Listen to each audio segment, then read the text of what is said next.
My buddy lives on a ranch about 20 miles outside the closest town. The family has a few crops on the property, walled off corn, soybeans, that kind of stuff. But they mainly herd livestock.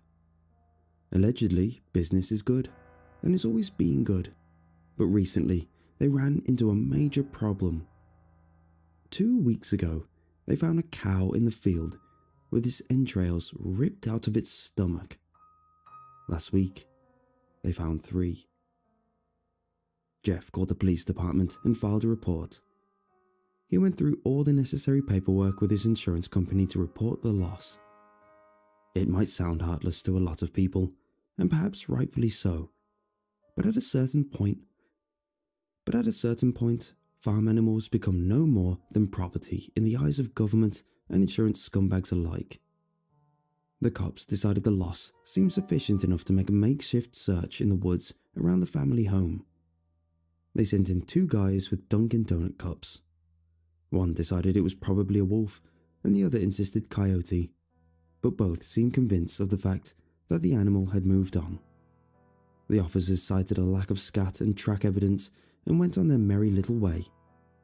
But Jeff insisted the animal was still out there. So he called me. Mind you, I'm not an animal expert. I don't know the first thing about cows, or farming, or ranching. I really didn't see how I could be of any use to anybody, and I told Jeff as much. But he sounded desperate. "You can fire a gun," he huffed over the phone. "Can't you?" "Barely," I told him. "It's been a while." "You have eyes," he continued, "right?" "Barely." "Good enough for me." I hesitated. He noticed. "You probably won't even have to use it," he continued hurriedly. "The gun, I mean. I just want to catch this thing in the act. If you help me with this thing in the field, if you help me watch the fields, we'll catch it, and then you'll be $200 richer. Win-win." I hesitated. He laughed. "Come on, please," he begged. "Plenty of beer in it for you too." Should have led with that. Dead cows didn't do it for you. We went back to joking about college and all our old memories. I liked Jeff. I was never the type of guy to keep up with more than a few close friends from college. I always thought my annoying recluse tendencies ticked off the rest, but Jeff and I stayed in touch. My wife was close to his girlfriend. My family was close to his. Part of me felt like I owed it to him to lend a hand. The other part realised I had nothing other than Netflix and junk food planned for the weekend. And so I got in my car and hit the road an hour later. With the window down, radio blaring and sunset fading, it felt like the right decision. I grew up a city boy. After college, I moved onto a prototypical city boy's life. I took a job at a big bank and toured my days away at a keyboard. I went home to a dark apartment building and woke up when it was just getting light. The point is that I rarely took the time to enjoy the awe-inspiring ability of nature. The drive to the farm was beautiful. An utter and serene feeling of immeasurable peace drifted out over the lonely country roads. The stars twinkled and vibrated up above. A warm rain came in over the mountain, and I left the windows down, just because it felt welcoming. I arrived at the farm a little after midnight. A long and winding driveway led to a paint-chipped barn and a house further down the way. Jeff stopped me in the road. He looked good, considering the circumstances, with a fresh new beard, overalls, and a thinning waistline. Farm life seemed to agree with him. He held a beer, a rifle, and an awfully uncomfortable-looking picnic chair. My car rolled because he beckoned me to drop the window. "My dad's asleep," he whispered into my window. "I've got a 12er set up by the field." I nodded and moved to park my obnoxiously red Honda. Jeff laughed at me. I'll admit it looked out of place, but I really don't know what he expected me to do about it. "Behind the barn," he pointed helpfully. "Don't want the big bad wolf to see you." I hit the emergency brake in a particularly appealing spot of mud and cowpat. When I got out, I stepped in it and smeared my pants nearly up to the knee. Jeff covered his mouth to keep from howling like an idiot. He gestured over his head and turned tail towards the field. I groaned and followed him miserably up and over the hill, dripping the whole way. The sky opened up like a snow globe the moment we hit the top of the hill. I had to stand there and just marvel at it for a bit. Acres and acres of open grassland reached deep into the forest's edge. A sea of white moved and stirred lazily. It took me a moment to realize that those were the cows. There had to be a dozen of them, sitting on the ground, minding their own business, while fat raindrops smacked their unsuspecting heads. We kept going down the hill until we found a lonely picnic chair surrounded by cigarette butts, pushed up against an old oak tree. A case of Miller Lite sat at the ready. I sat at my chair beside it and helped myself to the beer. "What do you think did it?" I asked with an even slurp. "Bears don't eat farm animals, do they?" Jeff shook his head and pulled up his chair. He pulled out the smokes. One of the bigger female cows snored loudly. We both got a kick out of that. "Nope," he murmured. "Wasn't a bear." I nodded while he blew a cloud of heavenly nicotine my way. "A wolf then?" I asked. "Has to be, I guess. Not that I would bloody know." "Could be a wolf." "Coyote?" "No," he muttered. "Too small." "What did you do with the bodies?" He looked at me for a minute. I could tell he was judging my capability. I didn't want to fail the test. Call that a stupid masculine thing. "Chum." "Come again?" "I used the bodies for chum." I stared blankly back. "To attract the thing," he said through pursed lips and a cigarette. "You know, like bait." "Where?" "Turn around," he smiled.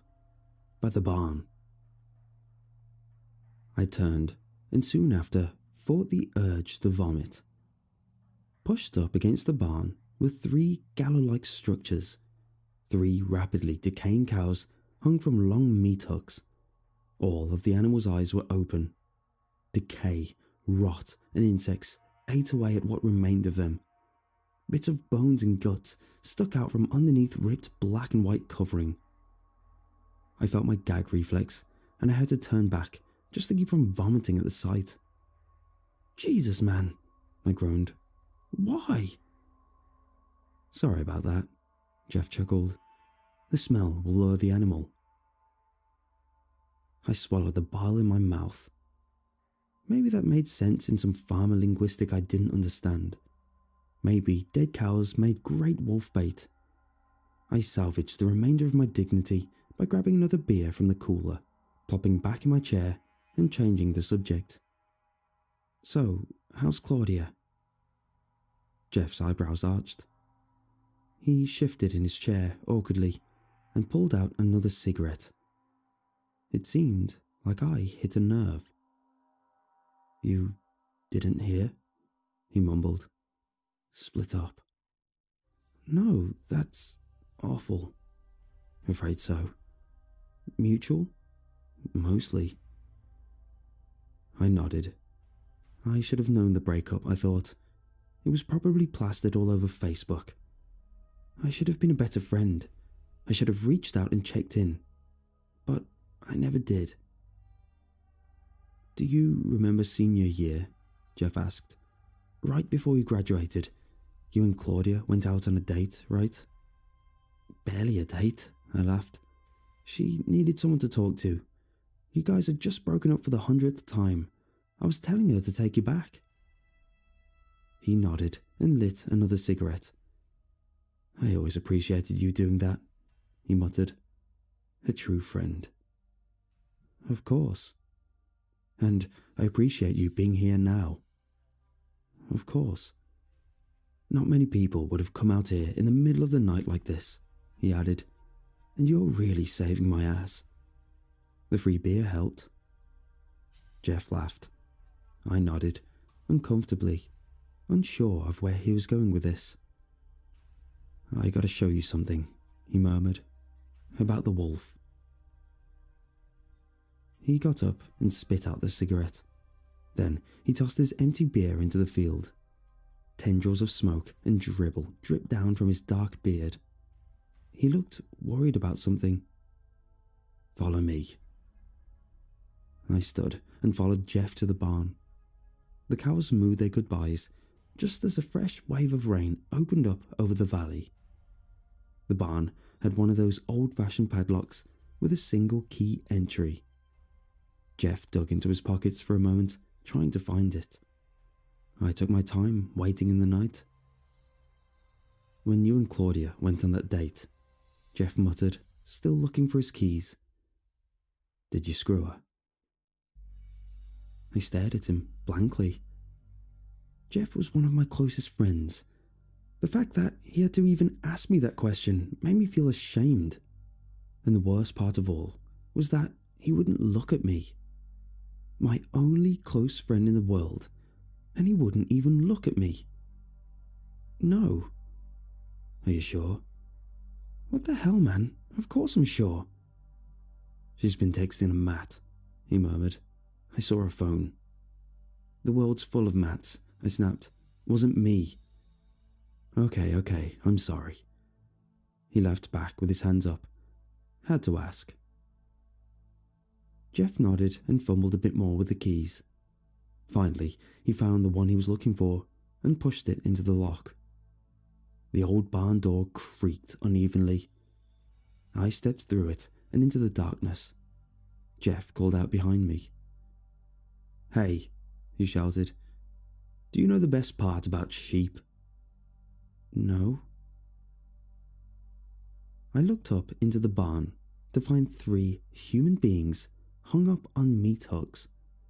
Their stomachs were gored and gutted. Their entrails dripped down like sausage links. All of them were dead. At least, I prayed they were dead, because no person should be left alive that way. Their eyes were rotted in the same way the animals up front. Their skin sagged like old rotting leather left out in the sun. I wanted to scream. I wanted to fight, but something heavy smacked against my head, and I don't remember much else after that. I woke up to the flashing lights of an ambulance. The story came to me in bits and pieces. Some of it is still foggy. I was lucky, I know that much. A neighbour reported a suspicious red Honda entering the farm around midnight. With the recent animal deaths and police visits, my car seemed more than a little suspicious. The neighbour also called Jeff's father 3 times that day. They had lunch plans a week ago, and the old man never showed. Those lunch plans might have saved my life. The cops arrived to find me with a meat hook in the fatty part of my thigh. They found Jeff with a bullet in his brainstem. The 3 victims in the rafters were his father, his wife, and an unidentified male. The detectives think he used the cows as an excuse to lure all of them into the barn. The final victim, Claudia, mercifully passed away shortly before I arrived. That could have been me. That should have been me. Do you know the best thing about sheep? They're oh so easy to lead.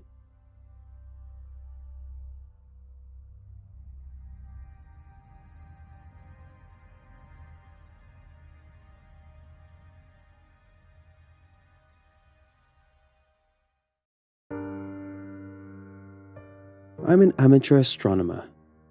Very amateur. Don't get me wrong, I love stargazing, but I'm also your average millennial, deep in student debt, renting in a high cost of living area and working a dead-end, soul-crushing job. So I don't really have the time or the savings to sink into this hobby. Near Thanksgiving last year, my gran got me the best telescope she could afford for my birthday. The fact that she'd invest in a hobby of mine like that means so much to me, and I've been taking it out to stargaze as much as I can ever since. For the most part, it's been fun and exhilarating, and I've been learning a lot about the universe and our place in it. It's just so cool to drive out to the middle of nowhere and look up. Well, I guess I should say it was. Something happened in January that's making me question reality, that I just can't stop thinking about. In short, I saw something strange, something I can't explain. I'll get to that. First, for context, one of the things I really wanted to observe this year was the first full moon. It sounded like the title of a poorly translated anime. Super Blood Wolf Moon. It's pretty rare, so I wanted to do it justice by getting far from the glow of Denver and its several suburbs. I drove east, away from the Rockies, then south towards desert and desolation. Somewhere between Raton and Taos, I pulled over. It was nearing night by this point. The sun was just this slim, rust-red glow on the horizon that bled up to these vaporwave pinks and outrun purples. And it was quiet. So quiet. No buzz of city sounds, no planes droning above, in a holding pattern above DIA. Only the constant ebb and flow of a slight breeze and the chirp of a few steadfast crickets. In the distance, a pack of coyotes yipped and yelled. I kept my ears on them, trying to determine how far they were from me. I wasn't scared. Not really. Sure, I was alert and aware of my surroundings, but I wasn't scared. Ever since getting that telescope, I'd driven out to deserted and semi-deserted places alone plenty of times, and had come to recognize true danger from the false kind I invented in my head. It basically boiled down to trusting my gut. If my gut said go, I went. If it said get over it, I got over it. That night, my gut was saying all good. So, for hours, I watched the stars pop out against the dark sky, watched as they slid across it until they hit the light of the moon and disappeared, watching as the eclipse began. And for hours, nothing happened. At least, nothing scary or strange or supernatural. Just me looking up, watching the shadow of the earth sweep over the moon. Around 10 p.m, there was the whoop-whoop from the road and Pepsi-coloured lights swirl around me. The cops. Great. I'd dealt with the cops before while stargazing.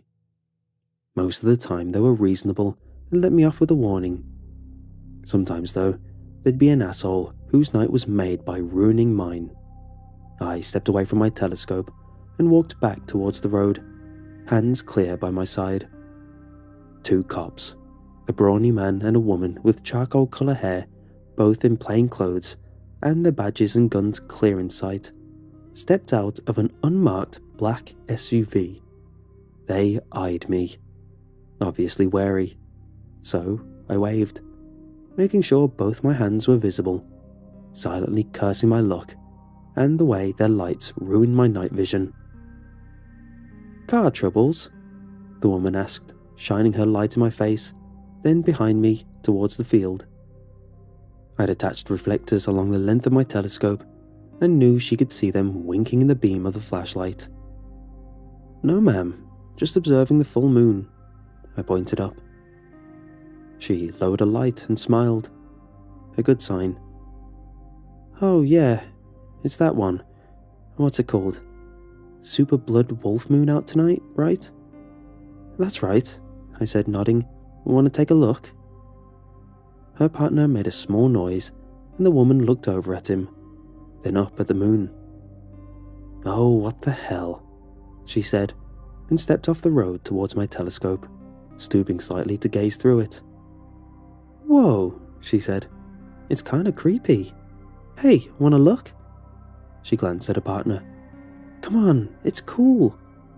Her partner looked up at the sky like he was considering it, then said, "Sure."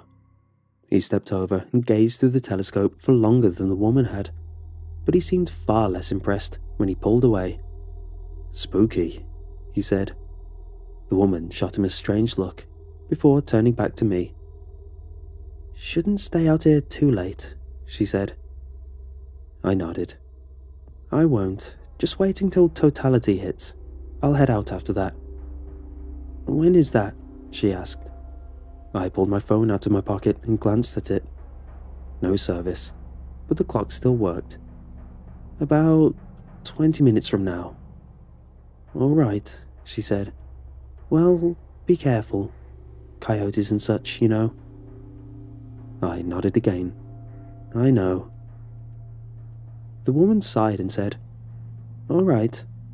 She turned towards her partner and added, "Come on, big guy, let's go."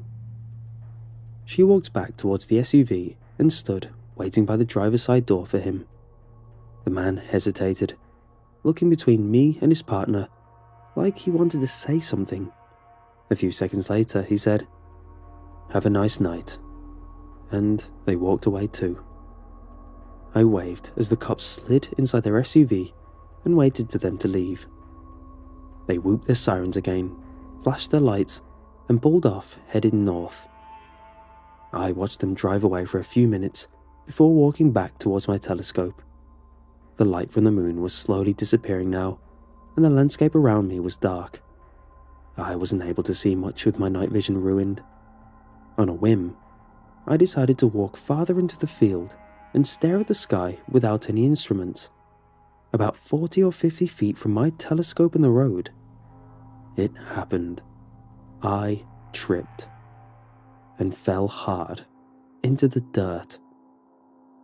After a second of moaning in pain, I stood up and looked around, trying to figure out what I tripped over. I couldn't see in that darkness, so I pulled out a flashlight from my pocket and flicked it on. Almost immediately, I saw it.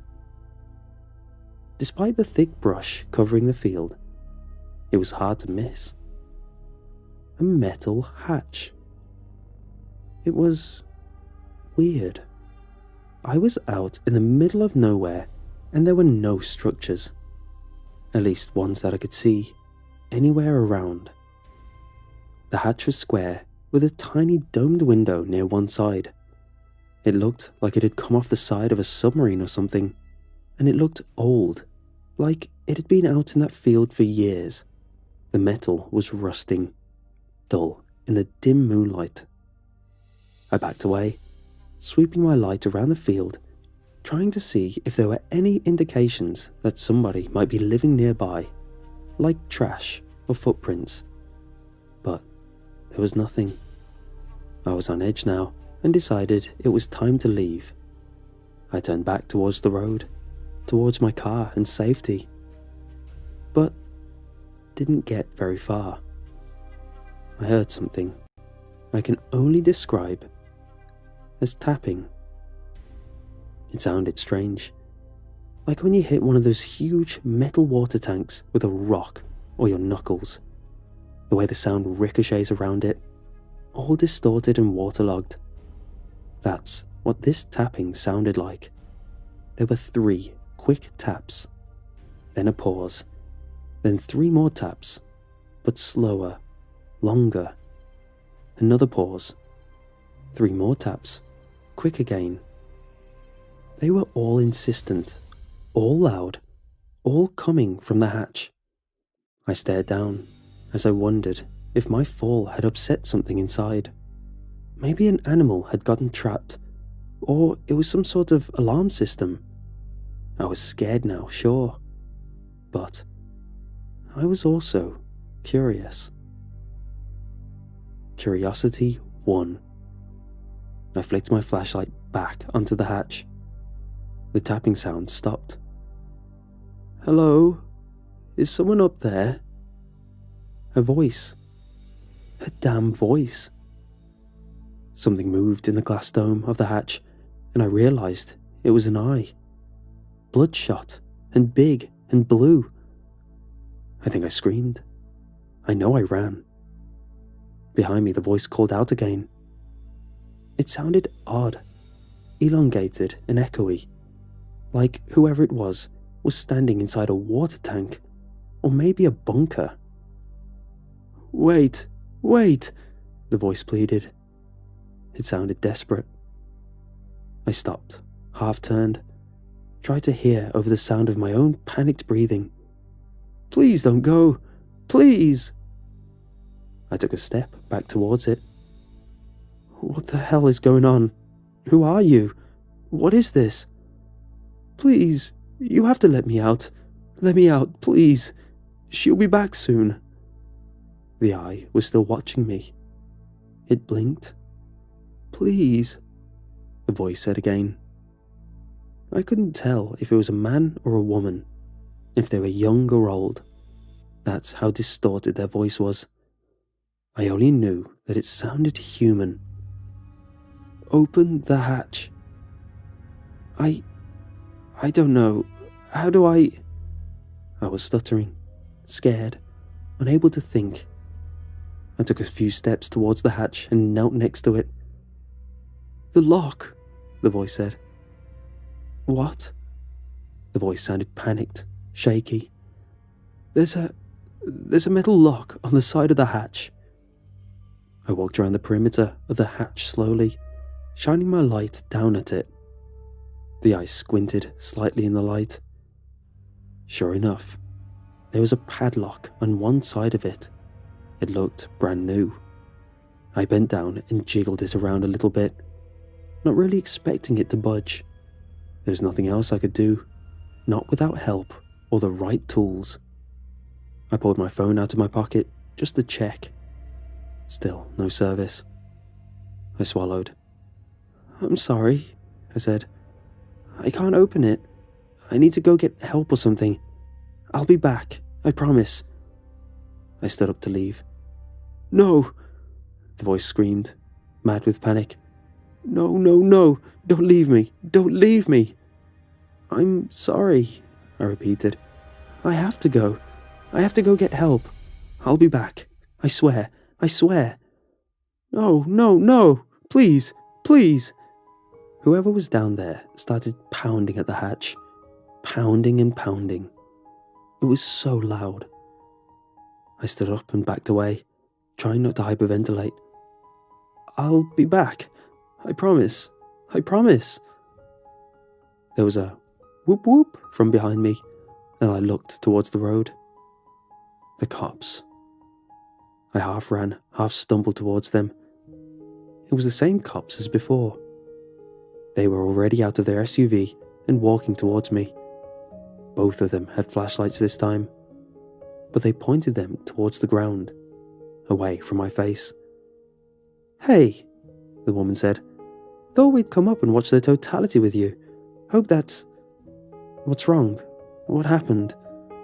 There's a person," I said breathlessly. "There's a person underground, in a hatch. They're trapped." The cops glanced at each other, then back at me. "What do you mean?" the woman asked. I caught my breath, then said, "There's a weird metal hatch thing over there. I tripped over it, and there's someone inside. They're trapped." A metal hatch? It was the male cop. He shined his light over towards the field. "Yeah, you know, like something that'll be on a ship, with one of those glass dome window things." The man raised an eyebrow and said, "A porthole?" A slight smile flashed onto his face, like he was amused. Yes, whatever. I don't care what it's called. There's someone out there, in a damn bunker or something. What the hell are you guys doing still standing here?" I gestured at the field. My telescope was still there, about 10 feet from the road. The two cops looked at the field, then at each other, then back at me. The woman spoke this time. "Have you had any illegal substances tonight?" "What? No. There's someone out there, in the damp field. What are you waiting for? Come on, I'll show you. Sir, the woman said. Sir, stop, okay? We're going to need you to calm down. Take some breaths, deep breaths. Good. Now, slower this time. Repeat what you said. You saw something strange in the field? I nodded. Yes, this metal... I struggled to find the right words and flailed my arms around, desperately trying to describe it. A hatch thing, like a door to a bunker or a submarine or something, and there's someone inside it, a person. They were asking me to help them. They need help. I paused, took a deep breath. And there was a padlock on one side of it. It looked new. The cops glanced at each other again. They looked totally unfazed. You want to check it out? The man said to the woman. I got the last one. The woman scowled at him and then sighed. Yeah, sure. You'll be here? This time he did smile. He nodded and said, Always. The woman shook her head and rolled her eyes towards the sky before turning back to me. I looked between them, unable to figure out what the hell was going on. Why were they acting so nonchalant? What did the man mean by this one? Had this happened before? Or was he just referring to them checking out weird stuff in general? I didn't know then. I still don't know now. Go on, the woman said, snapping me out of my thoughts. My partner will wait here with you, okay? I'll go check it out. Can you point in the general direction of what you saw? Yes, I can. I turned and pointed towards my telescope. It was like 40, 50 feet north of my telescope, in the brush. It's sticking out a few inches from the ground. It's hard to miss. The woman shined a light in that direction and said, All right. Then, without another word, she started walking towards the way I pointed, sweeping her light in smooth, consistent arcs across the ground. When she got about 50 feet from my telescope, she stopped and knelt down. Did you find it? I yelled out to her. No, there's nothing out here, she called back. In the dim moonlight, I could see her stand up and kick the ground with a boot. What? I looked at the man who looked back at me. He was leaning against the SUV with his arms crossed. His face was completely impassive. She said, There's nothing out there, he said. What do you mean there's nothing out there? I think I was yelling, but I'm not sure. I don't really remember. Without stopping to think, I said, I'll show you, and took off towards the direction of the woman. In retrospect, I realized how stupid this was. Both cops were armed, and I was acting erratic, irrational. The man immediately took off after me, and I could hear him crashing through the brush as I ran over to where the hatch was, repeatedly saying, Stop, stop, trying to get me to stop or slow down. I did neither. The woman's left hand hovered over a pistol as I approached. Stop, she said. I ignored her and kept going. Stupid, I know, but I couldn't believe that there was nothing there.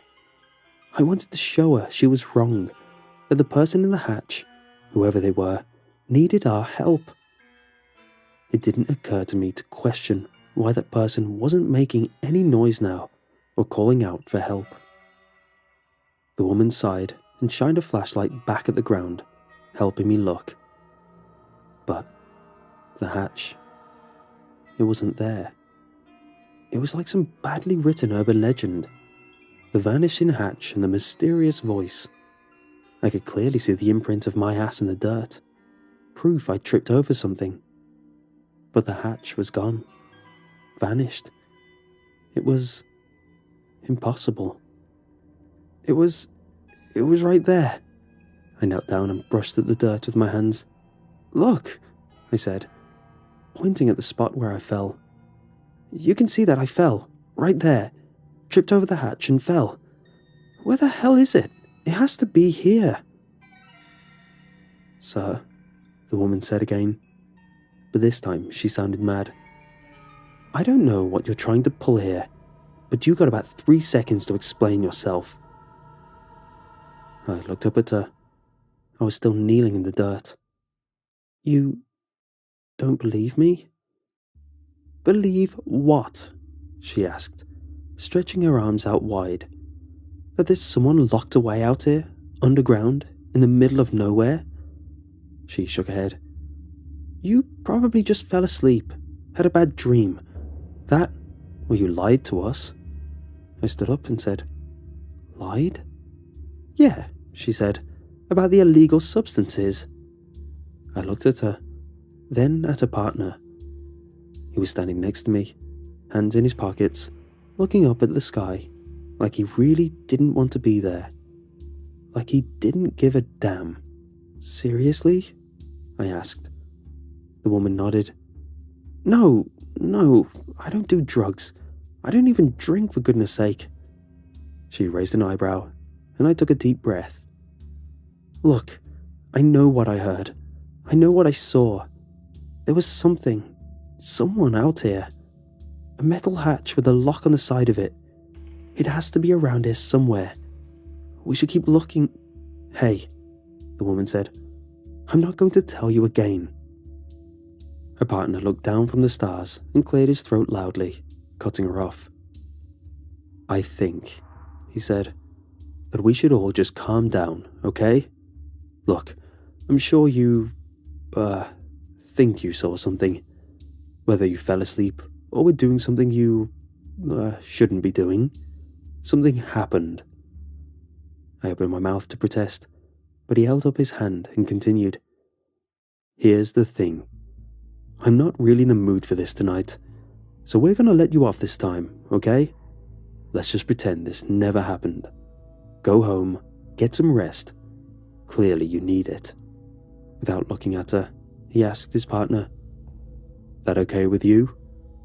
She shot him a look I can only describe as pure hatred, then turned and said to me, You got lucky this time. If this behemoth wasn't here with me, well, who knows. All right, come on, let's get out of here. But, I began. The man cut me off. Stop, he said. We have things to do, places to be, people to book. Either you take my offer and leave, or my partner here will deal with you. You wouldn't mind taking the time to do that, would you? He asked his partner. The woman smirked. Not one bit. So, the man said, turning back to me, what's it going to be? I hesitated, then said, I'll go. Great, the man said. Then he looked up and added, Sorry you had to miss your totality. I glanced at him, confused. It was just an odd thing to say. The woman rolled her eyes at him and said, We going now or what? The man helped me pack up my telescope and load it into my truck. He apologized again, then told me to get home safe. Both cops stood outside their SUV, watching as I drove away. Look, I know it's been a long, long while since this happened, but I can't stop thinking about it. I have so many questions. I know what I saw, and I know I'm not crazy. There has to be some sort of explanation. So, I've decided. I'm going to drive out there in maybe a few weeks to check it out again. Not the best idea, but I just can't help myself. I just want to know. I need to know.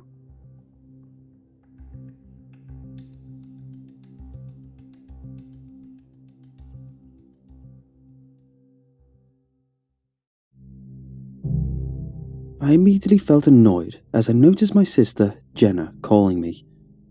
Their car should have been at the cabin more than 20 minutes prior, yet I'd somehow managed to arrive there before them.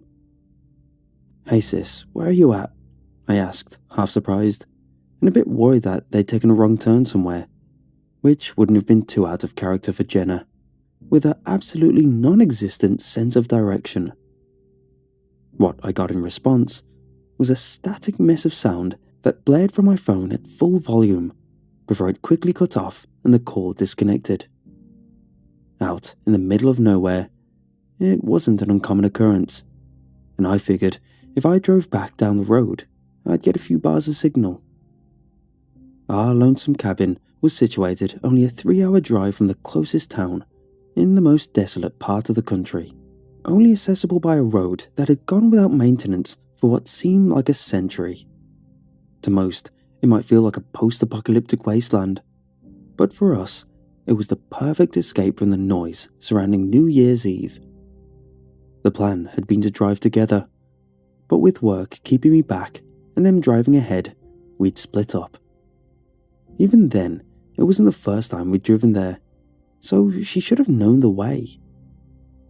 I called Jenna again once I got a few bars on my phone, and once she answered, it became clear how distressed she was. In the background, I could hear her 2 kids crying, and Jenna doing her best to keep calm.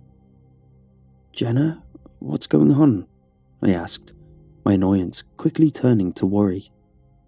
We hit something on the road," she said. "What, you mean like a deer or something?" I asked. I don't know. I hit my head pretty bad when we crashed.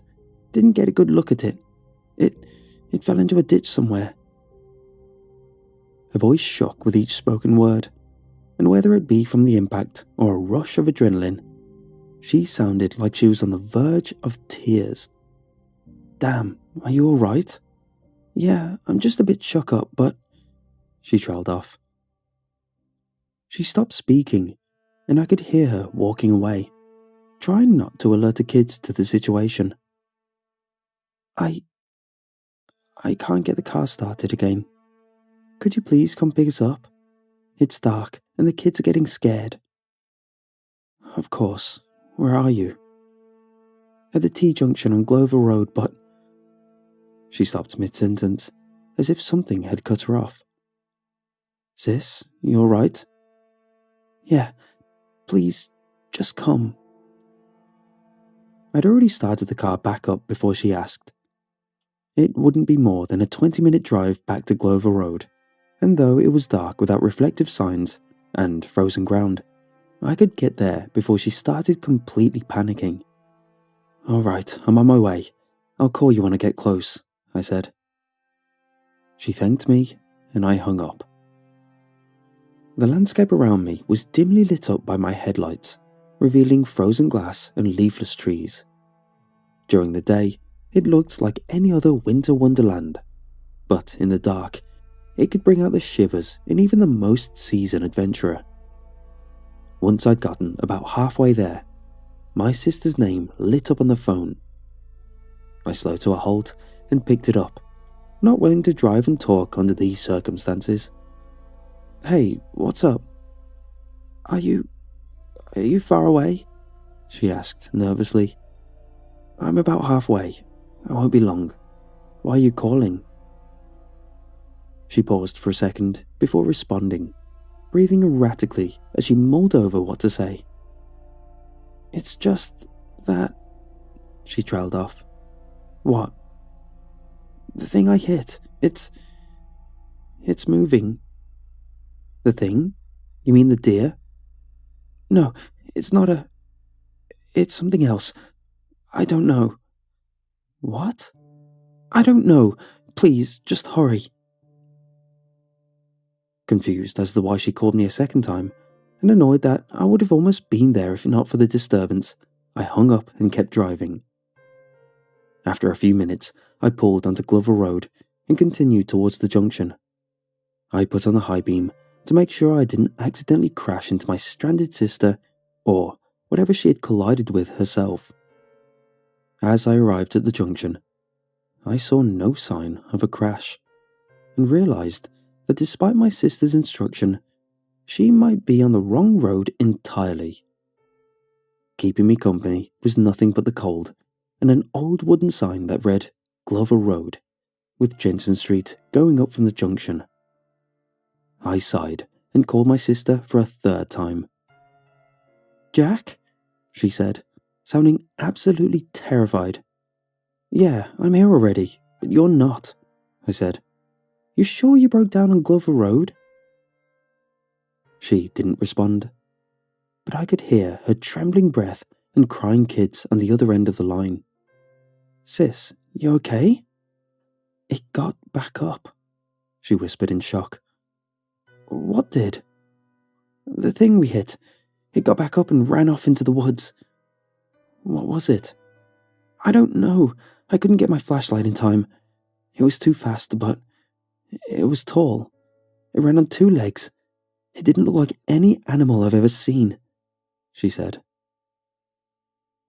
While the forests in the area were known to house many strange creatures, and bizarrely large elks, nothing fit the description my sister had just given me. Though what irked me more than the strange animal she'd hit were her whereabouts. "Hey Jen, let's just do a video call, then you can show me your surroundings, and I'll come pick you up," I said nonchalantly, trying to keep her calm. "Okay, but it's pretty dark, and my camera sucks," she responded. We turned over to a video call, and she brought up the flashlight to give me an inkling as to where she was. "Look, here's the sign," she said as she pointed a camera towards an old wooden sign. "Glover Road, Jensen Street," the sign read, just like the one I stood next to. "Wait, that doesn't make any sense," I said, and showed her the same sign on my end, proving that we were in the same location, yet couldn't see each other. "But where are you?" she asked. "I'm literally in the same spot as you. I don't understand," I said, a hint of fear showing through my voice. "Look, I'll just call the police. I don't know what other option we have. Just stay by the car and I'll call you right," I said before I was interrupted. "No, wait," she practically yelled on the other end. She pointed a camera towards the tree line, her flashlight barely reaching across the road, creating nothing more than a pathetic outline of the trees, and something moving between them. "Do you see that?" she asked. "Is that the thing you hit?" I asked. Before she got a chance to answer, the figure shot out from the trees, becoming clear in the light. There it stood, 10 feet tall, a bizarre mixture of animals merged together with bones protruding through its pale skin. Its face was nothing more than a mangled lump of flesh, poorly fitted to its body, and in the centre lay a massive hole, resembling a disgusting mix between a mouth and a singular eye. "Oh God, what is that thing?" she yelled. It let out a broken roar before it charged at my sister, crossing the distance between them in just under a second. She pulled back towards the children, grabbing onto Laura, her 2-year-old, who'd inexplicably gotten loose from her seat, and shoved her into the car. As she turned to help Alex, the creature lunged past her, grabbing onto the 10-year-old and snatching him away within a second. "No, let him go! Alex!" my sister yelled. But the thing had long since retreated back into the woods. I quickly glanced over at the tree line from where the creature came, but on my side, it was empty. A world occupied by nothing more than darkness. Whatever separated my sister and I, it wasn't distance. "Help!" she called out. "Alex! I'm going to call the police. Hold on." I hung up and dialed the number. No response. I checked my phone to make sure I still had 2 bars of signal, yet no connection could be made. I tried a second and third time to no avail. Help would not come. After the hopeless attempt, I called Jenna back. Jack? She stuttered as she picked up. "I'm sorry, I couldn't get a hold of them. Are you alright? We're inside the car, but there's more of them now. They're circling around us. They took Alex." She got out between sobs. "Just stay in the car, Jenna. I'm going to drive down the road and look for help." I put my phone down on the dashboard and kept the call going, talking to Jenna as I sped down the road, promising, lying that everything would be alright. "Jack, they're leaving," she exclaimed, with the faintest hint of relief in her voice. I let out a breath, slowing down my car a bit as I let myself believe the worst had passed, trying to avoid another unfortunate collision. "That's great, Jenna, but stay in the car until I get back," I ordered. "But Alex, he's still out there. Look, I know it's hard, but Alex, he's..." Before I could finish the sentence, something could be heard in the background. It was her son, crying and calling for help. But something about his voice was off. The emotion in his calls were practically non-existent, his cries unnatural, as if they were nothing but a poor imitation of a human being. "Alex!" Jenna cried, opening the door without hesitation to go out and save a child. "Jenna, no!" I yelled, but it was too late. She'd already stepped out through the door, and no sooner did her foot hit the ground before one of the creatures bounced onto her, snapping her arm in half. She dropped the phone, and in the struggle, I could hear the car door closing with Laura still inside, while Jenna was torn to pieces by the horrific creatures. I kept driving against my strongest desire to turn around and help, but I knew that I could do nothing to reach her, no matter how hard I tried. "Jenna!" I yelled, but the call had long since disconnected, leaving me alone in absolute silence. As I sped down the road, I kept trying to call the police, but no matter how strong my signal was, I couldn't reach anyone. Even while going far over the speed limit, it took an hour and a half to reach the nearest little village. Once I drove into a more populated area, I managed to flag down a police car that happened to pass by. While I told them what was mostly an incomprehensible mess of words, they managed to get the gist that someone was hurt, including a child. I headed back towards Glover Road on board the police cruiser while I unsuccessfully tried to reconnect with Jenna. Another 2 hours passed, driving down the icy roads, and once we got there, I was more than surprised to be met by their wreck of a car. Jenna and Alex were nowhere to be seen, but in one final act of defiance, my sister had managed to lock the doors from outside, preventing her youngest, Laura, from getting out. The little girl sat crying inside her car, her entire world shattered in the span of just an hour, as her entire family had gone missing. The police did a thorough search, but couldn't find the remains of neither the monster or Jenna. As far as the evidence showed, they'd never existed on that road. Whatever I told them, it was limited to what I'd heard on the phone, and Laura, being 2, had little she could say, as much as she wanted her mother back. Had my sister not decided to leave early, and work not keeping me late, we might have driven the same car, and all of us could have either been fine or died a horrific death together. I wish there was more to the story, that I could have given you all a happy ending, but instead, I'll have to leave you with these simple instructions. If you ever break down on Glover Road, stay in your car and pray that someone else happens to drive by.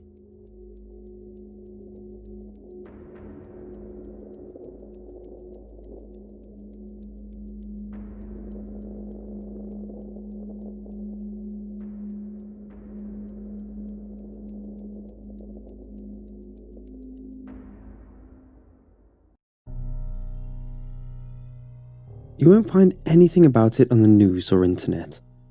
The case was declared closed soon after the crash, claiming there were no survivors. I never told anyone about it, not even my late wife. I guess the whole thing traumatized me so much that I just wanted to push it to the back of my mind and never think about it again. But it was always there, gnawing at me, reminding me. So now, I'm going to tell you about it.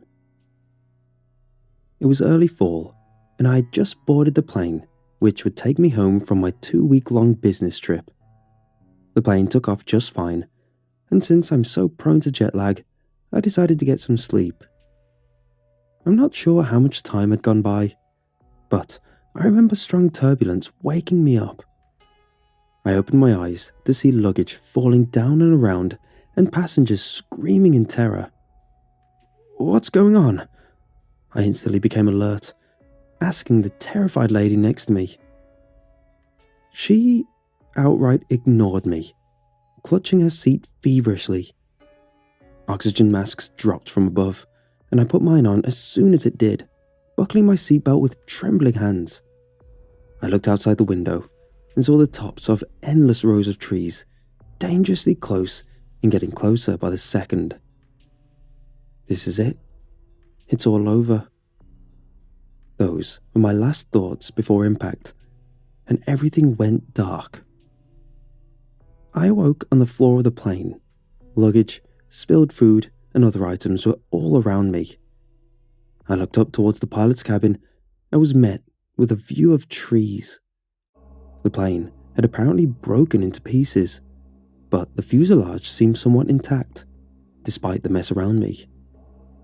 My first thought was, I survived. I looked down at my aching body and tried to assess the damage. I was pretty bruised up, and my shoulder had a minor cut, but other than that, nothing serious. It was then that I heard the voices of other passengers around me. To my left, it sounded like a woman was crying, and another woman was consoling her.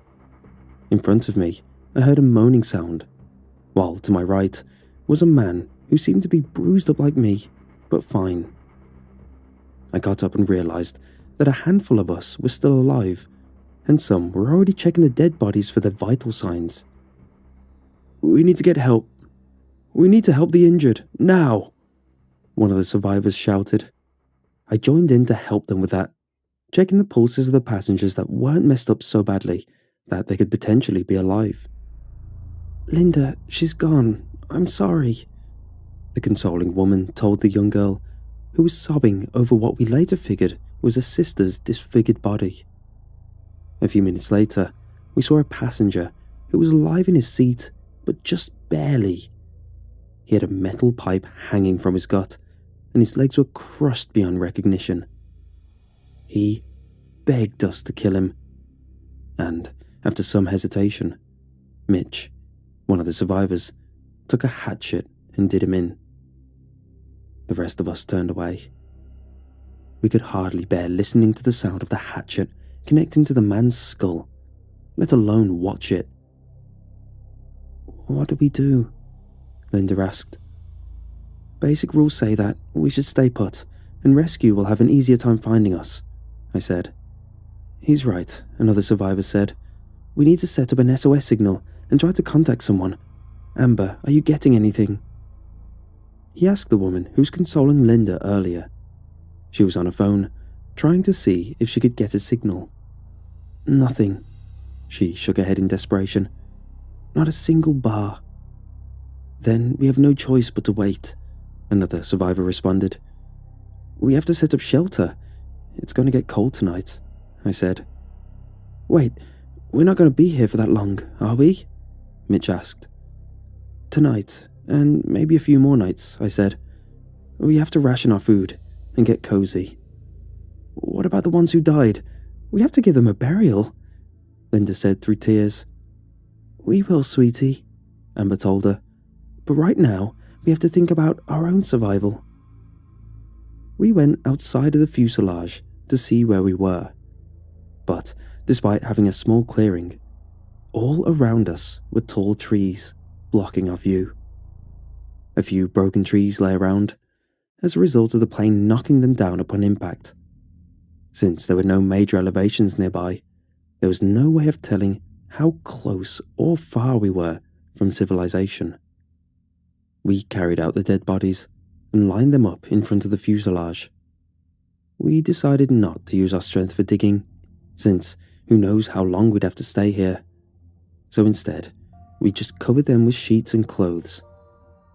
In total, there were only 6 of us left alive. Linda, Amber, Mitch, Will, Norton, and myself. At around dusk, it started to get really cold, so we used the luggage to block the opening in the fuselage as much as we could. Mitch used rocks to form an SOS signal in the small clearing behind the plane, in hopes to get the rescuers' attention faster. When night fell, we still couldn't get rid of the impending cold, so we put on extra clothes and huddled up on makeshift beds made from clothes and blankets of other passengers. We ate a meager meal of a candy bar per person and decided to get some sleep. Most of the group members fell asleep quickly, with the exception of Linda, crying herself to sleep. I was the last one to fall asleep. I'm not sure what time it was, and I suddenly woke up with the sound of a twig snapping outside the plane. I thought maybe someone had found us, so I shot up and peered out the window. I couldn't see anything, so I approached the luggage barricade and peered through the hole. I was met with pitch darkness outside our plane. I had never been camping before, so to see the woods in such absolute blackness terrified me. Thinking the sound may have been from an animal, I was about to return to bed when I heard another snap of a twig close by. I grabbed a flashlight and moved some of the luggage away, enough to make an opening for myself. I went outside and scanned the area with a beam of light. "Hello?" I called out, hoping against hope that someone human would hear me. No one was there. I went around the plane, with every twig I stepped on echoing throughout the woods. It was then that I realized how quiet it actually was. When I went to bed, the forest was brimming with the sounds of its inhabitants. Now, there wasn't a single sound. No birds, insects, nothing. I remembered that when a forest goes quiet, it usually means there is a predator nearby. My heart started racing, and I carefully scanned the area with my flashlight again and proceeded to back away towards the fuselage. I got to the barricade of luggage, and as I was about to climb, I heard another sound behind me. It sounded like something was slowly being dragged across the ground. I pointed my flashlight towards the source of the sound, to the pile of dead bodies. Slowly, I moved the beam from right to left across the still corpses covered by clothes. My flashlight finally reached the edge of the body line on the left, and my heart started thumping even faster. One of the jackets had been moved aside, and the space where a body had once been, between 2 other bodies, was now gone. The dragging sound resounded again. I moved the flashlight up and saw the body of a woman lying on the floor, and then it limply slid further into the darkness by a few inches with that same dragging sound, leaving only her legs hanging in the light. I pointed the flashlight further upwards and saw the woman's wide eyes staring blankly towards the sky with an expressionless face. But that's not what scared me. Clasping the woman's hair, just at the edge of the light, was a skinny, yet muscular, dark, hairy hand. 2 glowing eyes reflected back from the flashlight, and as soon as the creature saw me, it produced a very short scream. We're talking milliseconds here, and ran off with the sound of loud and impossibly quick footsteps echoing and at the same time fading almost instantly, dragging the woman behind itself into darkness. I dropped the flashlight and ran back to the fuselage. I blocked the opening with the luggage, panting. I returned to my seat, surprised that no one was awake by my loud footsteps and breathing. I covered myself, keeping an eye on the luggage barricade. All night, I thought I imagined skinny hands poking their way in, but whenever I blinked, they were gone. Sometime before dawn, I finally fell asleep. I awoke to the chirping of the birds and the voices outside the fuselage. I sighed in relief, the nightmare still freshly imprinted in my mind. I went outside and saw Norton and Will standing near the pile of bodies and having a heated discussion. I approached them to ask what they were talking about, and Norton said, "One of the passengers is missing. It might have been a bear." I looked past them towards the corpses and saw the space where one of the dead bodies should have been, and beyond that, distinctive tracks of something heavy being dragged on the ground, stretched, and disappeared in the tree line ahead.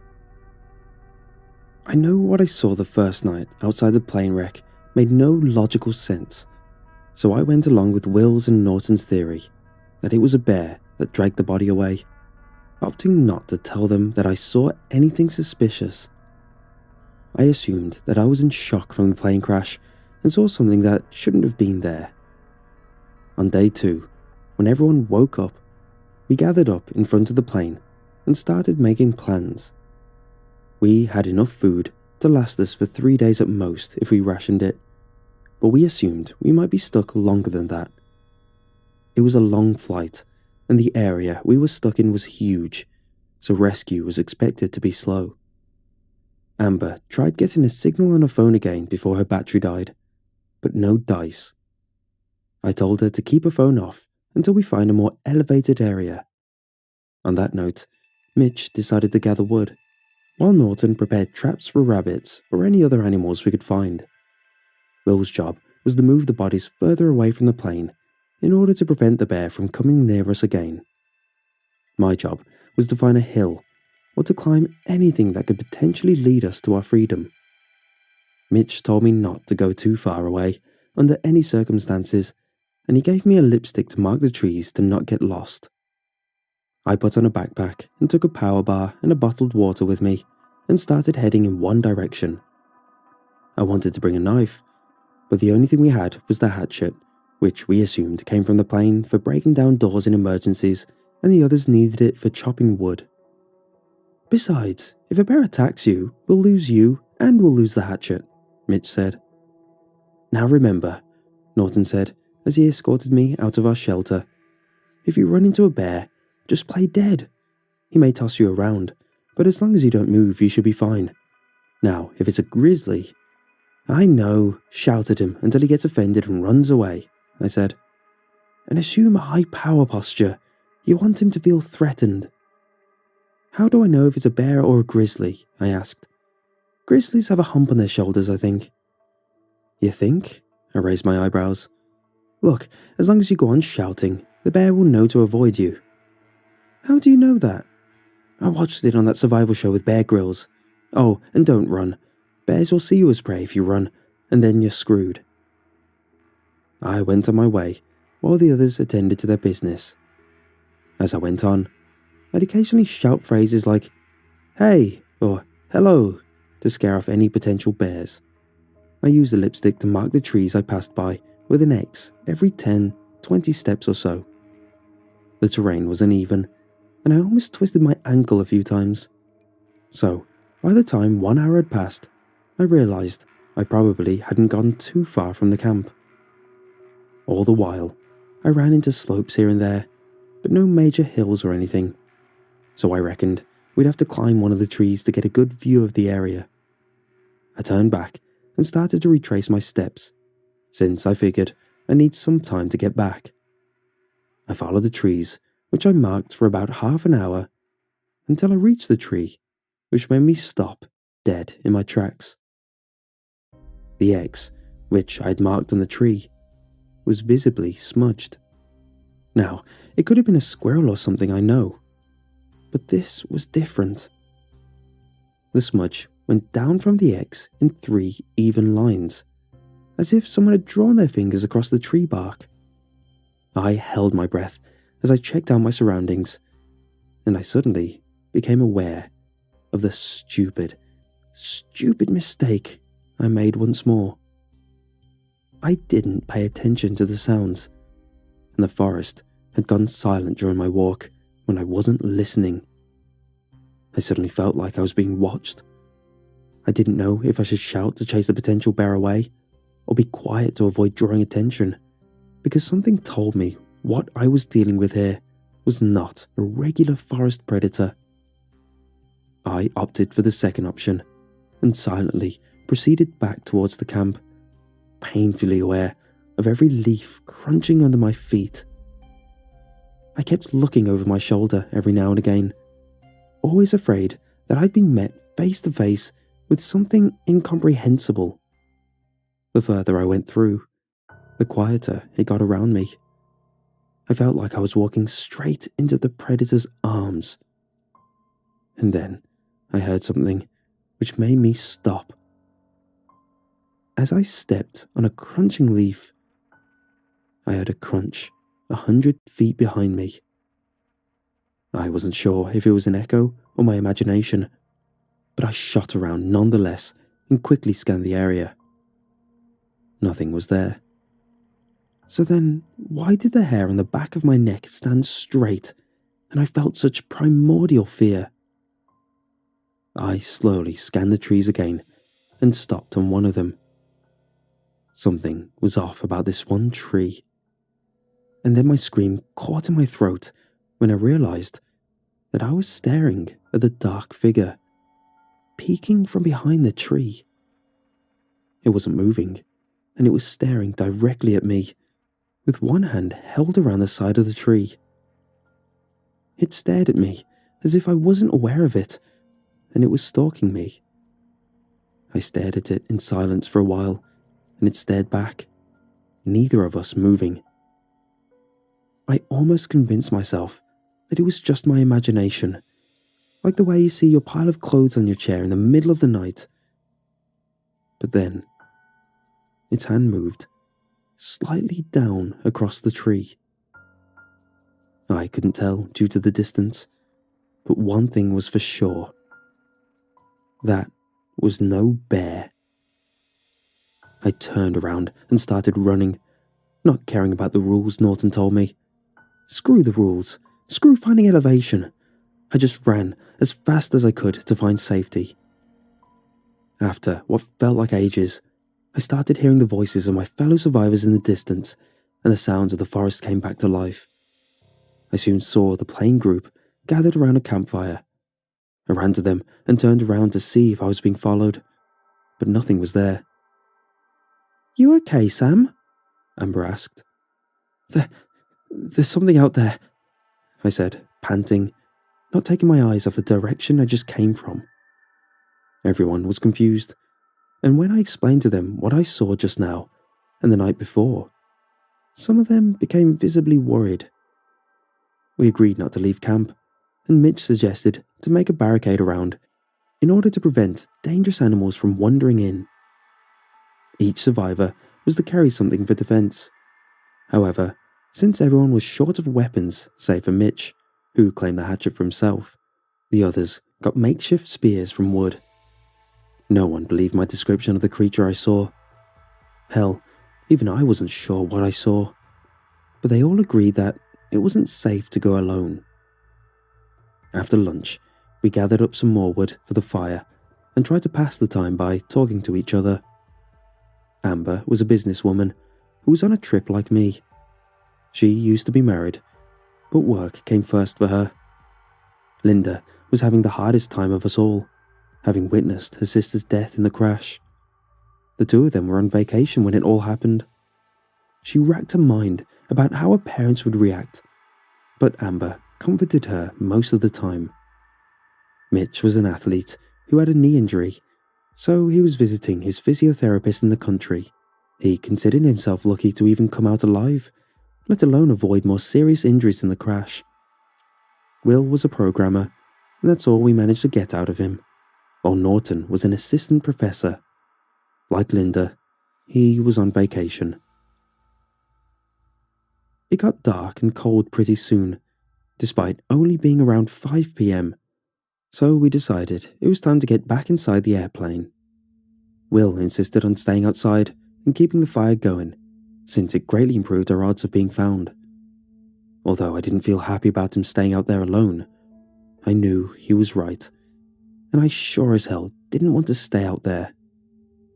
At around 8 p.m, Mitch, Norton and I joined him outside to keep him company. He had started building a makeshift fence by then, and big, sturdy branches were already sticking out of the ground in various places around the camp. "When I'm done here, the camp will be enough to last us through the entire winter," Will proudly said.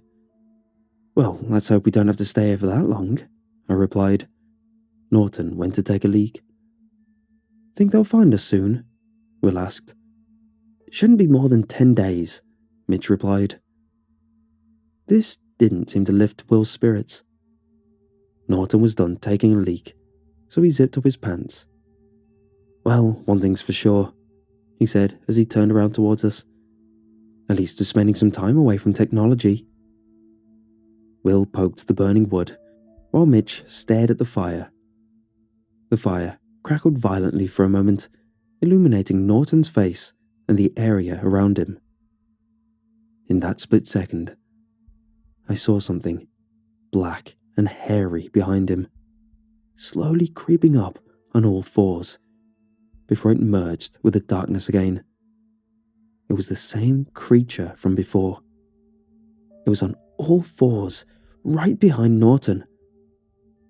I opened my mouth and tried to scream, but no sound came out. It all happened so fast.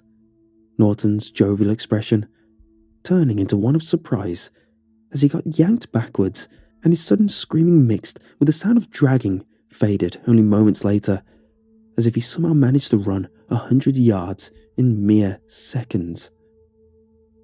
Everyone else instantly became alert. "Norton?" Mitch stood up. "Norton!" Norton's now barely audible screams faded completely, and the only sound remaining was the crackling of fire. "Norton!" Mitch shouted again, only getting his echo as a response. "Sam, what happened?" It just took him," I barely uttered. "What took him?" Mitch asked. And then a scream came through, which froze my bone to the marrow. It sounded like screeching tires, which echoed throughout the woods and all the way to our camp. "Damn, we gotta get back inside now," I shouted. "Wait, we gotta help Norton," Mitch said. "Mitch, think, if we go out there, we're as good as dead. We gotta get back to the plane right now."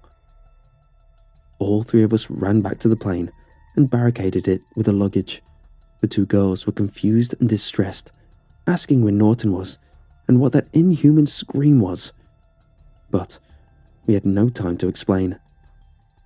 "Listen, we need to be as quiet as possible," Mitch said. "We don't know what's going on, but some dangerous animal is out there." We sat for what felt like hours, long after the flame had died down. Everyone was slumped down in the plane seats, clutching their spears.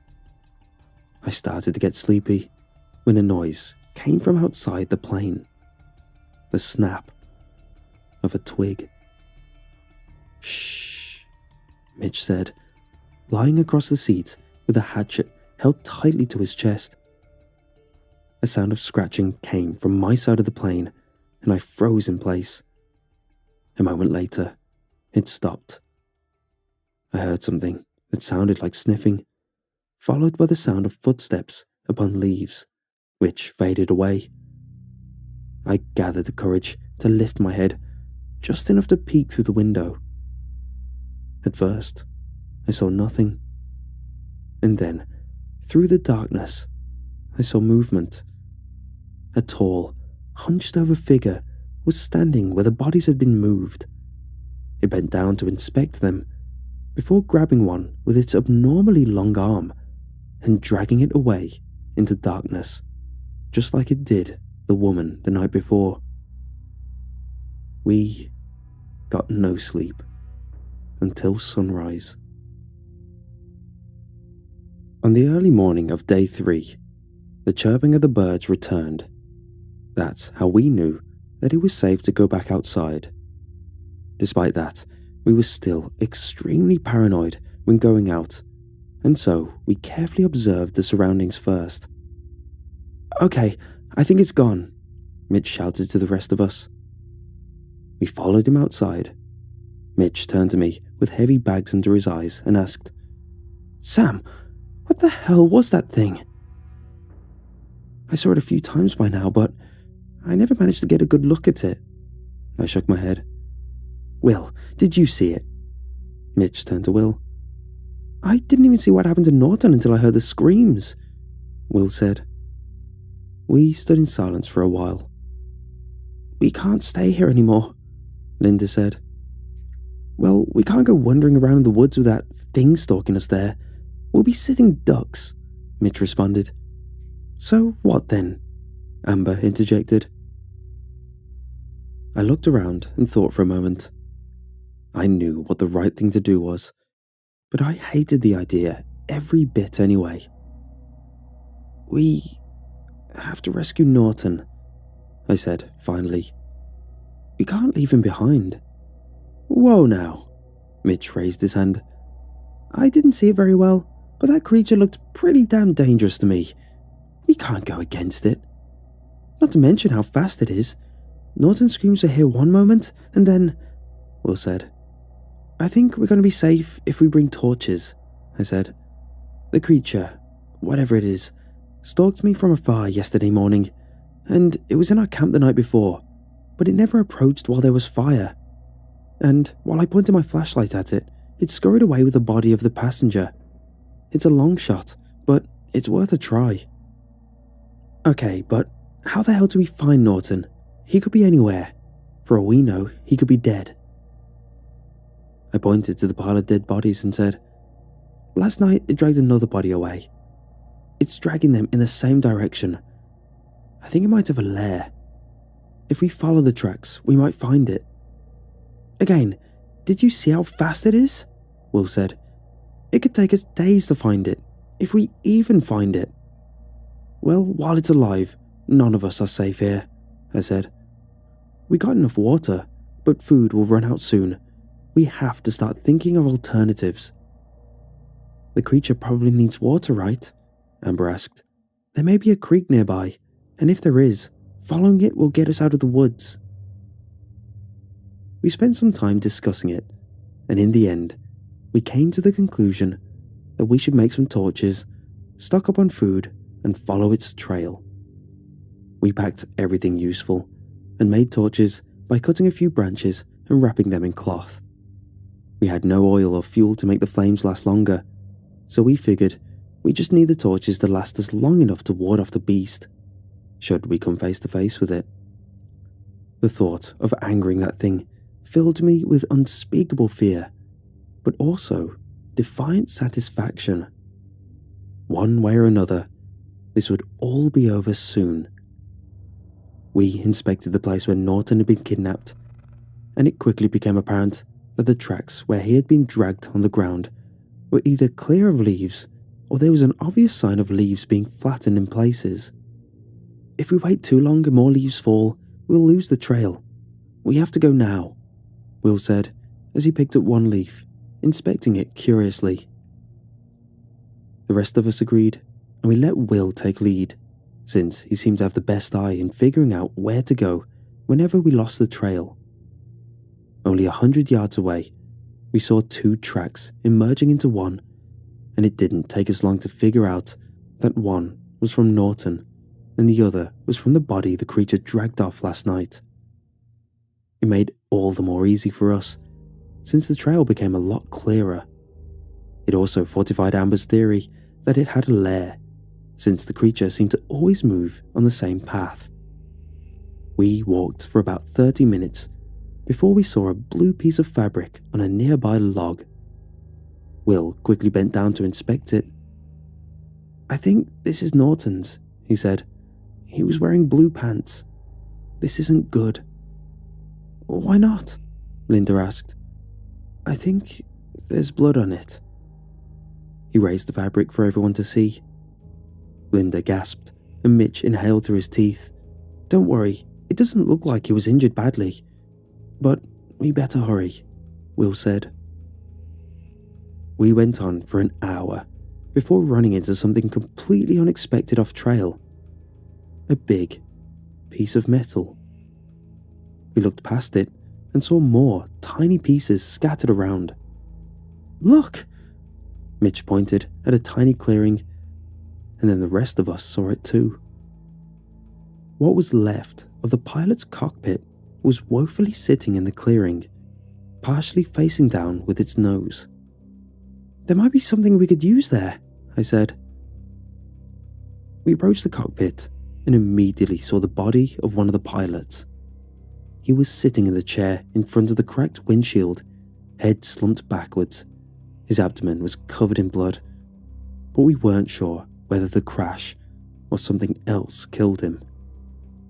Mitch saw an open first aid kit, and although some of the contents were used up, we took it just to be on the safe side.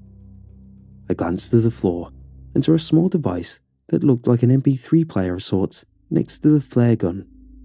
I knelt down and reached out to it when a freezing hand grabbed my wrist. I looked up at the pilot, who previously had his eyes shut and now stared at me wide-eyed. "You have to run," he spoke with a trembling voice. "Get out of here before it returns." I pulled back in horror, pulling the pilot of the chair along with me. He stumbled down like a ragdoll and ceased moving altogether. "Oh my God." Linda clasped her mouth with her hands. Mitch approached the pilot and checked his pulse. "He's dead," he said, confused. I picked up the flare gun and device which were on the ground. The gun had a round in it, so I put it in my pocket and pressed the play button on the device. A voice started speaking through the device. "This is Captain Miles. Our plane crashed less than an hour ago. My co-pilot and I are miraculously alive, but we don't know where the passengers are, since the plane broke into pieces. We still don't know what went wrong. We contacted control, but there was no response. We'll stay here and wait for rescue. We don't have much food or water left, so we'll make do with what we have." There was a pause before the voice started speaking again. "This is Captain Miles. 10 hours have passed since the crash. We saw someone moving in the distance a while ago, but whoever it was, they ran away. If we're lucky, it's one of the locals, and we aren't far from civilization."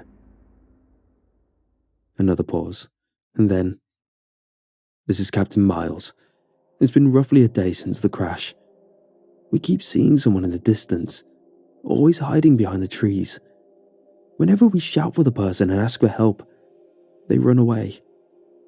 My co-worker says it's a bear, since he got a closer look. Just in case, we're keeping our flare gun close by, and we'll continue having a campfire to stave off any potential predators." Short pause, and then the captain's panting was heard. He said in a panic, "Oh my God, this is Captain Miles. That was no bear. I didn't manage to get a good look at it, but when I heard my co-pilot screaming, I turned around and saw him getting dragged away by this hairy thing. I tried to follow them, but it was so damn fast, and it's dark. I had to go back to the cockpit. I'm staying here until morning, and then I'm getting the hell out of here." Another pause, this time longer. I thought the recording was over, but then Miles continued. "This is Captain Miles. I tried running away, but this thing keeps toying with me. Wherever I go, it's there, just peeking behind the trees, pretending to hide. But I think it wants me to see it. It knew what it was doing, because by noon, I had taken so many reroutes that I was back at the plane, and the creature was gone. I have to stay here and defend myself if it attacks." Another pause before Miles' shallow panting could be heard again. He said, "It got me. It bloody got me. But I managed to wound it before it could finish me off. shot 2 flares and managed to take off a few of its fingers with the first one. The second flare only scared it away. It seems to be afraid of unnatural light and fire. This thing is really smart. It scouts during the day and attacks during the night. There was a growl from the recorder. Linda cradled her arms, looking over her shoulder, as if she expected the creature to appear right then behind her. The pilot continued. It's closer now, watching me. I can see it just beyond the fire. It won't come closer as long as the fire's going, but I am almost out of wood. I hope it can last until morning, but if it doesn't, I have 1 more flare remaining. I may not kill it, but I sure as hell will do a number on it before it takes me. If anyone finds this, don't wait for rescue. Kill the creature. Don't try running away, because it will always follow. It knows this forest better than anything living in it. As for me, I'm not going to survive my wounds either way. Captain Miles, out. The recording stopped. We listened in silence and horror. Jesus Christ, Mitch said with a trembling voice. Well, that does it, I said. We have to kill it. Did you even hear what the pilot said? Mitch snapped. He fired a damn flare at it, and it's still alive. Yeah, but we can't leave until it's dead. Don't you get it? It will never let us leave the forest alive. So it's either it or us. I'm not going to fight that thing head first. All we have is this damn hatchet, and there's no way... Wait. Will raised his hand and interrupted Mitch. Where's Amber? We shot around and gave Linda, who was standing at the back, an accusatory look. She was here just a moment ago, she said. Amber, where are you? Will shouted. And then we all saw it, and it made our hearts sink to the floor. Blood. A trail of blood went along the clearing and into the tree line. Oh God, we have to find her, Linda said. Mitch took point and started following the trail, calling Amber's name along the way. It was evident that she'd lost a lot of blood and was, in the best case scenario, badly wounded. The trail of blood started to thin out pretty soon, but since it merged with the tracks we followed prior to that, it wasn't very difficult to stay on the right path. How the hell could you let this happen, Linda? Mitch shouted in frustration. Why are you blaming me for this? Linda defended herself. You stood closest to her, Mitch rebuked. Mitch, back off. It wasn't her fault, I said. We continued striding in silence. Guys, wait up, Will shouted from the back, barely able to keep up with Mitch, who was practically jogging now. Come on, we have to hurry, Mitch shouted back before stopping dead in his tracks, making me bump into him. What the hell, Mitch? I shouted. And then I realized why he stopped. In front of us was a cliff, and carved into it was a narrow passage into a cave. The passage itself was obscured by branches, so it could easily be missed, even walking next to it. The tracks of blood led inside and disappeared in the darkness of the cave. This must be the lair, Mitch muttered and turned to the rest of us. Are you guys ready? No one responded. Mitch whipped out his lighter and lit his own torch, and then ours, and went in without a moment of hesitation. I remember watching him and his flame get consumed by the darkness, and admiring him, wondering if he was courageous or just foolish. The rest of us followed, and what I expected to be a small cave turned out to be a complex combination of tunnel after tunnel. The passages were barely wide enough for even one of us to go through, so we went in a row, Mitch in front, then Will, then me, then Linda. Oh, Jesus. Mitch stopped again and looked at a particular spot on the ground. What is it? I asked. He simply continued walking and said, Come on, let's move. As I walked past what he was looking at on the ground, my torch illuminated enough for me to realize that I was looking at a human hand. A feminine, blood-curdling scream suddenly came from the cave somewhere in the distance.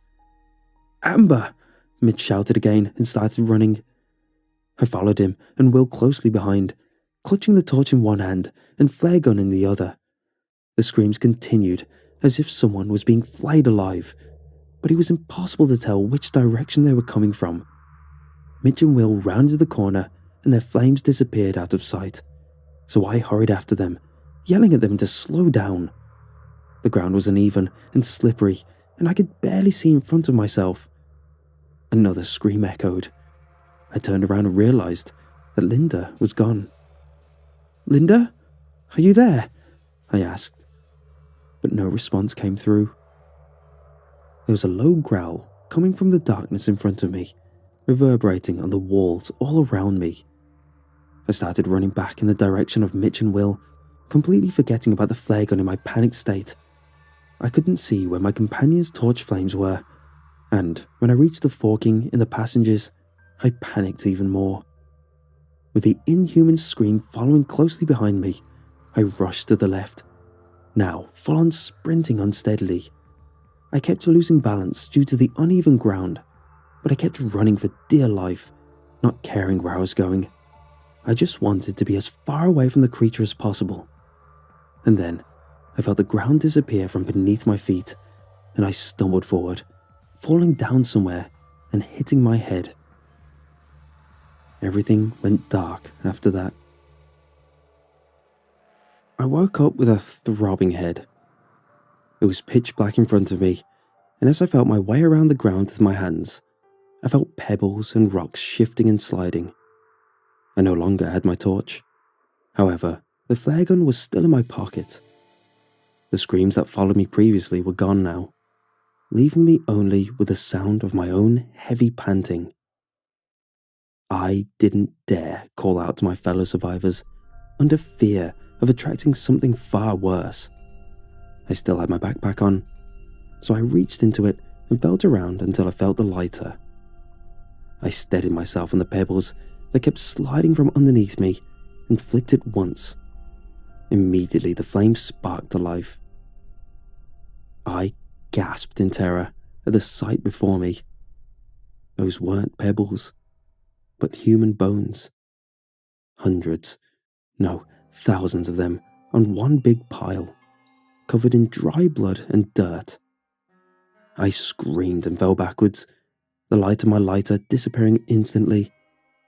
I scooted backwards until my back hit the wall, hyperventilating. I flicked the lighter once more as soon as I was calmer and observed my surroundings. Bones were everywhere, and I saw no way out. But there had to be one. I stood up and unsteadily walked across the giant tomb, balancing myself on both legs and one hand, while holding the lighter with the other. The cave seemed to lead forward, so I followed the only remaining passage, hoping it wouldn't end with a dead end. There was a crack in the wall ahead, big enough for me to go through, and I heard the sound of water somewhere in the distance. With rekindled hope, I followed the sound, cursing myself for allowing to get into this situation.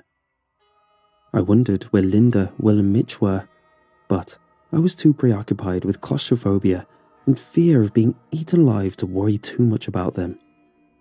And then I felt myself step into a puddle of water.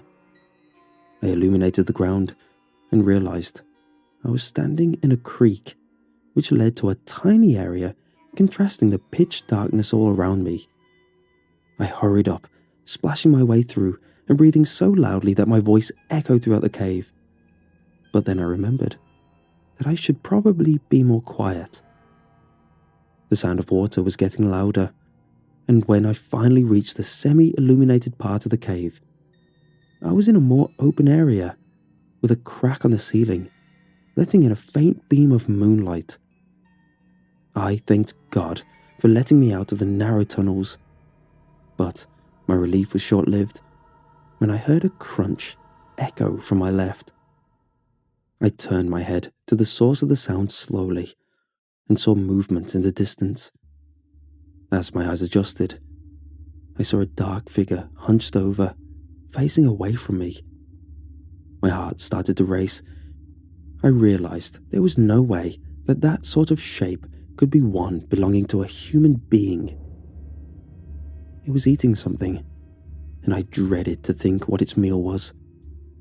I immediately flicked my lighter off, and as I stood there, frozen in place, I looked around and realized that the only way out was in the direction of the creature. At first, I thought there was no way I'd try to get past him. But then I remembered the only other way was to go back into the lair filled with bones. I mustered my courage, put the flare gun in my hand, and slowly began towards the opening where the creature was. With each crunch it made, my heart jumped just a little bit. As I got closer, the creature came into view a lot more clearly. Although it was hunched over and squatting, it was still pretty huge, almost as tall as I was. It had mangy black fur all over its body, the shape of which was somewhat humanoid. Another loud crunch, followed by a chewing sound. The creature tossed the bone sideways in a bemused way, which fell down with a loud clank and started chewing on something else. I was only a few feet away from it now, and slowly took steps sideways, not daring to look away. And then I saw what, or rather who, it was eating. Linda's eyes stared back at me, blankly, as the creature gnawed on what was left of her leg. I clasped my mouth with my hands to stop myself from screaming and continued sidestepping. The creature suddenly stopped chewing and shot its head up, sniffing the air. I stopped moving and held my breath, my heart just about ready to burst out of my chest. The creature continued sniffing more vigorously, now swiveling its head left and right. I could just barely make out a nose, which resembled a snout covered in the same fur as the rest of its body. The creature stood frozen for a long moment, listening. I pointed the flare gun at it with trembling hands, ready to pull the trigger. The creature looked back down and continued eating. I lowered my gun and continued stepping away. I was able to put myself at a safe distance to speed up a little and sighed in relief when I turned the corner. I leaned on my knees and steadied my breathing, with my heart still pounding my chest. And then I felt something grab my shoulder, and I just about jumped out of my skin. It was Mitch.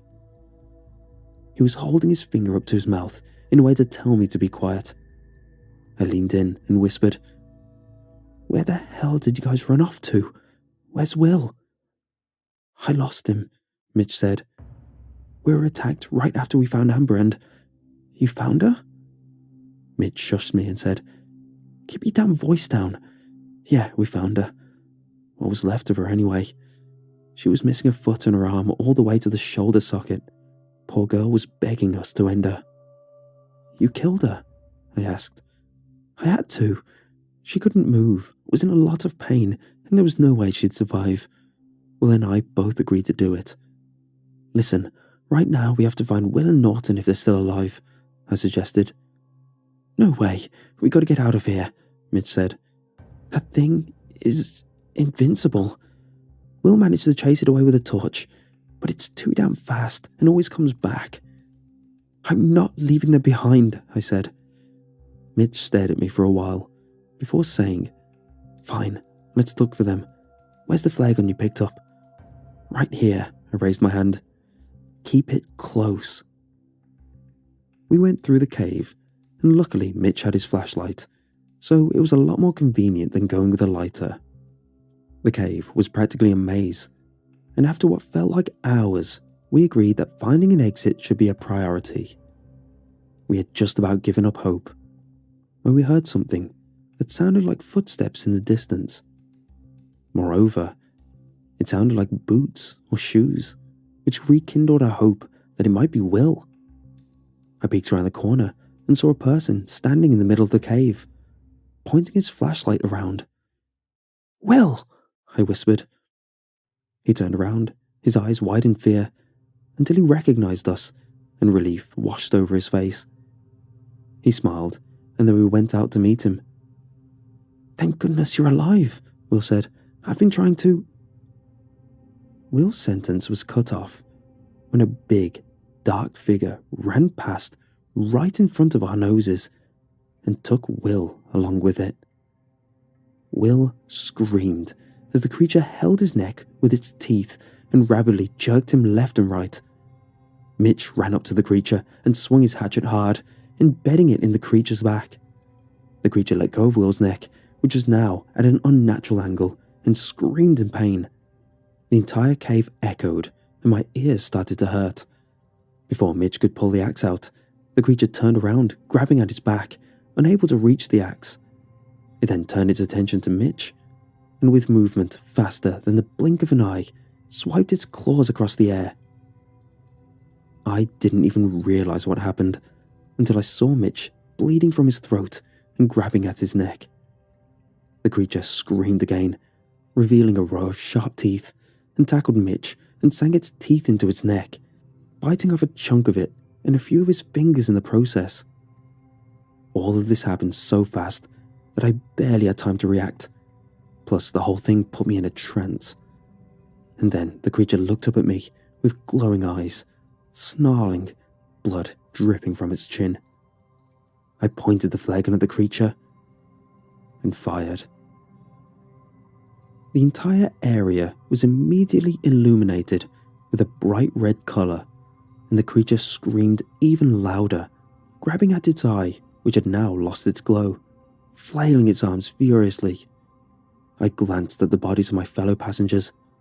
Both of them were dead. I turned on my heel and bolted out of there, the screams of that creature following me all the way through the cave.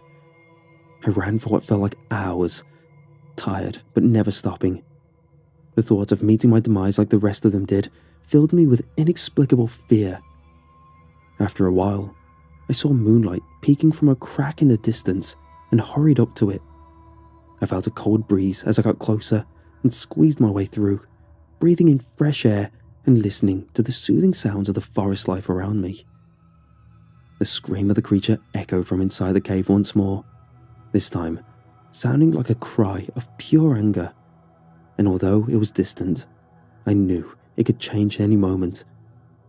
I stumbled through the woods, always looking over my shoulder and expecting to see the creature either behind or suddenly appearing in front of me. Daylight came soon, and I fell to the ground, exhausted, hungry, and thirsty. The adrenaline subsided, and I started to feel guilty and ashamed for allowing the other passengers to die like that. I broke down, rocking back and forth and letting my guilt gnaw at me like that for a while. And then I heard something in the distance. Voices. I couldn't tell what they were saying, but when I looked up, I saw a group of people walking around. I called out to them, and they immediately approached me, realizing I was in distress. I tried explaining to them that there's a dangerous predator nearby, but they didn't seem to understand what I was saying. They spoke to me, but I didn't understand their language. I figured they were locals, and cried again in happiness when I realized I was safe. And that's how I was brought back to civilization. I told the rescue services that going back to the crash site is dangerous, but they ignored me. They dismissed my story as exaggeration due to trauma and continued their search. Not even 2 days later, the case was closed and a statement made that there were no survivors. Norton's body was never found, but then again, they never found the cave I mentioned either. I've been plagued with survivor's guilt, nightmares and PTSD ever since. I'd wake up, thinking I feel a presence in my room, quietly watching me and waiting for the moment when I let my guard down. I never go camping and have never used planes since either. Except once, 2 days ago. I'm in a small town right now, close to the crash site. The locals here are friendly, but when I ask them about the creature, they suddenly go silent or find an excuse to leave. Others swear the creature I'm describing is peaceful and that running into it poses no threat. The third portion denies the creature's existence altogether, calling me crazy. All locals share one opinion though. No one should go to the area of the sightings. I don't know what that thing is, and I don't care. I have a gun over here, and tomorrow I'm going back to the crash site. One way or another, I'm taking that creature down.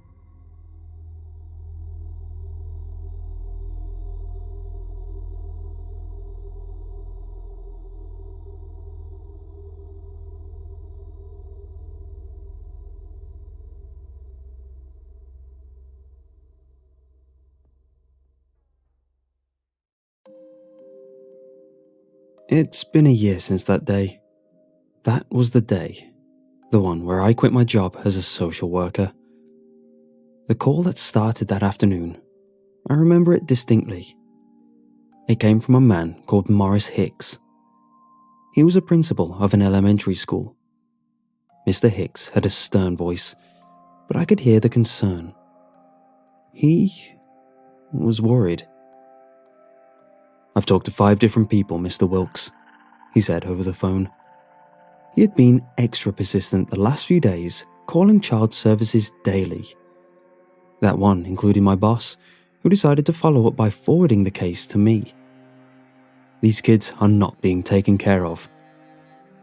"It's summer vacation, Mr. Morris." "So, how do you know that precisely?" I asked. "Mr. Wilkes, these kids have been going to my school for a year. They were always dirty and smelled terrible. I tried reaching out to their father, who is our only contact, but he never answers or returns my calls." "I understand, but that doesn't answer my question. How do you know these kids aren't taken care of when it's summer break?" "I drove by their house, Mr. Wilkes. I saw the boys in the front yard. They had blood on them." "How do you know it was blood and not something else?" "I know bloodstains, Mr. Wilkes," he responded, calmly but with a hint of annoyance. I wrote down some notes and thought maybe I should do at least a drive-by of the house. I hoped that it would put his mind at ease, or at least get him to quit calling. "I will go by today," I replied. It was worth doing just a quick talk with the father. It was possible that Hicks was right, but it would be wrong to assume the children were unsafe just by his statements. I needed to see myself. "Tell me the address and I'll head to check out after lunch." I wish I had never written down that address. The house of the Raymond family was not welcoming. It was a small, run-down house about 20 minutes outside of town. The closest neighbor was a farm. It looked deserted. The Raymonds' grass was overgrown, and junk laid all through the front yard. The thing that caught my attention when I got out of the car was the smell. It reeked of a dead animal. I walked slowly to the front door, and the odor became stronger. Mr. Hicks may have been right about the children's safety. The entire house looked like it could collapse as I walked onto the porch. I opened the small screen door to knock. No one answered. I tried again and said, "Child services, please open the door." I heard a giggle. It made me turn my head around as the sound of tiny footsteps were moving quickly. I stepped from the porch and into the yard looking around. I could not see anyone when I felt something tug my hand, startling me. It was a small girl with brown hair and freckles. Mr. Hicks had not mentioned a little girl. She was young though, not quite old enough to be in grade school. It could have been the answer. He may not have known of her. The little girl was curious as she looked up to me and asked, "Who are you?" "My name is Mr. Wilkes," I explained as I bent down to look at the little girl. She had weird stains around her mouth and her clothes were dirty. She had a smell too, like she'd been rolling in something foul. I could see why a school principal would be concerned about safety. "I am here to speak to your daddy. Do you know where he is?" "He's asleep and doesn't like to be woken up. He gets upset when you wake him up." "Where are the others?" "Ben and Tim?" "Yes, where are they at?" "I saw them playing in the backyard," she answered, as the little girl pointed behind the house. She started to run toward the wooden gate that concealed the backyard. "Come on, Mr. Wilkes. I will show you where they are at." "All right. What is your name, sweetie?" I asked. "Everyone just calls me Barb." She reached the wooden gate and I followed, noticing the smell was getting stronger. It did not seem to bother Barb though. She opened the gate, disappearing from my sight. "Wait up," I shouted when the gate shut. I placed my hand on the gate and knew something was wrong by the smell. The backyard was even worse than the front. It was covered in even more junk, but that wasn't what disturbed me. It was the small bones that were around. They looked like they came from birds, squirrels, and other critters. Something else stood out too. It was the makeshift table that had bones hanging from it with small strings. It looked like decorations. "What is this?" "It's where they play." "How is this playing?" I inquired to the child as I walked over, studying the table. The boys had made it, from bricks and wood scraps. The top of it had dried blood on it. I was even more disturbed as I turned to Barb to see her acting like nothing was wrong. "What happens here, Barb?" "The boys give it gifts," she responded as she walked over and pulled on one of the bones. I needed to speak to the father. These kids needed to get out of this house immediately. They weren't just filthy, they were playing twisted games. "What do you mean, gifts?" "Their friends ask for gifts made of skin and bones, but it hasn't been happy with them lately. It wants more." "What do you mean it wants more?" "It wants bigger things, and they have been giving it pieces." Barb replied when I heard something coming from the tree line of the backyard. I saw nothing, but I started to become more nervous as the sound happened again. It was coming from a different direction. It's never enough though. I heard it come from behind me, and I felt a sharp pain.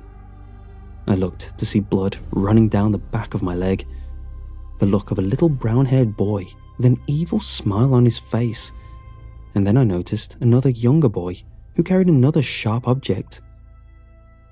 It was the brothers that Mr. Hicks had told me about. I grabbed Barb's hand and began to run to the house. The first boy took another stab at my thigh, and I felt a burning pain. I pulled on the small girl as we ran to the back porch. The two of us ran as each step ached and blood poured down my leg. I quickly pushed open the door and slammed it shut. I locked it as I looked outside to the two little boys holding their blades. They smiled menacingly at me. "Barb, go lock the front door while I call the police," I ordered, as the little girl looked confused. She must not have ever seen what her brothers were capable of. She seemed to be in shock, honestly. "Go lock the front door and hide." "But it'll get mad if it doesn't get a new gift," she protested. "Barb, lock the door and hide. I'll get us out of here, I promise." It took a moment, but she left and I pulled out my phone. I dialed 911 and the dispatcher answered. "911, what is your emergency?" "I'm being attacked, I am hurt, and I have a small child with me. Please send help." "Are you safe?" "No, I am not. I was just stabbed in the legs, twice," I yelled. "Sir, you're going to need to calm down. Who attacked you?" "The two little boys that lived here. I'm with child services and they sent me here to investigate." "Where are they now?" "I locked them outside, but I don't know how long that will last," I replied as I walked around inside the house. It was dirty and covered in junk. I could see spoiled food everywhere. I started to walk around, looking through the house. I entered the hallway. It looked like where the bedrooms were located. "Sir, you mentioned something about another small child. Who is that one?" "It's the younger sister, but she didn't do anything to me. I brought her into the house with me." "Sir, can you secure the child and hide safely until help arrives?" the dispatcher asked while I walked down the hallway. I counted 3 doors, but only one was open. The one on the end. "Sir, can you do that for me?" "Yes," I replied while I walked slowly to the last door. I guessed it had been to Barb's room, and that is where she had run to hide. I had to protect her. "I will find her, and the two of us will hide in the back bedroom." "Stay in the line, please. They aren't far away." "Okay," I whispered as I approached the room. The smell was awful, and it made me worried that it was not her room, but one of the brothers. It wasn't, though. I did not see what looked to be a child's bedroom. It was worse. It was so bad that it made me drop my phone in horror. It was a man, tied down to the bed, with chains binding him. He was thin and looked to have not eaten in weeks. The smell was him soiling himself on the bed that he was bound to. He had brown hair like the children, and I assumed it was the father. I noticed something though. It was that he was missing fingers and toes, along with other chunks of skin. The boys had been mutilating him slowly. I walked to the bedside and put my hand on his arm. "Mr. Raymond?" "Who is that?" he gasped, squinting his eyes. He was struggling to see me, but he was alive. I looked around to see if I could free him from his restraints, but I couldn't.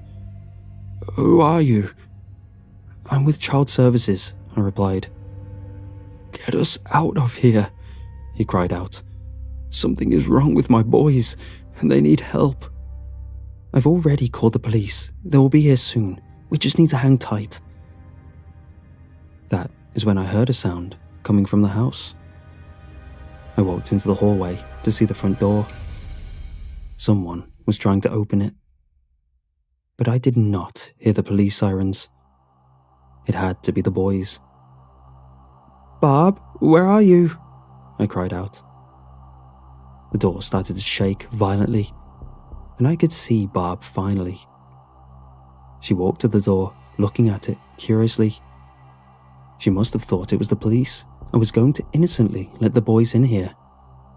"Barb, don't open the door," I screamed. She turned her head to me quickly as her hand rested on the doorknob. That's when the sound of sirens came. Barb ran away quickly, and I turned back into the room of Mr. Raymond. He could hear them too. I could see a weak smile on his face. "I'm going to get the 4 of you out of here and get your boys some help," I said. Just get the boys out of here. They need help because something is wrong with them. What about your daughter? He coughed and looked confused. I don't have a daughter.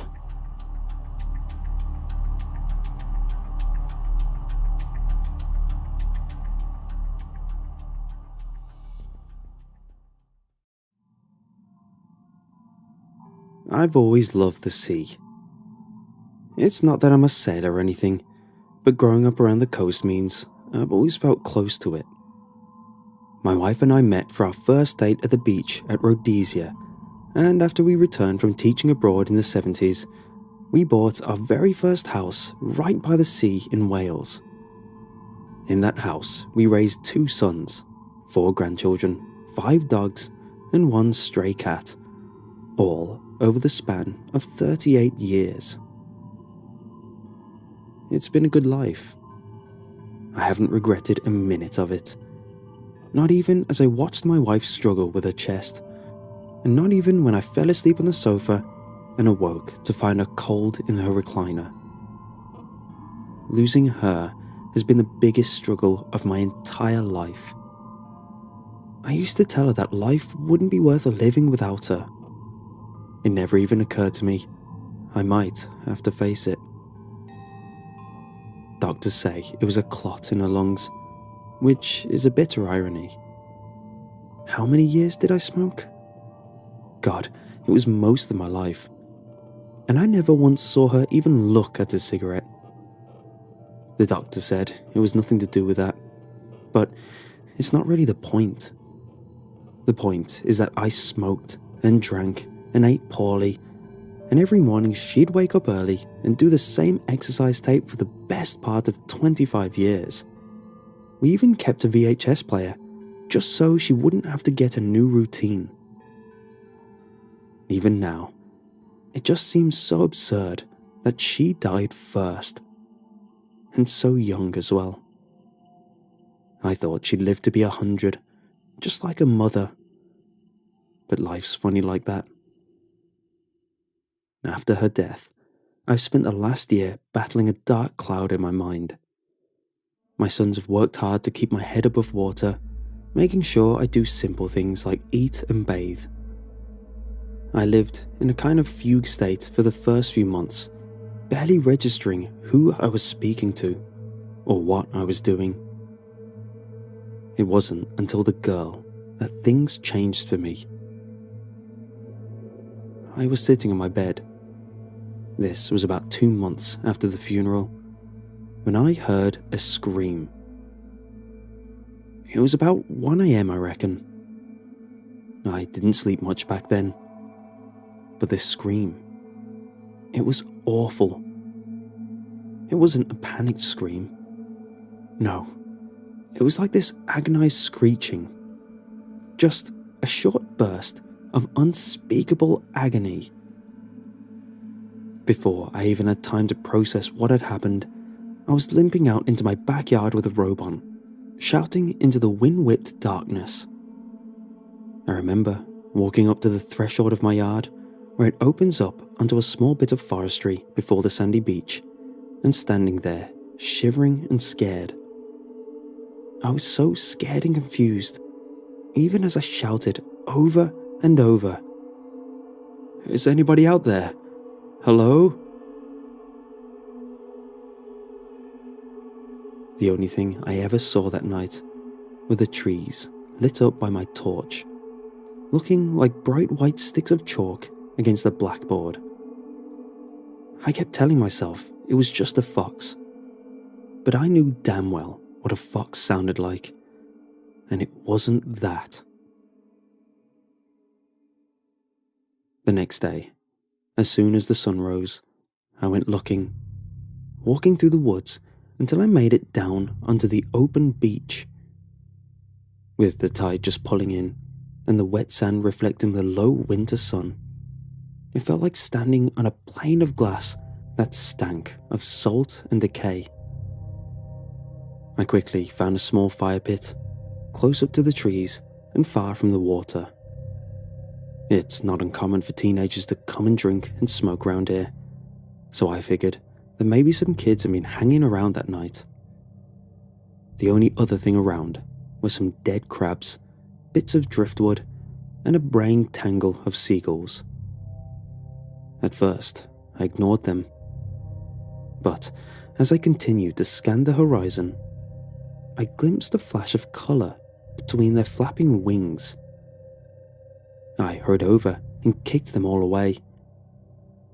They'd been fighting over her. It was awful. I knew instantly it was the person who'd screamed. She couldn't have been much older than 13, I reckon. Although the police won't say for sure, because they're still not sure who she actually is. It's just something about the backpack. It looked the sort of thing a younger girl might have. She was probably invited along by an older boy and snuck out without her parents knowing. They do it all the time. Hell, I did. Sometimes, when I have nightmares, I still see that seaweed-covered pile of ribbon-like flesh. My eldest son gave me a bit of row for going down there on my own, but the police thanked me for calling them. For weeks afterwards, that girl's death haunted me. I couldn't stop thinking about it. I just couldn't get it out of my head.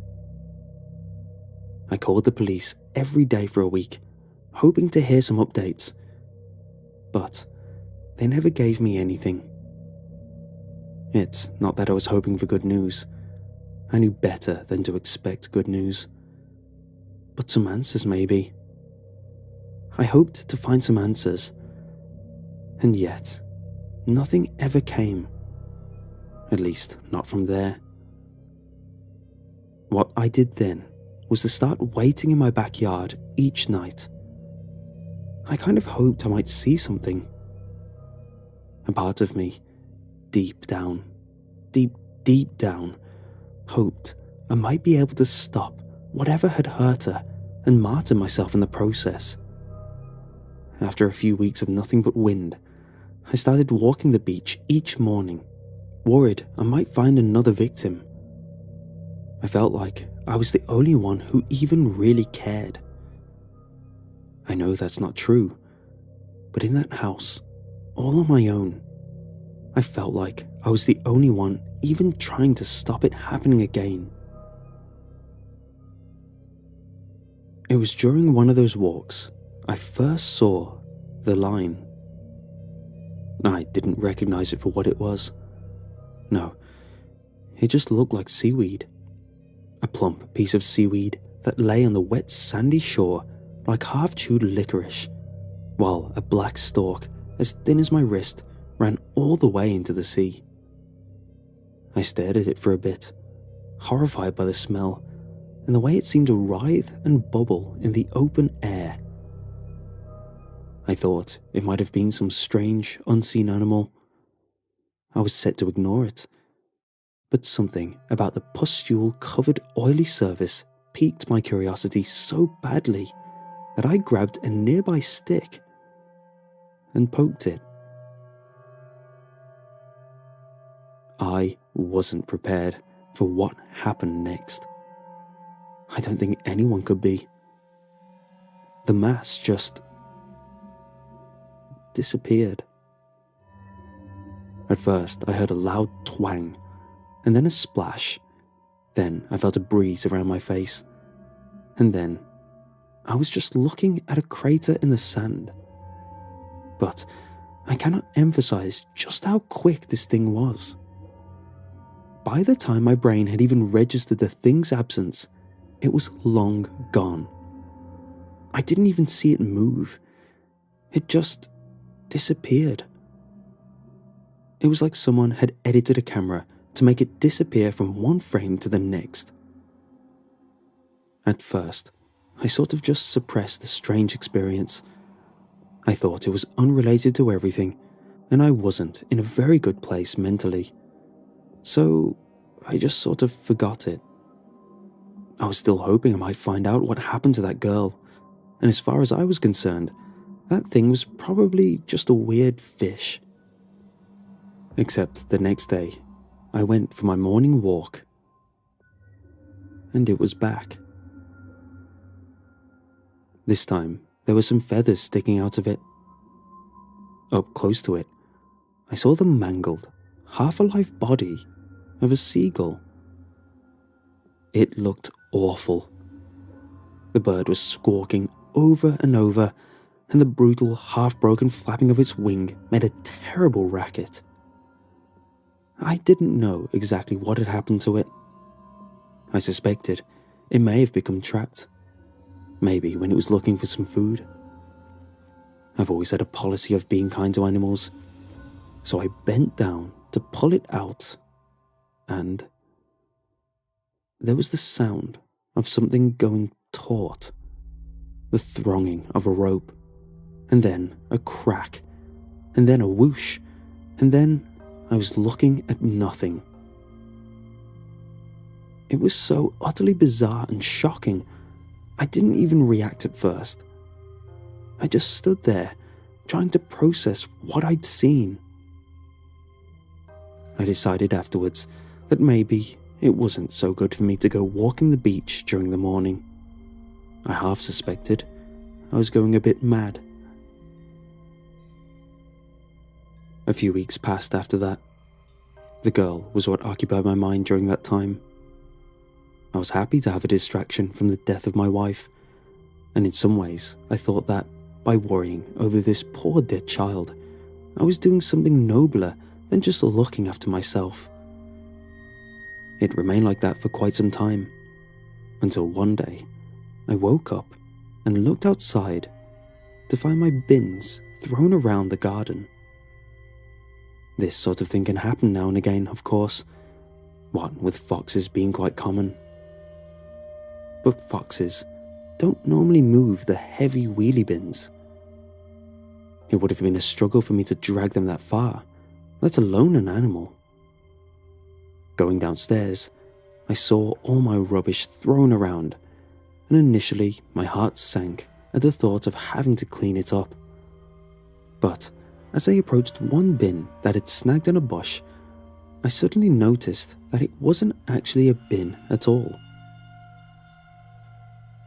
It was the seaweed again.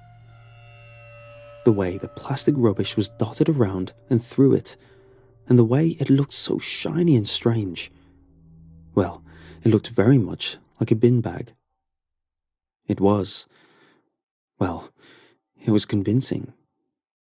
And that's what made me stop. That's what made me scared. There was even a clump of black seaweed at the very top, shaped just like a tiny knot. Exactly the kind of knot you'd tie at the top of a bin bag. And the way it was nestled in the bush meant that you had to look quite hard to see the twisted stalk trailing off into the woods. I couldn't understand it. It was terrifying because nothing was making any sense. But I was pretty sure that this thing, whatever it was, it was trying to trick me. And not just in a way that a moth might trick a spider with camouflage. No, this felt like a very clever trick. For a moment, I actually reached down, ready to give it a quick poke and see what happened, when I heard a creak. It sounded like rope under tension, a wood being stood on. It sounded like something winding up in anticipation. I hesitated, and then just decided to leave it alone and back away. Something about the thing changed when I stopped bending down and moved away. It suddenly began to throb. It looked a little bit like it had been holding its breath to stay still. By the time I walked up the stairs, I looked out the window and saw that it was already gone. It was a few days before I saw it again. Enough time had passed that I'd managed to try and forget at least a little bit of what had happened. I'd spent all day watching TV, just like I do every day, and then fallen asleep in the living room chair. When I woke up, the window was open and the lights were off. I could feel the draft. It felt sharp and cold, and my knees ached from where the blanket had slid down onto the floor. I wiped my face of drool and checked my watch, seeing that it was 2 a.m. I was groggy at this stage, thinking that it was a little unusual that I turned the lights off. Still, my wife had always kept a lamp beside her chair to help her read, and I reached over to turn it on when I heard a subtle creak. I froze and looked across. It was there. It was smaller this time, probably to help it fit through the window. But it was there. It was bunched around the lamp, steady and waiting. If it wasn't for the moonlight pouring in through the living room window, I never would have seen it. That slick, black flesh disappeared utterly into the shadow. Looking around, I saw the twisted black stalk, as thin as my arm, trailing across my living room floor and up through the open window. I stood up, shaking with fear, and I went and turned the light on, noticing the strange, black-purple residue that was left on the switch. That same residue now soaked my carpet, filling my living room with a stench of rotting fish and strange, salty air. Once again, that strange mass had started throbbing once I moved away, looking like it had relaxed its dreadful ruse. I grabbed a nearby newspaper, and in anger I walked over and hit it. I don't know exactly what I expected, but the speed of the thing. The living room window was practically torn out of the wall. The air rushed in as if displaced from an explosion, and my rug had friction burns. Actual burns charred into the fibre from where this thing had moved so fast it had damn near ignited the nylon. And the newspaper I'd held? It had been snatched out of my hand so fast my skin was left bloodied and my wrist was sore for days. But what worried me the most, even in that moment, was the sense that it had actively tried to grab me. My eyes had barely registered it, but I swore I saw that thing clamp onto the newspaper with phlegmy tendrils. If it wasn't for the fact I'd used a random object, it would have succeeded. After that, I couldn't get the idea out of my head. It was a lure. It was a goddamn fishing lure. It was a smart, sophisticated fishing lure, and it was trying to drag me into the damn sea. What the hell for? I couldn't imagine. But I had a good guess that when it was done with me, it wouldn't be throwing me back.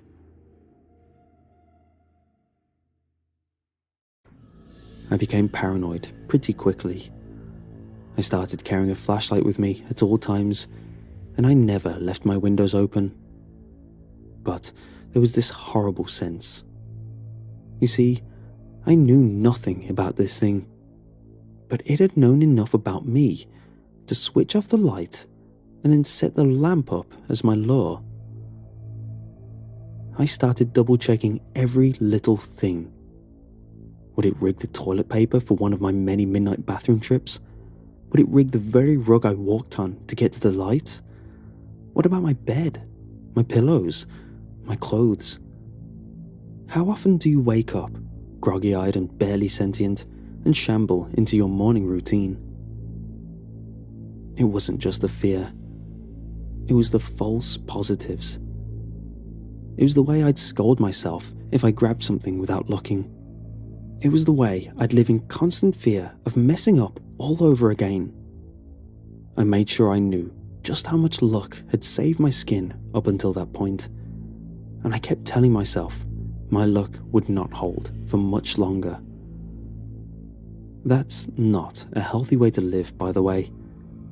It's actually quite exhausting. I just kept hoping it would somehow end, and as the weeks passed, I started to hope that maybe the law had left me alone, finding me a little too smart. Looking back, that's quite a laughable idea. If anything, I had drastically underestimated the law. You see, I'd always had a fondness for cats.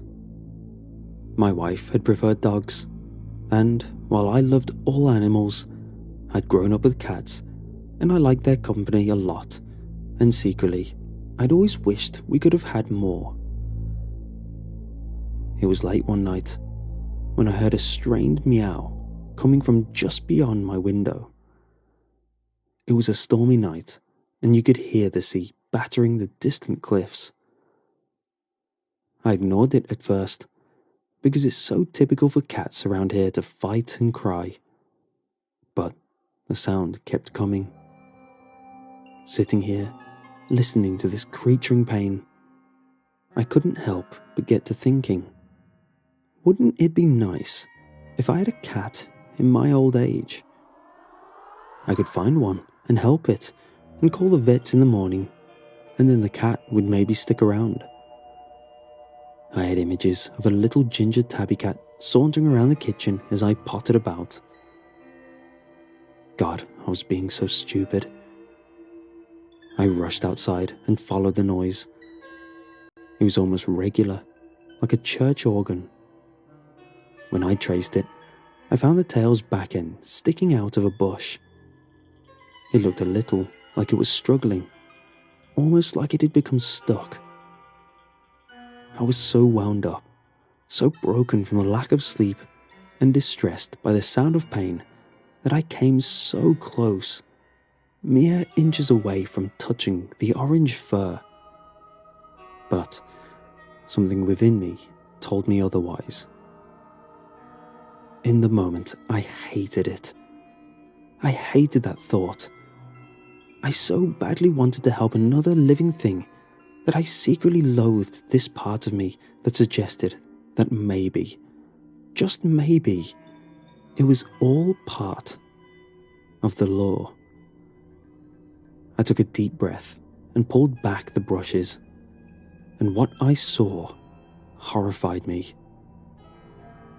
It hadn't even found a living cat. Or if it had, it certainly hadn't let it live for long. You see, this thing, this amorphous, tendril-wielding lump of tobacco spit come to life, had driven long-knuckled fingers that looked like grotesque spider legs deep into the belly of this cat. Before my very eyes, I saw those fingers spread the cat's ribs and then squeeze them shut, pushing a withering and unnatural cry out of the animal's mouth as it did so. It was like some twisted, hellish version of a bagpipe. I fell backwards and screamed. The very sight made me want to vomit. I couldn't bear it. I was so angry, I wanted to grab that damn law and yank whatever the hell was in that ocean out to meet me and face my wrath. It took every ounce of my willpower to stop myself. That's what made it so clever. It knew. It knew exactly how to push my buttons. It wasn't about tricking me that time. It was about goading me. It took every bit of strength to hold myself back. But in anger, I stood and screamed at it. Go away! Just leave me the hell alone! With that, the cat's body suddenly slumped and fell down. When I looked in the bush once more, there was no sign of the law. it had gone, leaving me with a poor animal's body. I buried it in that night, sobbing the whole time. The next morning, I called my son and asked him to take me to a home, one that's far away from the sea. Since then, I've just been waiting. I've been ready to go for days. I don't want to take anything with me. It hurts just to look at it now. All I wanted to do was leave. I thought that maybe, if I got far away. But like always, I just keep underestimating the law. I thought that my son would be coming this morning. He was supposed to. He rang at midday, a good few hours after he was expected. He was hysterical. He kept saying that no one could understand why. No one knew why. Why what? I'd asked. Why they dig her up, Dad? Why would anyone take her body? And now, it's night time. It's night, and my head is hurting, and I'm afraid. I'm afraid of what's upstairs. I'm afraid of the sound of smashing glass that I heard an hour ago, and the strange, dreadful thumping that followed it. I'm most afraid because when I went upstairs to check on what had happened, nothing looked different.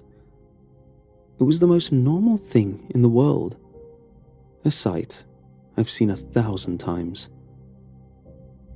My bedroom, the lampshade on, my slippers ready, and worst of all, the duvet-covered shape of my wife, her chest rising and falling.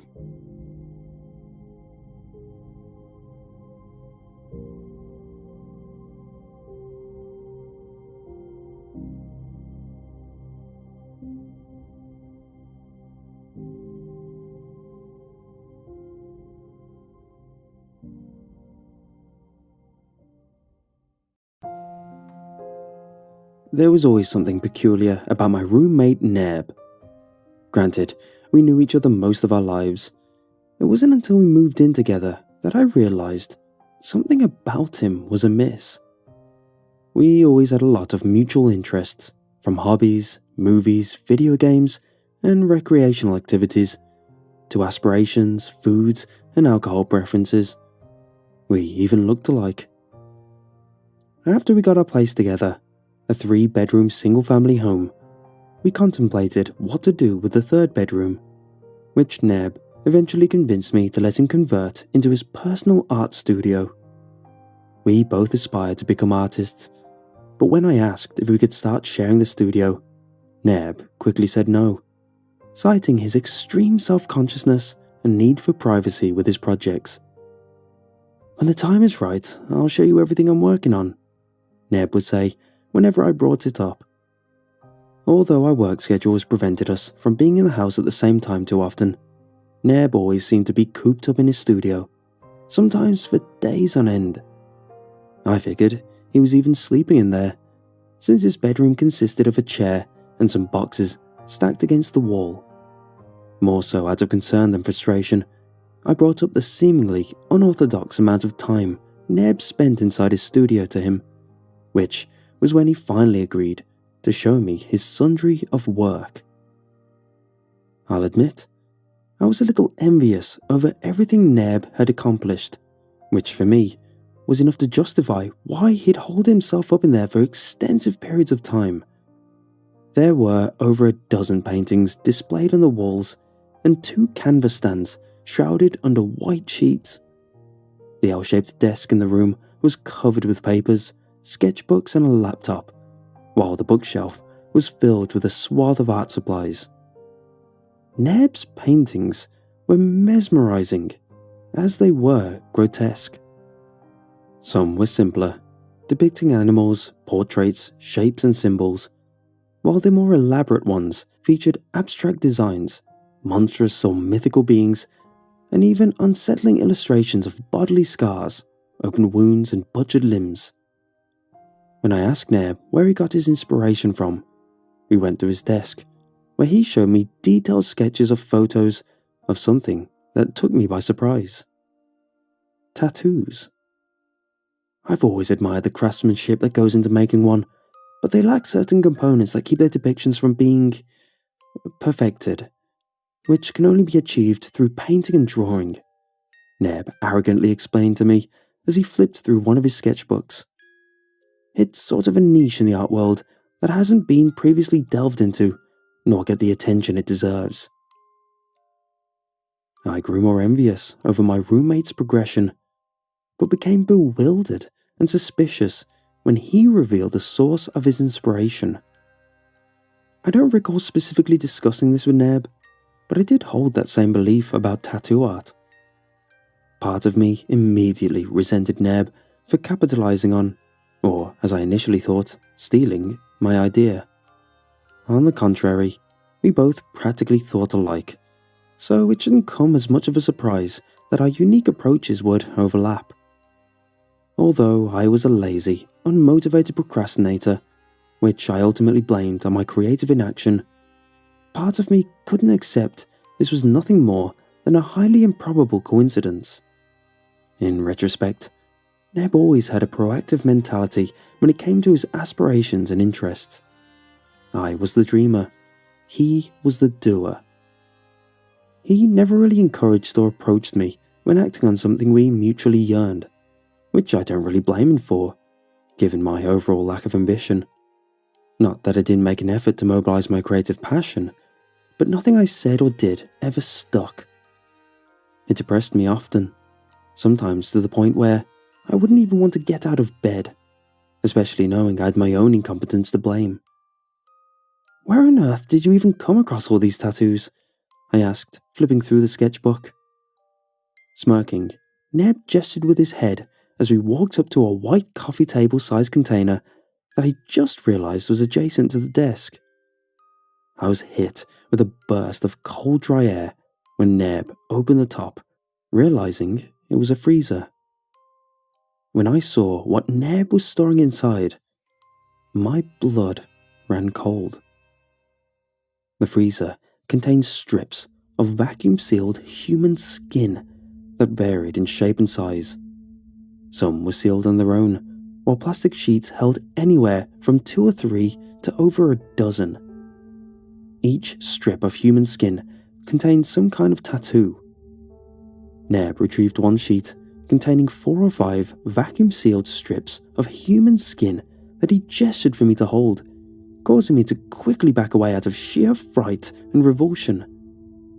"They're non-objective donors," Neb said, in a disturbingly nonchalant tone. "How?" was the only word I shakily uttered, as a knotty queasiness quickly formed in my stomach. Shutting the freezer, Neb lightly chuckled. "Let's put it this way. Anyone I got these from had no use for them anyway." He swiftly faced me, the expression on his face turning sterner and more sinister. "And this always stays between us. Got it?" I slowly shook my head in agreement, after which Neb escorted me out of the room. Neb changed after that day. He grew more controlling and oppressive to the point where I was genuinely intimidated. He started being one step ahead of me, seeming to know every one of my actions or decisions, like he could somehow read my mind. I thought about finding a way out of my lease, but didn't want to endure the potential ramifications. Plus, I'm sure Neb would somehow uncover and sabotage my plan. Instead, I adapted by spending more time out of the house. Living with Neb had become daunting, but I wasn't being pushed to my breaking point. At first. That changed when I met Cynthia. She worked as a barista at the coffee shop I frequented, where I started visiting after work and during my downtime more often. We never really spoke much, until I started spending more time there and learned we had a lot in common. Eventually, I worked up the courage to ask Cynthia on a date, and she gratefully accepted, saying she's been waiting for me to ask her since we started talking. We exchanged numbers and discussed the details as she closed up the shop, agreeing to meet tomorrow afternoon for drinks at a nearby gastropub. We were outside as she turned away to lock the front doors. It was the first time I noticed the intricate tattoo on her back. An almond-shaped eye with a deep blue iris and light orange pupil, from which 2 angel wings protruded that ran the length of her shoulders. The feathers were white and different shades of grey, but were crafted with such detail they could pass as real. "They're beautiful," I said in a hypnotic tone as she turned back to face me. "I beg your pardon?" Cynthia asked, a smile spreading across her bright red lips as her green eyes flickered. "Your tattoo," I said bashfully as I awkwardly pointed at her and made a vague circular motion with my finger. Turning to look over her shoulder, Cynthia flipped some strands of her light reddish-brown hair. Blushing lightly, she smiled coyly as she took a few steps forward and gave me a quick peck on the lips that took me by surprise. "There's a whole lot more below you can see," she whispered to me, winking as she started down the street. "Maybe I'll show you tomorrow, Brian." Totally tongue-tied, my jaw dropped slightly as I watched Cynthia walk to her car.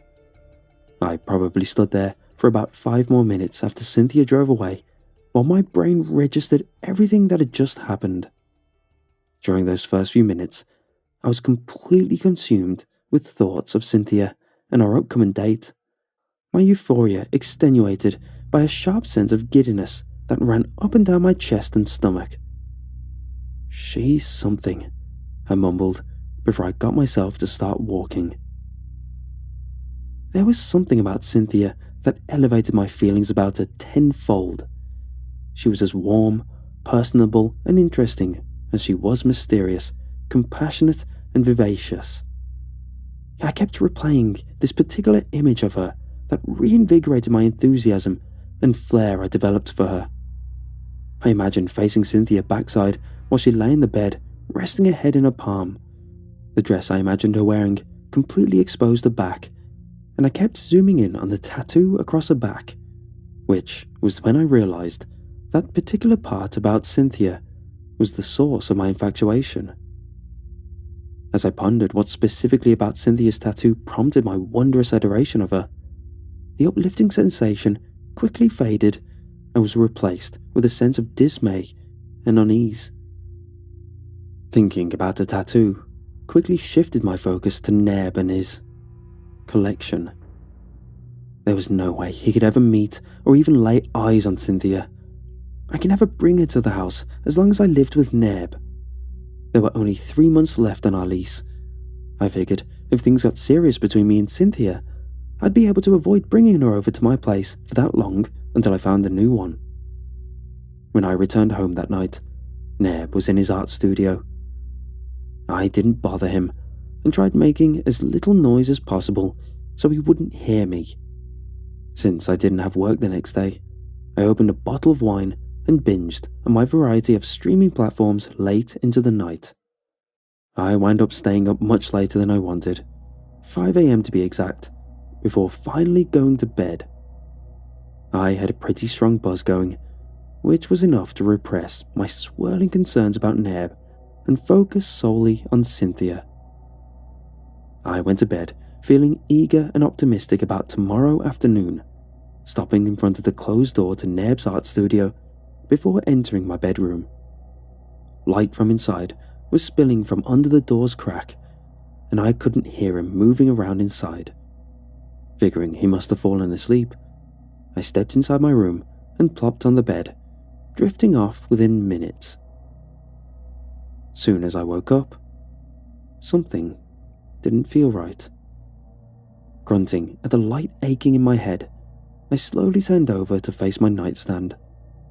My eyes widened and I sprang to life upon seeing my radio clock screen was blank. I saw it wasn't even plugged in and scrambled to my phone, which was charging on my desk. I turned on my screen and saw the time read 2:38 p.m.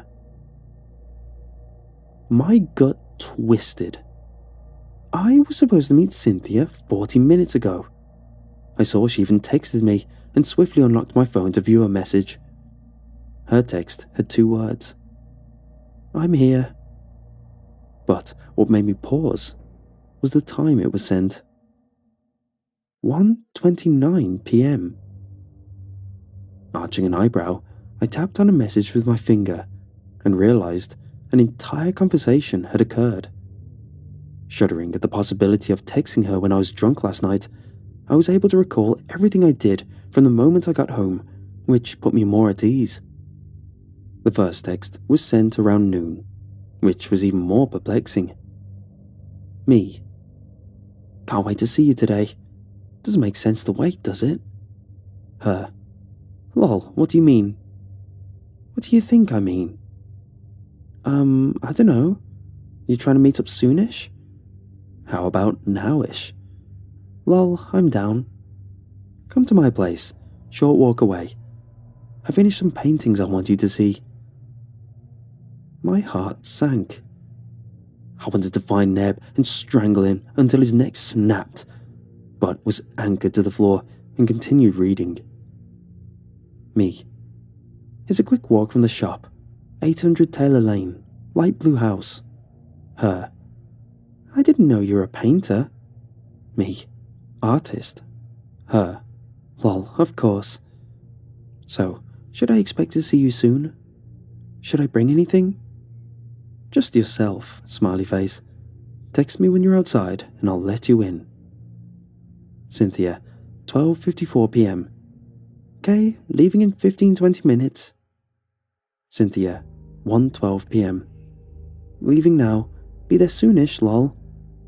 Cynthia, 1:29 p.m. I'm here. I wasn't sure what to think as I set my phone back down and stormed out of the bedroom. Did Neb actually swoop in and steal my date? Were they locked up inside his studio, looking at Neb's paintings? The bouts of jealousy quickly turned to genuine fear and worry when I reminded myself what Neb had in that room. His skin collection. People's tattoos. While trying not to fathom what Neb was capable of accomplishing over the last hour, I was also trying to determine how Neb unlocked my phone. Did he find a way to get my password?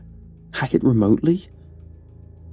My thoughts froze when I stopped at the doorway to Neb's studio, which was now open. I stepped inside when I didn't hear any voices or movement. Although the art studio was empty, I raced towards the freezer, threw the lid open, and started frantically sifting through the sheets and flaps of vacuum-sealed skin, sighing in relief when I didn't see Cynthia's tattoo. After seeing Neb's room was also empty, I returned to my bedroom and immediately called Cynthia. After the first ring, I heard the sounds of a ringtone coming from downstairs, which sent a sharp chill down my spine. I stood motionless with my phone pressed against my ear until it went to voicemail. Breathing deeply, I slowly approached the banister and peered into the living room. I nervously called out to Cynthia as I started descending the stairs, desperate to hear her respond. Silence. A wave of dread swept over me when I spotted Cynthia's boots by the front door. Entering the kitchen, I saw Cynthia's coat thrown over a chair. Her cell phone lay on the table next to a purse, and a light grey blouse which had smeary, dark red streaks and distinct tear marks. No, I gasped, wildly scanning my surroundings as I wallowed in uncertainty on where I should check next. I was drawn to the downstairs bathroom, where the light was on inside and the door was slightly ajar. I screamed Cynthia's name as I threw the door open and almost fell to my knees upon being greeted to the grisly sight before me. Cynthia's limp body hung from the shower curtain rail, She was completely topless and her wrists were tightly bound to the metal pole. Her motionless, dangling head was entwined with saran wrap and streaks of blood ran down her torso, legs, and the bathtub's side. I raced towards Cynthia and tried freeing her wrists, which were tied to the pole with metal wiring.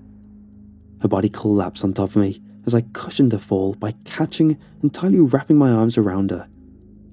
My arms felt the slimy, sticky surface on her back, where the flap of skin her tattoo covered, which was pasted on the bathtub wall, had been removed. Regardless, I slowly let Cynthia's body down and started undoing the saran wrap around her face. I paused a few times to glance at the upside-down, cone-shaped strip of skin from Cynthia's back that betrayed her full tattoo. Cynthia was right when she said there was more to it than what I saw. The winged eye was perched atop a narrow, spike-shaped staff that appeared to have ran down the length of her back. Weaving around the staff was a light green vine and black thorns, from which 4 or 5 blood-red roses blossomed. "Beautiful, isn't it?" I heard Neb's voice say behind me. She's long gone, by the way. Like I said, they come from non-objective donors. They have no use for them anymore. I stopped unwrapping Cynthia's head and slowly stood up after Neb's remarks. My fist tightly clenched and heart racing, I struggled to contain my anger as I shot one more glance at the skin strip brandishing Cynthia's tattoo, before slowly turning and peering into the bathroom mirror. "You don't get it, do you?" Neb said condescendingly, as I felt him looming behind me. "This particular one, it represents us. The eye and staff are you, our foundation, our visionary. The vine and roses are your hindrances, keeping you from thriving. And I am the wings, the means that lift you from your monotony, your conscious constraints." I felt Neb encompass me with his encroaching presence as he whispered in my ear, "I'm freeing you." "From what?" I quickly asked in a staggered, breathy voice. "From yourself, Brian," he said belittlingly. "You always had that creative drive within you, just didn't know how to impel it. You became so disconnected from your aspirational identity as a result, but channeled it through me to keep it alive, to nourish and savor it. Now look at what I brought you, Brian. The means to craft your greatest masterpiece yet." My resentment and fear toward Neb were replaced with a sense of calmness and clarity as I started making sense of what he was saying. Neb's revelation invigorated me as I stared at him in the mirror. Both of us wearing the same exact sly smirk when everything he said started making sense. I did become the doer I yearned to be, and had been for much longer than I realized, with Neb being the one to open my eyes. "And the collection's greatest addition yet," I added to Neb's comment as I stared into my reflection's eyes of the body we shared. "Time to start painting."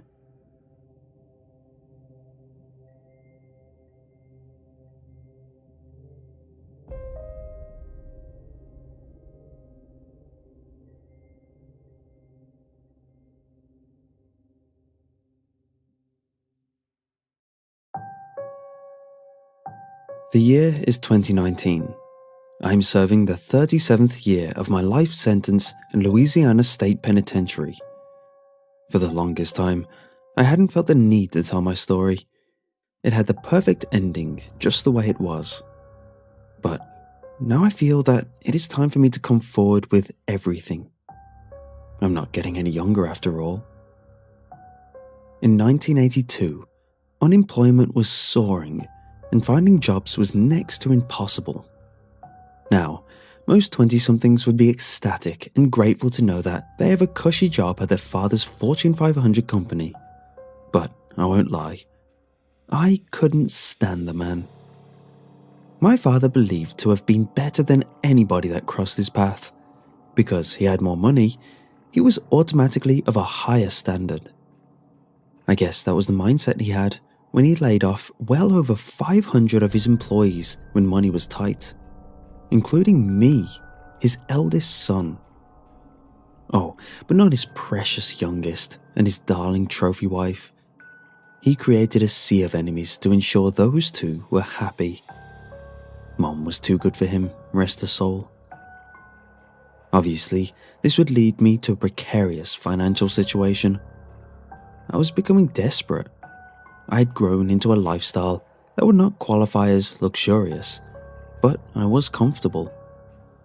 I moved out of my studio downtown to a one-bedroom apartment just to consolidate until I was able to come across steady income. This quickly became difficult as there was simply no one hiring. Until one Tuesday morning, that is, when I discovered an ad for a job in the paper. Fit, adult male needed, cash up front and after, call number now. I wouldn't say I was a Harrison Ford or a Tom Cruise, but I was in decent shape. And what the hell, I asked myself, and I gave them a call. The man who answered was stern and cut straight to the point. There was an urgency for professionalism. 5,000 up front, 5,000 when you're done. You will receive a letter with instructions. If you refuse to complete your assigned task, we will take it upon our own means to retrieve the original 5,000. Do we have a deal?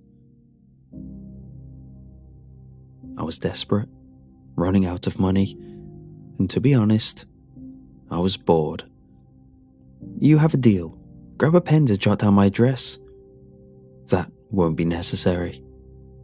And without skipping a beat, the man hung up. I would be lying if I said I felt a bit uneasy after hearing that. But many people knew my name through my father, whether that was a good or a bad thing.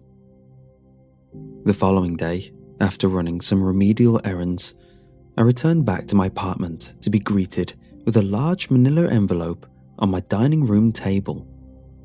The inside of the envelope contained 3 items: a small letter, $5,000 in cash, as promised by the phone call, and a walkie-talkie. Puzzled by the walkie-talkie, I began to read the letter. It read, "You are to board and ride the boat docked at Tick 4 Mariner in 3 days. The boat is black with exactly 3 white lines painted on the right side. You will leave at midnight. No later, no sooner. Ride the boat in the exact direction it is facing when you arrive. Do not stop until you are instructed to do so. All communication will be done through the device you received in your package. Upon completion of your task, your additional $5,000 will be delivered. If you no longer wish to complete the task, place all 3 items back in the package so we may retrieve it later in your mailbox. If you wish to go through this, we will assume your acceptance of the task if there is nothing in your mailbox by midnight tonight." Obviously, this was a lot to take in. What could possibly be asked of me to do? But $10,000 was quite a lot of money for 1982. I could hit the hard reset button on my life and really turn things around. I thought to myself, what is the worst that could happen? I called my cousin, who was my closest friend at the time, to ask him what he thought. This was the 80s, and things were much simpler. If there was an opportunity to make $10,000 in a single night, you took it without hesitation. He talked me into a calmer state of mind, and I felt much more confident about my decision. In just 3 days, I was going to be $10,000 richer. The next few days blew by. I spent my time planning on how I was going to spend the $10,000. A down payment on a house probably was the most responsible thing I could have thought of, But naturally, my mind wandered to more exciting things, like a bike, a new car, or even a record player. Mom always loved to play me the Beatles. It was 6 p.m, the night of the big day. I had both a mixture of excitement and nerves. As I was packing a brown bag with something to eat, I received a call. It was my cousin. "Hey, I've been trying to get a hold of your dad the past couple of days now. Have you heard from him?" I told him I had not, and that it wasn't uncommon for him to go off the grid for extended periods of time. When you're the CEO of a large corporation, you make your own hours and you take as much vacation as you'd like. Not like I would ever be on any with him, but still. We exchanged some pleasantries until finally the phone call had ended. I passed the time with some chores around the house. Nothing exciting. The drive only took me about 20 minutes. When I arrived, an uneasiness settled in. I couldn't quite put my finger on what it was, but it was there. The boat was right there waiting for me. Not an issue. However, I had very little experience operating a boat. My dad let me do it once when I was like 10, maybe 11. He yelled at me 30 seconds in and didn't let me operate it ever again. Damn boat was more precious to him than me. I clicked the walkie-talkie to inform them I was here. "Go straight until we tell you to stop. Keep your light on." Seemed simple enough. I hopped in, turned on my searchlight, and went straight. I went about 10 minutes until I heard the walkie-talkie. "Stop. We will arrive shortly." After about 10 minutes of waiting, a boat, nearly identical to mine, arrived on the left side of my deck. 3 men, dressed head to toe in black, including cheap ski masks, were all aboard their boat. They tossed the rope over to my side to tie around the side hook to keep our boats touching. They put 3 wooden boards on top of our boats to form a bridge, which they then slid 3 large wooden boxes over to my side. Each one must have weighed well over 100 pounds, one of them being at least double that. I guess I see why they said they needed a fit male. After I slid over the boxes and settled them on the floor, one of the men handed me a fairly large toolbox, which I could feel was loaded with just about every tool imaginable. They then proceeded to slide all 3 of the boards back onto their boat. They pointed to the rope and gestured for me to untie it. I obliged, tossed the rope back over, and they sped off without saying a word. A weird encounter for sure, but I figured that the hard part of the job had been over. Carry some heavy boxes to shore, right? I sent a message through the walkie-talkie. I have the boxes in the toolbox. Where should I deliver it?" "Open the toolbox, remove the crowbar, and open the top of each box."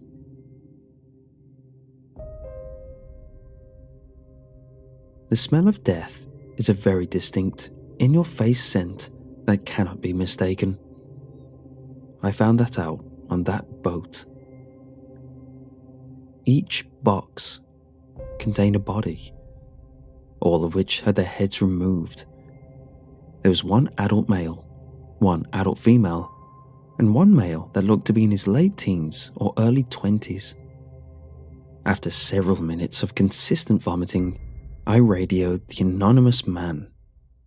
"What the hell? Please tell me this is a joke. If you want your money, you will complete the remainder of the task. Do you wish to proceed?" In hindsight, I should have left. However, my mind thought that I was already too knee-deep in this situation, and that backing down now would not improve my chances of wiping my hands clean of the mess that had been plopped in front of me. What next? Each box contains multiple trash bags. You will remove both arms and both legs from each body, put each limb in its own separate trash bag in the back of the boat you will see multiple boxes. Within the boxes, you will see bricks. You will place 2 bricks in each bag. You will then put each of the bag into the mariner. After the limbs, you will put the torso back into the box and fill the boxes with bricks to the brim. After this, you will throw it all into the mariner and your time on the boat will conclude. Do you understand? Naturally, my first instinct was repulsed.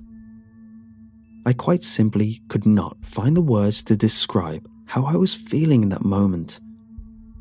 This must have been a dream, right? Do you understand? Yes, I quickly responded.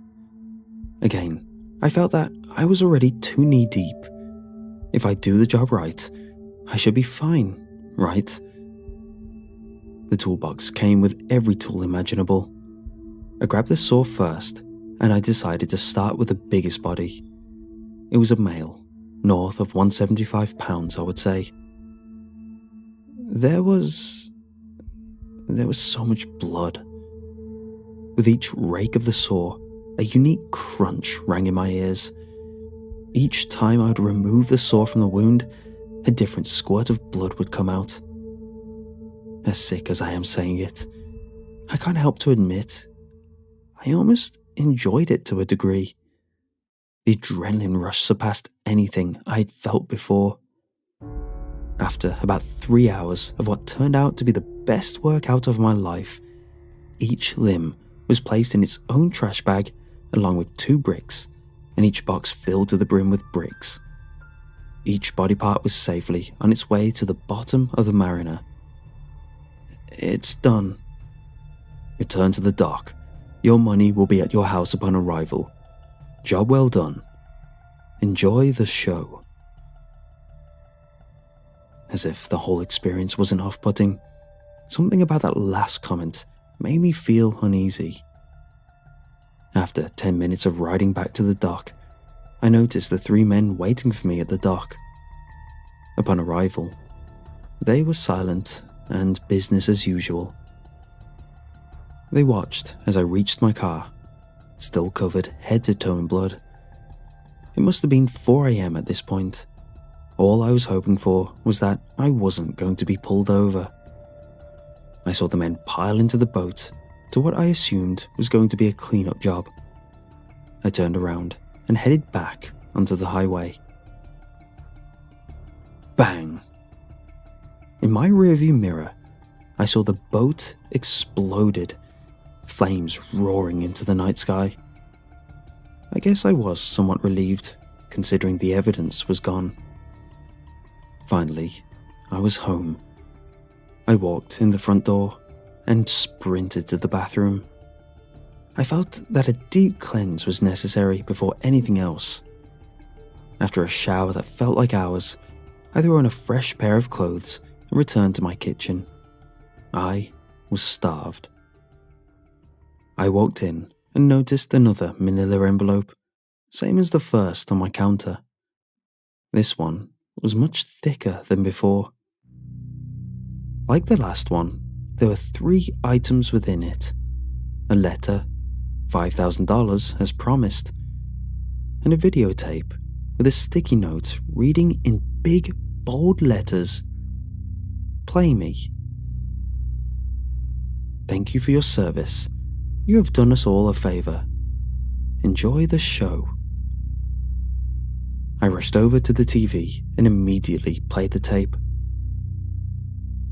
What I saw not only scarred me, but would ultimately be the ending of my life as I knew it. I probably should have been smart enough to inspect the boat before I proceeded with the job. You see, I feel like an idiot for having to say this, but checking for cameras back then was not common. However, I should have. I began to watch a video of everything that transpired over the course of the evening. Every single cut, grunt, and spew of blood, all for the viewer's pleasure. Except, conveniently, the video cut out the part where the men dropped off the boxes. To the eyes of the police, this was a solo job. I sat and watched the entire thing. Again, there was something sadistic, yet enjoyable, watching myself cut into the bodies.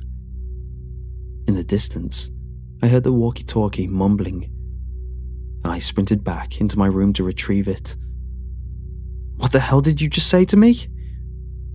"The video has been given to the police. Thank you for your service. We hope you enjoy the show." We hope you enjoyed the show. And no more than 30 seconds passed until I saw the lights through my living room window. It was over. I didn't even fight it. Dropped me to my knees and booked me. I was stoic, to say the least. All of this for a meager $10,000 I was never going to even be able to spend. Was it wrong that that is what was at the forefront of my mind, and not the bodies I had mutilated? Probably. As I was sitting in custody, I was able to get a glance at one of the TVs in the waiting room. The news was on, and then I saw the headline. CEO, wife and son murdered, decapitated and robbed $10,000 cash from Louisiana home. I wish that I could say I felt remorse. Truly, I wanted to. But I almost felt satisfied. Like the police raid, I didn't even fight in court. I took no plea deal. I felt that what I was getting was deserved. Trust me when I say that anyone would pay a life sentence to experience what I did. The adrenaline rush was more addictive than crack. Through the years in the state pen, you hear things. At my time here, I was finally able to piece together the puzzle. I came to find that the workers my father had laid off went off the deep end. They wanted to exact their revenge with none other punishment. That's where I came into play. Gotta hand it to them. Not a bad plan. To this day, though, I can't help but ask one question. Why didn't they just ask me to join in the first place?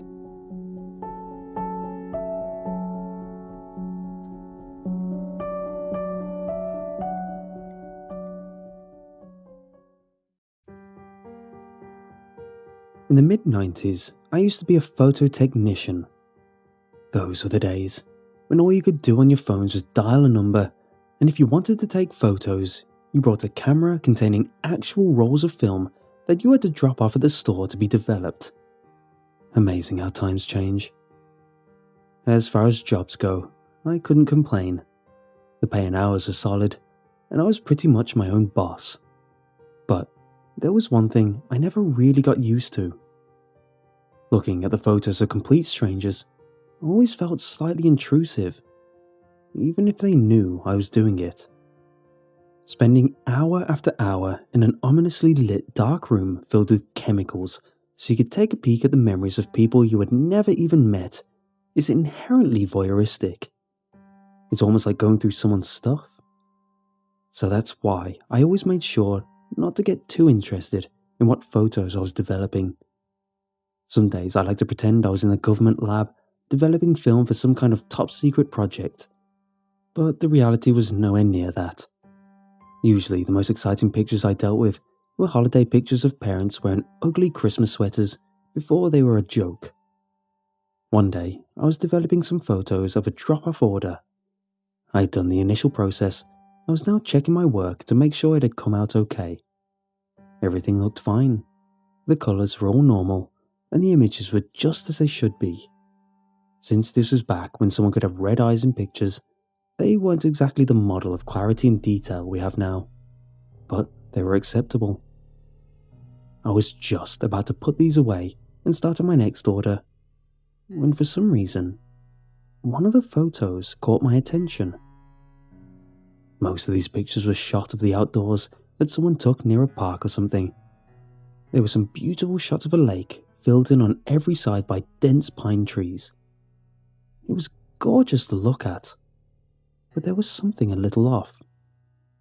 One of the last pictures showed a family of 5 gathered together in front of a cluster of blue spruce trees near a pond in the afternoon. In the left corner, near the edge of the shot, there was the shape of a person. There wasn't much you could tell, but it was definitely a person standing there, wearing what looked like a black shirt and blue jeans.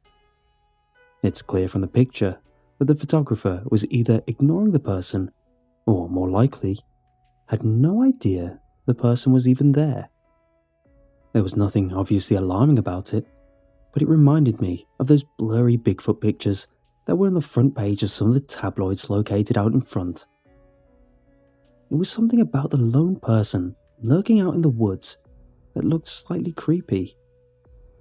But a random person making it into the shot happened in a ton of pictures, especially back then. So I finished the order, went on with the next batch, and forgot about the picture. About 3 weeks later, I was going through a totally different order when I found another strange picture. Except this one was different. Instead of the great outdoors, this picture was from a birthday party of some sort.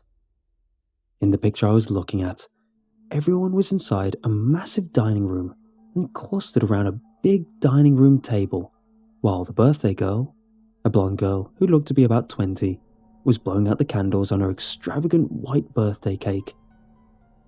But what caught my attention was the large bay window that everyone was facing away from. There was a man standing outside, closely watching everyone inside. He was average looking from what I could tell, but what caught my attention was his expression. He wasn't standing out there with a woeful expression that said he felt left out. No, this guy was intently watching them, like one watches an animal at the zoo. I wasn't 100% sure, but I thought that he may have been looking at whoever was taking the photo. Either way, I had no idea what to think. Was this a relative about to pull a prank on the birthday girl or something? I've seen plenty of awkward and downright weird family photos, but this one seemed different.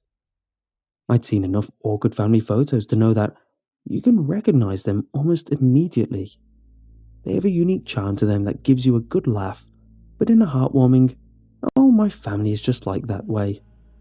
Since there wasn't much of anything I could do about a weird picture, I checked the rest of the pictures, packaged it up, and kept on with my work.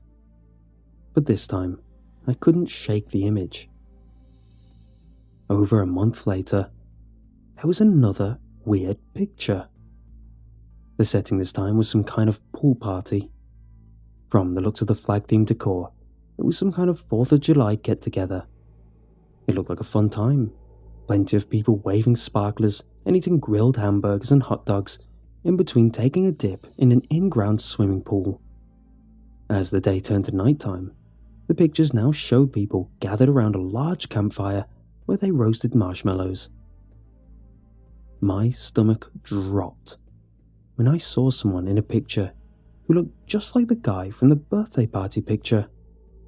What gave him away was the same expression I'd seen before. Unflinching, unsmiling, and out of place amidst all the holiday festivities. This time, he was in the next to last photo.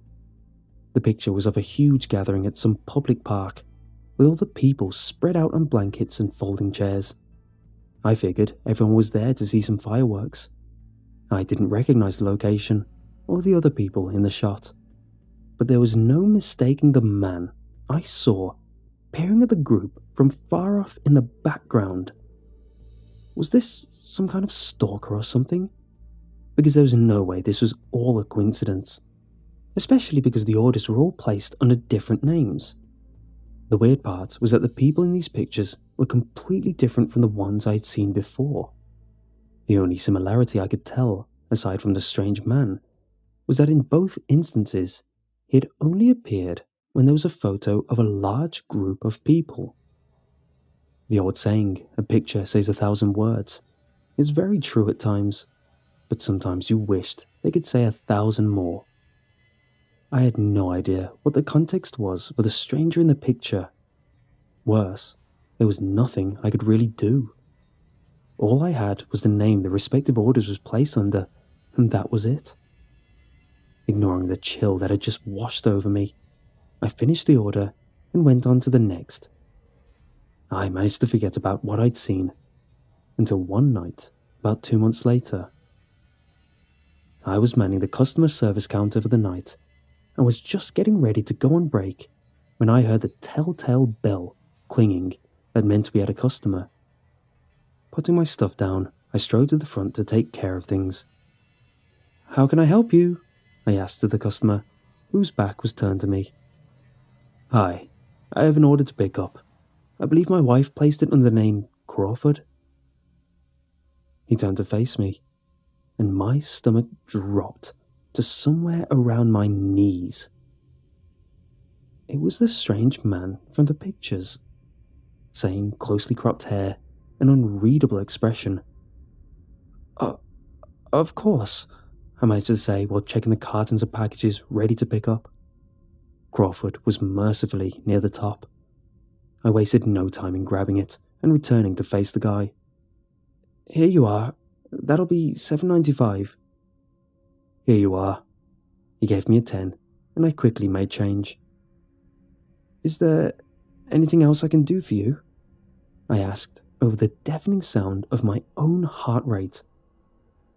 "Oh, no, thank you. This is plenty. Between the two of us, I'm just happy to finally get some time off work. I'm in law enforcement, so my schedule is a mess," he added while showing me the legit badge and ID on the inside of his wallet. "No kidding." "Yep, I've been doing undercover work for the last few months, and it's finally over. That's why I'm thrilled to be doing something as ordinary as run errands. You should be able to read all about it in the paper tomorrow. But there was this serial killer operating around here. His victims were all people he knew personally. He would go to their houses for holidays and stuff, and they never suspected a thing. I'll give him this. He was clever. Since he never wanted to have his picture taken there, he would instead volunteer to be the one to take the big family photos of everyone. I even watched him do it a few times myself. Scary stuff, huh? Very, I agreed, as relief began flooding through my body. It's easy to forget a photo shows everything, except the person taking it.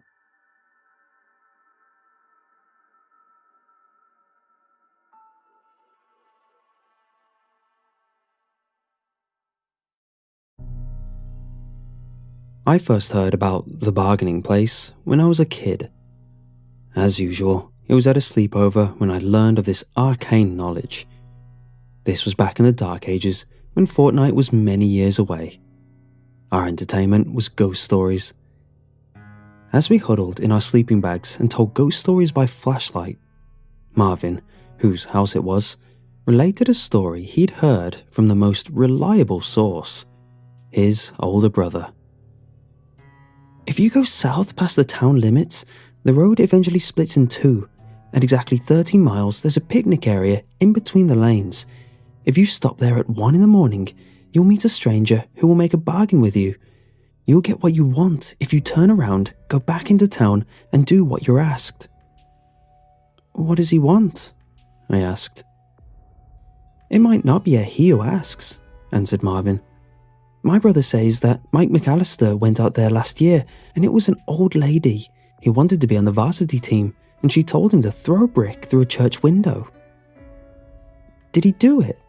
I demanded, curious about whether it really worked. Marvin shrugged. My brother didn't say, but he did say that Mike started on the varsity team this year. The conversation immediately turned to what we would ask for and what we were willing to do. Vandalism was certainly on the table, but we were divided on harming animals. It would depend on the animal, Marvin decided. All of us drew the line at killing someone, unless they really deserved it, or how badly we wanted that video game our parents said we weren't old enough to play. Since none of us knew how to get 30 miles out of town at 1 a.m, The whole thing was moot, and we went on to other topics fervently discussed among 11-year-olds. As we got older, we would occasionally joke about going to make a bargain, usually when we needed to get out of trouble or had a test coming up. It was mainly a joke with our group, but I always wondered if it was true. I didn't want to be seen as the creepy kid, so I tried not to ask too many questions. I confirmed that Mike McAllister really was on the varsity basketball team and had an amazing season. I never could figure out if he really broke a church window with a brick, but I did hear about a church in town where that happened. I also knew exactly where the place was. Every time I was in the car and we drove south, I kept my eyes peeled for the place. It was exactly where Marvin said it would be, 13 miles from town and in between the north and south lanes. It looked creepy in the daytime, and my parents always sped up instinctively when we drove past it. I wish I could justify what happened next with a sad tale about my life falling apart, that what I did next was an act of desperation for a good cause. The truth is, my life was going pretty well.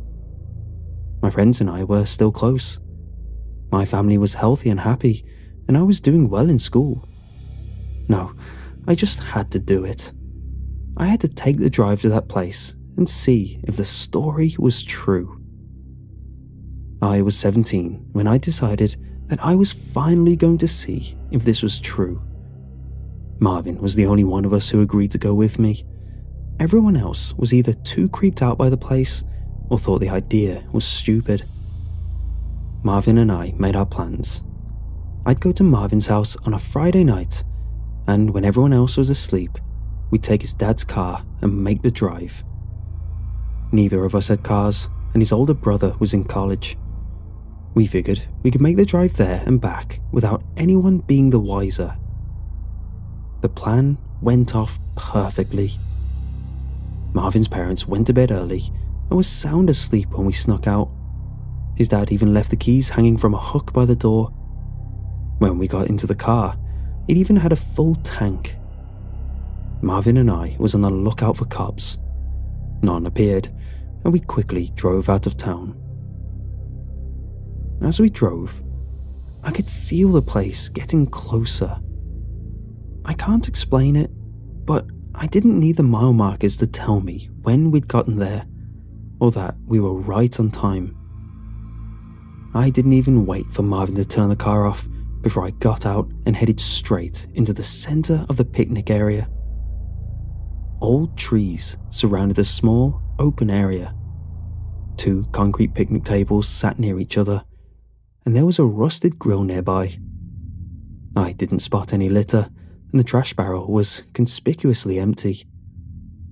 As I walked up to the tables, the sound of the highway faded away, as did the sounds of crickets and other nocturnal wildlife. We heard a female sigh, and the night air around one of the tables parted like a curtain. A young woman with pale skin sat on the table, her feet resting on the bench. She wore what looked like a business suit I'd seen in a few 80s movies. Her skin was covered in dark, black veins, and her eyes were equally black. She looked at both of us, waiting for us to speak. "We've come to bargain," I told her, a line I'd rehearsed many times. She turned to Marvin and cocked her head. Marvin didn't say anything, but I heard him nervously nod, followed by a near silent stream of, "Oh no, oh no, oh no, oh no, oh no." She held her hands out, and I figured she wanted to know our desires. I'd also prepared for this. "I want to know the truth about the afterlife. Is there life after death?" The woman nodded and looked at Marvin. "I want a car," Marvin stammered. The woman nodded again. She held out her left hand to me, wanting me to take it. As I walked up to her, I could smell smoke and metal and sweat. I've never smelled something like that before or since. I also saw that she was slightly transparent. If I looked hard enough, I could see the faint trace of the trees behind her. When I took her hand, I felt neither warmth nor cold, but instead a great pressure crushing my entire body. I saw a funeral, and I knew the date and time. I was to go there and speak to someone I once knew, a former teacher, and say a single word. The instruction was burned into my head, and I knew that if I did what I was asked, I would have my answer. The pressure let up, and the woman released my hand. I nearly collapsed, but I managed to stay standing and backed away. She held out her other hand to Marvin. He nervously approached her, taking much smaller steps and tentatively holding out his hand. She didn't move and waited for him to take her hand. I watched as she simply pressed her thumb lightly against the top of his hand. A moment later, she released him. Marvin did collapse. I helped him up and we backed away from the woman. She looked at us for a few more seconds before the night air closed around her and she was gone. Marvin was too freaked out, so I drove us back to his house. He didn't say a word the entire drive. He didn't speak until we parked his dad's car exactly where we'd found it, made sure the seat was adjusted correctly, and put his keys back on the hook. Only when he was back in his room did Marvin start talking. "What did you get me into?" he demanded. "It's real," I told him, excited beyond belief. I didn't even register that he was upset or possibly traumatized. "Your brother was right." "What is wrong with you?" Marvin told me. He was shaking. That's when I noticed how upset he was. I'd never seen him this bothered. "That thing wants me to cut down one of the big shade trees in the park. It showed me when to do it, what axe to use, even what gloves to wear." "But you'll get a car," I said. "That's the bargain." "I'm not cutting down a tree, especially one from the park." Marvin was nearly shouting. I tried to calm him down. "Then don't do it," I said. "You don't have to. It's fine if you don't." "What did it tell you?" Marvin asked. "I have to attend a funeral and talk to Mrs. Mallard," I told him. "And?" "That's it," I told him. "No one's getting hurt. You're not going to tell anyone, are you?" I was suddenly nervous that Marvin would freak out and ruin my plans. "Who'd believe me?" he said, lying down. "Just forget it. Let's pretend like it never happened." Just then, his mom opened the door and hissed at us to go to sleep. Marvin was grateful for the excuse not to talk about it. He eventually drifted off, but I barely slept a wink. I was too excited. The next morning, Marvin barely said anything to me, and I gave him his space. His dad gave me a ride home, and Marvin opted not to come along. The funeral was that afternoon at the First Methodist Church. Mrs. Mallard's husband had just died a few days ago from cancer. It was pretty sudden, and from what I know, by the time they caught it, there was nothing they could do. Before anyone knew it, he had died. She'd been my 5th grade teacher, so my parents insisted that I attend. I'd been reluctant to go, but now I couldn't wait. My parents thought it was some newfound sense of maturity, and I went with that. The service was packed. Mrs. Mallard was about the same age as my parents, but had been teaching for a while. There were a lot of former students at the service, including several of my classmates.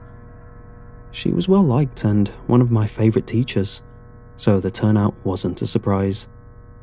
Marvin wasn't there, I was relieved because I was afraid he'd try to talk me out of my plan or somehow sabotage it. The service was nice for a funeral.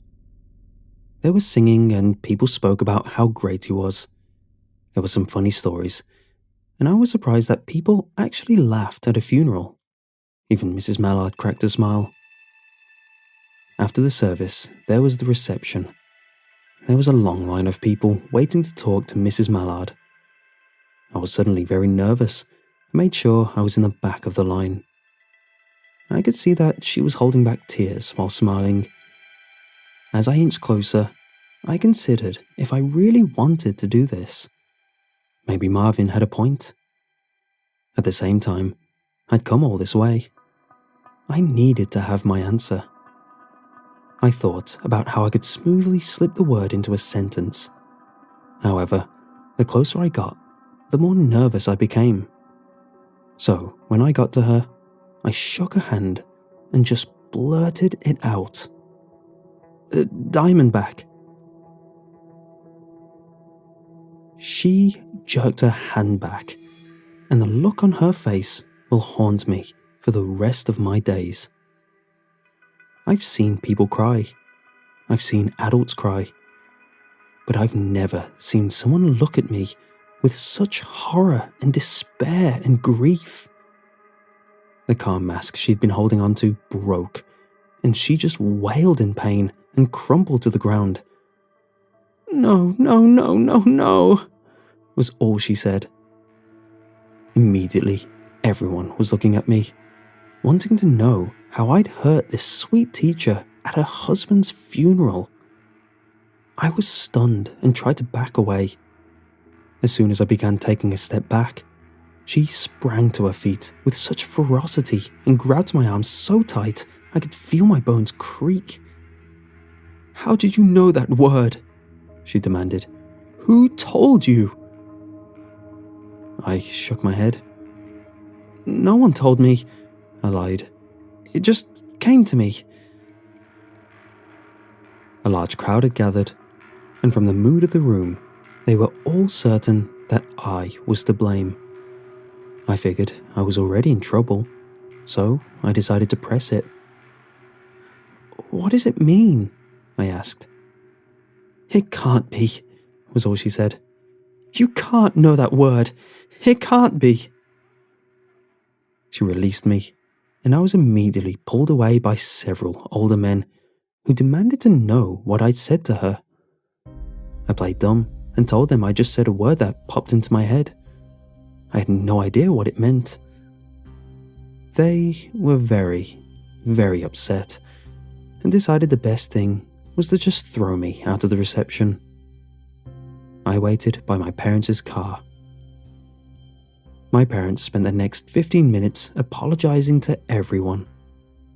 I'm not sure it helped. As people left, they glared at me. Some shouted that I ought to be ashamed. Others made a point not to speak to me. I would have been more worried about the hit to my reputation if I didn't feel let down that I didn't get an answer to my question. I said the word. I fulfilled my side of the bargain. And yet, I had no answer. I caught hell on the drive home. It was the worst I'd ever been yelled at. They didn't even know what exactly I'd done to upset Mrs. Mallard, but they were sure I'd done something stupid and deserved the harangue. When we got home, I was banished to my room and grounded for a month. Naturally, I was the big story at school. All the teachers were mad at me and just looking for a reason to write me up. According to the rumour mill, I had said any number of horrible things to her. Marvin refused to even look at me. The rest of my friends asked me what I did, and I told them the truth. I had made a bargain, and this was my end of the deal. After I said that, it became clear that I wouldn't be eating lunch with them for a while. About a week later, Mrs. Mallard's sister came to visit. My parents were immediately apologetic and demanded I apologize. I stammered out a sincere-sounding apology. I was pretty good at them, and her sister asked to speak with me alone. As my parents left the room, they gave her a look that said, "Don't kill him, but do what you must." She didn't yell or get angry at all. As soon as my parents were out of earshot, she asked, "How did you know that word?" Before I could lie and say that it just came to me, she leaned in and hissed, "Did you make a bargain?" I felt a chill. I was so shocked I could only nod. "It's a small town," she told me. "Your friends talked and word got around." Having someone know my secret gave me my voice back. "What did the word mean?" I asked. "Why was she so upset?" Mrs. Mallard's sister was quiet. In his last days, Mark was pretty delirious, but my sister stayed at his side. She told me that he told her he would send her a message from beyond the grave. My sister humoured him, and they agreed on a code.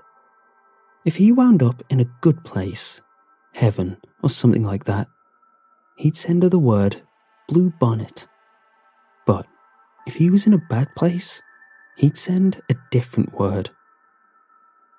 "Diamondback," I said. She nodded.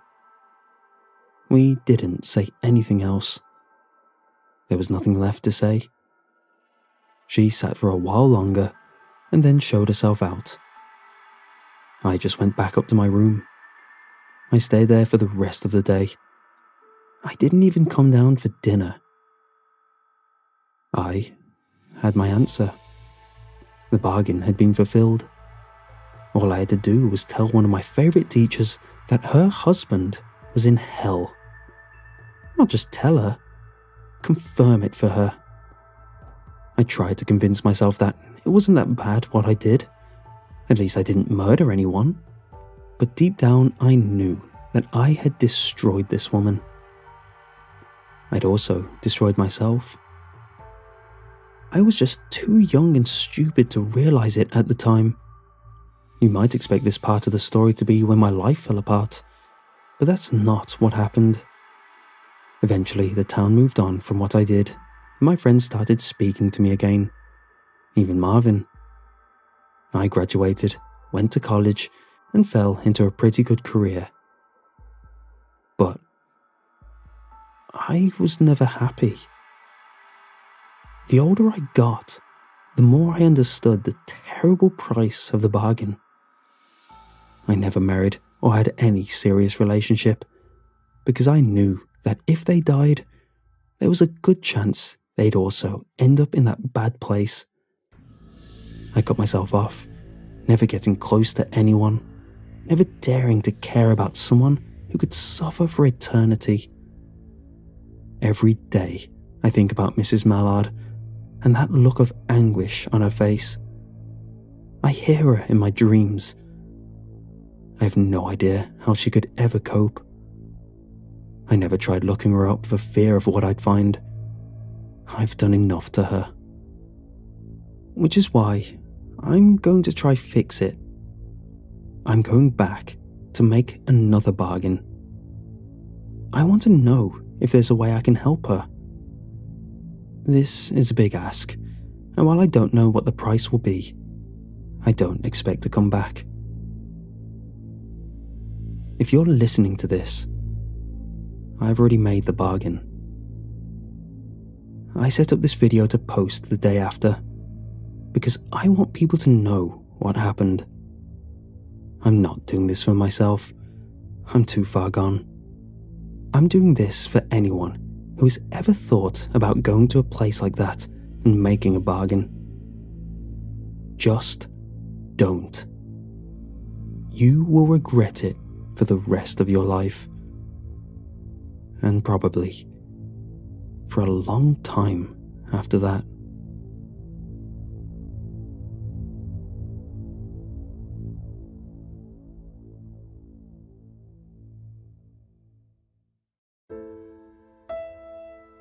Don't pull at it, my mother said. Let it come out on its own. The tooth fairy will give you $1 for it. When I'd first noticed the tooth, wedged between the other small, pearly ones on the lower right of my mouth, it had filled me with a joy that I've never experienced the same as an adult.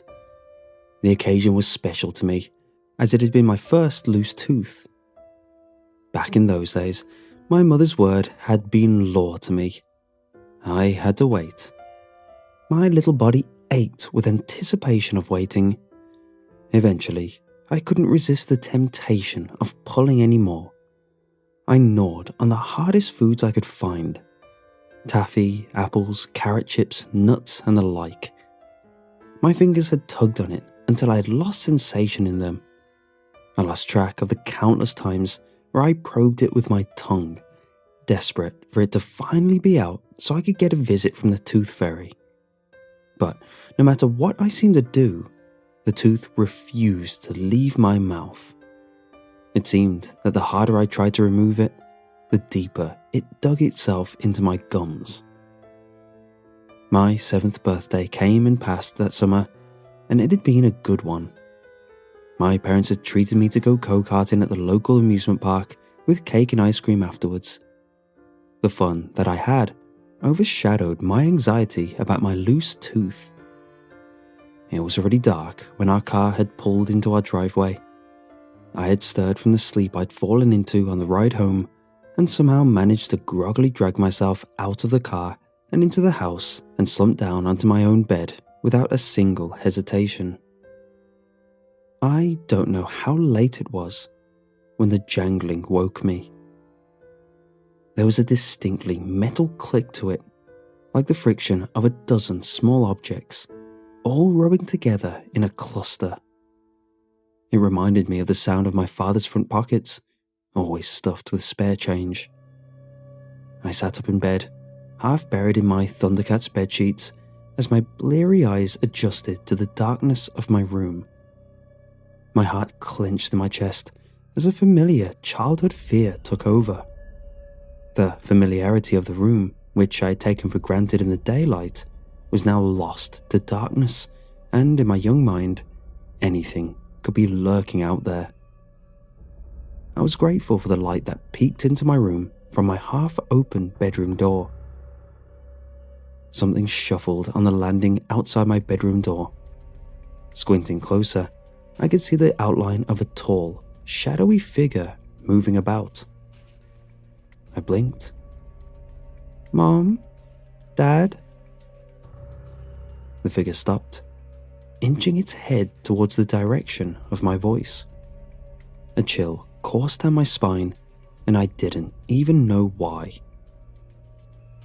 The footsteps trod closer, almost inaudible, towards the direction of my room, stopping just a few inches before my bedroom door.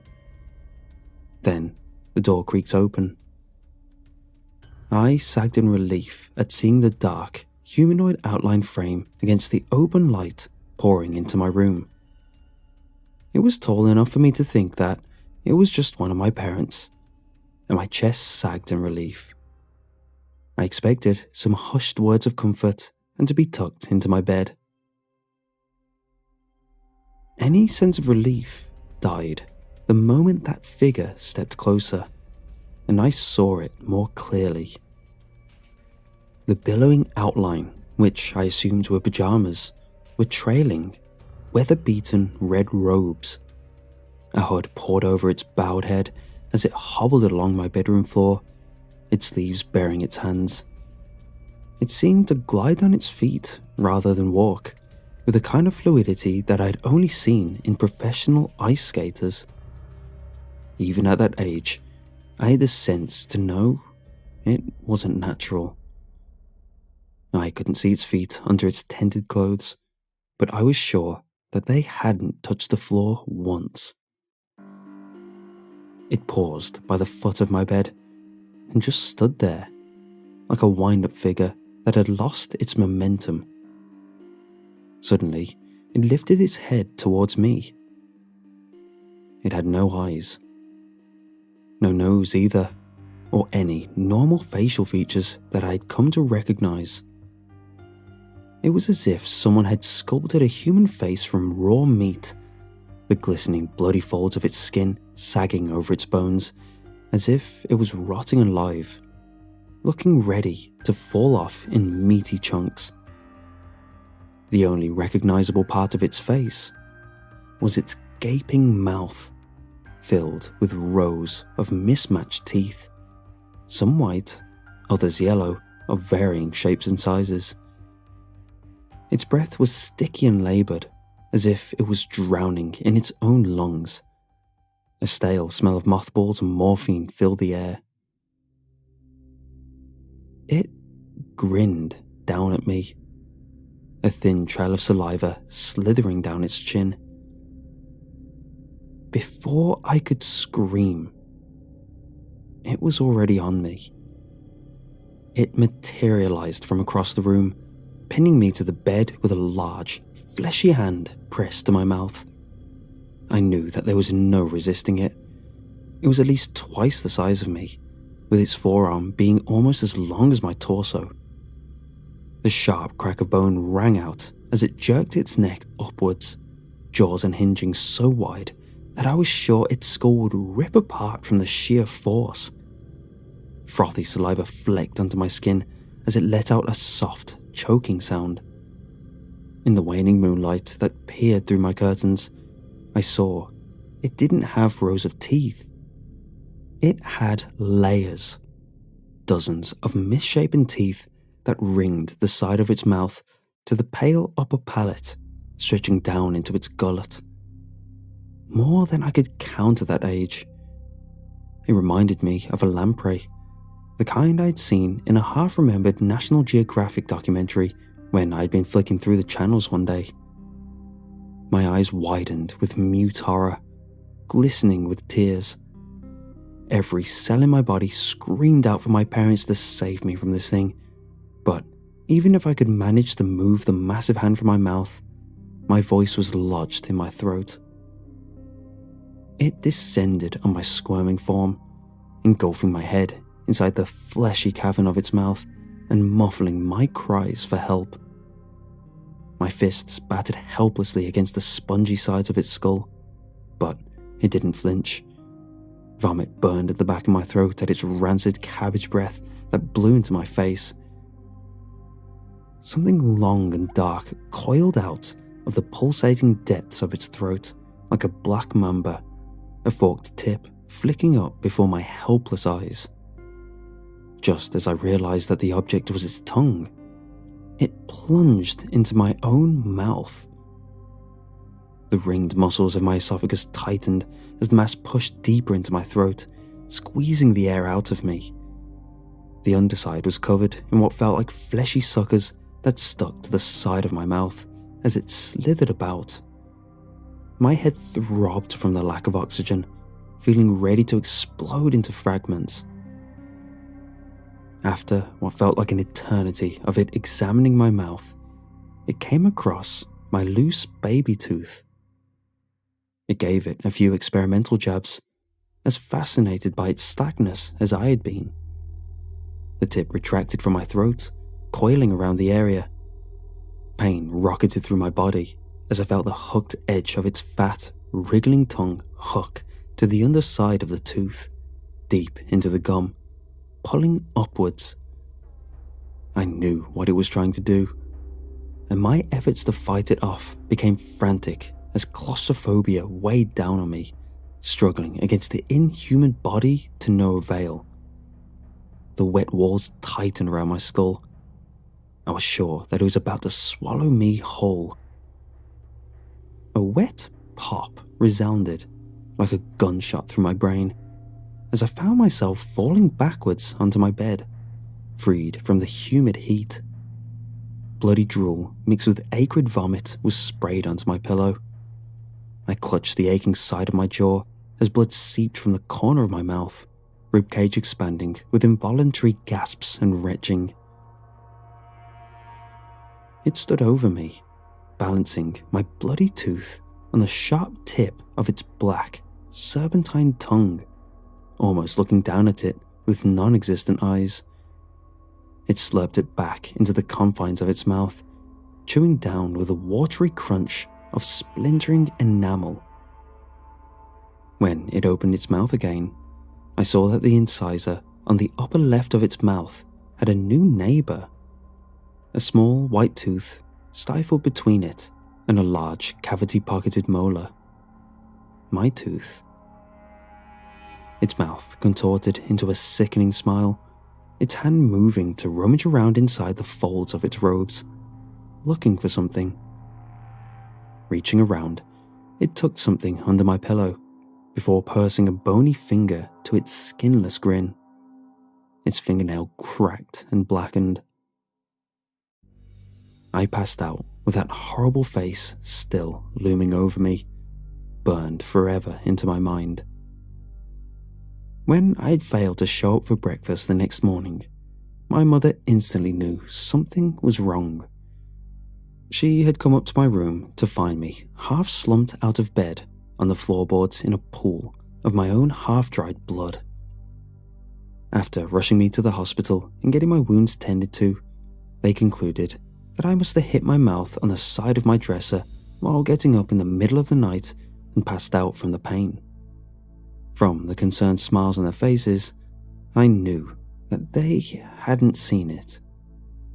I was all too content to let them believe that. I didn't have the words yet to describe what had happened that night. It took several days after the incident before I had the courage to look under my pillow to see what the creature had left for me. I flinched as my fingers curled around the edges of something solid and smooth, and I forced myself to pull it out. I had stared down at it, my mouth dry, the side profile of Susan B. Anthony showing up from a worn silver dollar, with 1979 emblazoned along the bottom. Though they searched every inch of my room, my parents never found my tooth. They never found any of the other baby teeth I lost in the years to come. I buried them all in the backyard, afraid that it would return. No money in the world was worth having to go through it again. When my very last baby tooth fell out, I wept. Even growing up didn't grant me an escape from it. Every time I closed my eyes, there would always be a brief flash of its face. Visits to the dentists became a regular source of dread. Whenever I was reclined backwards in the leather chair with a masked face positioned over me with a spinning drill, I got heart palpitations. When I was younger, I broke down completely. After all I'd went through, I thought that I would never see it again. I was wrong.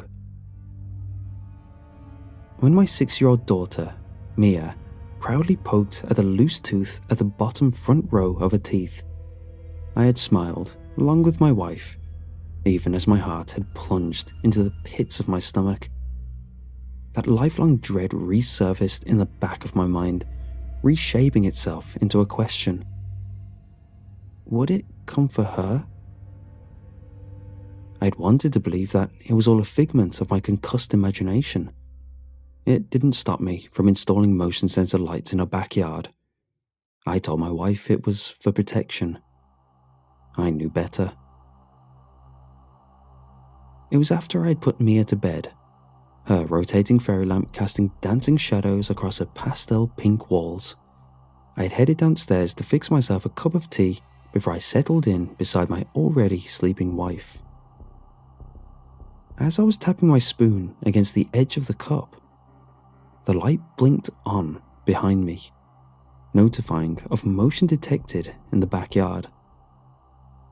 I froze over the steaming beige pool, fingers clenching around the handle until my knuckles turned white.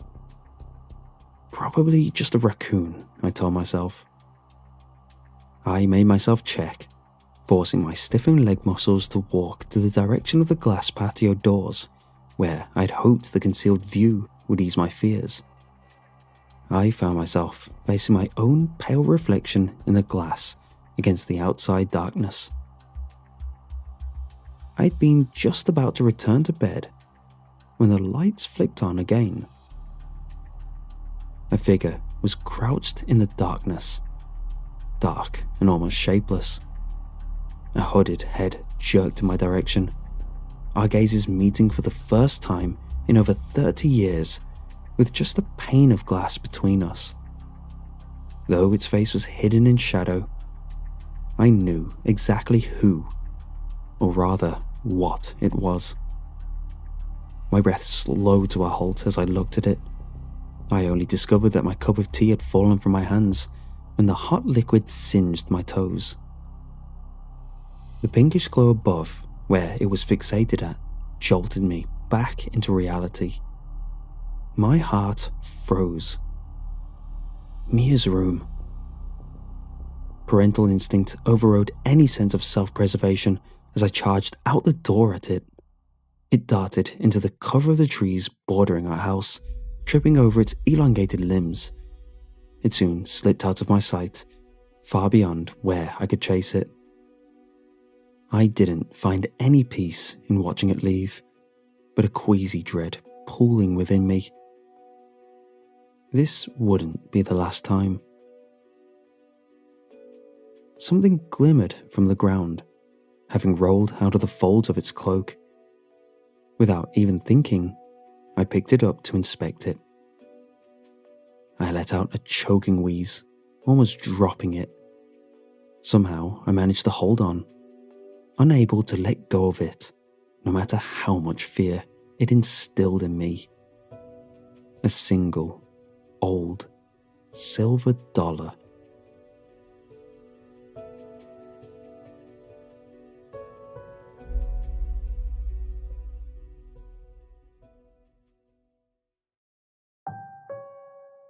There's a reason a lot of urban legends originate around campfires. There's a lot that can go wrong when you stick a bunch of kids in a campground in the middle of the woods. As a camp counselor, it's my job to basically make sure these kids don't get lost or go off on their own. I mostly just make sure they follow the schedule. 7 a.m. wake up, 7:45 breakfast, 8:15 take them to their first activity, 10 a.m. snack, etc., etc. I'm basically a glorified babysitter. The kids are mostly alright. There's always a couple brown noses, a couple entitled brats who like to talk about mommy and daddy, a few hooligans. I like the quiet kids who always follow the rules. The hardest part of my job is nighttime. It gets harder to keep track of the kids, and they never seem to want to settle down for bed. Then they always want a campfire and s'mores and scary stories. Whoever thought it was a good idea to pump kids full of sugar and tell them scary stories to scare them into staying awake, and then send them off to bed is a real jerk. In order to make sure we don't lose anyone, camp counselors are constantly reminded to count their kids. I only have 7 kids this year. The organisers figure the smaller kid to counselor ratio, the better. So I start off my day with a roll call.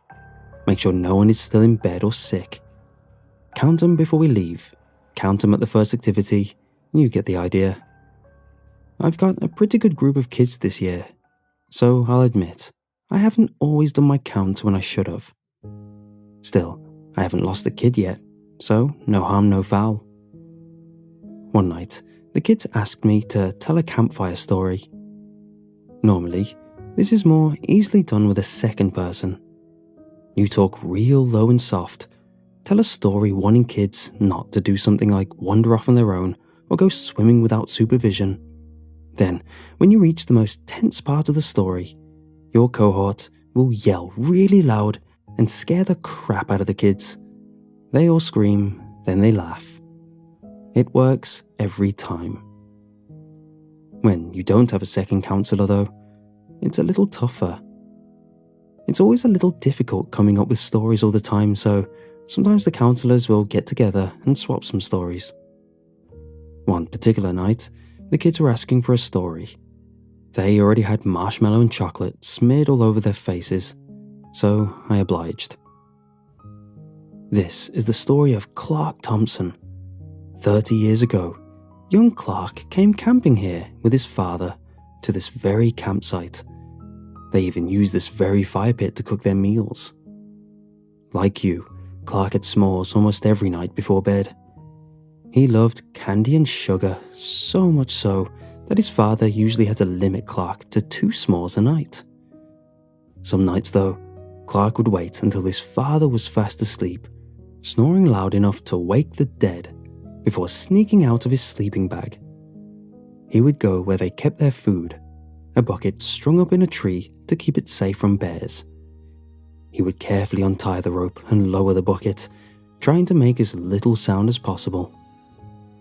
Clark would usually eat a couple marshmallows, some chocolate, never the graham crackers though. Those could never satisfy his sweet tooth. When he had eaten his fill, Clark would raise the bucket back up and tie it firmly in place before creeping back to bed. His father was none the wiser. One particular night, Clark snuck out of his sleeping bag for his midnight snack. The moon was so full that night and the stars were so bright he could see everything pretty clearly. Clark untied the bucket and brought down the snacks and dug in. After a while though, Clark had noticed he had eaten too much. Clark had eaten almost everything. All that remained were the crackers. Do you all know what happens if you eat too much sugar? A couple of the kids shouted out some answers. You get super hyper. My mum says I bounce off the walls. Boing! My mum says I talk really loud. My mum says I'm annoying. One of the quieter kids whispered, You get a stomachache. I nodded. That's right, you get a stomachache. And that's what happened to Clark. He ate so much he started to feel sick. So Clark decided to go for a walk. Maybe a little exercise would make him feel better. Since the moon was so bright, he didn't bother to bring his flashlight. He figured he would be able to find his way back without a problem. After all, he and his father came camping here all the time. He knew this forest like the back of his hand. So Clark set off, following a trail he knew pretty well. But after a little while, he started to feel worse. The pain in his stomach was so sharp he had to stop walking. Suddenly, he bent over and started to throw up. Ew! At the mention of puke, all the kids chimed their disgust in unison, and a few started giggling. When he was done, he noticed something weird. Maybe it was something shiny. Maybe it was an animal. But whatever it was, it led Clark off the trail and further into the woods. Now, what do we always tell you when we go on hikes? Always follow the path. The kids sounded like robots reciting the rule. Right. So eventually, Clark realized his mistake. He tried to turn around and go back to the path, but he couldn't find his way. Nothing looked familiar to him. Without any obvious landmarks to lead him back to his camp, Clark did what anyone would do. He called for help. He must have been too far from his camp for his father to hear him, though. But something else heard him. No one knows what happened to poor Clark, just that they found him in the morning. Or what was left of him. What happened to him? The fire was starting to die down, so it was getting harder to see the kids. It was time to wrap up the story and send them to bed. Some say it was a bear. Some say it was Bigfoot. Some say it was a psychotic cannibal. But what was left of him was a mangled mess. He was missing a foot and an arm. His guts spilled all around him. His bones were picked clean. The kids sat in silence for a while, digesting the story. Maybe it was a little too heavy for a bedtime story. All right, let's clean up and off to bed. It was a little awkward, but the damage was already done. The kids cleaned up their trash and put the candy away in silence. I was starting to feel a little guilty. I hoped some of them would be able to sleep. As they all filed off towards their tents, I did a quick head count. 1, 2, 3, 4, 5, 6, 7, 8. I counted 8 children, not 7. To the left of the dimming fire, someone was still seated. Something didn't seem right about him. One of his legs ended too soon, and one arm ended right at the shoulder. At one of the feet, a dark liquid had started to pool.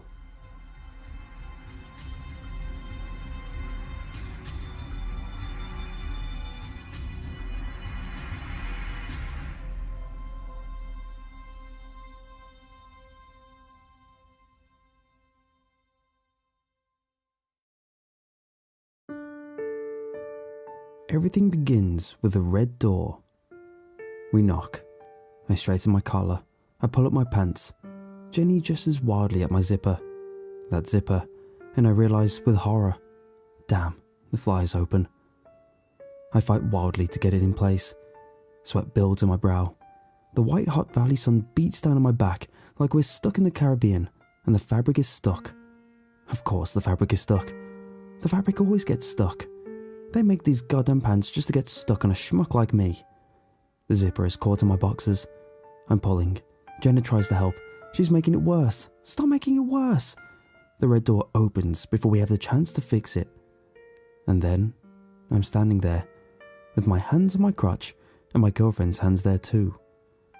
Her parents stare blankly ahead.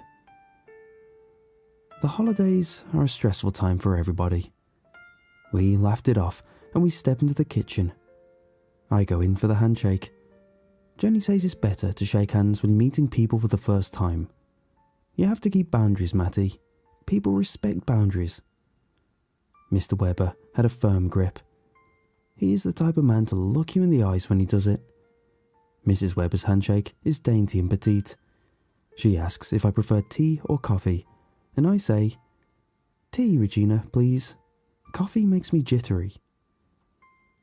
We sit down at the oval kitchen table. Roger wants to know my occupation.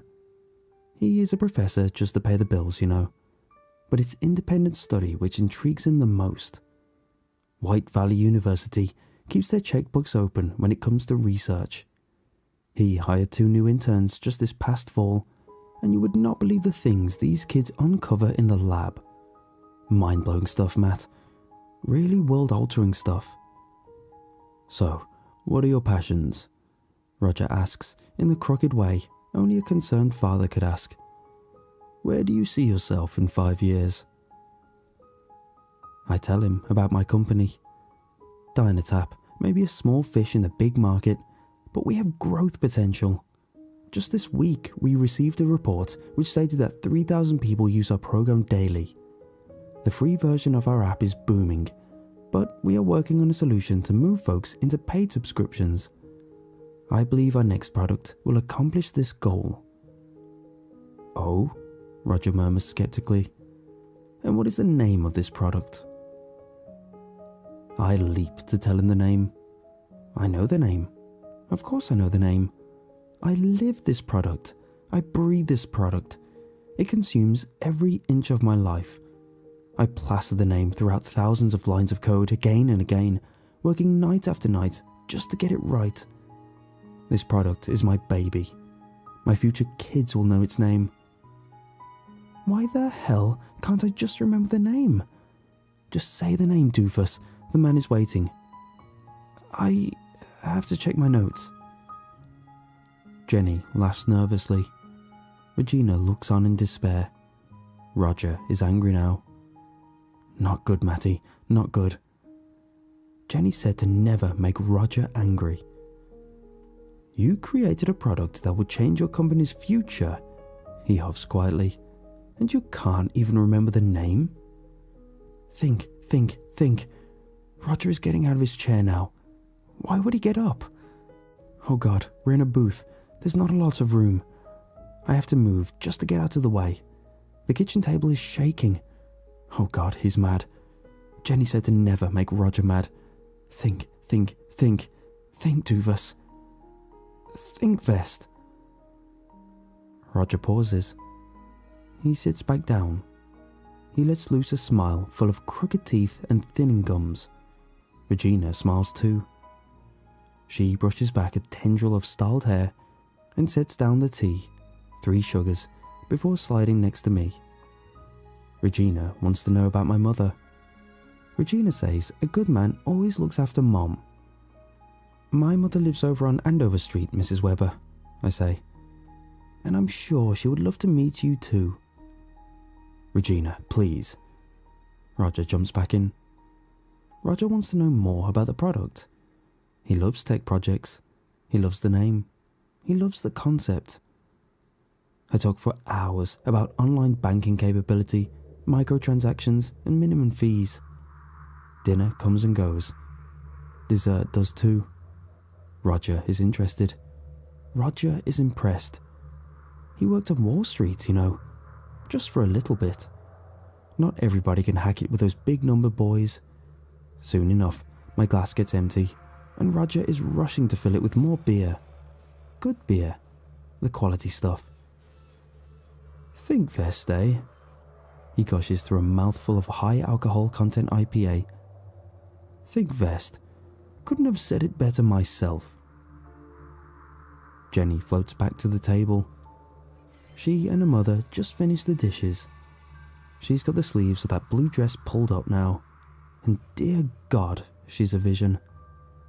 She slides down into my lap with an arm draped around my shoulder, in the angelic sort of way women do, with black bangs dripping over light hazel eyes. The sleeves of her dress slips up, and she kisses my cheek, and my mind wanders to a place it shouldn't wander. She asks if, "You boys are done in here?" as Roger lights up the butt of an already used cigar. "Seems like you got a hell of a guy here," he mumbles. "One last question." I nod. Roger likes a curt nod. "What the hell do you want with my daughter?" I laugh. Jenny laughs and slugs his shoulder. I look down in humility. I feel like I know Roger now. I feel like I know what he wants to hear. I know what any father would want to hear. I love her. I look him in the eyes when I say it, and I want to marry her one day. Roger smiles. Well, okay then. The evening ends with a vintage bottle of wine. 1983, the good stuff. Jenny looks giddy as a teenager in a little blue dress. She smirks with a giggle and shucks off the shoulder strap slowly. SpongeBob bedsheets smile back at us unabashedly from the top of a tiny little twin. Pictures of pop culture icons and articles about her dad decorated the walls. A mirror reflects any teenage boy's dream. "You passed," she purrs. "You finally passed." She bounces into my arms. Her perfume dances through my nose like candy. She pulls me into the soft spot between her neck and her shoulder blades, and I've discovered peace. Pure, unadulterated peace. I want to stay in that peace forever. Nothing would make me happier than staying here forever. But the lights go out, and the world turns to black. I wake up sometime after 2 in the morning. The house is dark.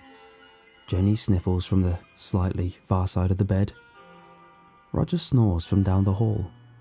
Somebody tosses and turns. Probably Regina. But I don't care if she's close to waking up. She can wake up if she damn well wants to, because I need water. God damn, am I thirsty. Why am I so thirsty? I get up and curse the creaking bed as my soft feet shuffle quietly across the cold wood floor. The staircase has 2 creaking stairs, and I don't know why I remember that. but I do, and I avoid them perfectly on my silent descent into the kitchen. I hit the light. The refrigerator has one of those water filters built inside. Paper cups are in the cabinet. Nobody will even notice. There won't be any dishes. I'll just grab some blissfully cold water and sneak back upstairs to my beautiful Jenny. But then, something clatters in the basement. At first, I pretend I don't hear it. Probably just a Christmas box. Maybe the storm started early. Maybe the wind got inside. But then the clatter rings again, and again, and again. And it's getting to the point where I have to see what it is. What the hell could it be? Jenny never said anything about a pet.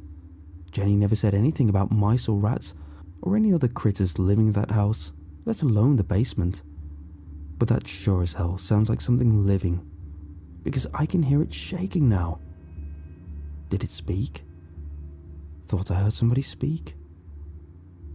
I peek down the basement corridor. I step down. The stairs are carpeted and protected from my horrible creaking. It's dark. Too dark to see. I pull out my cell. The damn thing doesn't work. Ever since we got inside, but the flashlight still should. I step down again. I fumble for the button and point the phone toward the spot in the corner that's making all that damn noise. And then I'm looking at myself. I'm staring at an exact replica of me. I don't know how else to describe it. It's me. I'm chained to a wall. I'm wearing a business suit. My tie is a little crooked and green, contrary to my current red, but the outfit is otherwise similar. Black shoes, black belt, white shirt. A red bruise ripens my forehead in the corner by my temple, and blood leaks slowly from the center. "Run," he says to me. "Get the hell out of here." I turn the flashlight around the basement, and my breath stops. My heart pounds. A dozen versions of me decorate the basement wall like trophies. There's a version of me with broad shorts. There's a version of me with a crew-cut haircut. There's a version of me with a man bun and a damn mean shirt. And then there's a version of me with a tuxedo. All of them are chained up and bloodied. All of them are dead. Each of them is more decayed than the last, with throat gashes, bruises, and eyes blacker than the fish my father used to catch on his old boat with barnacles. "What's dead is dead, Matty," he used to say. "Don't spend time looking for the dead."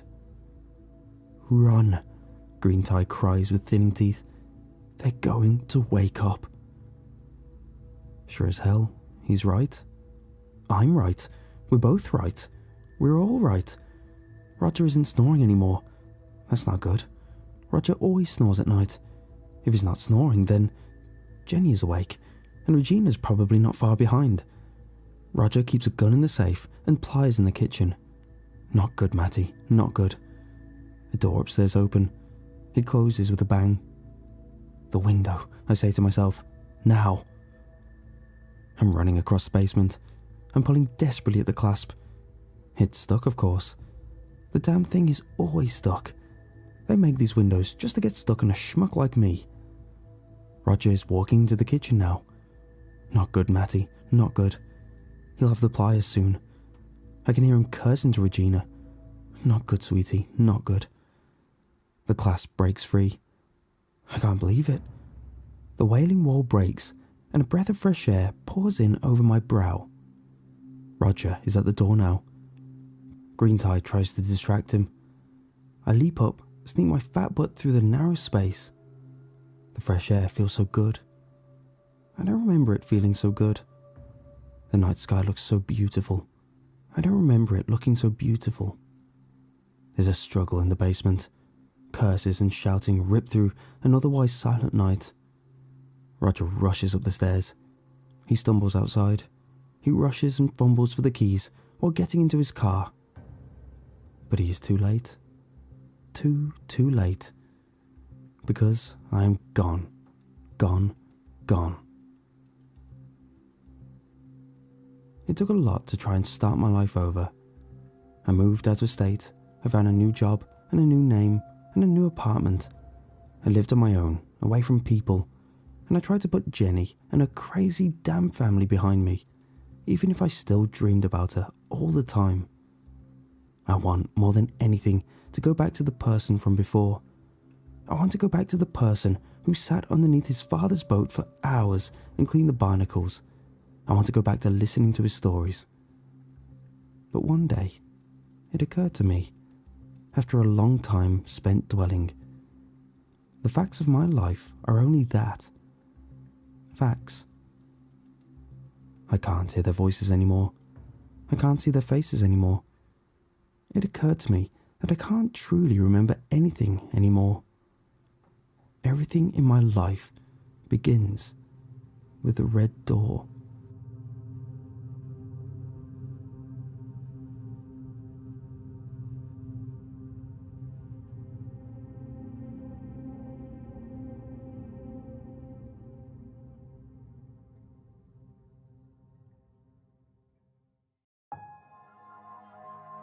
I shouldn't have been at school, but today was the only day that I was able to get things ready for the Meet the Teacher Day on Monday. When I pulled up to the school, what I saw was exactly what I expected. There were 2 other cars in the lot and a few workers outside working on some last-minute paint jobs to the front office. I waved to the workers as I walked into the office, swiping my card to open the door that leads onto the campus. It was weird being here while it was so quiet, but as I looked around, I noticed that a few things looked out of place. The sand on the playground wasn't raked as it usually was during school breaks. There were a few balls and toys littered around the field and the playground as well. There was a jacket abandoned at the bottom of the slide and half-eaten lunch on the picnic tables. I figured that maybe some of the staff who'd been coming in to prepare for Monday had brought their kids with them, which explained the toys, and maybe the lunch belonged to the cleaning crew, who hadn't gotten around to fixing up this area of the school. I shrugged it off and made my way to the 4th and 5th grade building, making my way down the hall to my classroom. As I made my way down the hallway, I noticed that a few of the classrooms had the lights on and the doors wide open. I peered into Mrs. Jenkins' room, looking around at the mess on the tables. Crayons, markers, glue, and scraps of paper covered the tables and the floor, and all of the chairs were pushed out as if someone had gotten up and left in a hurry. I had never known the cleaning crew to be this disorganized, but I kept walking down the hall, looking into some of the other classrooms, which were all just as messy. One particular room caught my eye. Mr. Blake's classroom. This one had sleeping bags and cots all over the room, and all of the tables, chairs and shelves had been taken out of the room to make space for them. As I finally reached my classroom, I stopped to look at the new decorations on the wall across the hall. There was a square portion of it that had been covered in blue paper with a banner that read, "What we did this summer," over it. Below that, there were dozens of pictures of the children. There were dates beside each row of pictures, going as far back as the last week of school, and including every week of summer break as well. I scanned each of the photographs, noticing how as time progressed, the children looked more sad, disheveled and sick. The most recent row contained pictures from last week, with only about 15 kids in the photographs, as opposed to the 30 or so kids that were pictured at the start of the summer. There were only 2 teachers that I recognized in the pictures, and they seemed to be the only staff who was anywhere near the campus throughout this time: Mrs. Jenkins and Mr. Blake. That explained why their classroom seemed to be the messiest, but why were these kids here for the entire summer? I hadn't heard anything about the school providing summer school classes that lasted this long. Miss Cole! I jumped as I turned in the direction of the sudden voice to see Ryan Edwards running down the hall towards me. Ryan? I asked. He had been one of my best students last year, and he was moving on to 5th grade, which meant he would still be in the same building for another year. He glanced behind him, looking nervous. He stopped in front of me, doubled over and out of breath. What's going on?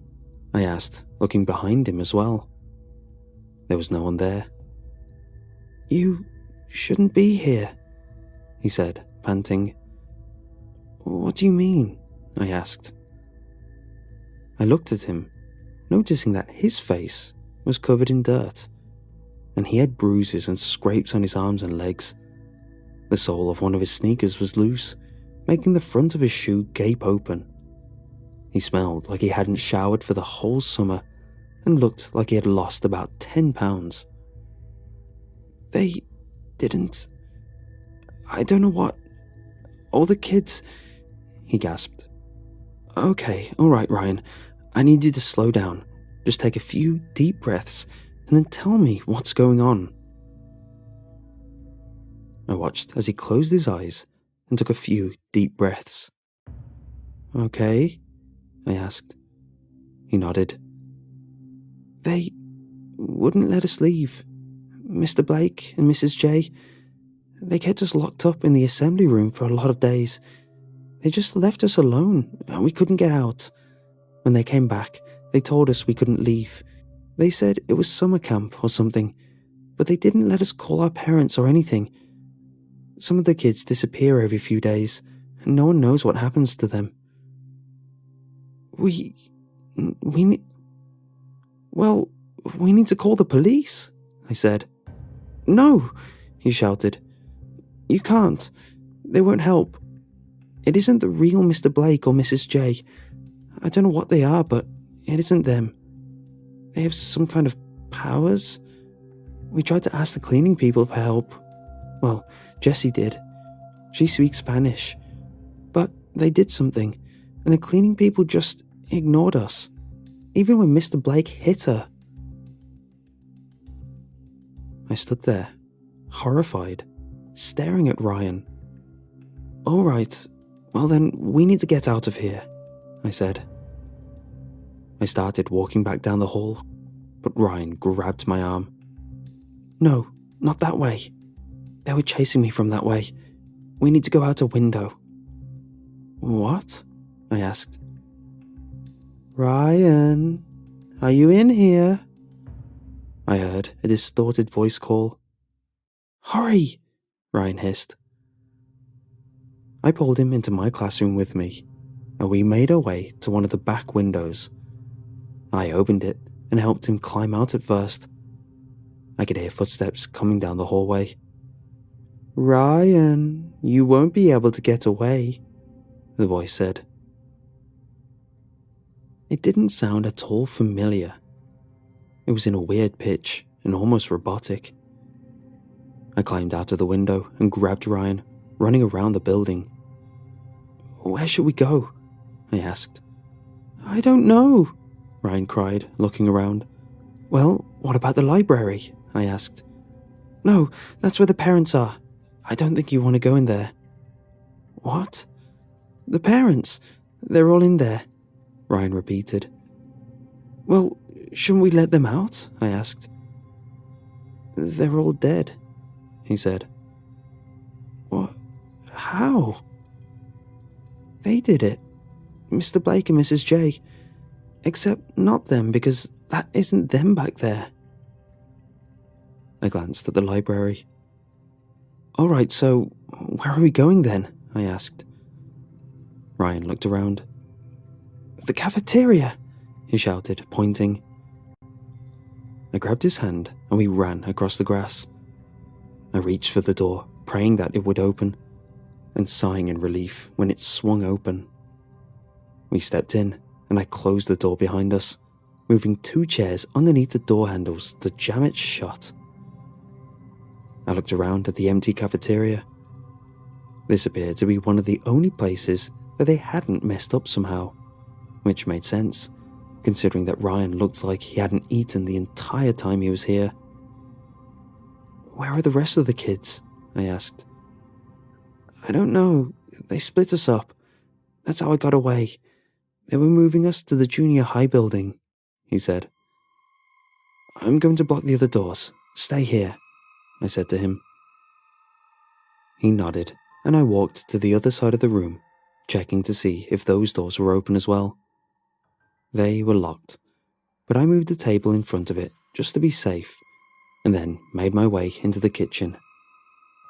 I checked the doors back there, and they too were locked. Next, I made my way to the restrooms. I walked into the women's restroom first, walking to the far right stall to close the window at the top of that wall. I walked into the men's room next, and opened the same stall to check that window. As I stepped inside, the smell hit me. I gagged as I used my shirt to cover my nose. I stepped back a bit before walking into the stall and coming face to face with the source of the smell. It was a dead body. More specifically, Ryan's dead body. It appeared to have been dead for a few days at least. I froze as I stared at it, confused and scared. If Ryan was in here, dead, then who? "Miss Cole?" I heard a voice calling. I stepped out of the stall and slowly opened the door, stepping out into the small hallway. As I slowly shut the door behind me, the lights went out. "Miss Cole?" I walked over to the kitchen again, ducking behind one of the counters. "I'm gonna get you, Miss Cole." I hid in a storage closet and called the police, but they seem to think this is some kind of prank and warned me not to call again. My phone's battery is about to die, even though I'm fairly certain it was fully charged when I left the house this morning. Ryan, or whatever it is that's pretending to be Ryan, is still out there. But he doesn't seem to be coming after me, and instead is waiting for me to go to him. I don't know if he knows that I've figured it out, but I don't want to take my chances. I think I might die here. Or worse, I'll become one of them, whatever they are.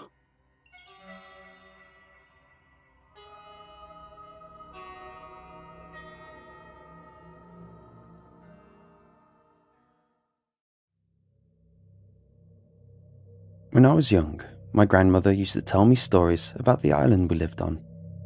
She used to tell me about the fairies in the treetops, the spirits under the sea, the ghosts on the cliffs. But the story that stuck with me throughout my childhood were the stories about the demon in the woods, the Nightmaker.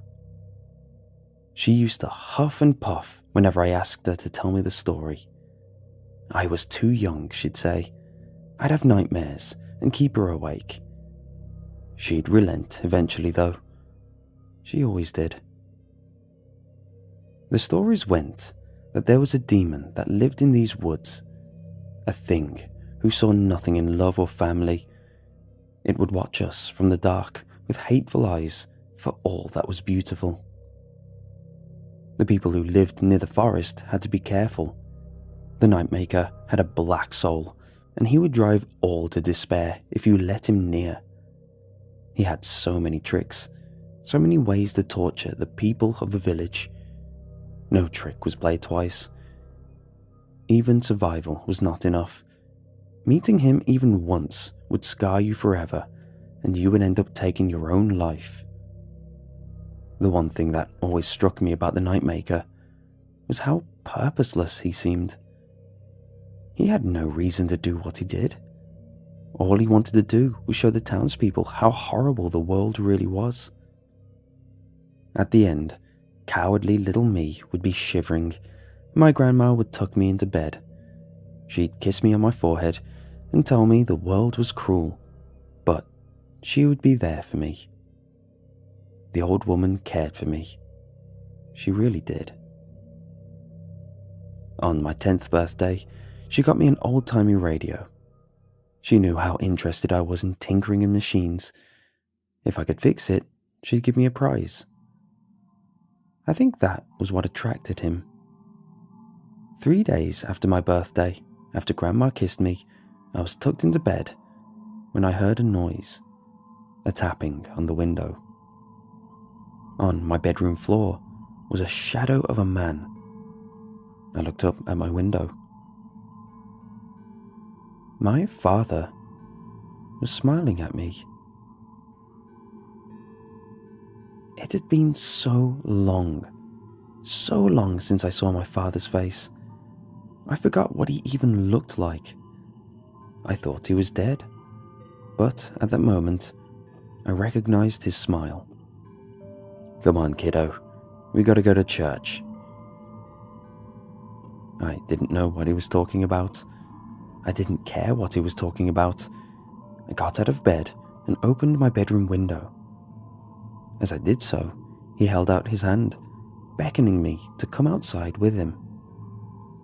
Maybe he was taking me to heaven? He held my hand tight and I climbed out. Making sure I was okay, he led up to a path in the forest bordering on our house. We walked slow, but I didn't mind. I enjoyed the extra time holding his hands. As we headed into the trees, I heard a melody echo around us. The singing was coming from deep within the forest, in the direction we were walking. It's a nice song, isn't it? I must have nodded, because his smile grew wider. It was getting colder as we walked, and the song was getting closer. Children were singing it, many, together.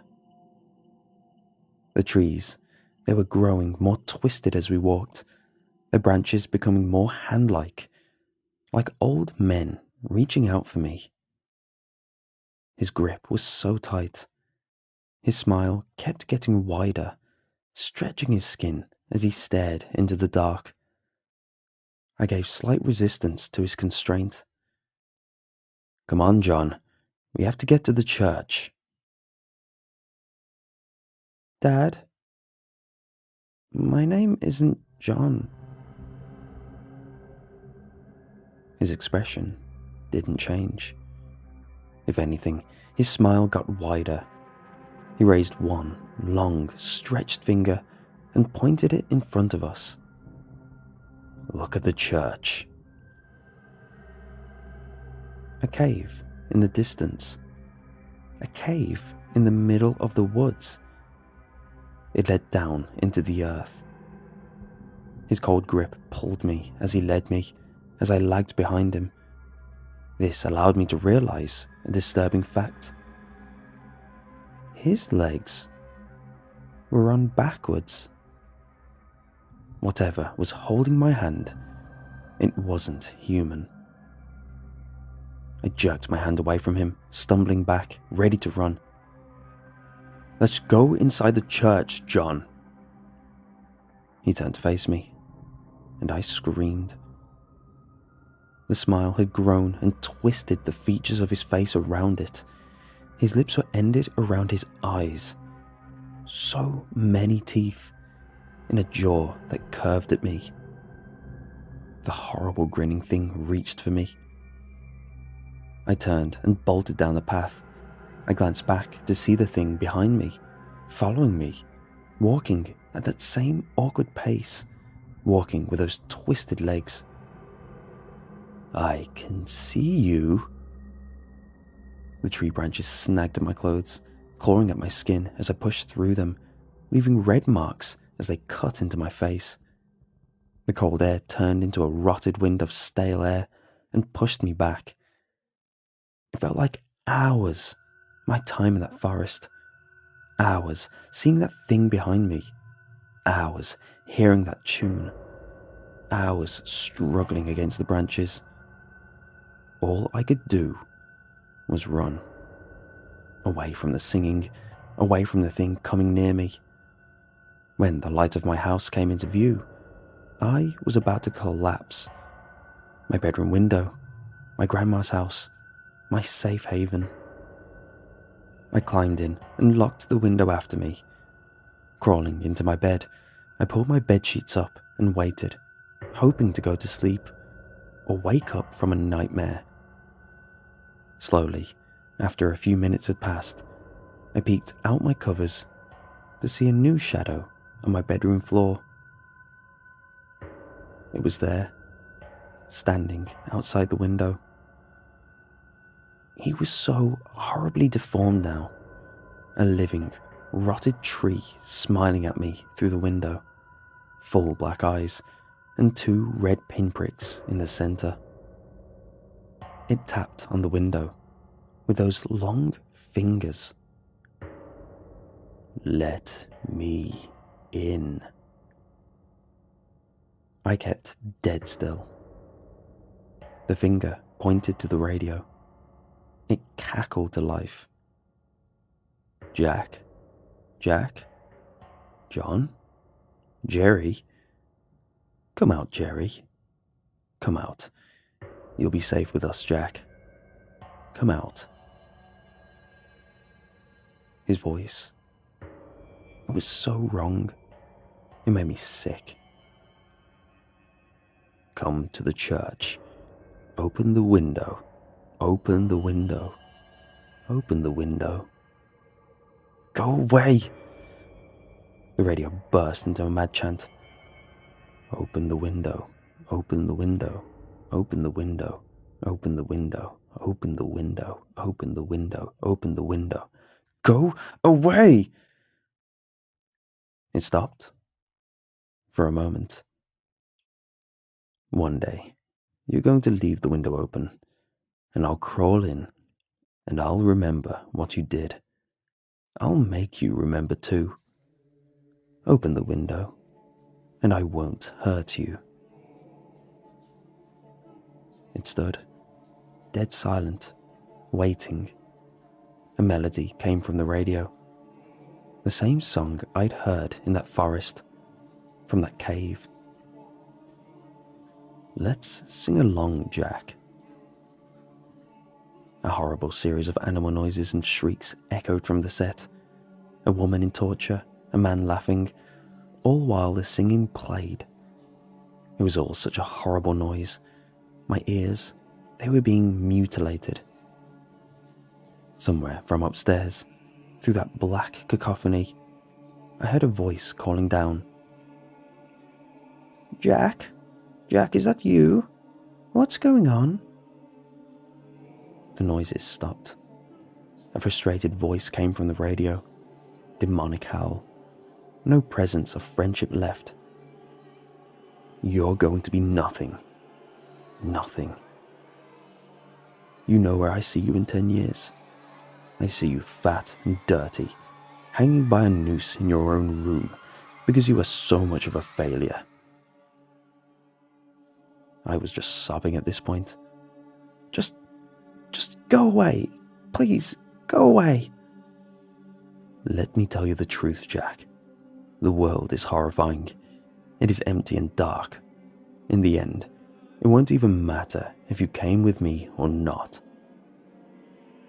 The voices started to fade, as did the shadow on my bedroom floor. "You'll see that, Jack.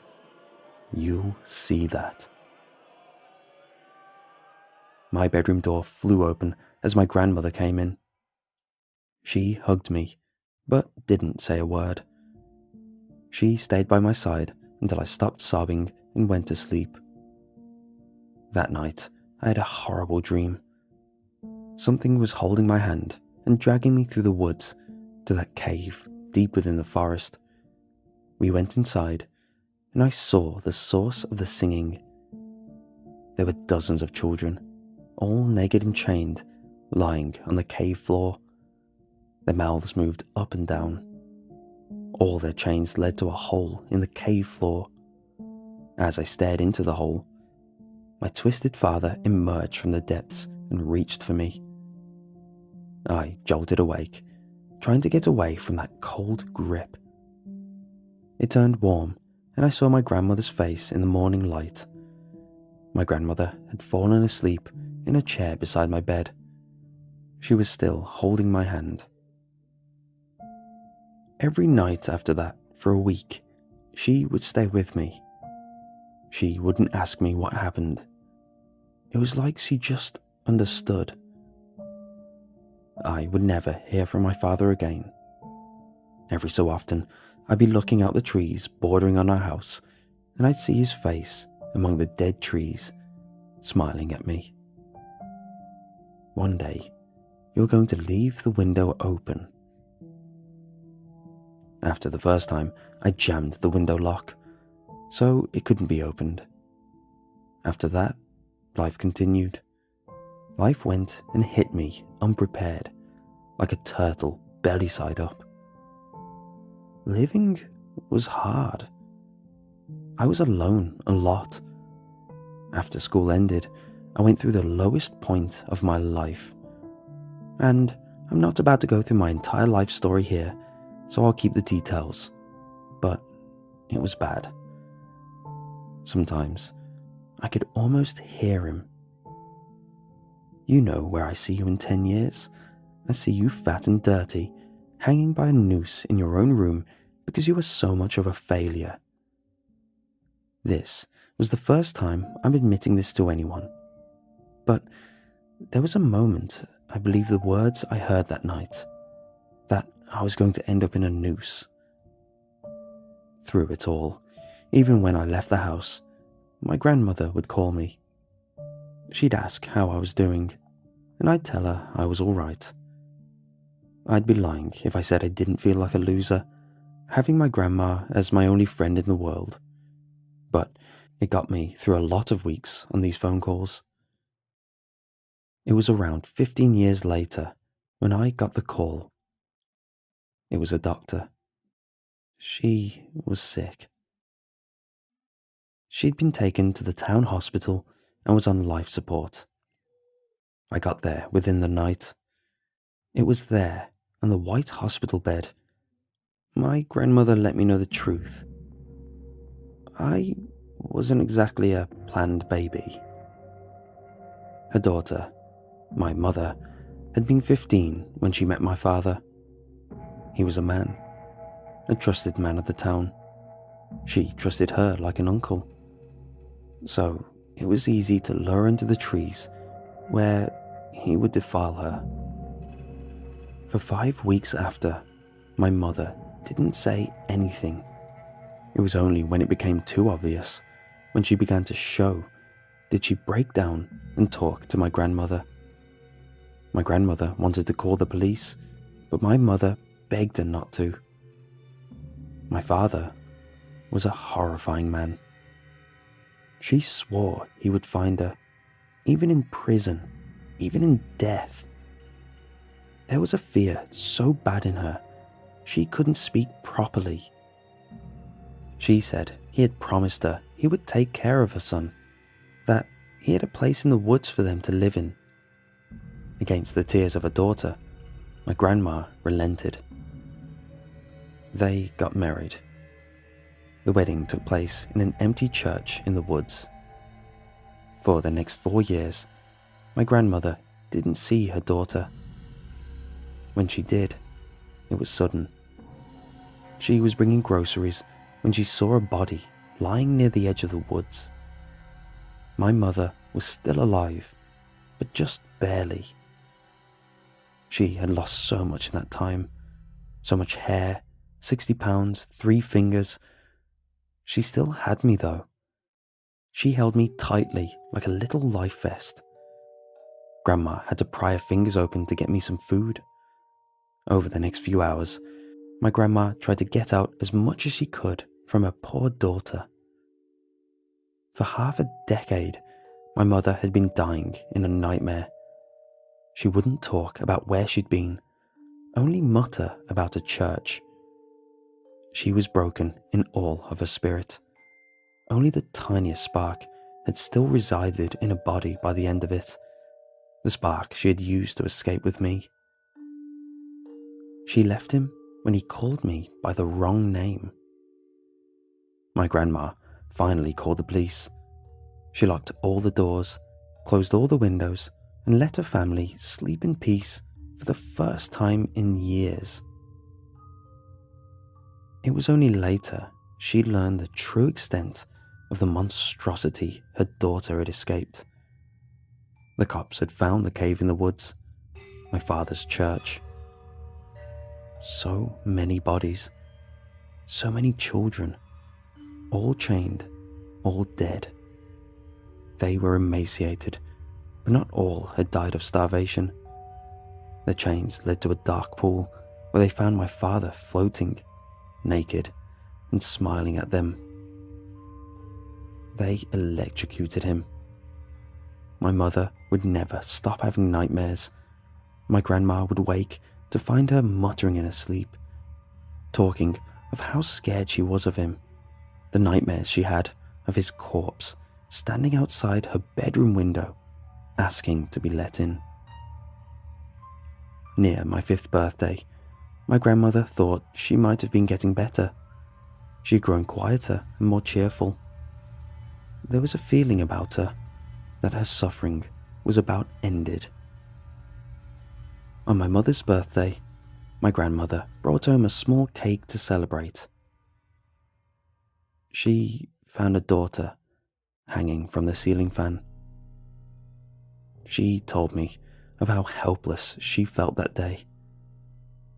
All her help had come so late. She had made up stories to deal with what happened. She knew she shouldn't have told me that story, the story of the Nightmaker, my father's story. It had been her way of coping. She didn't know it would have affected me that way, how it would scar me. She said she was sorry for it all. I looked at the woman who saw her daughter's abuser every time she saw me. I looked at the woman who had no reason to raise me, to not abandon me in the world. I kissed her on the forehead and thanked her for having loved me. There was so much I didn't say.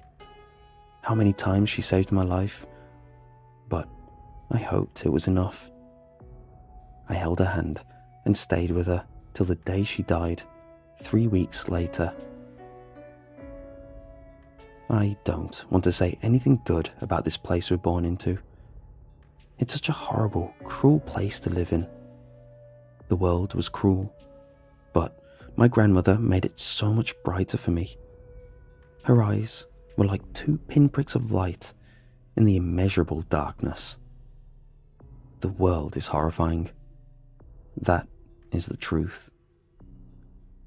Don't lose hope in each other.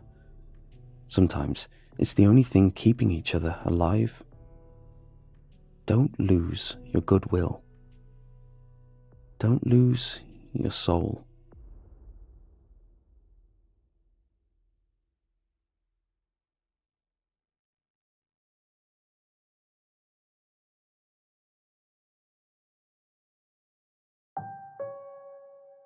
My friend Steve introduced me to the app. He has to drive all over the place for work, and he heard about it through a friend of a friend. My Passenger, it's called. The ultimate navigation companion. Like Google Maps or Waze, only better, more advanced.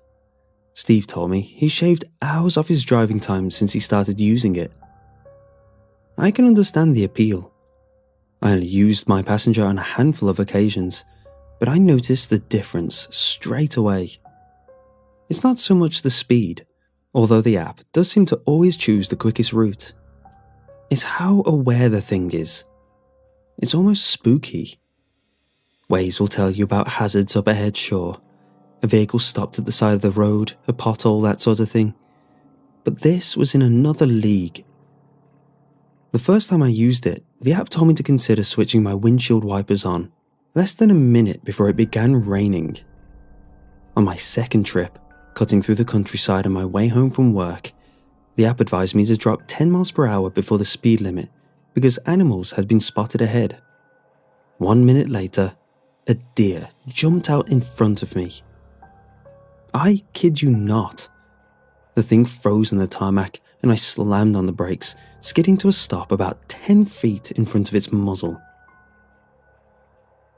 I've deleted my passenger now, wiped it from my phone. I had to. After what happened the third time I used it, not to mention what I've learned since, I didn't have any other choice. It's wrong. That's the thing. The app. There's something badly wrong with it. Please consider turning on your headlights, Gary. Visibility has fallen to 80%. My passenger's sing-song voice cut through the car's silence. I turned the headlights on. It was still early evening, that in-between time when the last rays of sunlight are just starting to bleed out of the day.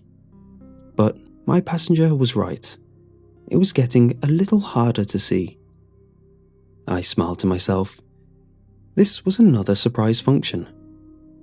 It was only the third time I used the app, and I never tested it out in the evening before. I didn't know it could detect the onset of darkness. My Ford Ka cut a winding path through the New Forest. Trees blurred by on either side, a ripple of dark and light greens. I shifted my seat. It was a Thursday night, and I'd been out after work to meet some friends at a pub. The trip had taken longer than I thought it would. The pub turned out to be 30 minutes away from my house, and now, heading back in the direction of Bournemouth as the shadows on the side of the road lengthened, I was feeling tired. I had a dull headache and heavy eyes. As if it could read my mind, my passenger spoke again.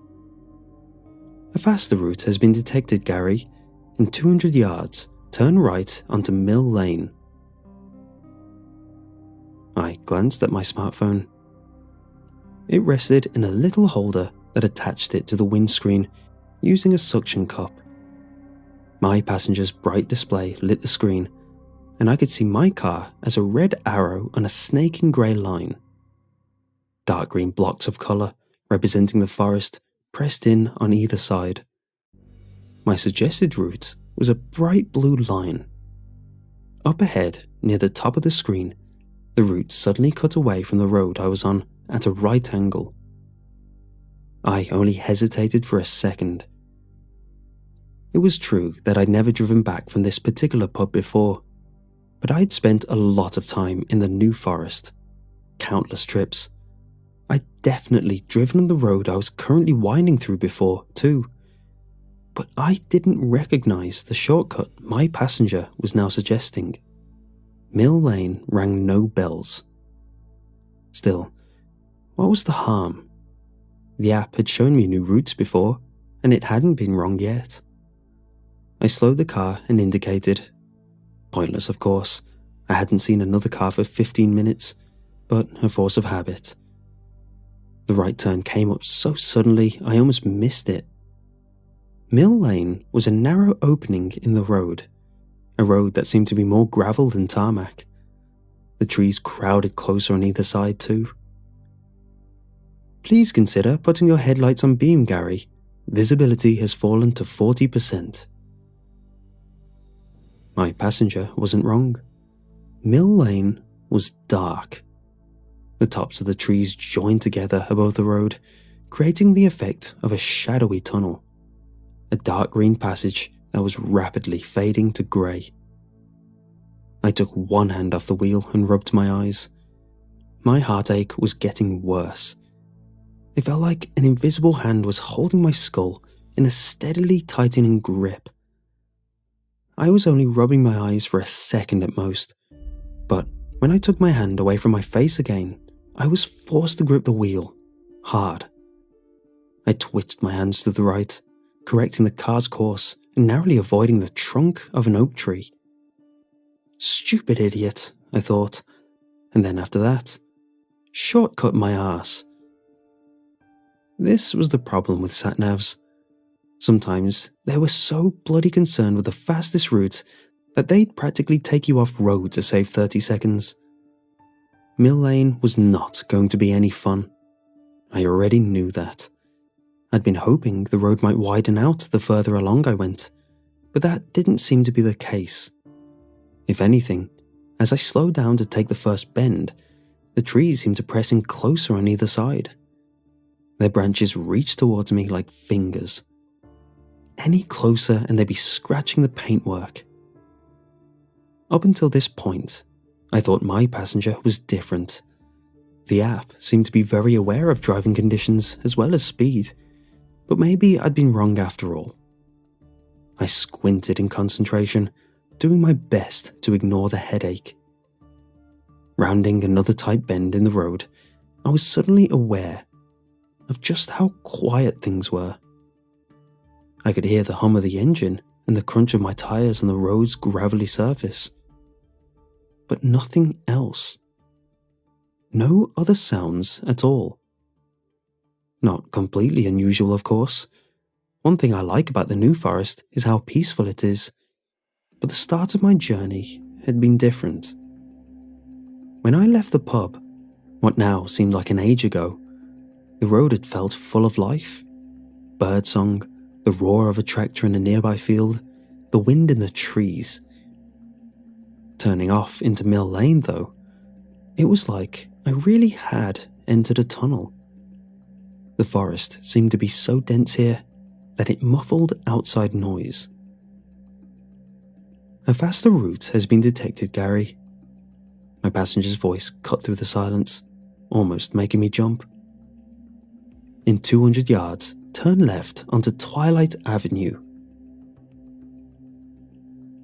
I frowned. Twilight Avenue? It sounded like a made-up road name. Sure enough, though, when I glanced at the app, it was there, a tiny grey line snaking off from Mill Lane into that mass of dark green. My blue route marker had been corrected to follow it, but this time I wouldn't be making the same mistake again. Twilight Avenue? I muttered under my breath. Can get lost. The sound of my own voice reassured me. It was something familiar in the silence, and now I had a plan in place. I'd ignore any more shortcuts and follow Mill Lane until it emerged onto a bigger road. If it took longer to get home, so be it. Driving on these narrow tracks was no fun. As if to illustrate the point, my car thumped over an object in the road, something I hadn't seen. Probably just a small branch. But my eyes flicked up to the rearview mirror just the same. And I felt my breath catch in my throat. A woman was sitting on the back seat. Her face, which was half obscured by a tangle of dark hair, filled the mirror. I screamed. Twigs suddenly began to rattle against the car's left-hand side, and my tires bumped along the road's muddy verge. I jerked the wheel to the right. My eyes flicked to the front windscreen as I desperately corrected the car's course, and when they flicked back to the mirror again, the back seat was empty. No one there. I put my foot on the brake and brought the car to a sharp stop. I could feel my hand shaking. Sweat ran down my back. My face was hot and itchy. I pulled in long, deep breaths, trying to slow the rate of my heart. I began to count to 3 in my head, then gave up when I reached 2 and turned around in my seat. Nothing. The back seat of my car was still empty. There was no sign of the woman. You imagined it, that's all. I ran my hand over my sweaty face and through my hair. You're tired and you have a headache and you creeped yourself out. That's it, right? It was my passenger that answered. In 150 yards, turn left onto Twilight Avenue. Get screwed. I put the car into first gear and began moving again. All I wanted now was to get home as quickly as possible. But I wasn't going to turn off onto any more narrow lanes. Screw that. I wanted to get as far away from these windy roads as possible. My hands were slick on the steering wheel as I drove. My heart thumped high in my neck. The headache was much worse now too. A low, sick pressure in my skull. It felt like my entire head was being compressed. In 100 yards, turn left onto Twilight Avenue. I eased the car into second and rounded another bend. The road grew narrower still. Trees crowded in. They were so close now that their outermost twigs kept tapping against my wing mirrors. Outside the car, the world had darkened to a deep shade of grey. It seemed too dark, somehow, unnaturally so, as if the trees lining the road had been planted with the sole purpose of blotting out the sun. As I pushed the car into third gear, I had the horrible feeling that I was being watched. "You're just tired," I muttered to myself. "You're tired, you have a headache, and you imagine something that wasn't there. There's no one there." But even as I told myself this, a horrible urge crept into my head, an urge to peek into the rearview mirror again. Just to be sure, just to be absolutely certain. It was like that feeling you get as a kid when an adult tells you not to do something. Half of my mind wanted to look, almost needed to, but the other half was afraid. Afraid of what I might see if I did. Because it was still there, wasn't it? That feeling of being watched, that nagging, crawling sense of eyes on my skin. I rounded another bend in the road. Time felt like it was slowing down. The skin on the back of my neck burned. The headache raged behind my eyes. My hands were glued to the wheel.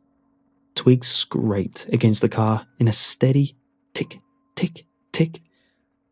I could still hear the hum of the engine and the crunch of tires, but they were muted now, as if they were coming from a long way away. From a great distance, I heard my passenger telling me to turn left onto Twilight Avenue in 50 yards. And then, the app said something else. Something that made every pore of my skin flare with a sudden, sick heat. "An unfastened seatbelt has been detected, Gary.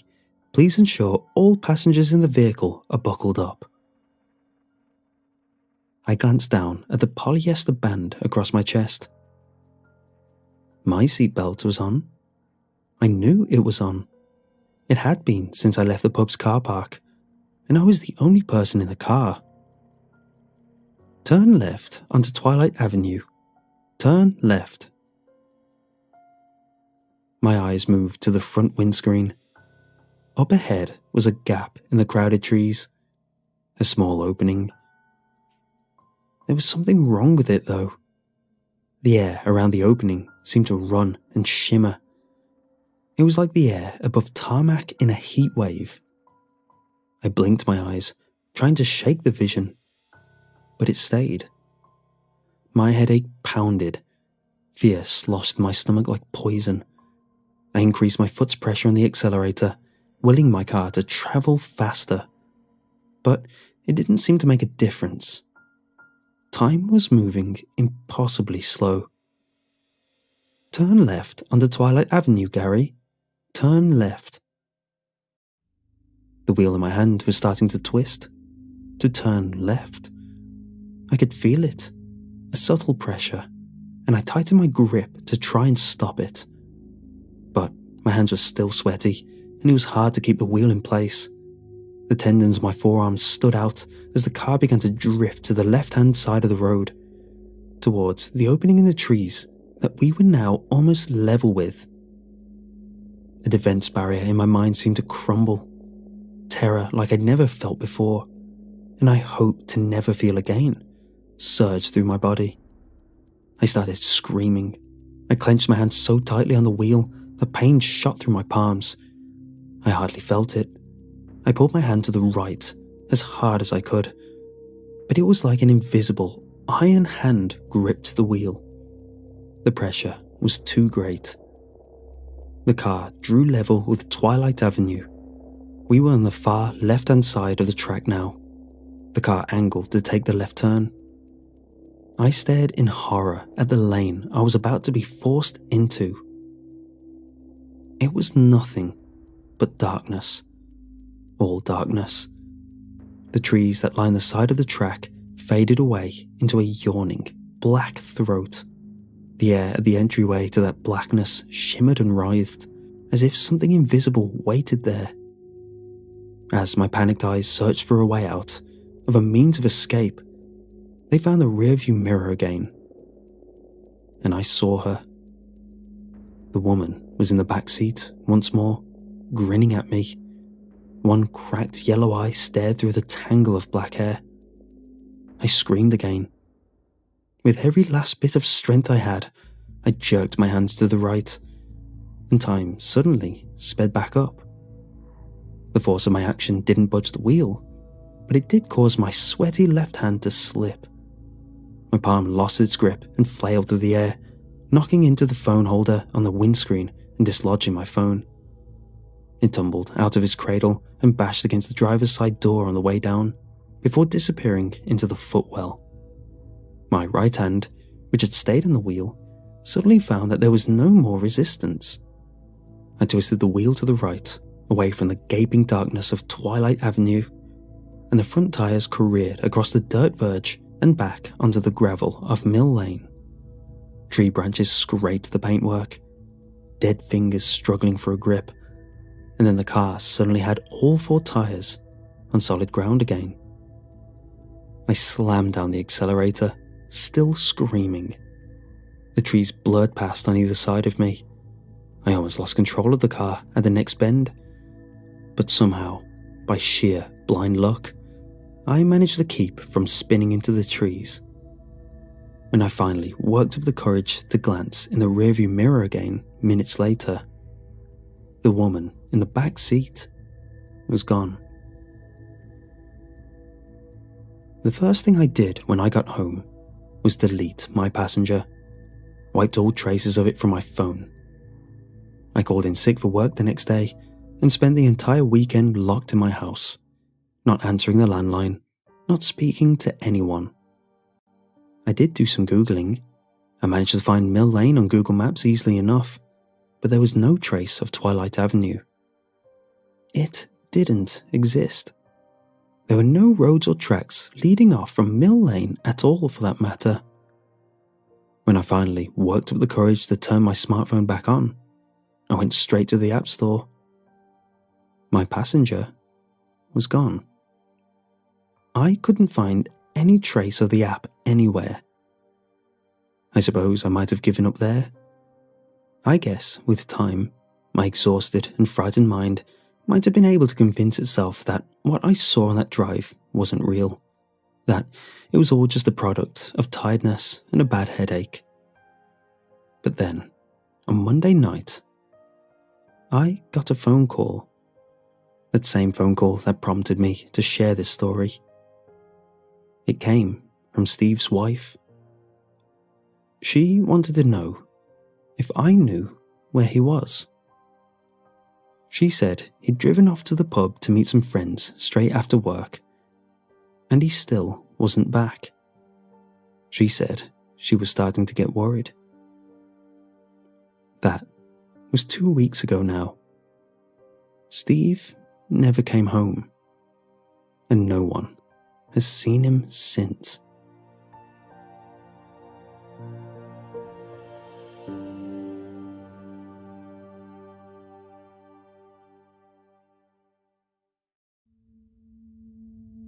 I've tried most of the summoning games and rituals that you can find across the web or on Reddit. Games like the Midnight Man or the Elevator Game, as well as the more ritualistic ones like the Dark Reflection Ritual or the Three Kings Ritual, even the silly Charlie Challenge. None of them gave me what I was looking for. That is to say, none of them worked like they were supposed to. At least, not for me. I mean, sure, some scared me more than others, but after the adrenaline of the unknown wore off, I found myself and my friends just staring at each other in the dark. We gave in to our own fears and would make up scenarios of, oh, what if this happened, or what if that happened? Most of it was scary in a fun way, but it wasn't real. Then I found the What If Man. I had seen a couple different postings and threads, all with similar titles like, what if I found him at midnight? Or asking what if I stayed with her. There were several others, and the words what if were always either capitalized or in italics. Sometimes the words would have a strike through them. Whatever the difference was, it was only on the words what if. So I began to track every post and comment and video I could find. I began to search for the source video or post. You know, the one someone originally made as a creepypasta and others elaborated on. That is, after all, how the infamous Slender Man began. The problem was, I couldn't find the actual source video or post. Granted, I'm not exactly a hackerman type. I still know how to use a computer and compare the dates to find the earliest one. But, of everything I found, none of them went further back than August 21st, 2017. And on that date, there were 3 videos and 7 different posts about the What If Man. I won't go into detail about those, because the short version is they were all experiences with a What If Man. They didn't tell me exactly how they met him or summoned him. They did all share the same exact description of what happens when you meet the man, but it still couldn't prepare me at all for what happened when I finally met him. After downloading the videos and copying the posts about him, I decided on a direct approach. I messaged one of the video uploaders and never got a reply. Another told me to get lost and never contact him again. A bit melodramatic, that one. The third, though. The third asked me why. This was the one who would talk. Nobody asks why unless they have the information being asked about. So, I told the uploader exactly why. I sent it in a direct message. Thanks for getting back to me. I'll be honest, I've tried all the other crap online. It's sort of a twisted hobby of mine, and I found this challenge to be the most obscure so far. I was hoping you can give me some details and instructions on how it all works. Signed, Dave. I waited 3 days for a reply, but when I finally got the alert of a new message, I opened it quickly. Dave, this isn't a challenge or trend. People have gotten hurt doing this. You could tell everyone it's a sham, or just forget about it entirely. Anything will be better than looking for the What If Man. But if you're determined to talk to him, I'll tell you how. If only to make sure you're aware of the risks that someone else might not warn you about. But seriously, you don't want to meet him. Please consider your life and your sanity. Signed, Enon. The reply sounded like a poor attempt to lure me in. Nothing makes you look down faster than someone saying, hey, don't look down. Enon, whoever that was, wanted me to meet the What If Man. They just didn't want to look eager. I wrote back. Enon, I appreciate your concern, but I would still like you to tell me everything you know, such as how to meet him, what happens when I do. Everything I've seen so far has been non-specific. Signed, Dave. This time, the reply happened within minutes. The What If Man can tell you or show you anything you ask him to. He doesn't lie or manipulate the answer in any way. That's not why he's dangerous. It's because the more you ask, the more you lose. Remember that above all else, the more you ask, the more you lose. It's a trade, I think. You ask him, and in return, you give some of your sanity or your soul or something. Whatever it is, it's strong enough to mess you up. I know a guy that lost everything, and now he sits in a room chewing on his shirt all day. You don't want that to be you, so you need to be careful. I once talked to someone that had summoned him a few times, and they were fine. But someone else asked him too much, and they killed themselves shortly after. This is your last chance to leave it be. Signed, Enon. What he or she was telling me was very generic to these types of games. I've heard of everything, from abduction to insanity to time travel even. As I said before, I've done all the games before, and nothing ever happened. So, of course, I replied again. One question. How do I meet the What If Man? This time, the reply took longer. I checked my phone every few hours, and whenever I got a notification that wasn't a reply, I grew more and more anxious and irritated. I was lured in and at the edge of my seat for a week before I got my answer. Dave, I don't want to hear about your experience with the What If Man, if it works or not. I am asking you in return to delete all of our communication logs and forget everything about me. I should have dropped this account years ago anyway. I guess I was waiting for someone to come along so I could do this one last time. Either way, this will be the last message you receive from me. The instructions. The What If Man can be anyone. It's not one singular entity or shape. I don't know if it assumes the form of a man or takes over a man. Either way, he could be anyone. And you'll know who he is by the reply he gives you. At exactly midnight, you must have a foot on each side of a doorway. It doesn't matter if it's your home or office or a motel. Any doorway. Start at 11:59, and while it's midnight, you leave the doorway. Several people can do this, but only one person who takes the first step can ask him questions. Walk any direction on the nearest road or sidewalk. Sometimes it comes quickly, and sometimes it takes a while. You'll see someone walking towards you. It could be someone young or old, or even walking a dog. As this person gets close to you, you ask, "Are you him?" Loud and clear. You can start with hello or excuse me if you'd like, but the first question you must ask is, "Are you him?" If the person doesn't reply at all, then you need to go back to the doorway right away and get inside. Don't stay outside and don't go anywhere else. Honestly, I'm not sure why. I don't know what happens. If he asks, "What if I am?" then you've done it. If they say anything else, then you've done something wrong and it's just a stranger. If he asks, "What if I am?"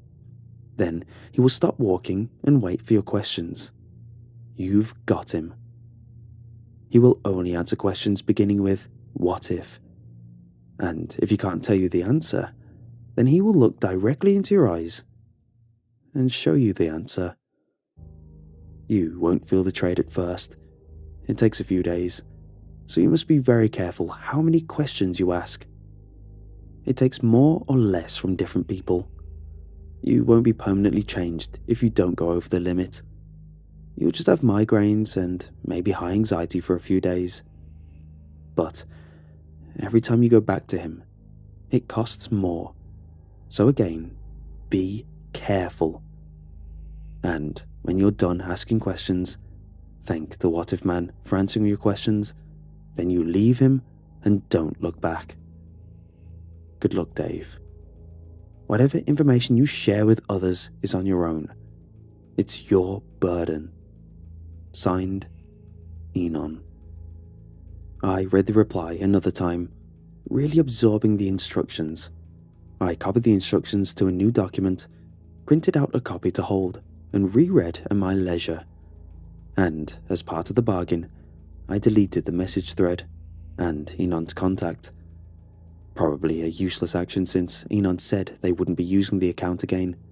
But I'm an honest man, and it was expected of me. Frankly, it sounded so basic, so plain. Nothing like the Three Kings ritual or the elevator game that takes time and items and faith. No, this was just simply go outside and meet someone. Meet him. I wasn't sure if I would drag my friends into this one. It's something I could easily do alone. Looking back, I should have brought someone with me, at least for the discussion after. Either way, that was before I knew what I know now. I guess that's kind of his whole thing. I knew that I was going to do it that night. I didn't need to prepare anything or buy anything, so why not?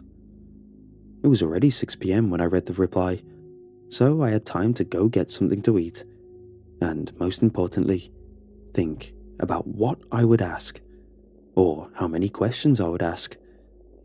See, I still don't know what determines how many questions a person can ask.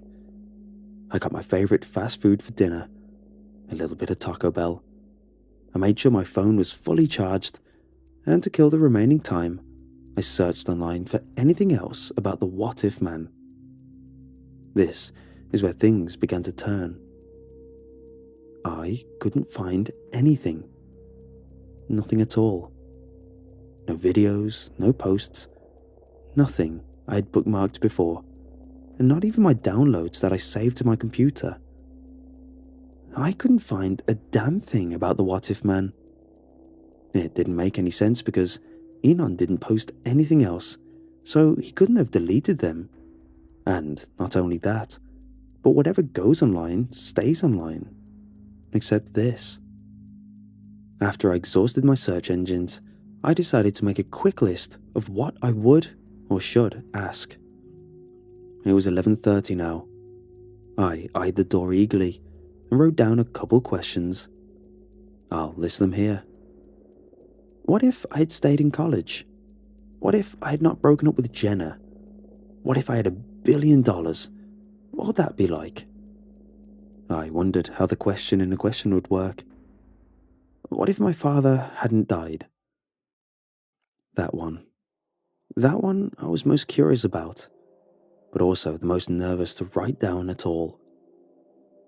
I looked up from my writing to see that it was already 11:58. I put the paper in my pocket and opened the door, placing 1 foot outside and 1 foot inside, with my nose facing the doorframe, trying my hardest to line up perfectly down the middle. I held my phone to my face and watched the clock. Luckily, I lived in the elderly part of the apartment complex, so most of my immediate neighbors were asleep. Something I hated at first, knowing that everyone my age was living on the other end of the complex. Apparently, the apartment manager had tried to keep the age groups together to keep an eye on everyone, but for whatever reason, I got the short end of the stick. 11:59. I raised my phone so I could see it, just holding my eyes to the side, nose almost against the doorframe. Watching, my breathing slowed, and I could feel that rush of anticipation begin. 12.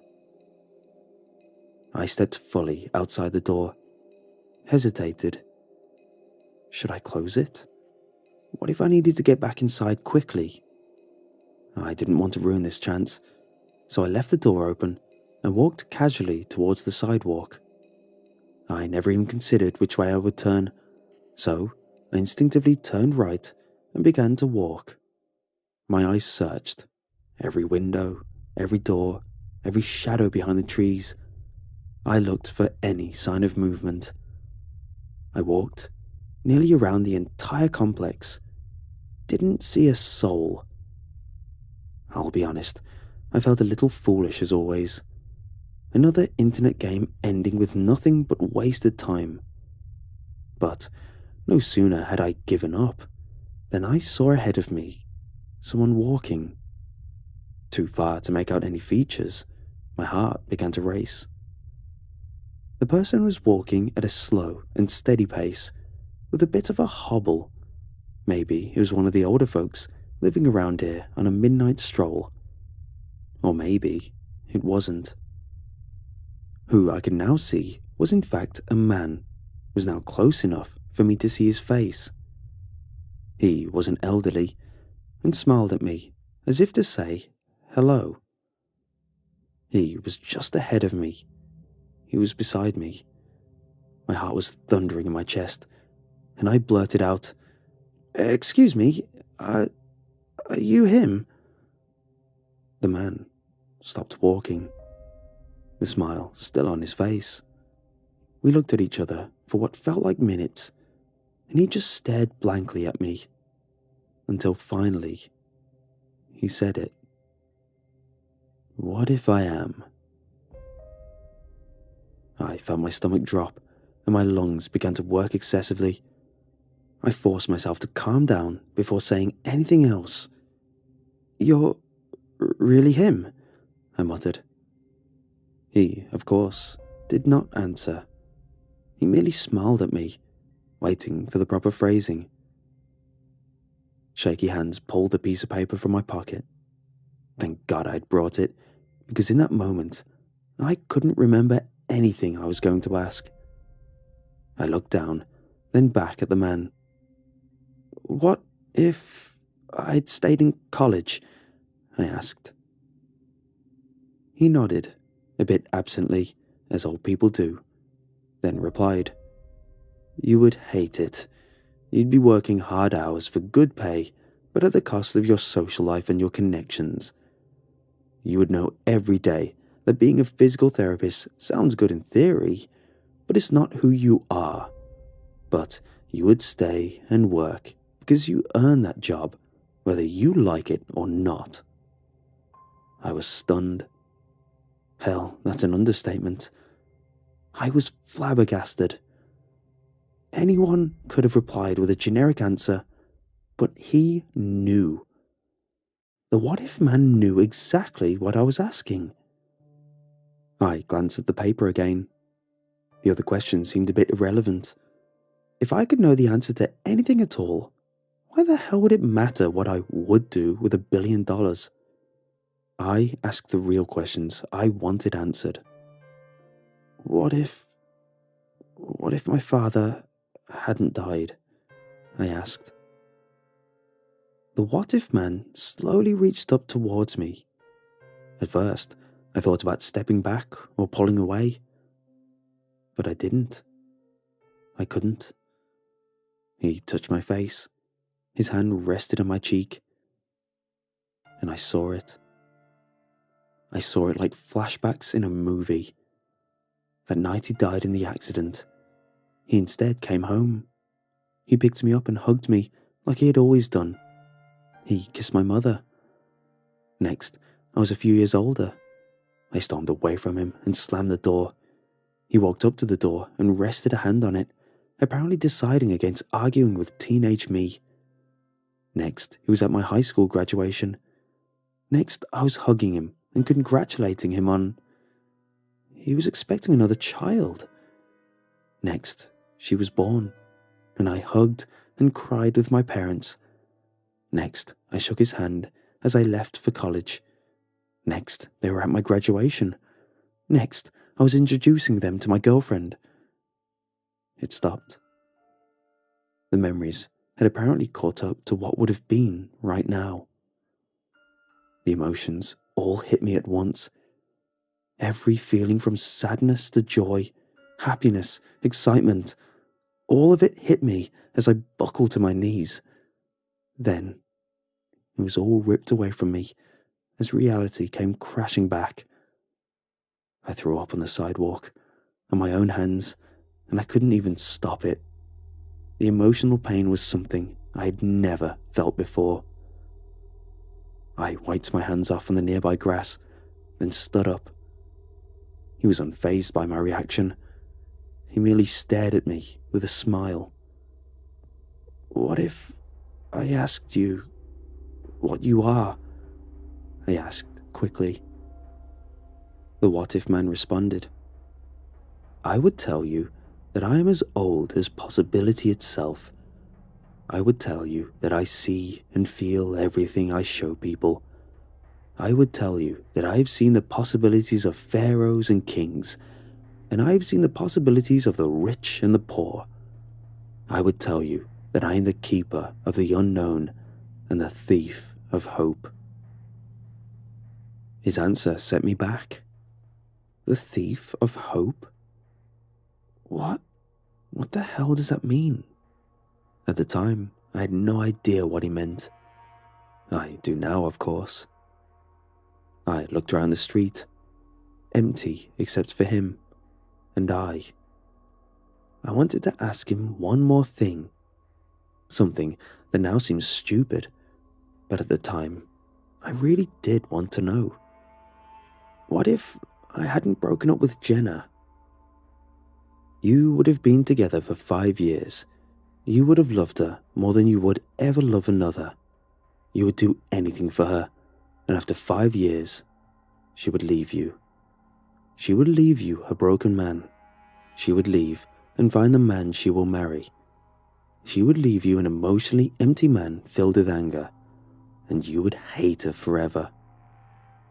That answer hit me harder than I would have expected.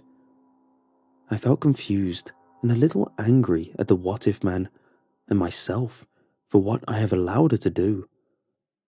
I knew I should stop there, but in my nervous excitement, I asked one more question, the last one. What if I asked you too many questions? His smile widened, and for the first time, I felt uneasy.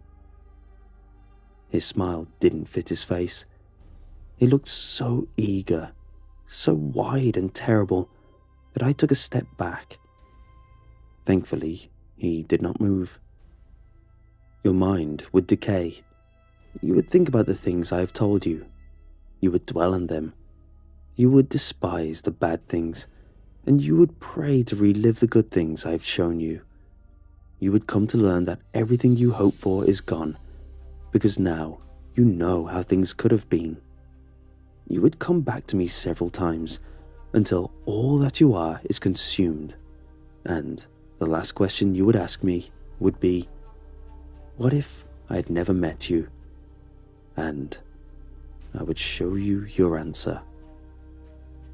His wide grin returned to normal, and he merely looked at me again. I took another step back from the what-if man. His response made me cold. It sent chills down my spine, and the hair on my arms stood up. I was done. I didn't want to say another word to him, but I had to. "Thank you," I said.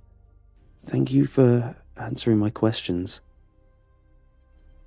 Wordlessly, the what-if man held up his fist with the back of his knuckles towards me, and one at a time, he raised a finger until all 5 of them were held up. 5 fingers for 5 questions. He smiled and tilted his head downwards. I turned and continued the way I'd been walking. As much as I wanted to look back one last time and see if he was gone or if he was just standing there, I equally was terrified to know the answer. I had asked him 5 questions. They had all come out so fast, I didn't realize how many it had been. Was it too many?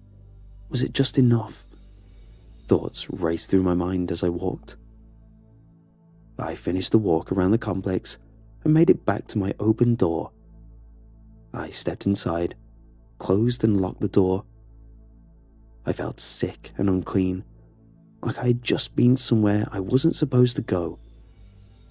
I sat alone in my apartment with every light on until the sun came up and banished the darkness away.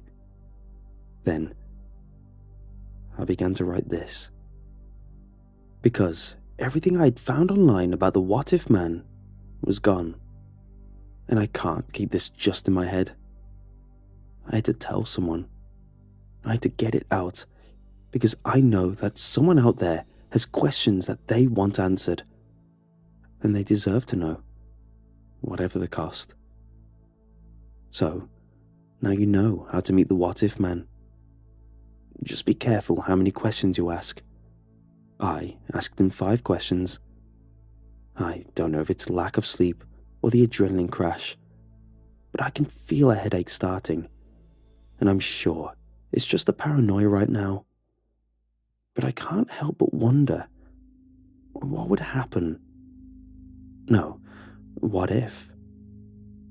What if I could ask him just one more question?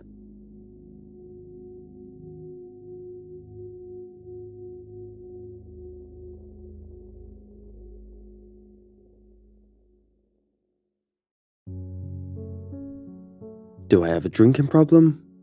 Guilty as charged. Am I one of the best paranormal investigators to ever exist? Probably.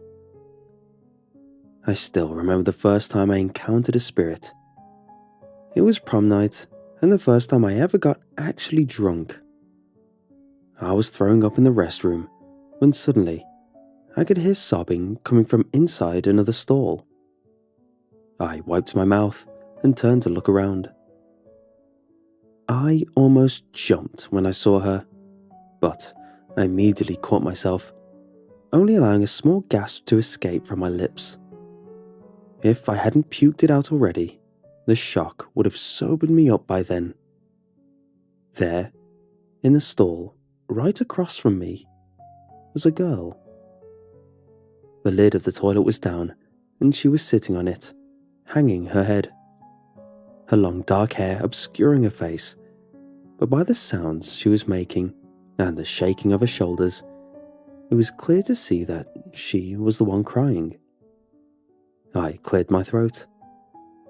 "Hi there," I stammered out, not quite sure what to say. "I didn't hear you come in. You startled me." I let out a nervous chuckle. No reply. I took a few steps towards her, looking her up and down. It was hard to see in the partial darkness of the room, but she wasn't dressed up for prom. Her clothes were simple and kind of old-fashioned, 80s style. I was pretty sure I hadn't seen her around before. Are you alright? Is there anything I can help you with? Anything I could do?" I asked gently. Again, no response. Just sobs. "Would you like to talk about it?" I offered. It was then that I noticed that something was wrong with the way she was holding her arms. The palms of her hands were pointing upwards, and it looked like she was trying to keep them away from her shirt. I took another step toward her, and that's when I saw it. The blood slowly dripping from her hands. She had slit her wrists. "Oh my God, what have you done?" I gasped. We need to get you to the hospital. Come on, get up." I bent down and reached out to grab her shoulder to help her to her feet. But my hand went straight through her. My eyes widened in terror. It couldn't be. I slowly reached out once again to touch her. But again, there was nothing there. It was then that I realized it. The girl slowly lifted her head, but before I could see her face, she vanished, disappeared into thin air. I stumbled and landed on the cold bathroom floor. It took me a while to completely comprehend the whole situation. The first thing I did was look her up, and indeed, there had been a student of my high school who had ended their life in one of the restrooms in 1986. Her name was Pamela. I even found a picture of her. I immediately recognized her. I had seen a ghost. I couldn't believe it at first, but when it all began to sink in, I started conducting some experiments. I visited tons of allegedly haunted locations just to find out if I could see other deceased people. But nothing ever happened. Then I tried recreating certain elements of that evening. I tried going back to the school's restroom, but they threw me out. Apparently, former students aren't allowed to come by unannounced. Sometime later, I finally had the idea to try out drinking like I had that night. And, what can I say? It worked. I started reorientating my career. If I learned one thing during the time I've been doing this job, it's that most people in this business are fake. A lot of them don't even believe in ghosts. They just use some cheap tricks and make up semi-heartwarming stories to make profit from the mourning loved ones of the recent deceased. I've met a few really nice people though too. People who actually want to help. But that's not what this is about. This is about the most horrifying experience I ever had. It was 2 years ago, and I was still pretty new to the job. I had gotten a call by a middle-aged couple who wanted me to contact their twin daughters who had disappeared 2 months prior. The disappearance had been ruled a kidnapping case, and investigations were still going on. The parents were distraught. They had told me over the phone that they had never really believed in the paranormal, psychics and all that, but that they were desperate to find their children. I felt terribly sorry for them and immediately got on my way. It took me about 3 hours to get to their place, including the small detour to get booze. I arrived to find a beautiful, large house that might have looked like a warm family home if it weren't for the strange, dark atmosphere surrounding the place. The closer I got to the building, the worse it became. The air was cold, too cold. It all felt so distant and unfamiliar. I remember thinking it was weird. I wasn't even drunk yet. The lady who welcomed me in looked pretty normal, except for the large bags under her eyes and a tear-swollen face. She frowned in confusion as she glanced down at the bottle. "Good evening. Are you the—" "Yes, that's me," I quickly replied. "Oh, come in then," she said in a brittle voice. She led me over to the living room, where her husband sat in a large table reading a newspaper. He looked just as downtrodden as his wife. As he stood up to greet me and shook my hand, I could clearly see that he harbored some doubts about my work. I didn't blame him though. I guess the bottle of vodka in my hand didn't help me seem very convincing. "Mr. and Mrs. Davis, I am very sorry about what happened to your daughters. I am not one to make false promises, but I will try my best to help. Could you tell me a little more about them?" Mr. Davis cleared his throat. "Missy and Lucy. We named them Missy and Lucy. We wanted them to have similar sounding names because—" His voice broke off. "They are identical twins," Mrs. Davis chimed in. "They're really clever, good at school. Missy's favourite colour is green and Lucy's is blue. They turned 11 not too long ago. I don't know what to do." Tears began welling up in her eyes. "I just want them back." Her husband leaned over to hug her. Turning back to me, he added, "We don't know if they're still alive. So maybe calling you here is just a waste of time too. The police seem to think so as well. But at this point, we're just desperate for answers. No matter the way. We're open to try anything, so just tell us what we need to do." I remember frowning slightly at his statement. Why would they tell the police about me? I figured I was overthinking it and shrugged it off. "So, this might seem kind of weird to you, but I have a bit of a unique method of working. I already asked you to find a different place to stay for a few hours over the phone, just for the time that I'm here. Are you ready to leave then? Yes, Mr. Davis replied.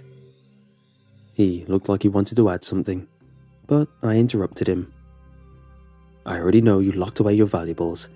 I wasn't planning on stealing anything. The couple exchanged awkward glances, and Mrs. Davis quickly said, Also, the upstairs bathroom is under renovation. If you need to use the bathroom, please use the one on this floor. Got it, I replied, placing my bottle on the table. Oh, and we're going to need a glass, and some orange juice if you've got some. It didn't take a lot of time for the vodka's effect to set in. I don't hold the strong stuff very well, so it was just a matter of, I don't know, half an hour. Mr. and Mrs. Davis had gone off to see a movie. Another thing that struck me as sort of odd. Lord knows that if my kids were missing, I wouldn't be able to focus on anything, let alone a 2-hour movie. I figured they probably needed some kind of distraction though. The last 2 months had probably been hell for them. As the warm feeling began to spread in my stomach, the air around me seemed to grow even heavier. I felt myself becoming susceptible. I leaned back in my chair and waited. There was an air of sorrow, of pain in this room. It was so strong that it felt legitimately oppressive. But there was something else. Rage. An underlying touch of cruelty. I could feel it. I slowly got up from a chair and placed my empty glass on the floor.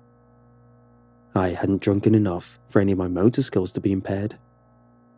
I walked around the living room, trying to determine the center of the strange energy. Suddenly, I heard a voice, high-pitched and soft. It was little more than a whisper, but quite clearly the voice of a child. Upstairs.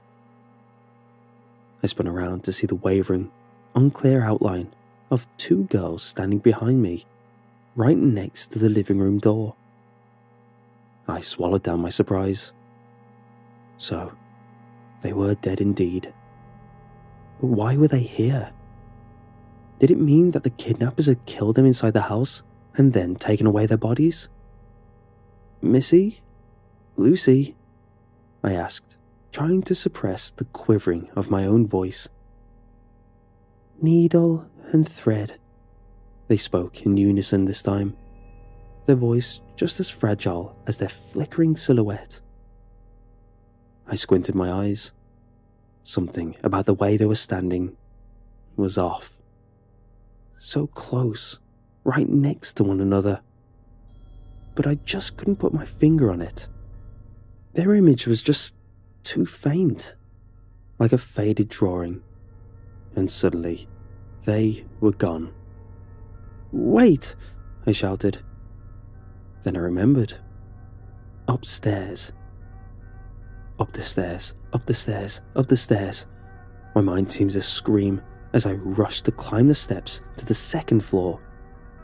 I looked up just in time to catch another glimpse of the twins standing atop the staircase, staring down at me before they vanished out of sight once again. Lucy, where are you? Missy, I yelled out, looking around frantically as I came to a halt on the 2nd floor's hallway. Then, I felt it. For just a split second, I could feel the cold lips of one of the dead children right next to my ear. I didn't dare to turn my head in fear of scaring her away. I stood as still as a statue as she whispered 2 words. The bathroom. The bathroom. A terrible suspicion began to grow within me. Renovations. Renovations, my ass. I rushed along the hallway, hurriedly checking each room. I passed the parents' bedroom, a room filled with toys, which I assumed had belonged to the twins, and another staircase. There was an additional floor above this one, which was probably where the twins' actual bedrooms were located. But my destination lay at the far end of the hallway. As I ran towards the door, the hallway seemed to stretch itself to a surreal length. The door was locked. Of course it was. The room was under renovations after all. I kicked. I banged. I threw myself against it until the weak aged doorframe finally gave in. To my surprise, the bathroom looked relatively normal. There was nothing off about it at first glance. I looked around, searched every corner. Nothing. Absolutely nothing out of the ordinary. Oh, damn, I muttered. I would have a hard time explaining this to Mr. and Mrs. Davis. But then, there they were again, standing in the middle of the room, staring at me with large, pleading eyes. This time, I could clearly see what was wrong with them. Their bodies. They were attached at the sides. The rags they were wearing were blood-stained and dirty. It took a few seconds for the realization to set in, and when it did, my blood ran cold.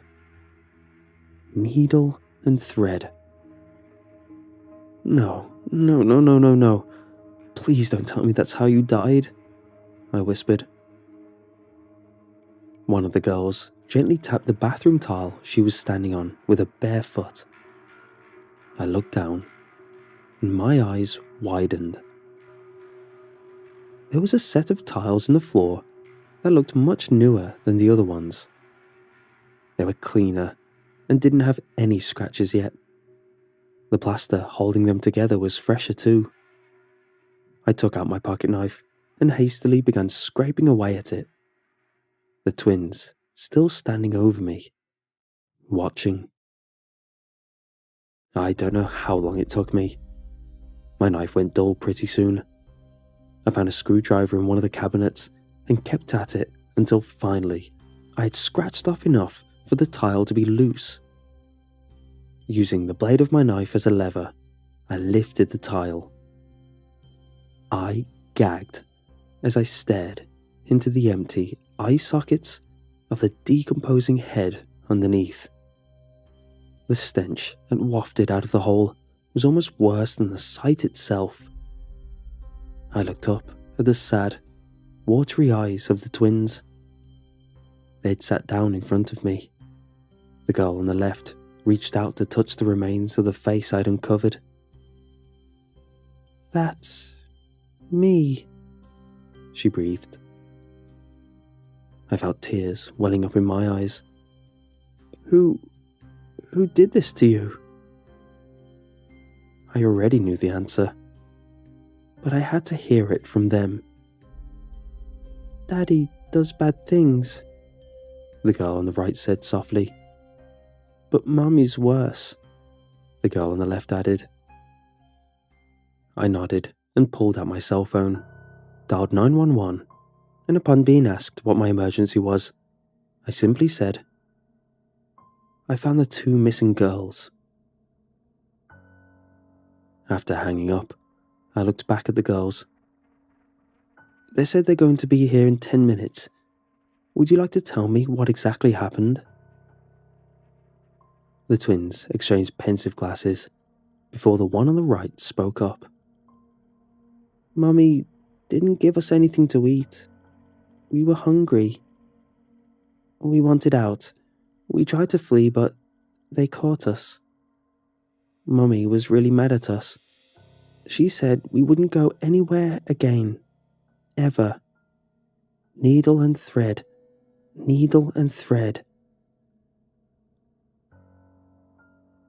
We sat in silence for another 8 minutes or something. I looked at them, and they looked back at me. They didn't look all that sad anymore. Suddenly, the silence was broken by a loud knocking at the front door. I got up. That must be them. Are you girls going to be fine? I asked, as their features began flickering and slowly dissolving in front of my eyes. They didn't respond, and before I knew it, they were gone. I quickly wiped away my tears and rushed downstairs to open the door. It took quite some time to explain everything to the police. I think the official statement says something along the lines of, "The investigator found the corpses by accident." Nonsense. I don't really care though. They can believe whatever they want. The Davises were arrested pretty much on the spot, and their confession was just as harrowing as expected. Apparently, Mrs. Davis had some sort of mental illness that caused her to have sudden anger outbursts, and Mr. Davis would gladly let his frustrations out on his daughters. When they had given their children nothing to eat for 2 entire days, the girls attempted to run away. They didn't get very far though. Needle and thread. It's these 3 words that have never left my mind since. This was their cause of death. I don't know how long they survived sewn together, but it couldn't have been long. When they died, their parents hid the corpses under the bathroom tiles and renewed them. The cops hadn't paid attention to them when they had searched the house. Apparently, the Davises wanted to play the role of the grieving parents perfectly, which is why they told everyone that they would be calling a paranormal investigator. They hadn't expected me to find anything. Of course they hadn't. They looked up the one who, out of everyone in this business, seemed least legitimate. Seeing as I explained my methods on my website, I'm not really surprised they'd think I was some kind of crazy weirdo. Well, not everyone believes in ghosts. I don't know what you were expecting when I said I'd tell you about the creepiest thing I ever saw. Probably a demon or something. If so, I'm sorry to disappoint. It's kind of funny though, isn't it? In the end, the worst thing I ever encountered when communicating with the souls of the deceased were 2 very alive humans. As for the twins, I really hope they're doing all right. I have a feeling they're fine.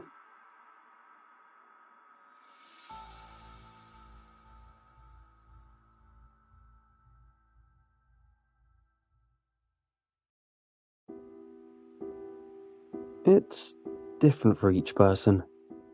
And I'm not talking about something stupid like hydrate, get enough sleep, and learn to love yourself. I mean an actual recipe like you'd make in your kitchen. It's not something you can find. It comes to you, if you're looking for it, in the form of an index card slipped into your mailbox or in the frame of your door. I wasn't looking. Not at first. Then my friend Susan's life turned around. And I mean it really turned around for her. Her breast cancer went into remission practically overnight. She'd been unemployed because cancer, but now she's got a new job at double the salary and she loves it. Then there's Eric, and while he didn't have as big of problems as Susan, he's just been chronically disappointed with how his life had turned out. We talked about it a lot before he got his card. He's a lot more upbeat now, and he's started to pick up new hobbies, and he just seems happy. So I asked him what changed, and he told me there's a recipe for happiness. He found out about this from Susan, so I talked to her too. I thought they were just pulling a prank on me, but then Laura and Sam found out about the recipe, and they received their index cards, and now things have changed for Laura at least. Sam died. I hadn't quite decided what I wanted to do when my index card arrived. I admit I was thinking about it. Who doesn't want to be happy after all. The cost scared me a little. Okay, it scared me a lot. Seeing Eric smiling is great, but I keep staring at his ears, where the earlobes are nearly clipped off in a straight line on both sides. He used his kitchen shears, he said, and he advised me to splurge on a really high-quality pair if I needed them. Then there's Susan, and while it's great she's not going to, die, she also wears long sleeves all the time now to hide where she used a vegetable peeler to remove a strip of skin from her wrist to her shoulder. The first index card wasn't too scary, at least. The instructions were written in pen in tidy handwriting, a list of ingredients, and then numbered steps. It was a symbolic sacrifice. I thought I'd just go ahead and make the recipe because it wasn't that hard and I could quit any time and there didn't seem to be any consequences. Tim chickened out on the last card and he's been fine. Other than the usual exhaustion from working 2 jobs, but that's nothing new. My first meal was a ravioli with a cream sauce garnished with a shredded letter from my grandma. She passed away 5 years ago. I'm not even that great of a cook, but I followed the instructions on the index card exactly as they said, and it turned out great. I suppose I got lucky in that I only had to eat paper. Susan made a squash soup that included the ashes of a recently deceased dog. I didn't see any immediate results, which my friends assured me was normal. They told me to be patient and wait for the second card. I was miserable during this time. Knowing that I was on the path to being happy only made the annoyances in my life seem more unbearable. My job was unfulfilling. My co-workers bored me. I felt helpless to keep up with simple tasks. My garden went unweeded. And really, what was the point? I couldn't keep it clear for more than a few days. And the garage continued to accumulate clutter despite my resolve that this would be the year I'd organise it. Then I'd feel guilty for my own unhappiness, because really, my life wasn't that bad. So what right did I have to complain? It was like the promise of reprieve only heightened my misery. Every day, I came home and checked the mailbox, desperately hoping to find an index card. For weeks, I walked away from this ritual, despondent and disappointed, until my excitement faded entirely, and I began to loathe the ritual. I needn't have tortured myself so with a mailbox. The second recipe showed up on my bathroom counter. I found it when I went to brush my teeth before leaving for work. It took a while to find the nerve to procure the ingredients. The index card's instructions were explicit. Eric told me that when he got the second card, he was convinced he was going to get arrested, but he did exactly what the card said, and nothing bad happened. Nothing bad happened to him, at least. He had no idea what happened to the person he mugged and took their green card from. I think he feels guilty about it still. He gets uncomfortable talking about it, so I don't bring it up. My second recipe was a maple bourbon pumpkin pie, which is an interesting combination. It had a good taste, but the texture was unpleasant on account of all the human hair in it. I feel bad for the lady that was out jogging. She was screaming hysterically and clutching at her hair after I jumped back into my car, her ponytail clutched in my fist. But, like Eric, I haven't been caught. I just stood there beside the path, staring at my phone, and when she passed, I reached out with one hand, grabbed her hair, and then cut it off with the scissors I had behind my back with the other. There had to have been over a foot of hair. It must have taken her years to grow it that long. Nothing changed in my life, except for the lingering guilt over what I did, of course. My stomach ached with it, although perhaps that was more because I'd eaten an entire pie. I began to look forward to the third and final card, and with that anticipation came a renewal of hope. I began to prepare for it. for when everything would change and I would finally be content and happy. I weeded my garden. I bought some shelves for the garage. I was more pleased with my co-workers, and while they were still dull and my job was still unrewarding, I at least found it was easier to ignore. The promise of happiness was like a lining over everything around me, causing it to glitter and shine. My friends even noticed the difference and asked if I'd gotten it, if I'd received the third card. Not yet, I'd tell them with a laugh. I'm still waiting. Then it came. I woke up and it was laying on my chest. I fumbled for the bedside light and read it, trembling with excitement. My friends had warned me that this would be the hardest one. I'd have to plan carefully, do it over a weekend, and choose a time where I could take some days off work. Make sure I had some money stashed away for the resulting medical bills, for whatever insurance refused to cover. Most importantly, have first aid supplies nearby, because I wouldn't be able to go to the hospital right away. We'd learned this from Sam.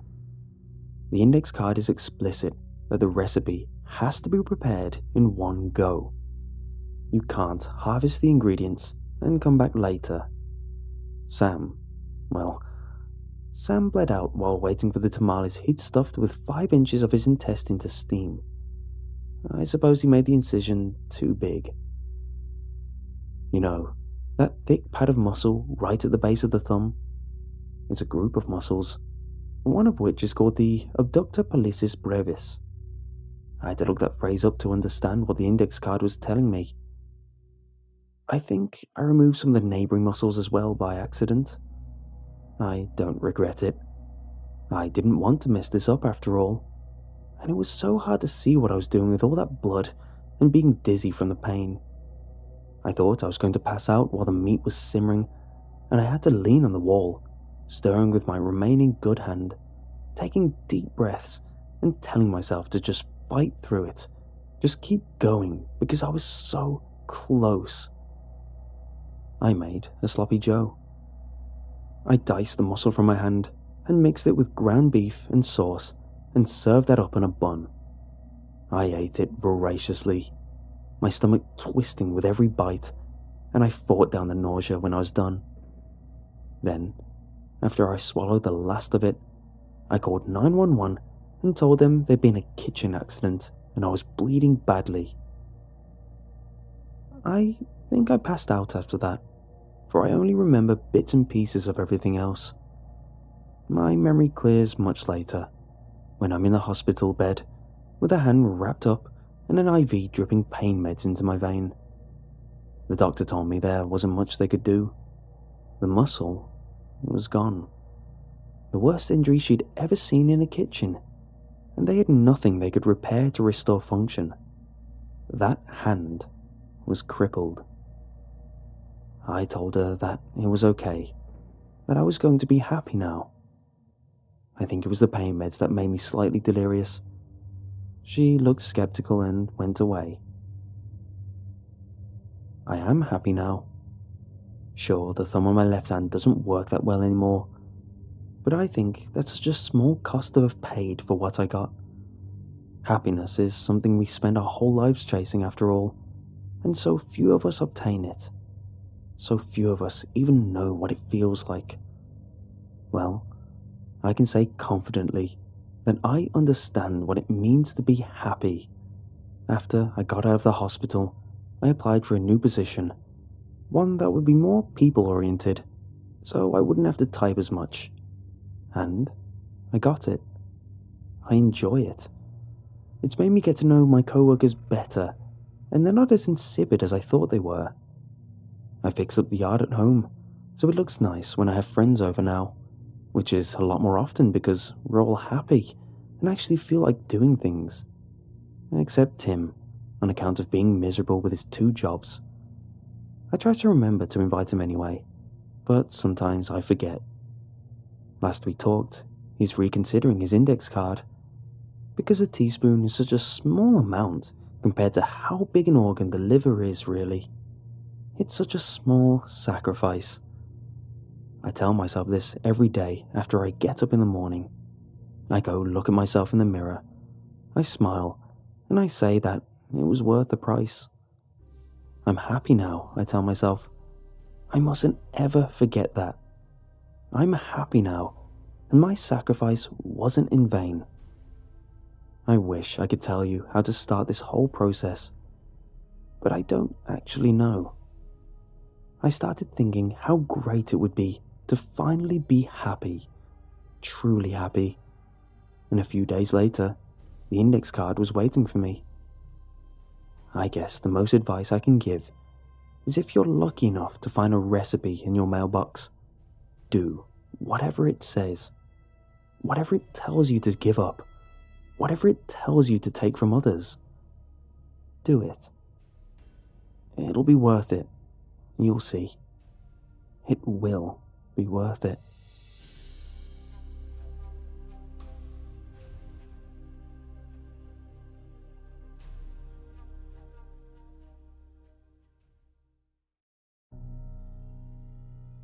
I'm currently writing this on a cheap burner phone, 2 towns over from where my school is. I'm in hiding. I know they're coming after me, and I know they can track me. That's why, by the time I'm posting this, I'll already be in some other state. Canada, maybe. I don't know. I just have to tell this story somewhere. Someone needs to know. I went to a pretty bad high school. In my town, there are 2 different schools for each grade level. One for the rich, and one for the poor. There was no in between. Point is, no one important goes to my school. I always thought it was weird that our school wasn't too much worse than the private school. We had similar facilities, sure. Their teachers were probably better, but even without much state funding, we never lagged behind when it came to computers, books, sport equipment, or anything else.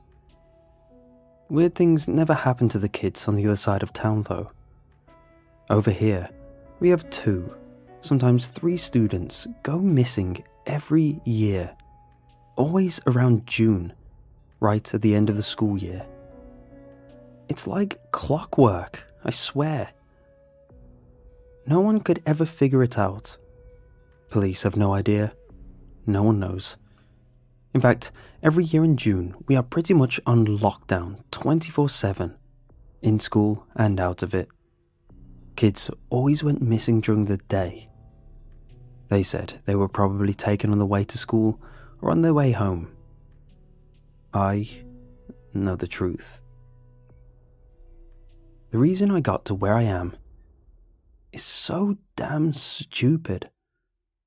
I fell asleep. Not in class, but in the bathrooms. There was only 10 minutes left of class, so I just went to look at my phone until the day was out. Next thing I knew, it was nearly 8 p.m. and I was well rested. I thought I was fine at this point. My parents had a dinner date, and so they wouldn't be home until 10. I'd just have to walk home before then and not get abducted. It wasn't so simple. Making my way out of the cubicle, I opened the bathroom door into an unlit, eerie hallway. It was late evening. Not too dark to see, but not bright enough to make it easy. As I walked down the hallway, I began to feel uneasy. Something wasn't right. I felt anxious, like someone was watching me. I know it's a cliche, but that's how I felt. Probably why I was shocked so much when I saw someone walking down the hall towards me. I ducked into a space between lockers, hoping, praying they didn't catch a sight of me. Luckily, whoever it was walked right past without even a sideways glance. I'm a curious guy. I can't help it. So, the first thing that came to mind was what was this person doing walking around a school at night? So, naturally, I decided to follow them. I wish I didn't. Making their way down the hallway, they made a right turn and walked towards the doors that led out into the patio area adjacent to the auditorium, which was where they were headed. When I saw them enter the auditorium, I didn't hear loud music or see much light, so it's not like there was some school function I'd missed. They entered the building in a pretty weird way, looking over their shoulder and knocking before someone from inside let them in. At this point, I just had to know. So I walked around the side to take a peek through the windows. Looking in, I saw a strange scene. It looked like how a comedy club was set up. Tables dotted the floors, each occupied by couples. At the front, there was a speaking lectern and 2 poles sprouting up out of the ground, each maybe 6 foot high. Around the building, there was a series of waiters serving food, what looked to be some kind of chicken and a salad. I recognized people in the crowd. There were several of our teachers, including my history teacher, Mr. James, who was always nice to me, even if I was a dick in class. I also saw the head county sheriff, but most notably, I saw my own parents. I suppose they weren't lying when they said they were going out to dinner, but why here? Then the principal walked on stage, Mrs. Strauss. She was an older lady, and a bit of a cow in all honesty. Anyway, as she made her way up onto the stage and in front of the lectern, the already reasonably quiet audience went silent. I welcome you all here to the annual school auction. As I'm sure you already know, prices start off at $120,000. What the hell is this? I thought. What could they be auctioning that's worth so much? Is this why our school could afford all the things we had? These thoughts all went away in an instant, replaced with a deep sense of dread. The head of PE, Mr. Sanders, walked onto the stage. Over his shoulders, gagged, was tied Hannah, a girl I knew from my calculus class. He dumped her down in front of the pole and then proceeded to tie her up, despite her best efforts to free herself. And so, here's our first specimen for sale tonight, my principal said. She sounded excited, as if she had been waiting for this moment, practicing in front of a mirror. I felt sick. Hannah Browntree, 17 years of age, 137 pounds, 5'6" and healthy. She was donated by her parents, who couldn't be here tonight, but they did give a reason for their choice. I quote, "Hannah was a lovely girl, but with another little one on the way, we needed some extra funds. So why not sell her for a good cause? Happy bidding." I'll remind you that once she is sold, it's up to the owner what they want to do with her. I gagged. How could someone sell their own child? I sat down when the bidding started. I couldn't watch. I sat in shock for a good 5 minutes. This is why so many of our students were going missing. And my parents knew. How could they go along with it? I couldn't just let this slide. I had to help in some way. Get Hannah out. After they finished, Mr. Sanders came back to manhandle Hannah into the drama office, a room behind the stage. After I saw him drop her in there and then walked out, I knew what I had to do. Walking around to the other side of the building wasn't hard. I just had to stay below the windows that ran along the side of the building. It was a cold night, but I was sweating bullets. I was sure that if I was found, I'd be killed, or maybe sold in an impromptu auction. Eventually, I made it round back. Obviously, the door into the drama office was locked, but there was a window big enough for a person. The only issue was, how was I going to break it and not alert everyone inside? Looking in, I saw that there were 2 kids in there now. Hannah was curled up in a ball, facing the corner, and a boy whose face I couldn't quite make out in the dark sat with his back against the wall. I knocked on the window and they both looked up. I motioned to see if there was any way they could open it from the inside, but it didn't look like there was. Screw it. Time to break it and hope for the best. I don't think it could have gone any worse. The window smashed, loud enough to wake the dead. Even so, Hannah managed to make it out before Mr. Sanders and two other men rushed inside to hold down the other boy. We couldn't go back. We ran out of the back of the school, through the teacher's car park, and out into the main road. Behind us, I could hear them getting closer. I deduced that the best way to get away would be to run through the backyards of some houses and into the fields that surrounded the town. Running through, the teachers, particularly Mr. Sanders, was still hot on our trail. No one seemed to even notice us, which, looking back, isn't too weird considering most of the staff of the school lived pretty close by. Eventually, we made it to the fields in what would be record speed should running from your teachers be a hobby.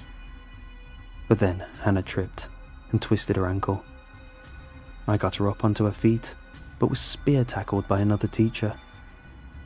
I knew this was my fight or flight moment. I could stay here and maybe overpower him, but in the end get captured, or just run away without Hannah. I chose the latter.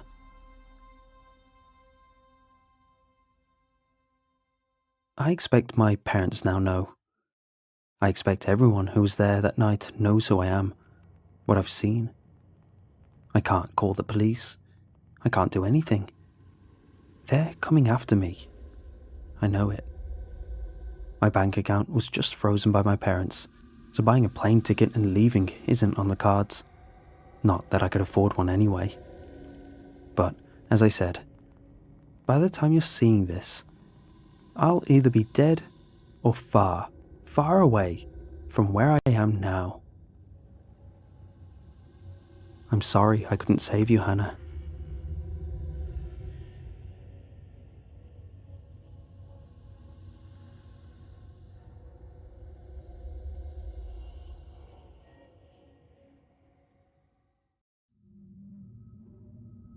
I picked up the habit from watching my father. He was a relentless 3-pack-a-day smoker, going through the sticks like they could save his life rather than take it. I and my siblings grew up surrounded by yellow-stained walls. I'd watch him sit in front of the TV and pull the embers ever so closer to his sickly teeth. If a real fire had even occurred in our home, we wouldn't know it until the flames were set upon us. The fire alarm hung uselessly, stripped of its batteries. You'd think, growing up, watching my father slowly killing himself would be enough to keep me away from taking a single drag. But I foolishly idolized the man. When I was 15 and he was fast asleep, I snuck into his room and pried a single cigarette from the box on his bedside table. The first time I inhaled the smoke, I could feel my body rebelling. A stuttering cough accompanied by exhaled smoke and spit. My dad always smoked like they were feeding the purest of air into his lungs, and I thought it was so cool. So I continued sneaking smokes, as many as I could without him noticing. I'd sit out on the balcony and cast a small light against the darkness with my flickering, half-dead lighter. Eventually, I got the hang of it, and went to show my dad how smoothly I could work the smoke through my teeth like an angry dragon. He was furious. Even though they had nothing to do with it, my siblings and I received a lashing and lectures about the dangers of smoking. When my oldest brother shot back and told her father that he should quit smoking too, my father replied that it was already too late for that to matter. And he was right. Just a few years later, lung cancer ate its way through my father, creeping along, destroying him from the inside out like he had done to our house for so many years. We watched him become thin. His skin grew so pale until he almost matched the sticks he was so fond of. To the very end, he would continue to smoke those 3 packs, never a man to know when to quit. One of the final conversations I had with my father was mere hours before his passing. His voice sounded like a wisp, faint and distant. With a shaking hand, he motioned for one more cigarette, and I obliged, pulling one loose from the pack for myself as well. We both took a deep inhale, sitting together in the house my siblings long since fled from. "I'm sorry." His voice was made up of final gestures. I looked curiously towards him as he explained his regrets for the life he forced us to live and the environment he created. That our walls, the ones that were supposed to keep us safe, should have been pearly white. "We deserve that," he said. He also, with what little energy he had left, offered me one final warning, that I would end up just like him if I continued to keep smoking like I was. Then, within a few hours, he was gone. The arrangements and proceedings that take place are very stressful, especially for an 18-year-old still figuring life out. Contrary to my father's wishes, I only find my trips to the balcony becoming more and more frequent. I wasn't smoking quite as much as my pops used to, but I wasn't far off either. Once all the stress brought on by his passing was said and done, my only comfort was found behind the filaments in those ivory cylinders. The days passed, and I did my best to find work that was stable enough to afford the apartment that we grew up in. It was so much more roomier when I was the only one left. I got permission from the landlord to paint over the stained walls, but just never got around to it. I kept so much of the apartment the same, right down to the raggy recline he used to sit on. On the anniversary of his passing, I found myself picking up a fresh pack of smokes and heading out to the balcony. As I placed the brown to my lips, I remembered the final smoke that I had with my father. That night was much colder. On the balcony, 1 year after his passing, my fingers pulled down on the lighter's wheel to give birth to the gentle orange flame. I watched the cars passing by as I pulled the lighter closer and lit the cigarette. The soft embers rested on the edge, and with my breath, I instructed them to creep up towards me. As the smoke poured out from my lips, I noticed something within my peripheral. At first, I assumed somehow a passing car's light had bounced off the smoke, but I couldn't fully rationalize it to myself. I caught myself staring at where I thought I saw something. Another plastic chair on the other side of the balcony, a green lawn chair that was vacant in the dim illumination the moon offered. Like the machine I'd become, I continued to take another breath in, pulling the fire inside ever closer. This inhale was particularly heavy, as the date had me on edge already, and so I let out a large plume of smoke. It was unmistakable.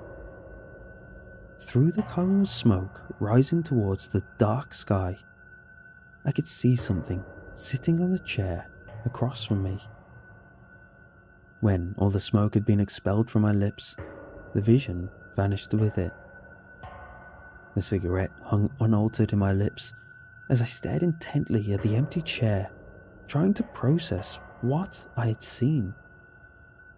Leaning forward, I rose my hand up and clamped my fingers around the cigarette and pulled as much air in as I could. Embers travelled like wildfire, scorching the pristine surface, pulling veins of red towards me. Slowly and methodically, I let the smoke trickle out. A small pillar spilled, so I could keep smoke in front of me longer. Once again, through the translucent grey veil, I could see a humanoid figure sitting on the chair. My eyes narrowed, still carefully letting the smoke flow. I could see that his skin was grey, with dim veins of red covering its body. From within the smoke, I watched as the visitor turned its head towards me. Bright red sunspots made up its eyes, flaring like a fire pit. Just as we were about to lock eyes, my lungs emptied and the last of the smoke disappeared. One more puff, I thought to myself, and wondered how many times my father had that very same thought. The same process repeated. I sucked in every bit of cancer I could from the cigarette and held a timid burn in my lungs, letting the smoke swirl about. Lips parted and brief exhales brought the smoke forth, revealing the thing again. We met eyes. Despite the flames that they were formed of, the eyes held a sense of familiarity to me. I had seen these eyes many times before. Its skin cracked off, revealing more bits of red tracing embers underneath. It was made of ash and flame. Just as I began to comprehend what the being was, I coughed, letting out a ball of smoke. From within that smoke, that seemed to hang in the air and defy its own will to drift upwards, I saw the being lunge from the chair. It leapt at me with its ashen arms outstretched, a gaping maw formed under its eyes. The inside of its mouth was like a furnace that stretched on into an eternity of violent and desperate flames. I quickly brought my hand up and swatted the smoke hanging in front of me, forcing it to separate and diminish. With that, the advancing being vanished as well. Looking down, I could see that scattered around the balcony were burning bits of ash, like cigarette butts. I haven't seen the being again since that night, not in the flicker of a bonfire or of the smoke of a barbecue. Sometimes I consider walking onto the balcony and pulling another cigarette out, trying to see the being once more. But I'm sure he's served his purpose. I haven't touched the cigarette since, after all. My old man made it awfully easy to quit, even if he had to do it through the same smoke that took him from me.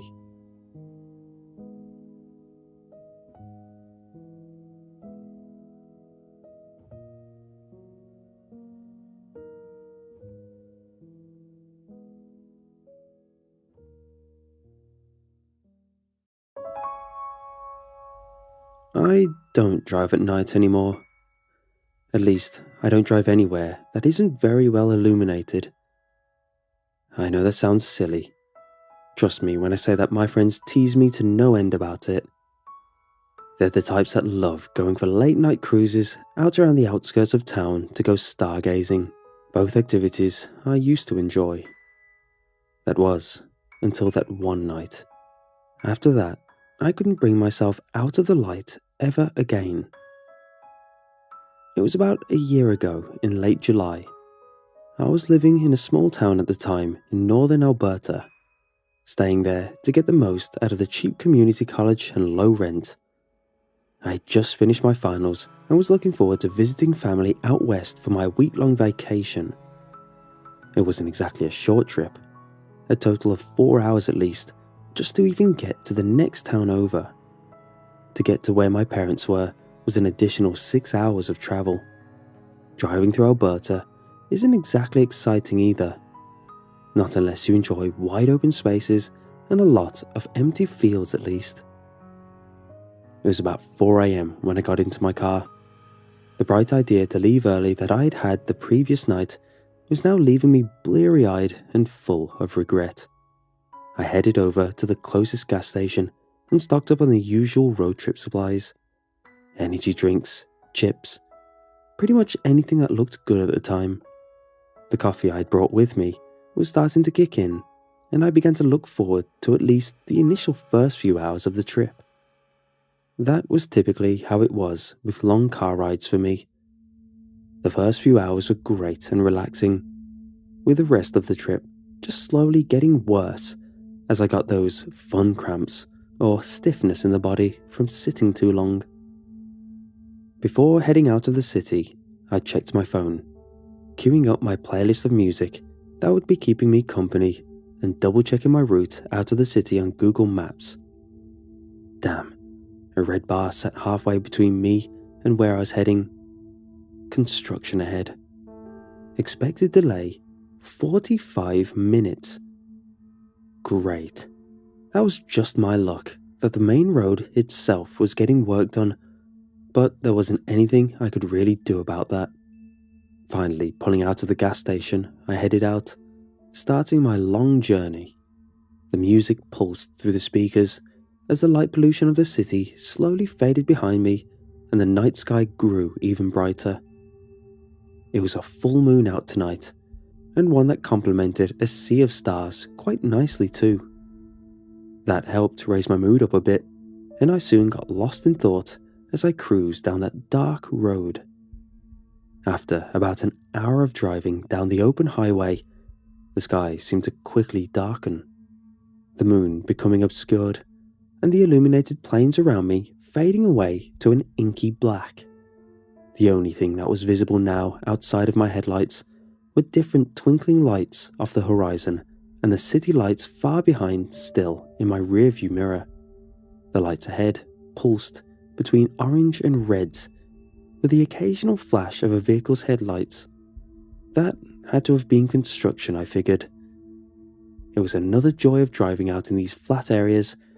You were able to see practically a full hour ahead of you in advance, and just really take in all the excitement. At night, without the moon's glow, it was a much different feeling than boring though. It kind of felt like you were driving through space itself. A massive black expanse all around you, with only the different bits of lights off in the distance showing any real signs of life, almost as though the night sky itself had dripped down and enveloped the ground below. I cursed and shielded my eyes as someone passed me with a set of far too bright to be legal headlights, night vision being lost immediately by the time I could actually see again, thankfully having not flown off the road. Everything that wasn't in my headlights was just pitch black now. The edges of my car's headlight beams didn't seem to extend very far out either. Because of this, I almost missed a pair of cars that were off to the side of the road, hazard lights going on and off to try and warn me in advance. I slowed my vehicle to try and get a better look in case they needed any help, but as I passed by, I didn't see anyone in the vehicles themselves. Neither car appeared to be damaged either. Weird. Maybe the owners had car problems and had hitched a ride back to town until a tow truck could come and retrieve the vehicles. I couldn't really give much of a better guess than that, so I continued on, not wanting to rubberneck any more than I already had. The darkness at this point had become rather oppressive. I noticed that outside of my beams of light, it was now just a solid black wall. Like it just cut off immediately with no glow or anything. I had to slow my speed to half just to be safe. While trying my best to stay in the road, I must have completely forgotten about the construction zone, for when an orange pylon appeared out of the darkness, I hit the brakes. I must have missed the warning signs due to the weird blackout, but this had to have been the start of the construction zone. With due diligence, I crawled through the area, trying to catch a sign of any worker, or really any signs of life. That was when I realized that there should have been some kind of life around here. I had already seen the lights on further back down the road, but now, as I drove through, there wasn't a single piece of equipment that seemed to be turned on in any way. Excavators sat abandoned, doors wide open, without an operator inside. Any floodlights had been knocked over or otherwise turned off in some other manner. However, things quickly went south from there. About halfway through was when I saw someone finally. A prone body lay face down on the side of the road, only half of the person visible from my car. I stopped the vehicle, wondering what he was doing at first, as it looked like he had his ear to the ground. Eventually, I realized that he must have been unconscious. So, I put the car in park, turning on my phone's flashlight and the car interior light before getting out to add as much extra light as I could to the area. The moment I stepped out of the car, I could feel a very stark difference in the air. It was supposed to be the middle of the summer, yet I could almost see my breath. It was freezing out here for some reason. Hey buddy, you okay? I called out nervously, voice holding an odd echo to it that had no right to be there. I shined my flashlight over him as I got closer before quickly stumbling back. Jesus Christ! I practically sprinted back to my car, throwing myself inside and slamming the door behind me. Panicking to find the lock button, my fingers hit it and I tried to stop myself from hyperventilating. The lower half of that man's body had been eaten. Past his stomach, there was nothing more than bits of gore and viscera that had been strewn out across the road. It looked like something had just ripped into him and left the rest to rot. I pulled out my phone and tried to call 911, but I had no bars. I must have been too far out to get any signal. It wasn't like I could do anything to help the poor man from here, so I pulled the car out of park and continued out of the construction site. I spotted a few more bodies in varying condition as I tried to make my way out. That was when I saw it. Just as I turned a corner, my headlights illuminated something that was hunched over another construction worker. It almost looked like a person, but it was far too dark. It was incredibly thin, spine jutting out from its back as it initially faced away. When it turned in response to the light, it covered its malformed face with a massive hand that ended in sharp, ragged claws, pinprick white eyes glaring at me from the shadows of its hand as it let out a shriek and bounded off into the darkness. At that point, I slammed my foot down on the gas and floored it out of there, having to swerve once or twice to avoid the abandoned equipment. Eventually, I rocketed out of the site, going far too fast, but unable to slow down. In my rearview mirror, I could see them, a collection of white eyes that trailed along behind me in the distance. They didn't make any sound, but I could tell they were getting closer, little by little. I must have had at least some luck that night, as when I made my way over the next hill, I could see off in the distance a gas station that was still lit up, a beacon of light in the sea of darkness that surrounded me. I managed to get to it in only a few minutes, my tires screeching across the pavement as I came to a halt directly under the gas area. The darkness was like a wall all around it, but I had a clear path to get inside of the building. Taking a deep breath, I escaped my vehicle and sprinted up to the glass door.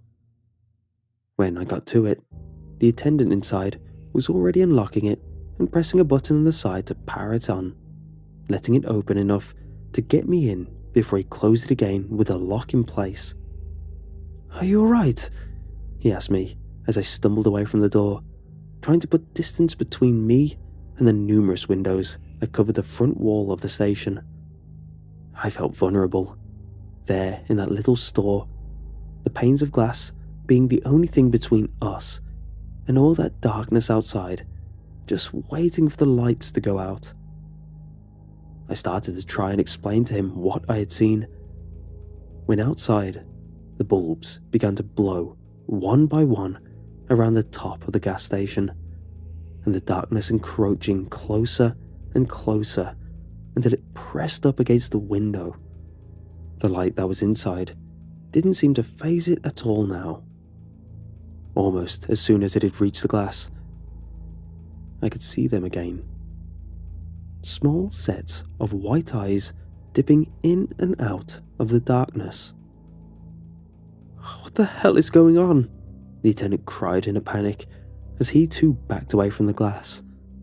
That was when we saw the first crack appear on the window, the tip of a clawed hand pressing into the glass as it singed underneath the bits of light that reached it. "I don't know, just help me barricade this," I shouted back to him before shoving the shelves towards the front of the store. The glass held long enough for us to get a sort of half-wall set up, but I knew it wouldn't hold them back forever. Turning to him, I asked, "Is there a security room or somewhere else we can go to hide in here?" He nodded, saying, "In the back room. It's small but should fit us both." We got into the security room and shut the door, sliding the heavy lock into place before setting it. The room was small, but well illuminated. A row of 6 TV screens showing different camera angles from around the building. 4 of them were completely blacked out, with only 2 that were inside of the store itself. One was positioned in the main lobby, and the second was pointed just outside the door. Only a few minutes after we had entered the security room did the front windows shatter. We only got to see a couple of seconds, but we watched the shelves get pushed aside and the inside go completely black. Now, all of the cameras were dark, and when the single bulb above us started to flicker, I turned on my phone's flashlight just in case. Luckily, the power didn't go out in this room at least, the door being sealed along the bottom as well, so there wasn't any crack for whatever this thing was to filter in through. We sat there in silence, neither of us brave enough to break it in fear of attracting unwanted attention. That silence broke at the first sound of scratching, which eventually led to a chorus of low whispers just outside of our door. They sounded just like normal people. And if it wasn't for what I had already seen, I might have thought that we were being rescued. But their voices were too low, and underneath their pleas for us to come out, I could get the sense of danger just on the edges of it. Like if we didn't comply, there would be consequences. I don't know how long we were forced to sit there and listen to the scratching and whispers. The TV monitors would come on though, one by one, as the darkness seemed to recede. The sky, a pool of red and orange that signaled sunrise. We waited until the sun was well above the horizon before opening the door slowly and taking our first steps outside. The store was trashed. Glass everywhere, along with what looked like hundreds of footprints that had trampled across the merchandise. My car appeared untouched, and I got it running again after the police arrived to aid the attendant. I still don't know what I saw that night. I don't think I ever will. But I think that's for the best, as there are some things that should probably stay in their darkness.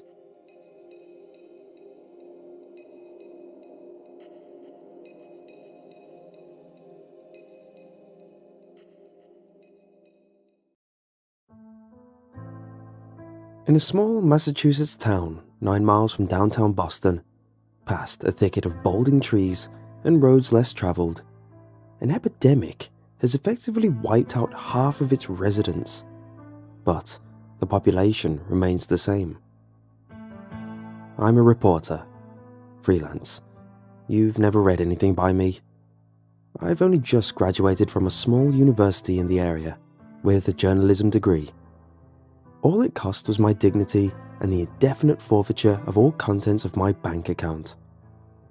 I'm always looking for work, investigative work, if you will. Best way to do that is to keep up with the news, local and national. Despite my financial situation, I shell out the money to keep my monthly subscription to a litany of newspapers: the New York Times, the Boston Globe, the Washington Post, and a few local papers from the greater Boston area. In that respect, and in that respect alone, the morning of November 2nd was no different than any other. Wake up, put on pants, struggle to carry the stack of papers that accumulated on my doorstep, wash the ink smudges off my hands, and read as I drink a cuppa. I didn't see the story immediately. It was only after combing through most of the Boston Globe that I found the article tucked under the Metro section. The story has, for reasons which don't exactly elude me, since been removed from the Globe's website. Mother alleges child abuse in Walsham daycare. Underneath the headline, but above the alluring structure architecture of his text, was a picture of a woman in her early to mid-30s. Her face bore an expression of directionless grief, a bewildering sadness, familiar to those whose lives have been changed in an instant. Her arms, donned with cheap-looking bracelets, were draped with a gentle firmness around her daughter. I reflected on this only momentarily, before becoming completely transfixed on the girl in her grasp. The girl was young, too old to be a toddler, but too young to be an independent child, had long and frizzy blonde hair that pressed across a mother's arm the way broom bristles do when pressed against a hard wooden surface. Her eyes glared into the camera, a light blue penetration that sent a chill through my body and brought about a sudden and inexplicable lightheadedness. I waited for it to subside and continued onto the article. Only in retrospect do I understand what the lightheadedness had been. It was a warning, my body signaling to me that something was wrong. Oh, so wrong.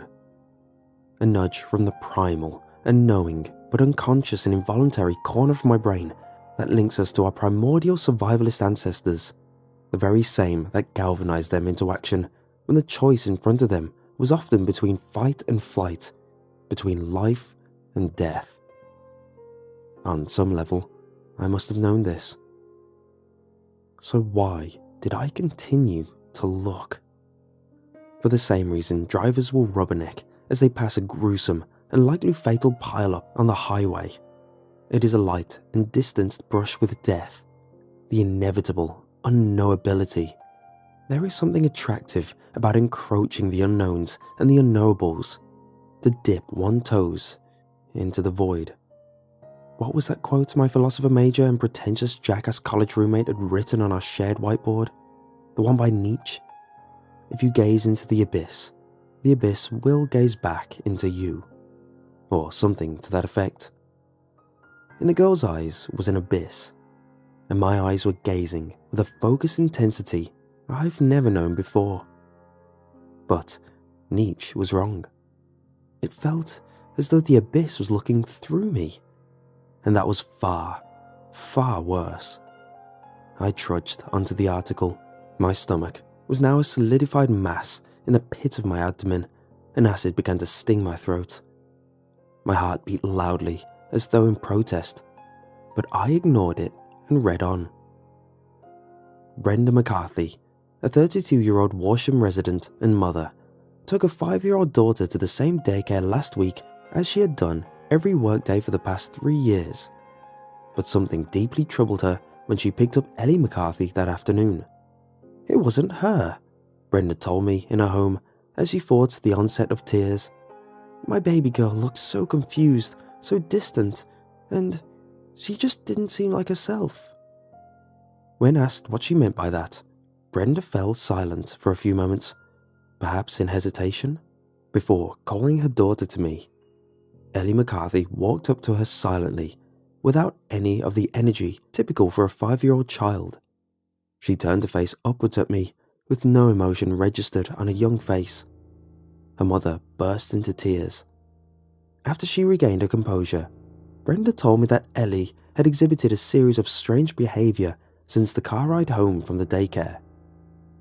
"At first," Brenda explained to me, "I suspected that she was tired. Took it out, from a day of playing.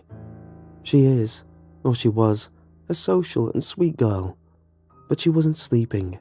Her eyes were open, wide open, like she was in shock, like she had seen a ghost.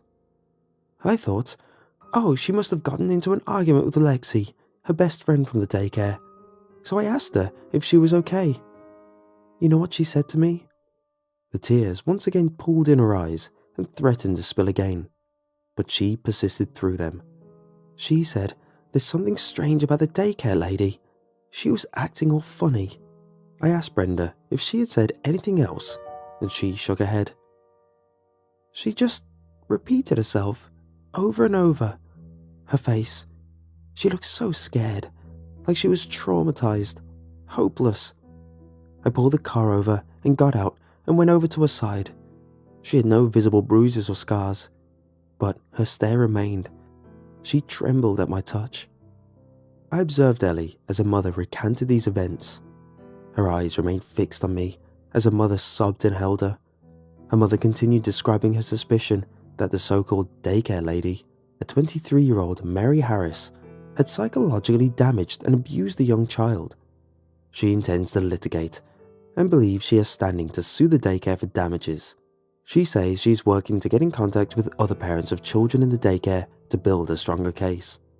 Below the story was contact information for a lawyer's office, undoubtedly Mrs. McCarthy's.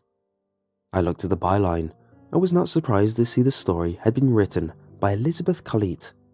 Her writing style had become familiar to me, and she was a journalist I highly respected. Call it journalistic instinct. I shall not, as I do not think so highly of myself. But there was something fundamentally strange, something deeper than misplaced trust in a daycare worker.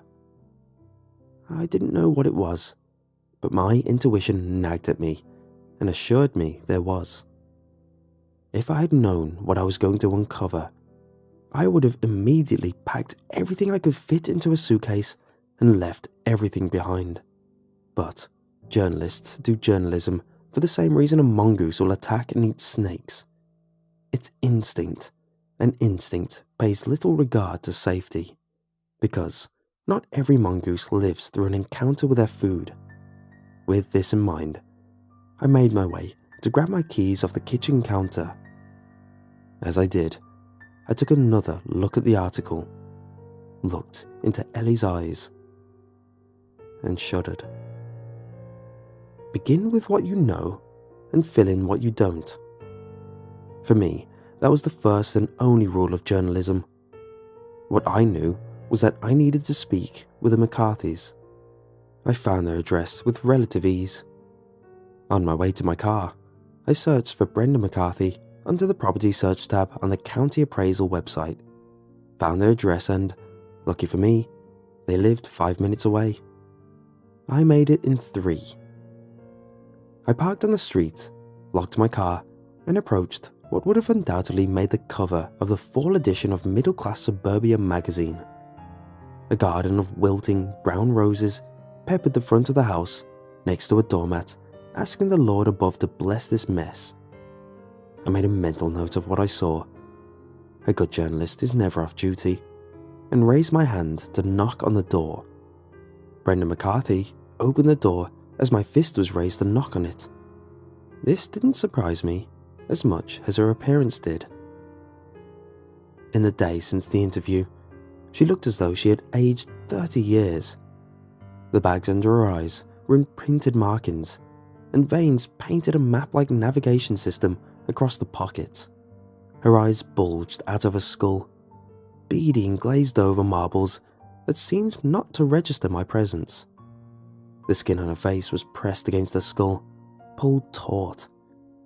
If a skilled anatomy student had accompanied me, he would have been able to name every bone in the poor woman's face. The lightheadedness returned, and the borders of my vision turned a light grey haze. Don't you dare pass out, I thought. You're here for answers. This is just another question.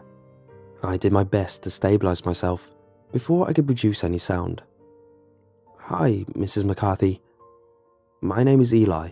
I'm a reporter. I wanted to follow up with the story from the Globe. There's something strange about my daughter. About Ellie.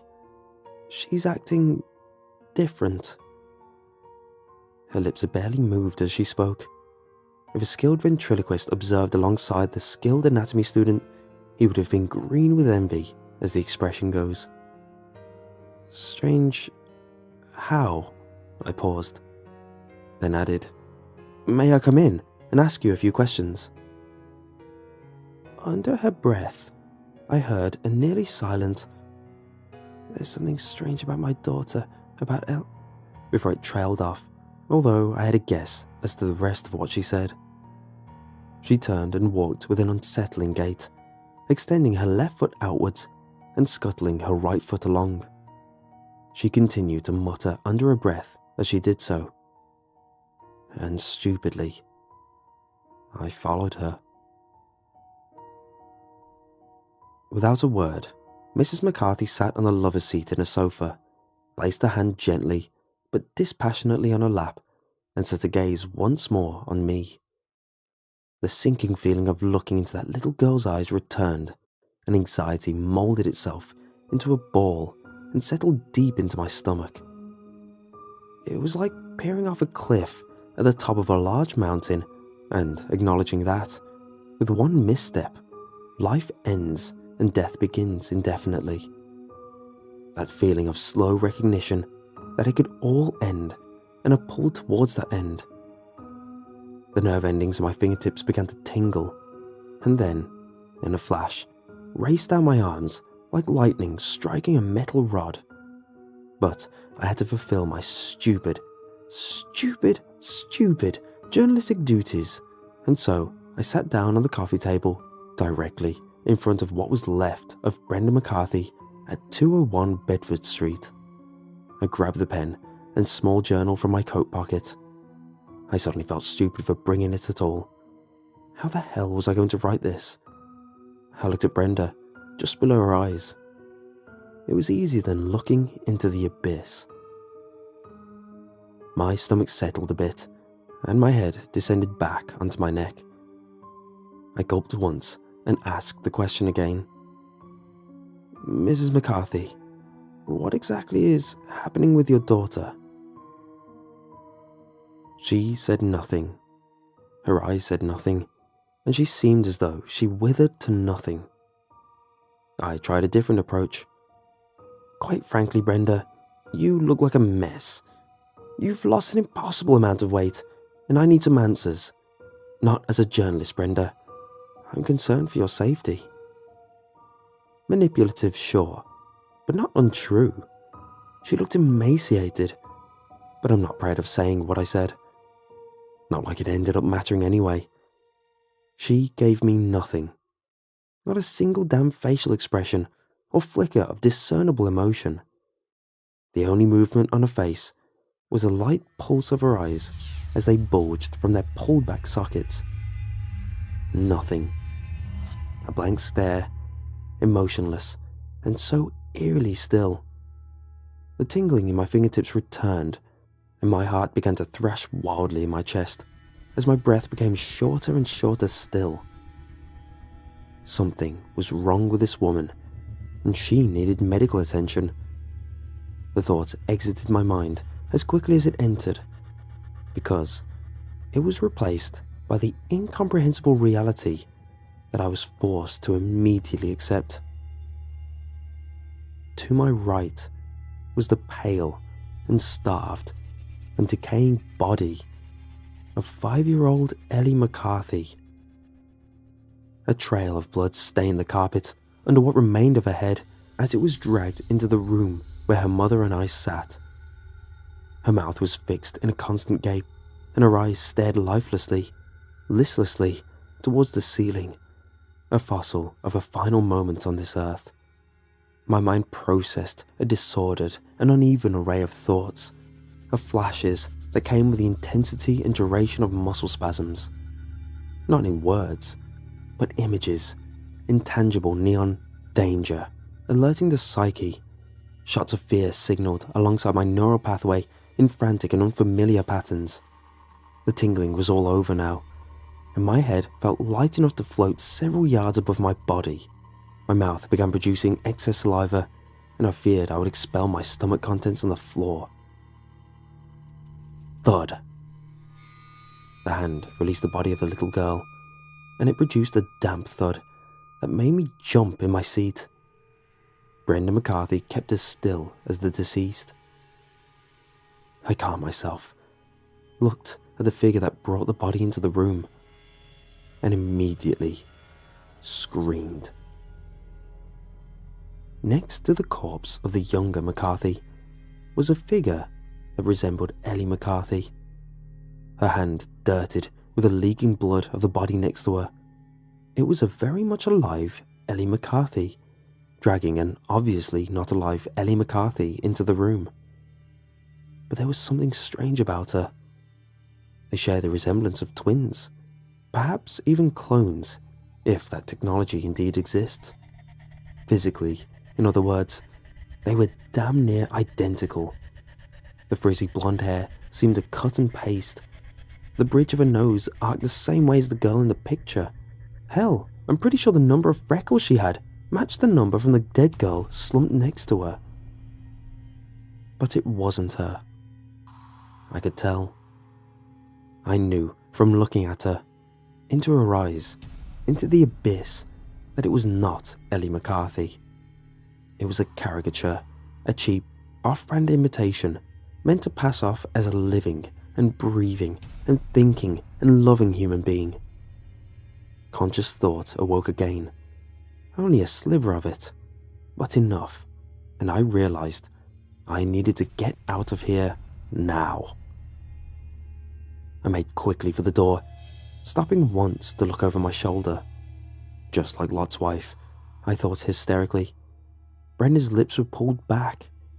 Rotting, coal-black gums, flecked with white bone protrusions from her teeth, a rotted cheddar yellow with Swiss-like holes, stuck out jaggedly as she produced what can only be loosely defined as a grin. As I closed the door and ran out, I swear I heard her tell me that there was something strange about her daughter, and that she was acting differently. I drove towards nothing in particular, and without intention. Police, I thought. I have to go to the police. And tell them what? There's a dead body, a girl, and a mother is clearly sick, and they need my help, and what? Go to the police, tell them you found a dead body being dragged by a carbon copy of the dead girl, and let them think what exactly? Damn, Brenda could be dead by the time they get there. Would they even find a murder weapon? They'd probably wonder why I went there at all. What, because of some hunch about a random back-cover news story? They'll think I'm insane. And there'll be 2 dead bodies and no witnesses. Damn. Okay, let's relax. Police is out of the question, I said to my empty Honda Accord. But I can't do nothing. I have to talk to someone. Elizabeth Colette, famed Boston Globe reporter. I blinked. Yes, Elizabeth. I could talk to her, couldn't I? She had gone to the house, seen the child, spoken with Brenda. Maybe she felt that feeling of dread when looking into Ellie's eyes, past them into the nothingness where her soul should have been. I set my GPS to the address for the Globe and made a U-turn. If I had continued driving, I could have driven onto the highway and continued until I left Massachusetts. But instead, I shared the final moments of Boston Globe's Elizabeth Colette's 42-year existence on Earth.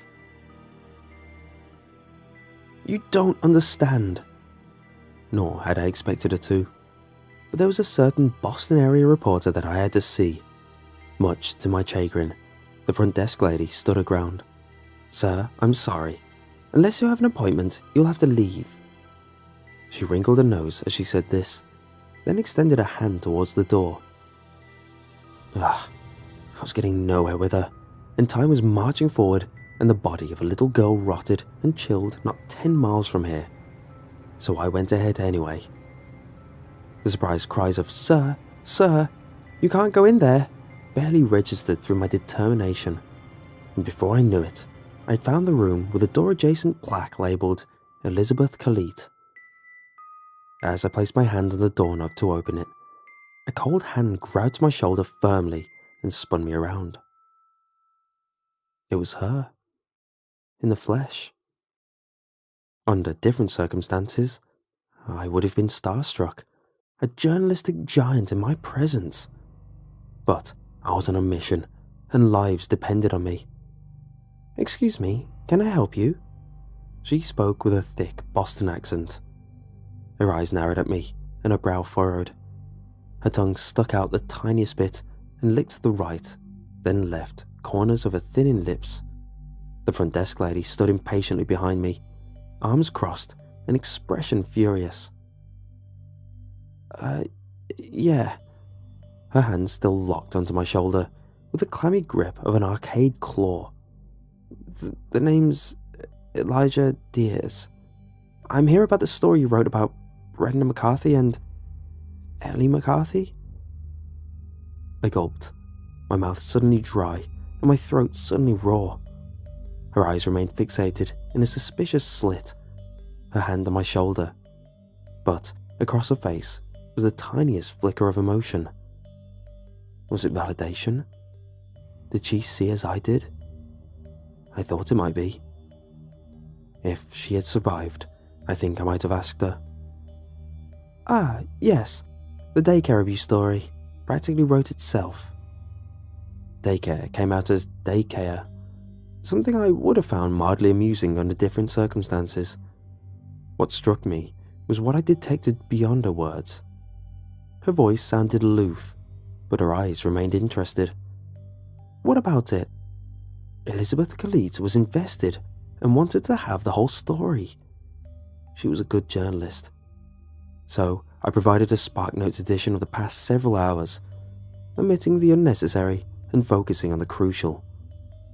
As I told her, the grip on my shoulder tightened, and when I told her of Ellie McCarthy's fate, her grip tightened into a squeeze that sent a not totally unpleasant chill down the small of my back.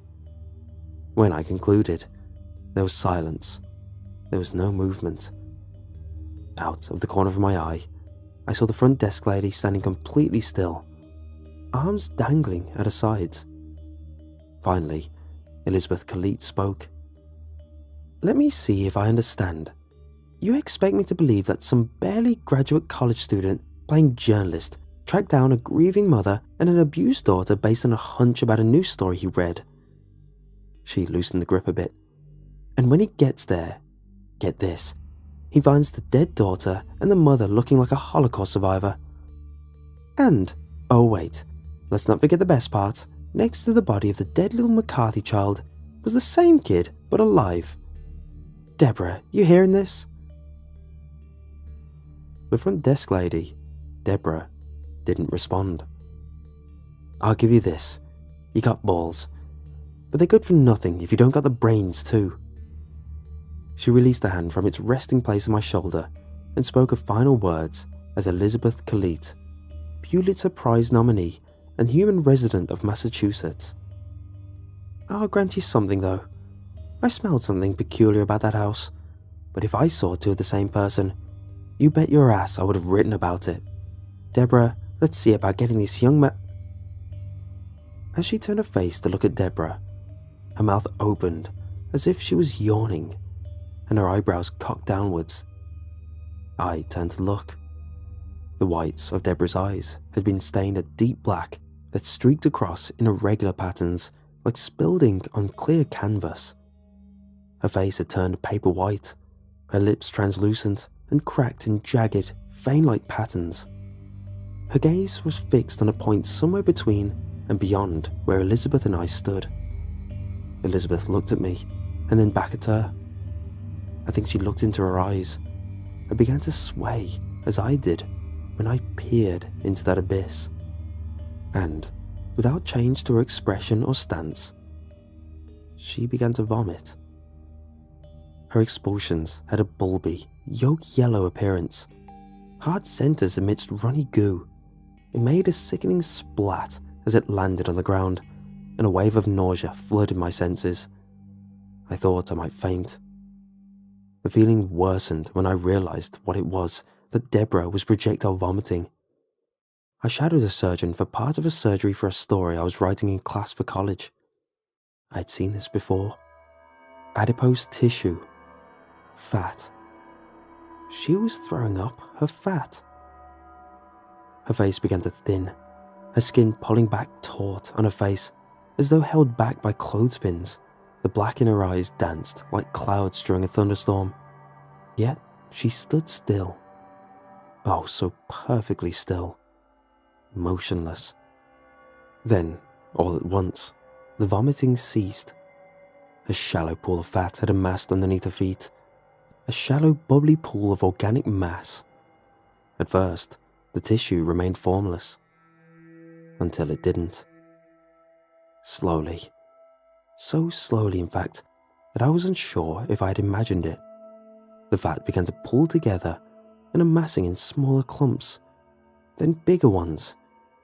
An image of Play-Doh being rolled up into balls came to mind as I teetered and tottered and struggled to find solid ground to stand on.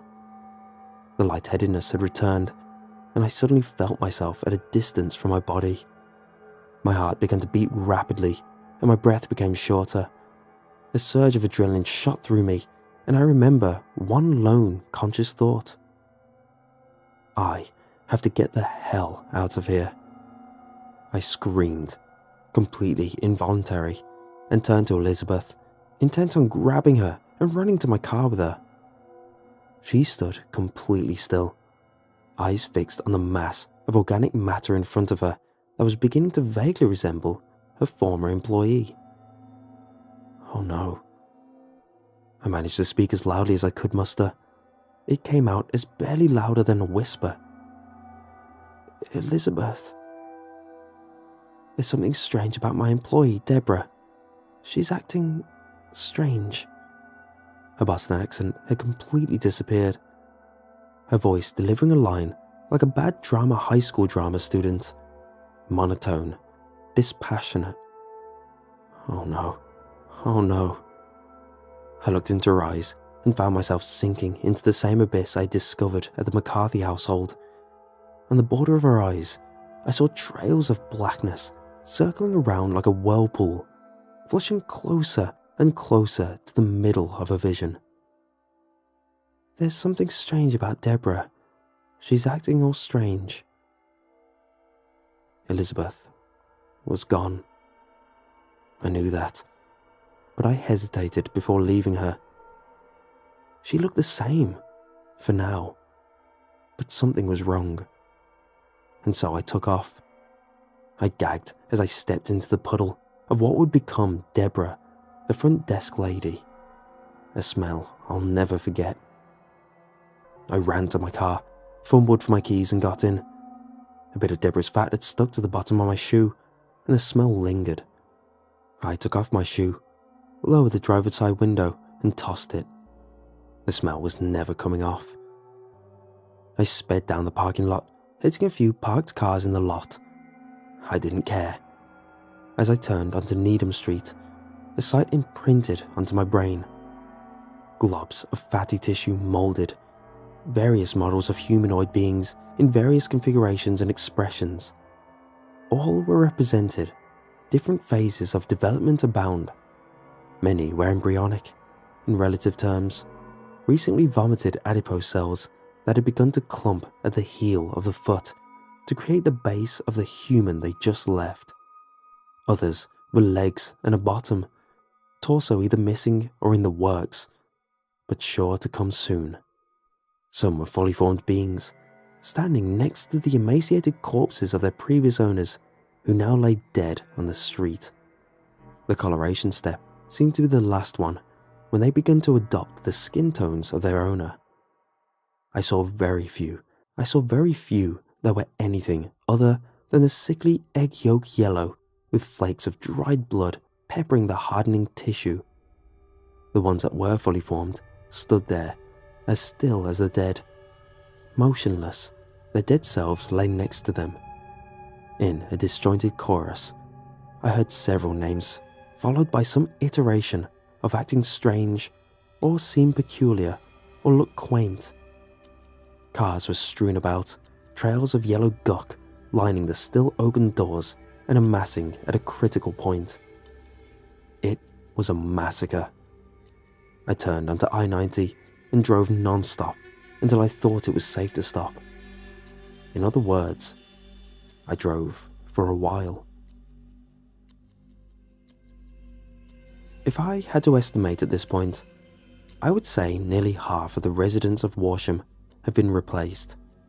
Maybe more, I'm not sure. It appears to be contagious, but if it is contagious, why have I not begun to change? I've been exposed to several carriers. I looked into their eyes. Is it possible that I'm immune? Am I capable of peering into the abyss without joining it? And if so, are there others like me? Maybe. Of that, I have no way to be sure. I would not stake your life on it. So please, if you hear someone describing that a co-worker or loved one or friend is acting strange or funny or different or odd, run. That appears to be the first sign. Do not look into their eyes. Do not communicate with them. Pack whatever you think you'll need to survive for a long period of time, and pack it as quickly as you can, and leave. It started in Massachusetts, and I don't think that's where it'll end.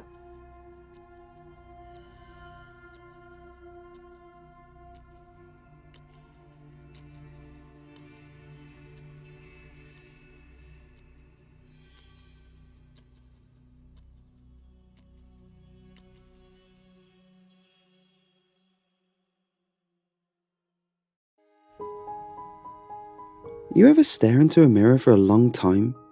Lacey asked out of the blue. No, I said, and continued aimlessly scrolling through the Netflix catalogue. You have to try it. Lacey burst and clasped her hands together. She jumped up off the sofa and stood in front of me, her eyes brimming with excitement. It wasn't unlike her to get excited over the little things. She was a ball of energy. I was a bit of the opposite. I was the mellow one, the cynical one, though I prefer the term realist. Why? I asked. I mean, what could be interesting about staring into a mirror? Narcissistic, if you ask me. Oh, Ben, don't be such a downer. Me and my sisters used to do it all the time as kids. It's interesting, you'll see. I dunno. Sounds boring. I tried to hide my smile. I wanted to tease her a little more, but her bubbly excitement and the gleam in her eyes had rubbed off on me, as it did often. I was always happy for that. Don't be like that, Ben. I can see you smiling. Come on. She grabbed both my hands, pulled me up, and dragged me towards the bathroom. What happens? I asked. You'll see. Lacey told me to wait while she got some candles. It's better in dim light, she said when she came back. She set up one candle on either side of the rectangular mirror, lit them, then stepped to the side. You first, she said. I stood in front of the mirror and stared at myself for a moment, then turned to her, confused. So, what do I do? "It's easy," she said. "Just stare at yourself, right into your own eyes. Don't move and don't glance away. Not even a little." Okay. It seemed silly at first, just staring at myself. But it did not take long for things to feel a little eerie. The sense of self started to drip away, as if the reflection were made of wax, and the person staring back in the mirror could almost be considered a statue or imitation, not a true reflection. Then, my features started to vanish. First, my mouth was gone, then my nose, and then my eyes. I found myself staring at a blank face, and that was enough for me. "Whoa," I said. I clenched my eyes shut and shook my head. "What did you see?" "My face. It went blank." "Creepy, right?" She laughed. "Yeah, you could say that." I noticed goose flesh that had broken out over my arm. I had a sudden, odd sense that we were playing around with things we should not be. That what we were doing was more than just a simple game. But the feeling passed quickly. Lacey, as if noticing my worry, placed a comforting hand on my back and looked at me with those soft, expressive hazel eyes of hers. "Don't worry," she said. "I know why it does that. It's just our brain filtering out stimuli that doesn't change or move. It's just how our brains work." "Oh, makes sense." "Anyway, my turn. I'm kind of excited. Reminds me of home again, playing with my sisters before we all moved out and moved on with our lives. The good old days." Lacey positioned herself in front of the mirror, and I stepped to the side.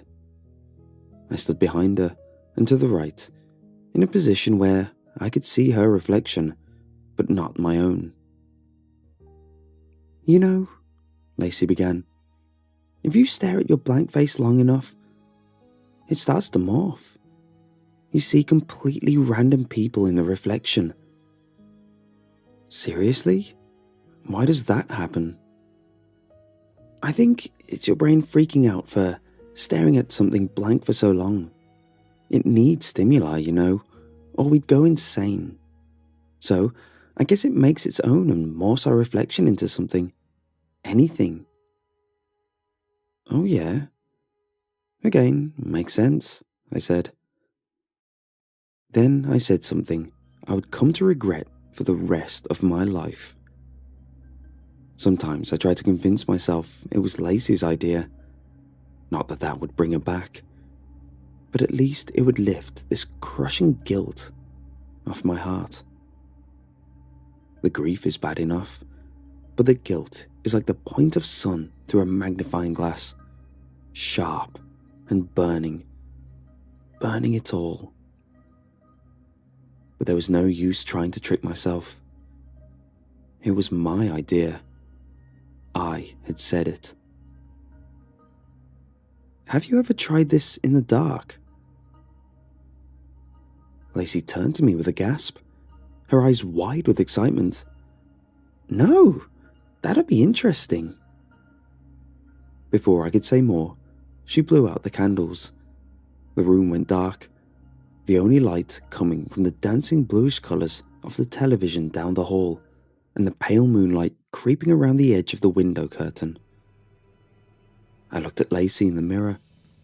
Her face was in shadow, but her eyes shimmered silvery from the small bit of moonlight. We stood in silence for some time. I watched the mirror, strangely enthralled. Lacey stood still as a statue. Then it started to happen. The mirror changed. It was subtle, but I saw the mirror start to waver, like the reflective glass had become a body of water, a pond. Lacey's dark face warped in the fluid reflection. Her eyes went black, the light in them extinguished, The darkness spread out from her face, clouding outward like black dye dropped in water. It started to cover the entire mirror, hiding the reflection of our dim, palely lit bathroom. I opened my mouth to say something, but found I could not speak. I tried to walk toward the light switch, but found I could not move. Even my eyes were frozen in place, stuck in a trance, staring into the impossibly black ink that spread through the mirror. The darkness spread to the edges and spilled over into our world. It consumed the room around me, eating it away like a cancerous growth. I could see Lacey, in my periphery, get swallowed by the darkness. I tried to scream out for her, but no sound would escape my throat. My world became the darkness. The sensation of the cold tile beneath my feet vanished. The sounds of the cars passing by outside were gone. I was buoyed by a sensation of complete weightlessness. I tried to move my arms, my legs, anything, but I could not feel them. They did not exist in there. Nothing existed in there. No sight, no sound, no feeling, no nothing. It was as if the mirror had become absorptive instead of reflective and had sucked my mind into an abyss, into nothing. Pure nothing. I was floating in a vast, empty space, devoid of anything and everything. It was utter madness, a prison for the mind, with nothing for stimuli, nothing to look at, hear, feel, or focus on, not even my own breaths. I knew my mind would eat itself like a starved man turned cannibal. I could think of one thing to do. When I was young, I suffered from sleep paralysis. When I would wake up, frozen and numb, and a crushing weight in my chest, I would focus on wiggling my index finger. If I could just do that, I would break free of the sleep paralysis. So, in that abyss, I focused on wiggling my finger. It was strange at first, not being able to feel my finger at all, but I kept trying. If I could just wiggle it a little. I began to feel something slight, a sensation that my fingers were there, but only as a cloud of mist, a suggestion of something instead of the actual thing. The movement felt sluggish, but the sensation built and built, and finally, I could feel my finger as I should. I wiggled it in the dark, and the feeling flooded back, first to my other fingers, then to my hand, and then to my arm. It felt heavy. I wrenched it upward, and graciously, the world came crashing back. I collapsed to the floor, gasping for breath. I stood up, scrambled to the wall, and groped for the light switch. I squinted against the harsh, fluorescent light and looked at Lacey. It was too late for her. She stood in front of the mirror, shoulders slack and her head slightly cocked to the side. Her mouth hung agape and drool was creeping down her chin. Her eyes were dull and glazed over, vacant, gone. I shook her. I screamed and cried and yelled. I even slapped her.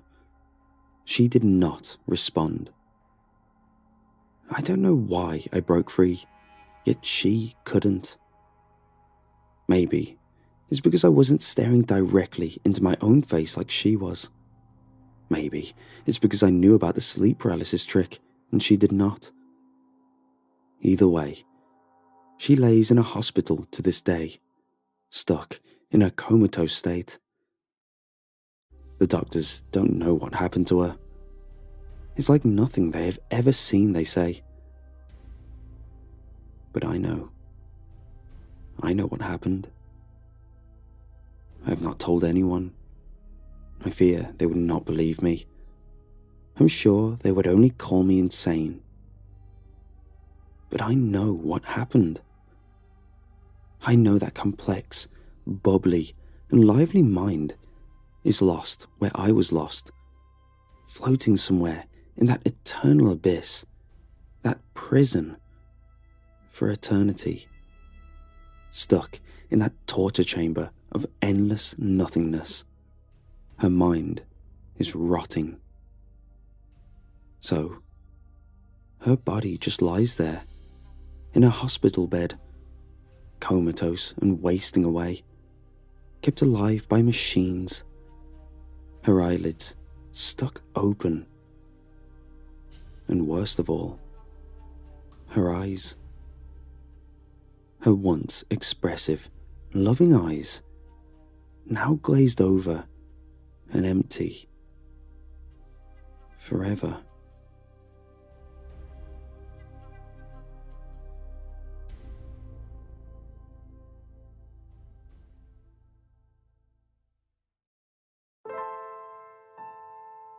I still don't know to this day what made me act so irrationally when I decided to follow that car on a whim. I tell myself sometimes that curiosity might have played a big part, but I always felt like there was something more to it. I work night shifts because I'm simply unable to sleep or even rest when it's dark outside. I was told by a couple of doctors that there were treatments for this kind of thing, but I never had any real problem with it. I don't have much of a social life, but I'm fine with just working. And to be honest, there's just something about sleeping during the day and knowing that there is light outside that brings me great comfort. I'm not afraid of the dark or anything like that, but I can never wrap my head around the fact that most people go to bed when the world is shrouded in darkness. I always found that weird as a kid, and I guess it just stuck with me and my brain as I transitioned into adulthood. This is why I still drive around for another 2 or 3 hours after I leave work and before I head back home. I go on my night rides and enjoy some music until the first rays of sunlight show up. One day, however, as I was heading back home, somewhere around 6:30 a.m, a car drove past me, and I just happened to look at it. There was a child in the back seat of the car, no older than 10.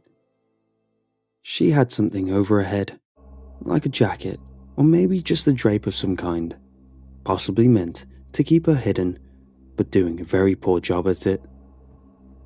As she looked out of the window towards me and waved, I noticed something not only incredibly odd, but also extremely chilling.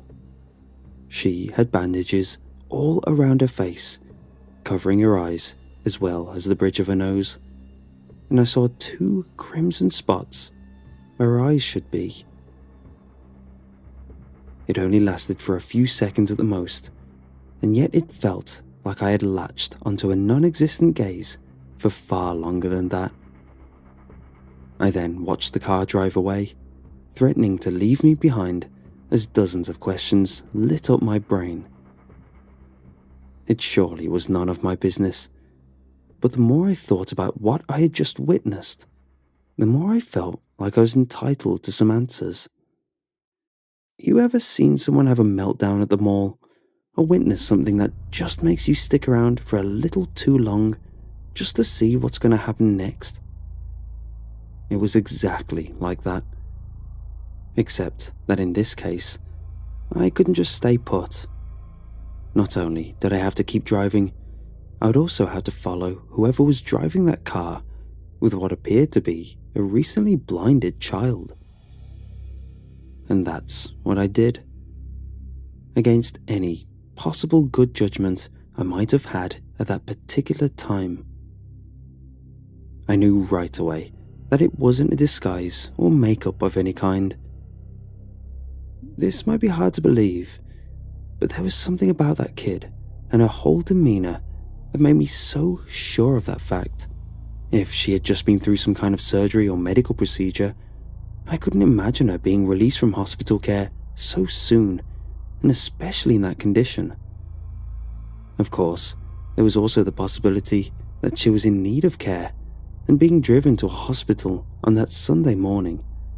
But I knew the roads well enough to know that there was no such destination anywhere in that direction.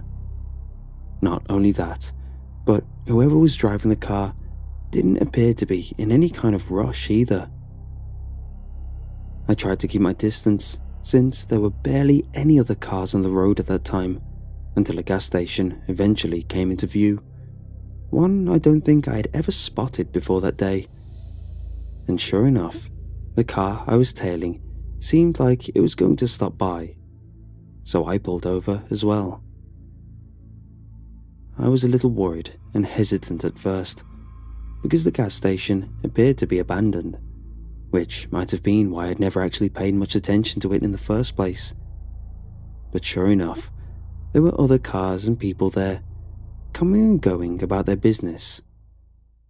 It only occurred to me when I was parking my car that I had no idea what I was doing, and what exactly my next course of action should be. I wasn't just going to take someone's child and bring them along with me without having a clear picture of what was going on, because that's a recipe sure to have you killed by cops by the end of the day. The other car had parked somewhere nearby as well, so I decided to stay put inside my own and wait to see how things would develop. Maybe they'd noticed that I had been following them for a while and decided to see for themselves whether I was onto them or not. That wasn't the case.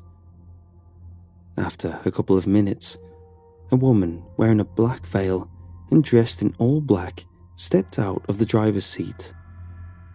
I really couldn't tell much other than the fact that it was a woman and that she didn't seem concerned in the least with her surroundings, which meant I was in the clear. At first glance, and judging by her body language, nothing about her seemed to indicate that she was up to no good. Other than a peculiar sense of style, she seemed relatively normal, and I started to wonder whether I had imagined the child with the bleeding eyes in her back seat. I found myself hoping that I wasn't wrong, which is quite a morbid thought to have, but the other alternative would be me beginning to go slightly crazy, which seemed like a far scarier thought at the time. The woman walked over to the other side of the car and slyly knocked on the window of the passenger seat at the back. Only then did I notice that she was carrying a small plastic bag. Not a purse or a wallet, just some white, generic plastic bag.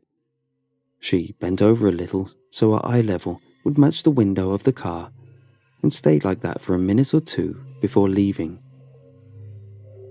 She had to have been talking to someone, and in my head, that was all the confirmation I needed that I wasn't crazy. I observed her as she walked all the way over to the station itself, but instead of going for the main entrance, she went towards the one to the side, likely reserved for staff. And sure enough, by the time she got there, someone had opened the door and poked their head outside, no doubt waiting for her arrival. The woman stepped inside, and the other person looked around briefly before closing the door behind them. Something was up, and I didn't like whatever I was feeling brewing up in the pit of my stomach. I'd followed the car, mostly out of curiosity, I thought, but at that point in time, I found myself mostly concerned for the child's condition and overall safety. If anything, I had to make sure whether the kid was alright or not before either taking some action or simply moving on with my life. I didn't know for how long the woman in black would be gone, but the fact that she entered through the back door of the building probably meant that it was unlikely for her to have a clear view of her car, so I shouldn't have problems in approaching it and seeing what was up. I stepped out of my car, pretended to check my dead phone, and looked around for a bit while trying not to look suspicious at all. Eventually, I mustered up the courage and walked straight towards the side of the car where I had seen the kid. I looked inside the car, but didn't see anyone. At least, not right away. I quickly noticed something shuffling underneath a blanket in the back seat and figured that had to be the girl, doing a very poor job of keeping herself hidden, which is what I assumed the woman had instructed her to do. Once again, I simply didn't know what exactly I was going to do or could do in that situation, let alone how I would react when finally facing that poor kid. I didn't have time to spare, so I knocked softly on the window. The shuffling stopped abruptly until whatever was under the drapes perked up and cast it aside, revealing itself as it turned towards the source of the sound. My heart sank, not out of fear, but pity. I don't have any kids, but there was something so sweet and pure about this little girl that I was immediately crushed by the sight of her bandages and what ravages lay underneath. The blood spots on her bandages only made it worse. They'd formed 2 little circles where the eyes would normally be, which then trickled downwards, forming 2 uneven lines, almost giving the impression that she had been crying. Whatever happened to this girl, I know she didn't deserve it, is what I remember thinking. "Hello?"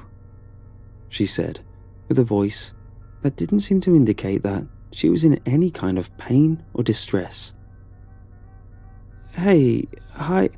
She immediately flinched, no doubt after hearing a stranger's voice, and moved further away from the window before retreating back under the covers. "Don't worry, it's okay," I said. "Can you roll down the window a little bit, please, so I don't have to talk so loud?" She remained perfectly still, probably thinking I'd just go away or forget that she was in there if she just stopped moving entirely.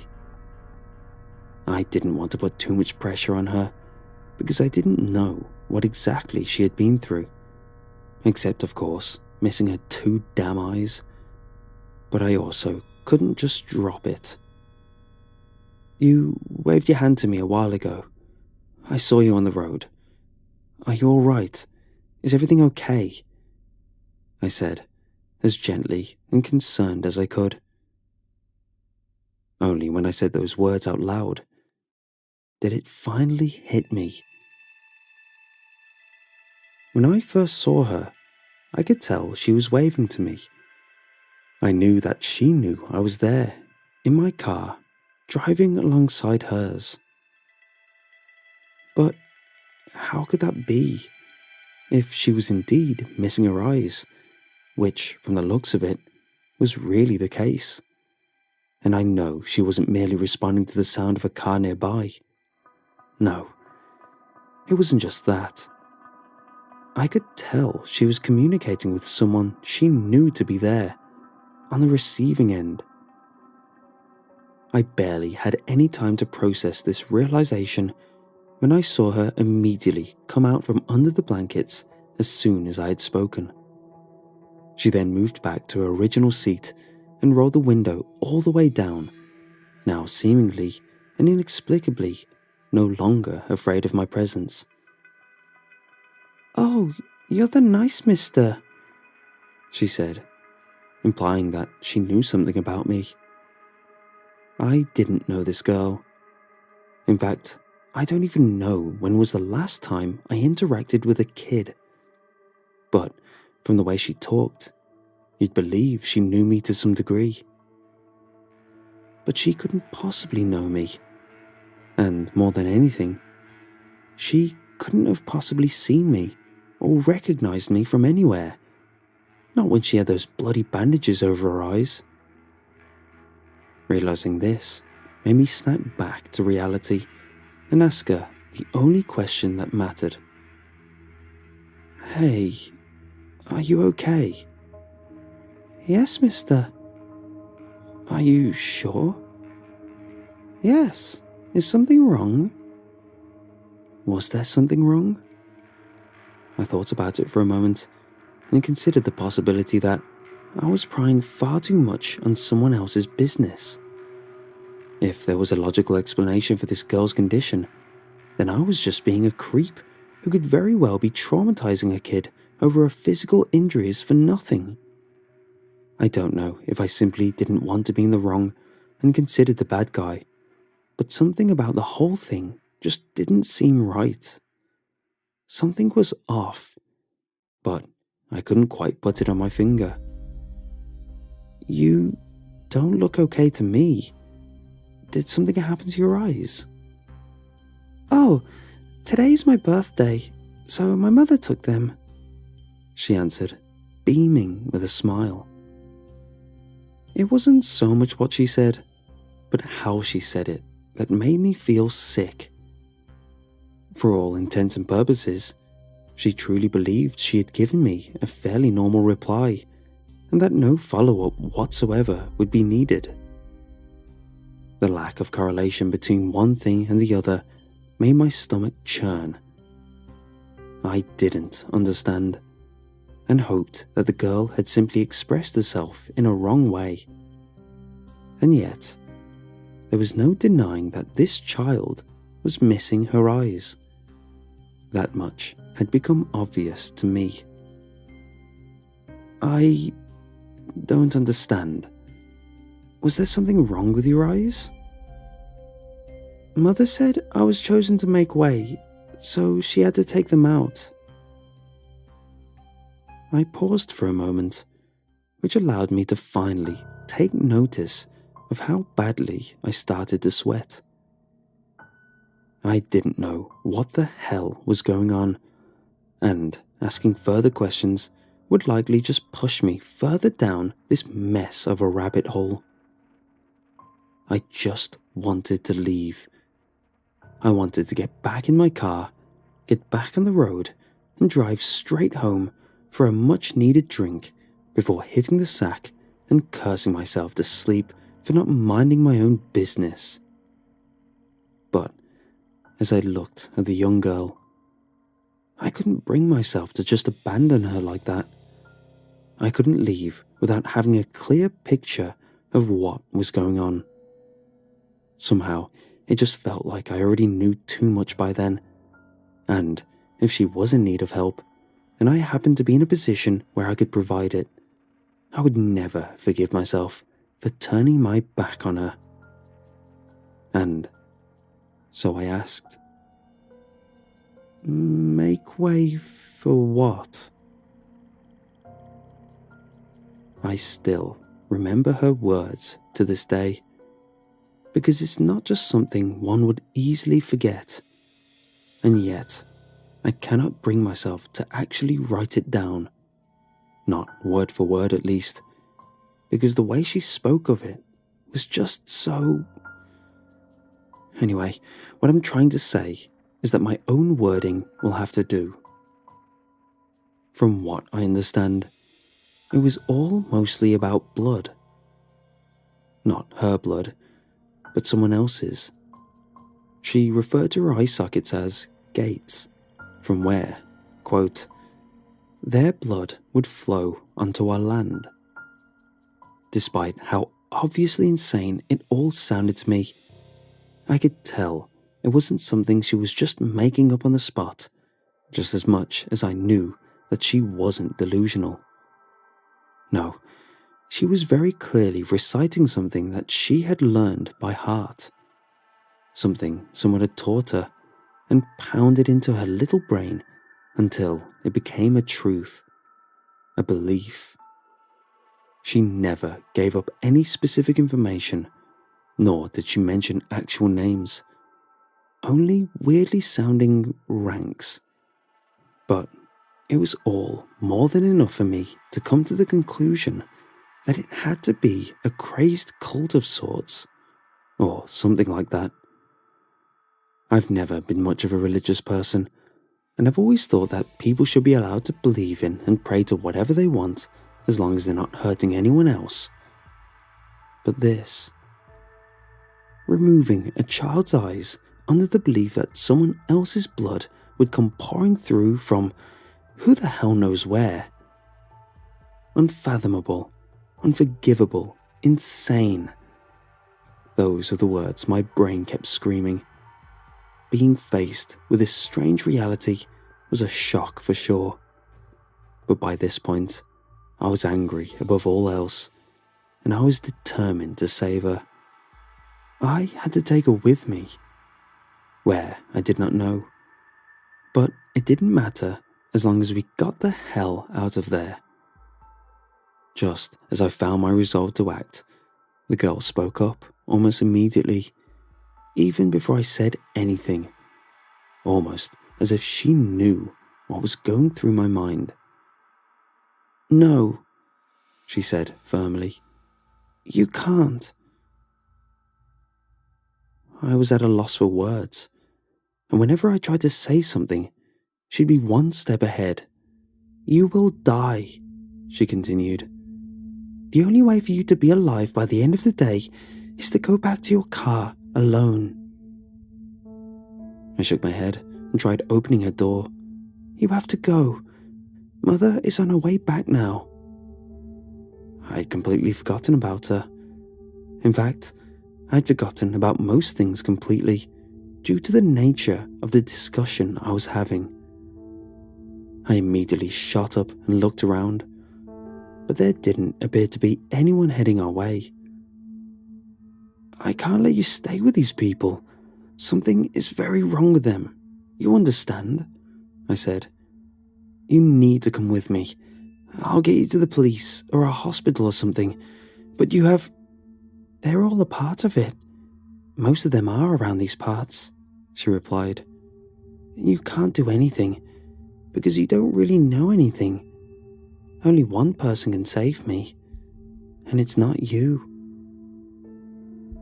Something about the way she spoke just devastated me. It wasn't so much the fact that she appeared to have accepted what had been done to her, but rather how truthful and final her statement seemed to be. She was right. I didn't know anything. I didn't know what I was actually getting myself into. Not until I saw a glimpse of it, the reality of it.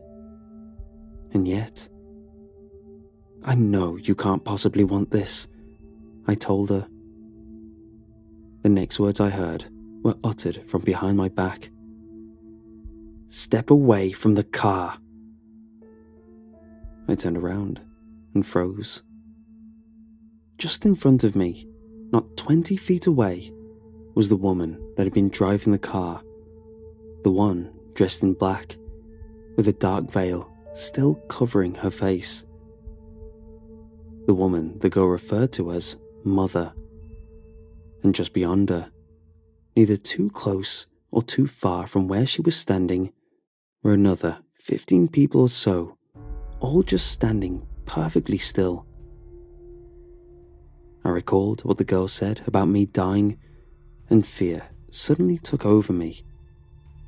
I could feel it in the air and in the presence of all those individuals, but Mother especially. She was the one that fervently gave off that sensation the most. That I was nothing to them, and that they could get rid of me as easily as someone flushes a turd down the drain.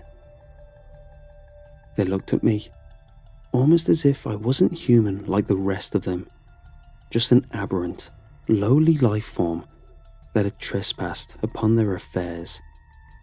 You shouldn't have followed us. You shouldn't have come here, the woman said, almost with a hint of sadistic satisfaction.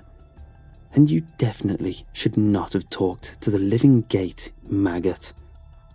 She took a step towards me, as did all the others.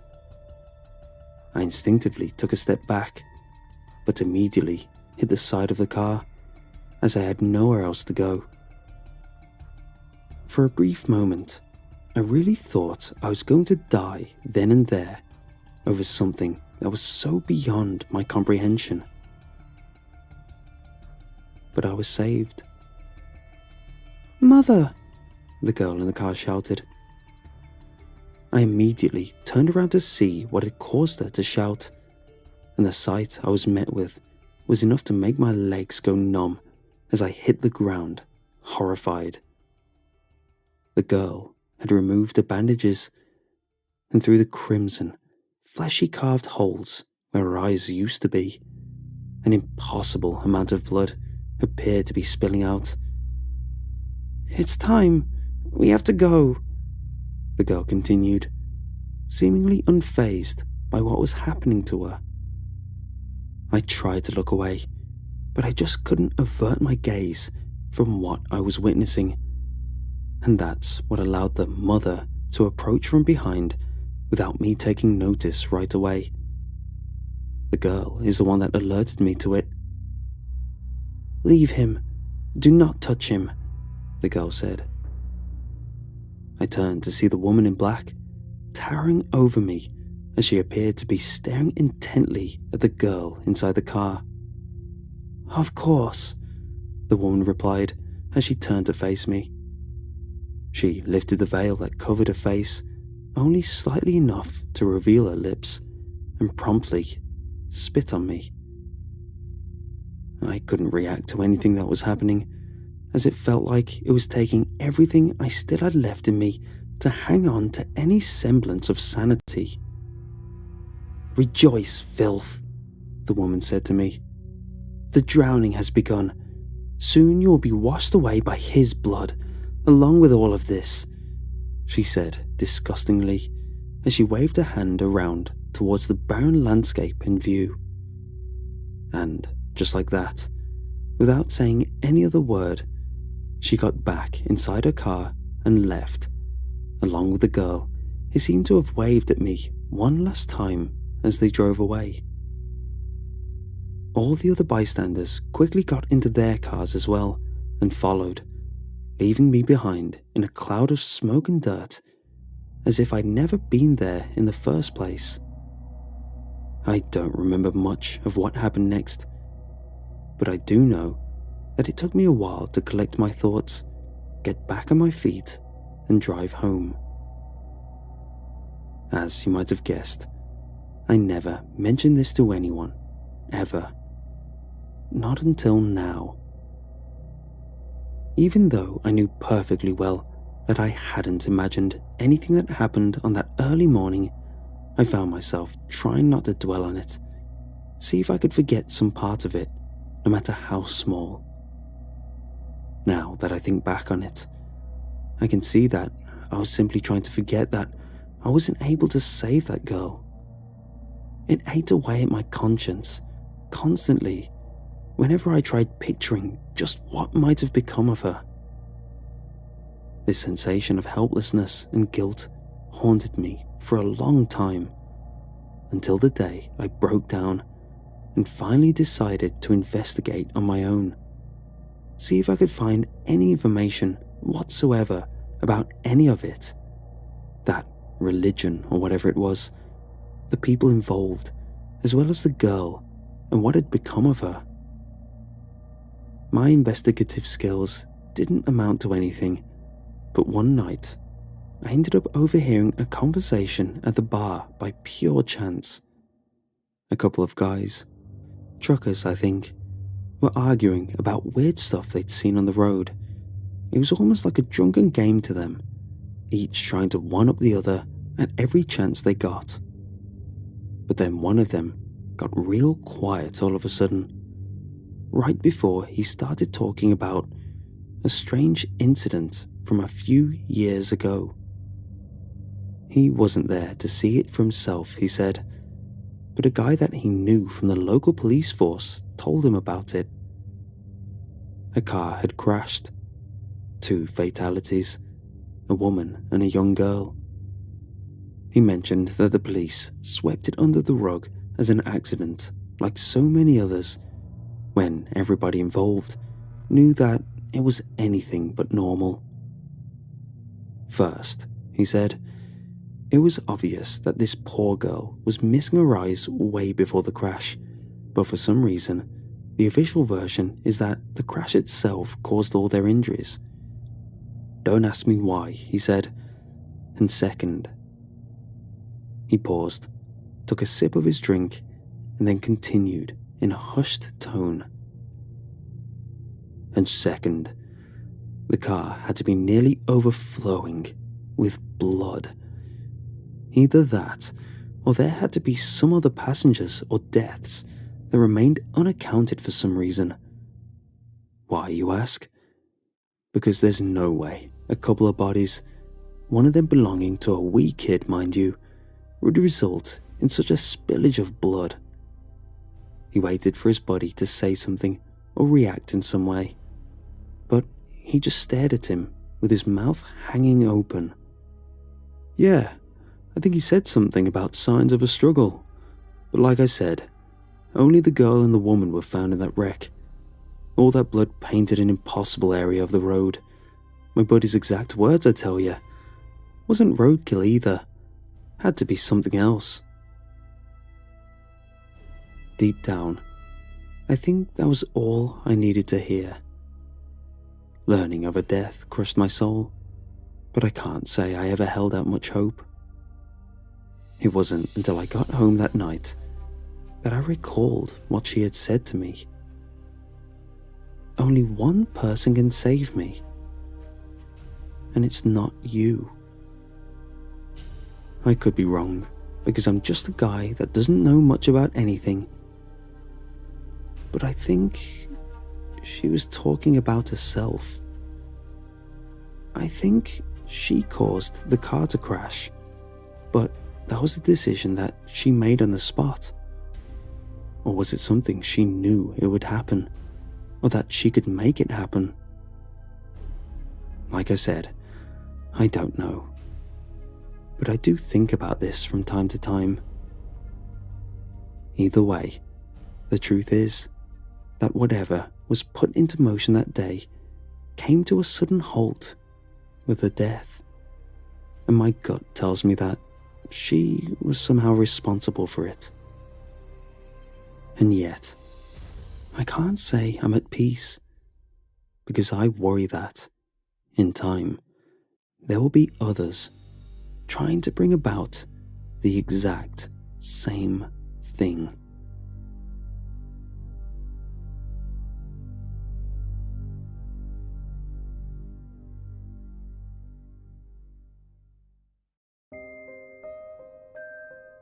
My father worked for a human research company in the 70s and 80s before some organisations such as the IRB, Institutional Review Board for the Protection of Human Subjects in Research, and the Belmont Report could catch on. He retired and went on to live a nice, relaxing life with my mother, his wife of 30 years. After she died, his own health began to deteriorate, and he willed his estate and possessions to me upon his passing. This ticked off my 2 other siblings, but that's mostly irrelevant because I intend to sell the house, property, and most of the items left to me and divide the money between us all. I guess that's why everything was left to me instead of split. I'm the responsible one. My father, Noah Foster, was an amazing man and a very caring father to all of us. I don't think I ever once questioned his love for all of us. He never talked about what he used to do, only that he did help mankind in general, and he was glad to be out of it. The retirement check each month was hefty, and he never needed to look for another source of income. His savings is enormous, and if we are careful, we probably won't have to work again if we don't want to. But that's not why I'm here. See, I didn't enlist the help of my bitter siblings in the cleaning and cataloguing of my parents' possessions, or rather, my new possessions. So, when I found the box, I was alone. My father kept all his work-related things in the basement, which was always locked. One of those things willed to me was a keyring with 3 keys. The brass key unlocked the basement door, and the silver key unlocked a large, floor-to-ceiling safe in the basement. That's where I found the boxes. Inside the safe were boxes of various dates and scribbled names, mostly faded, and some eaten by time to the point where it and its contents are little more than dust and decay. Some of the boxes I haven't opened yet. I'm honestly afraid of what I'll find. Their labels are obscure, and after reading what I found in the first box, I don't know if I'll dig any deeper. Let me share with you what I've discovered. The box itself is cardboard and heavy. It's bound in thick tape, and I wasn't worried the bottom would fall out, as it had some sort of hard plastic wrapped around the base. It looked very commercial. The lid had a faded yellow tape with black bold letters and the words, "Sensitive documents. Tampering with a seal without authorization is a criminal act." In marker on top were the words, "Human Detachment Project." I cut the seal. These boxes were easily 30 plus years old, and they legally belonged to me. The contents from the top to bottom were as such. 4 folders filled with scientific notes and some photographs of a family, not mine. A metallic box 4 inches wide and 5 inches tall that I'm so far unable to open. A relatively new-looking voice recorder. This one was most odd, as it seems far more advanced than anything in this box should be. And last, at the very bottom, a record inside of a sleeve. No title or label. Now, I'm going to relay everything notable I've read and heard. Maybe it'll help me understand what my father was working on, or why. Most of these names have been redacted, my father's including. I'm guessing so. I don't know if these are his notes or someone else's. The notes. July 3rd, 1973. Redacted, compiling the incentive for the Human Detachment Project. In 3 years, CERN will publicly announce the completion of their Super Proton Synchrotron. The project was truly finished 4 days ago, and testing has already begun. After the failure of Apollo 13 and the subsequent lack of information yielded from Apollo 14, the administration has given the green light to the Daphne program, which will bypass the exploration portion and move straight to redacted on the moon's surface. These works double as isolation research and the test of space on the human psyche. Next note. Henry Tajfel has published his notes on the minimal group paradigm, developing the basis idea for the Human Detachment Project. Next. Redacted has been discovered in the Kola superdeep borehole. All proof of redacted has been removed, and thus has confirmed that humans/human-like can survive isolated for an unknown amount of time, as redacted were oblivious to existence of life outside of the cavern. This concludes the incentive for the Human Detachment Project. That page was the first inside the top folder. The rest of the notes were newspaper clippings and typed/handwritten notes about those events, as well as other notable things around that time, each one touching on this Human Detachment Project. The second folder contained a picture of a family of 4. There were no names on the photograph, but the next page had information. September 28th, 1973. Most of the name had been redacted, except stir. I believe this folder, or at least these notes, were written or compiled by my father, Noah Foster. Compiling notes for the human detachment subjects. George Polk, 38, male. No history of mental illness or underlying health issues. Mary Polk, 36, female. No history of mental illness, prone to migraines.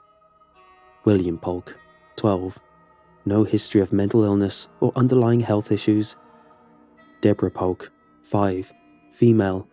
Underdeveloped mental capacity due to age. Ineligible for testing. Removed.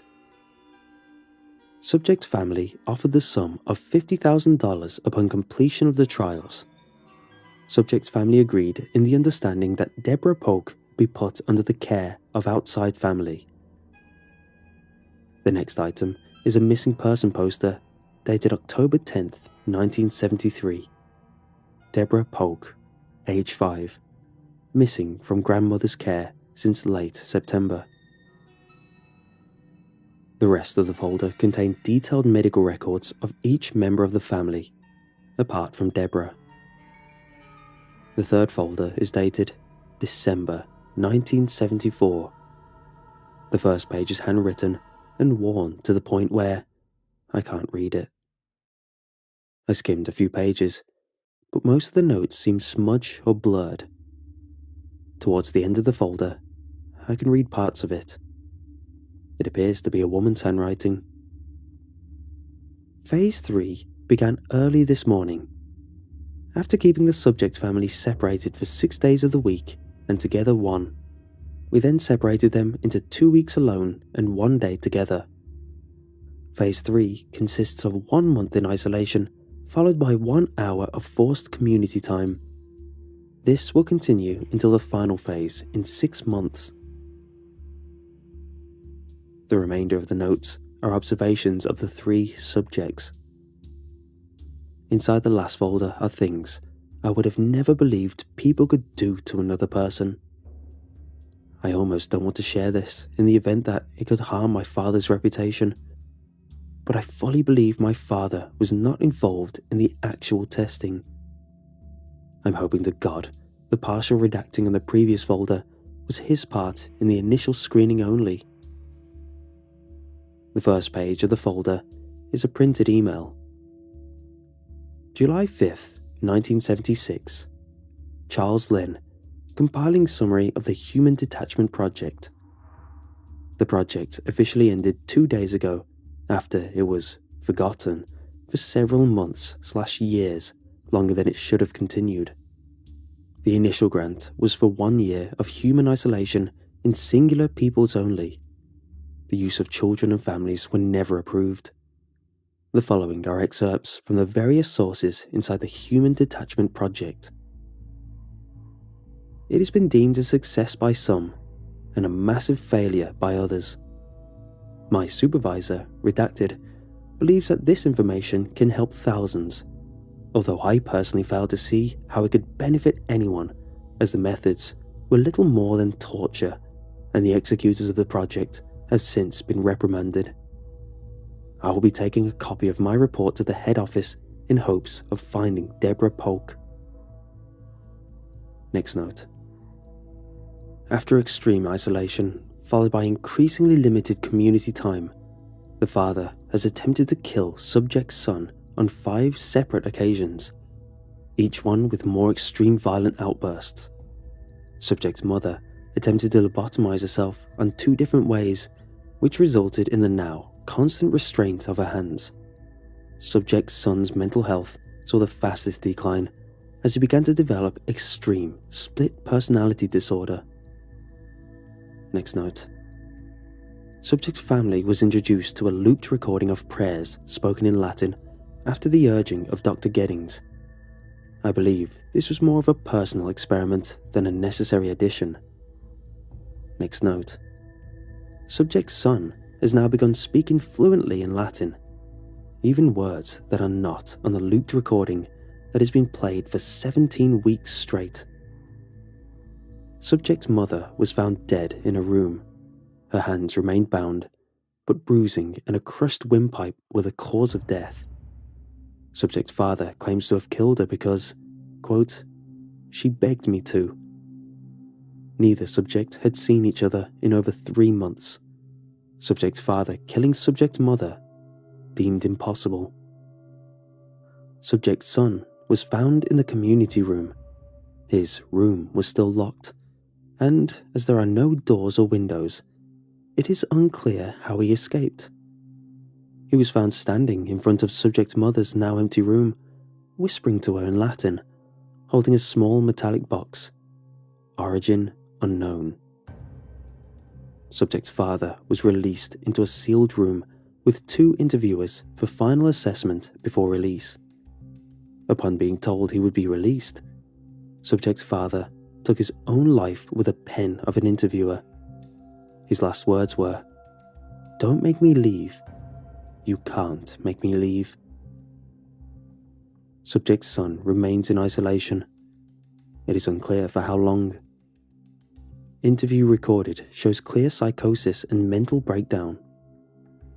I will be sending copies of this to various heads. The cruelty and forced isolation of these people is far beyond criminal neglect. The remaining papers are the medical reports and death certificates of George and Mary Polk. The dates are redacted. The last thing in the box is the voice recorder. I had to pick up some batteries before I could listen to it. It went as follows. Interviewer: do you know where you are? Son: I am at redacted. This is a long redaction. I think he said the actual address. Also, his voice is quite deep for a youth. Interviewer: And why do you think that's where you are? Son: I just know. If we can determine that you are healthy, we would like to release you. I don't want to leave. Why not? I am not one of them outside. I am inside. We are going to release you. We need to see how you react around others. I don't want to leave. The audio breaks up a few times here, before it cuts off. That's everything I know about the Human Detachment Project. I don't know what's inside the small box, and I have a pretty good idea about what's on the record. I'm afraid to dig deeper. I have a few more boxes with various titles, such as The Snakeskin Experiment, Operation Stopwatch, and a few others. One box in particular makes me nervous. It's double-taped and has the words Failed Experiments on the top. I have one key left on the keyring, and I don't know if it goes to something else inside of one of these boxes or not. But I feel he left it to me for a reason. I really don't want to go through more of these boxes, but there are just so many. And why would he have these? Why wouldn't they be somewhere more secure than his basement all this time?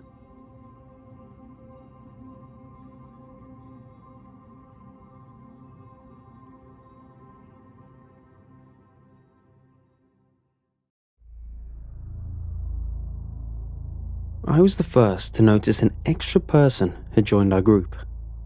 I counted 6 of us sitting around the campfire, but I knew we had left home with 5. The 6th person had joined us somewhere along our way, but where and when exactly, I could not be sure.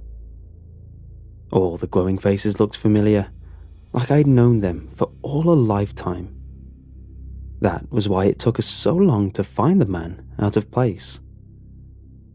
I had to go through the faces one by one. I went through my history with them, recounting how I met them, how I knew them. I fit each one into my memories like puzzle pieces. First, there was Mark. He was sitting next to Sarah, chatting her up as always. I met Sarah and Mark 6 years ago in the 10th grade. Mark and I played wide receiver together on the school football team. Sarah was a cheerleader, and Mark always had a thing for her. The three of us started hanging out after games, Mark flirting non-stop, and Sarah always hilariously rebuking him after a while. Then there was Ben. We had been best friends since the first grade, inseparable ever since we bumped heads playing tag during recess. He had his arm around his longtime girlfriend, Justine. She started at our school when she moved from Chicago in the 7th grade. Ben sat next to her in English, and soon she became a part of our group at the time. She was quiet and shy when she first arrived, but once we got to know her, she opened up. She was one of the coolest and nicest people you could ever get to meet. She had also become close with Sarah in the past few years. And then, there was the 6th face, the piece that did not fit. I stared at him, and his name escaped me. That is, if I had ever had it in my memory banks in the first place. He looked familiar, but I could not place him in my memories. But why, if I recognized him, could I not remember his name? Why did he sit among us, acting as if he belonged? He stared at Mark and Sarah as they chatted. He laughed when they laughed, smiled when they smiled. I couldn't figure it out. The question burned in my head. How had he, a stranger, joined our little group without any of us noticing something amiss? "Yo, Porter," Ben pulled me from my thoughts. "Your head up in the clouds or something? I was just telling Justine about our 5th grade teacher. What was his name again?" "Mr. Smith," I said. "Oh yeah, Mr. Smith. I was telling Justine how you could rile up that guy like nobody else. Remember that time you handed in an assignment printed in yellow ink?" Ben and Justine laughed. "Yeah, I remember." I can still see the steam coming out of his ears. They laughed again, and I joined in half-heartedly. When I glanced the strange man's way, he was watching us, grinning. He was always watching, always on the periphery, never partaking. Part of the reason he had flown under the radar. I was struck with a sense that he was studying us. My skin crawled. Ben drained his beer and threw the empty can in the cooler. "Well, I gotta take a leak," he said, and walked into the woods, swallowed up by the dark. "You really know how to push people's buttons when you want to, huh?" Justine said. I shrugged. I was having trouble focusing on the conversation. The weight of the situation, the reality of it, was starting to hit me. A strange man had attached himself to our group unnoticed, and who the hell knew what his motivations were? Questions raced through my mind, none I could answer. How had no one else noticed yet? Why had it taken me so long to notice? Was I going insane? Did I have amnesia and forget this one friend of ours? What in the hell was going on here? The strange man stood with jerkiness. "I gotta take a leak," he said. It was the first time I heard him talk. He spoke with an odd lisp. It sounded as if he had to force the words from his throat. He walked with an awkward gait, and like Ben, disappeared behind the dark veil of the trees. No one else flinched. Justine kept talking. "I always loved the long relationship you and Ben have. It was so hard moving cities and leaving all my old friends behind. I mean, I can't complain too much. I wouldn't have met Ben and all you guys otherwise." "Justine, don't you see what's going on here?" "Huh? You're telling me you haven't noticed?" "Noticed what, Porter? What are you talking about?" "Who was that guy?" I gestured to the vacated spot the strange man left behind. "Oh, him. He's, She trailed off. She frowned into the fire. I could see her mind ticking over, and her eyes twinged with concern. I knew I wasn't going crazy. I don't know, she said. Who is it? That's what I'm trying to figure out. We stared at each other. Maybe... Justine was cut off. An ear-piercing screech came from the woods. It sounded like a shrill, injured cat. A large cat. The sound split the air and cut our conversation short. A blanket of silence fell over the four of us. Only the crackling campfire persisted. The woods was still and quiet. The hell was that? Mark broke the silence. I don't know, Sarah said. I've never quite heard an animal like that before. Sounded like some messed up mountain lion, Justine said. You ever heard anything like that before, Porter? I shook my head. My fingers tingled with adrenaline. Ben was still in the woods, and the strange man was out there with him. Dread filled my gut. There's no mountain lions out here, Mark said. It's probably an elk. They can make some creepy sounds. Sarah agreed. Justine bit a lip and scanned the woods. It's probably okay. I think Mark's right, I said to her. But I wasn't sure I believed it. Mark and Sarah had started up their conversation again when the strange man bumbled out of the woods. They paid him no mind. I was hoping something would have triggered in them by now, but they were oblivious. The strange man took a beer from the cooler. He fumbled with it, struggling with the tab. It was as if he had never opened a can before. When he finally had opened it, he sat, beer in hand, and continued to watch Mark and Sarah, a thin smile on his face. He never did take a sip. I watched him from across the campfire, his head wavering behind the heat. I touched on what made me uneasy about this strange man, aside from the fact he had managed to infiltrate our group without any of us noticing for a long time. He moved with jerkiness and awkwardness, like a newborn animal.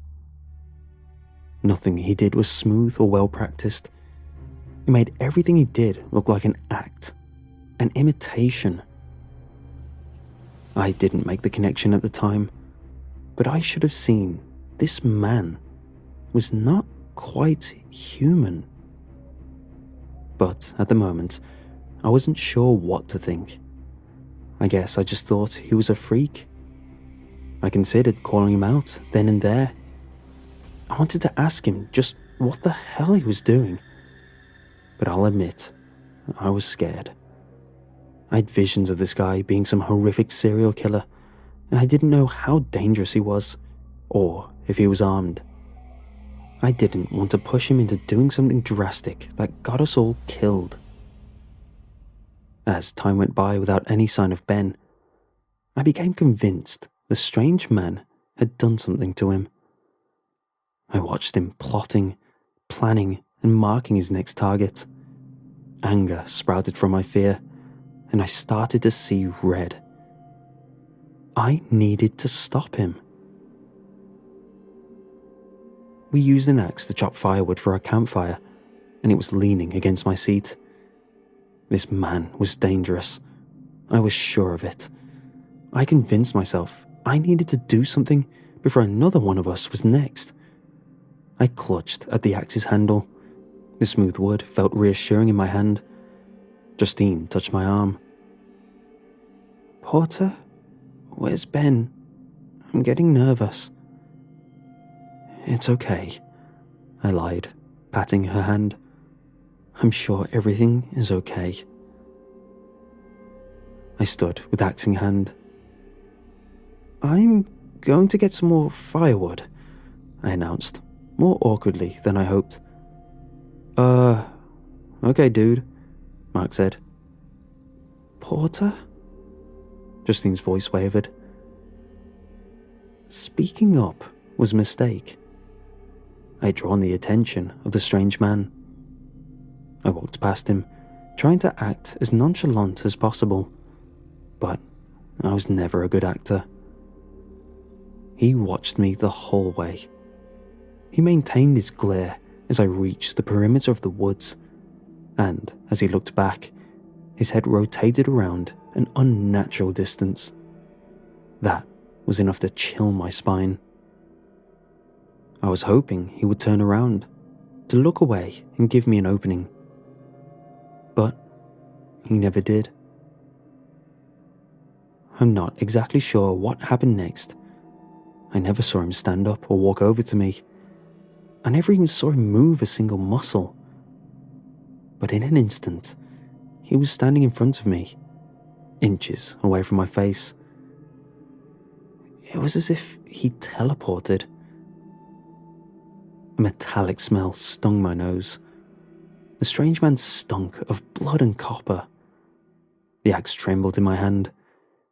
Any thought of actually using it fled my mind. I locked into my place, my skin covered in goosebumps. Power radiated off him. He spoke to me. "Get some firewood," he said in a forced tone, and he smiled wide.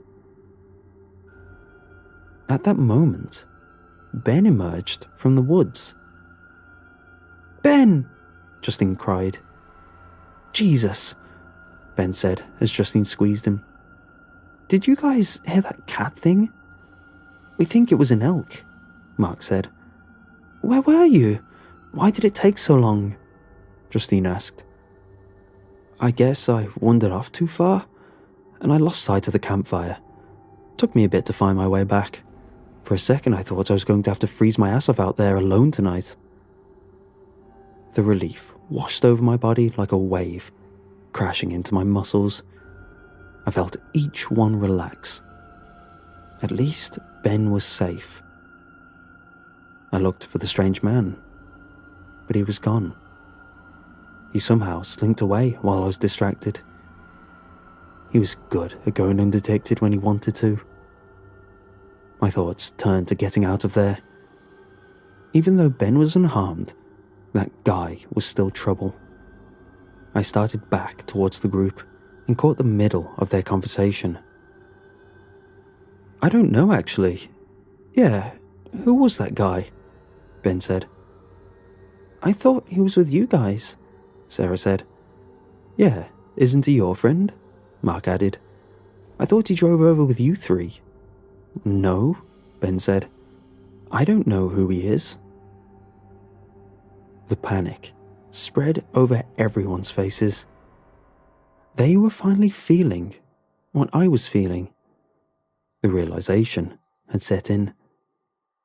"We need to get out of here," I said, "before he comes back." "Yes, please," Justine said. "We have to leave now. That guy was a freak, right, Porter?" "Yeah," I said. I explained to them how I noticed he was the odd man out when we were sitting around the fire. I explained the odd behavior, and they all agreed the guy was strange and possibly dangerous. None of us could pinpoint exactly when he had joined the group. He had slipped in unnoticed and unaccounted for. It was uncanny. We packed our tents in record time. We trekked the 15 minutes to our cars through the dark woods, flashlights in hand. We heard the screech of the elk again, if it was an elk, which I have doubts about now, and we took some comfort from the fact it sounded farther away. Even so, we picked up our pace for the final stretch of the walk.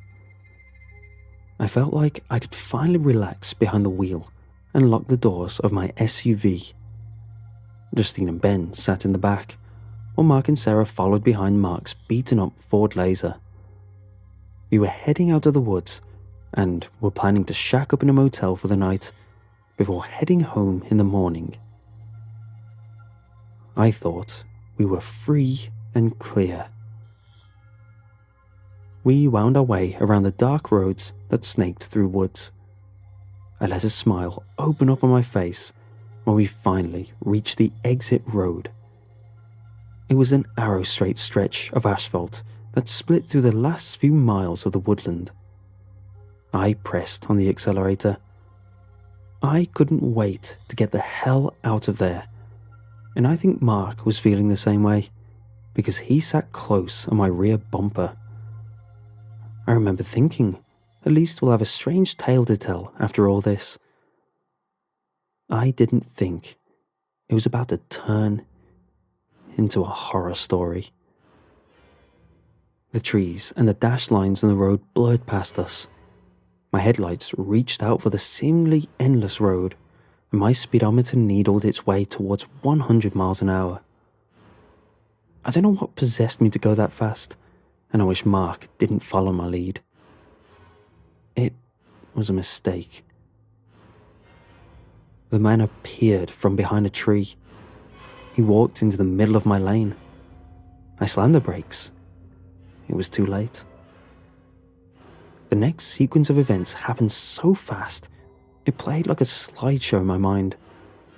The tires screeched, and there was a smell of burning rubber. The strange man folded over my bonnet and got sent flying down the road. He skated across the pavement on his back, moving with such speed it looked as if he were gliding on ice. More tires screeching. Mark flew past us in the opposite lane, fishtailing. He fought it, and for a moment I thought he had saved it, but the car hooked right and into the trees. The sickening sound of crunching metal reverberated in the air. Mark's car slammed into a tree, driver's side first, sending fragments of glass and metal flying. The car bounded off one tree and into another. The front passenger side impacted this time. The front light exploded, and the passenger side cavity caved in, sending a wheel bounding into the woods. The crumpled heap of a car came to a rest. Justine was first out the door, crying out Sarah's name. Ben went after her, and I followed after him. Everything felt surreal as shock coursed through my body.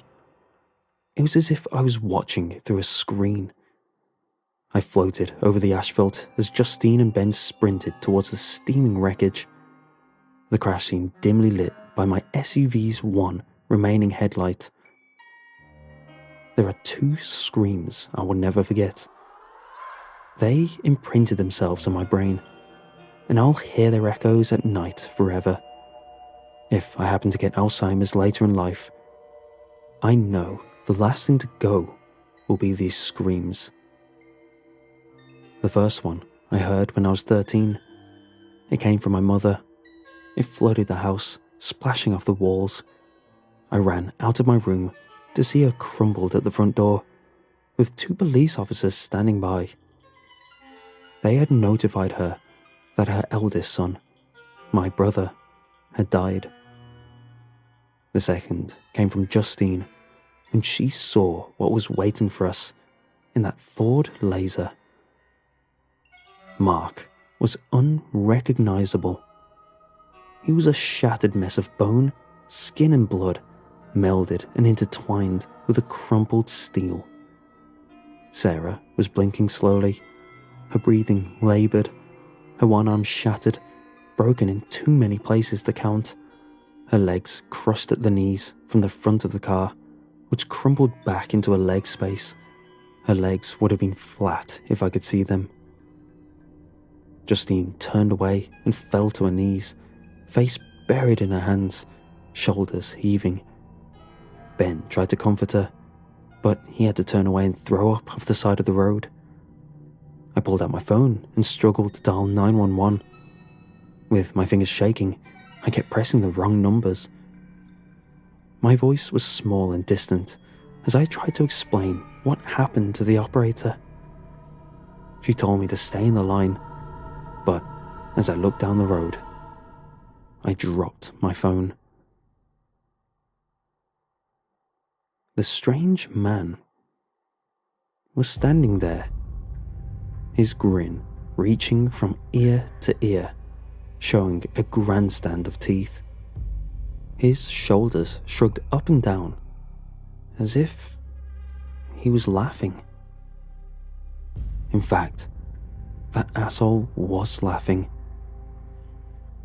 If I were not in shock, I would have gone after him right then and there. I would have torn his heart if he had one right from his chest. But all I could do was stare, mouth agape, struggling to keep the tears behind my eyes. The strange man started for the woods. I watched him go, and I watched him change. I saw it. I know I did. This was no illusion, no trick of the mind. This was real. I saw him shapeshift.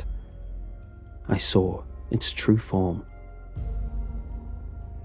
We were not dealing with something human that night. After countless hours of research, I believe I saw what others have called the goat man. Its horns stuck out unevenly from its head. Its grinning snout bared rows of sharp teeth. And walking upright, like a man with an awkward gait, it vanished into the shrouded woods. It has been 8 months since that night. I've only seen my friends a handful of times since then. Our relationships have shattered and are left in ruin. All we are now to each other is a stark reminder of that night. Mark is dead. Sarah survived, but as a triple amputee. Justine and Ben broke up. And here I am, rugged, with a scraggly beard and uncut hair after spending every sleepless night researching the monstrosity I saw that night. The goat man. I'm going back to those woods. So help me God, I'm going back. I'm coming for the goat man. And I'm not stopping until one of us is dead.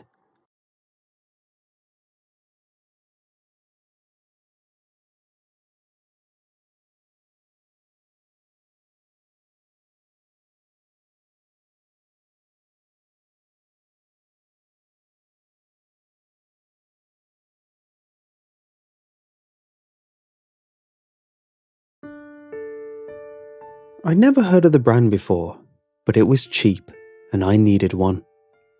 I assumed they were all made in the same Chinese factory anyway.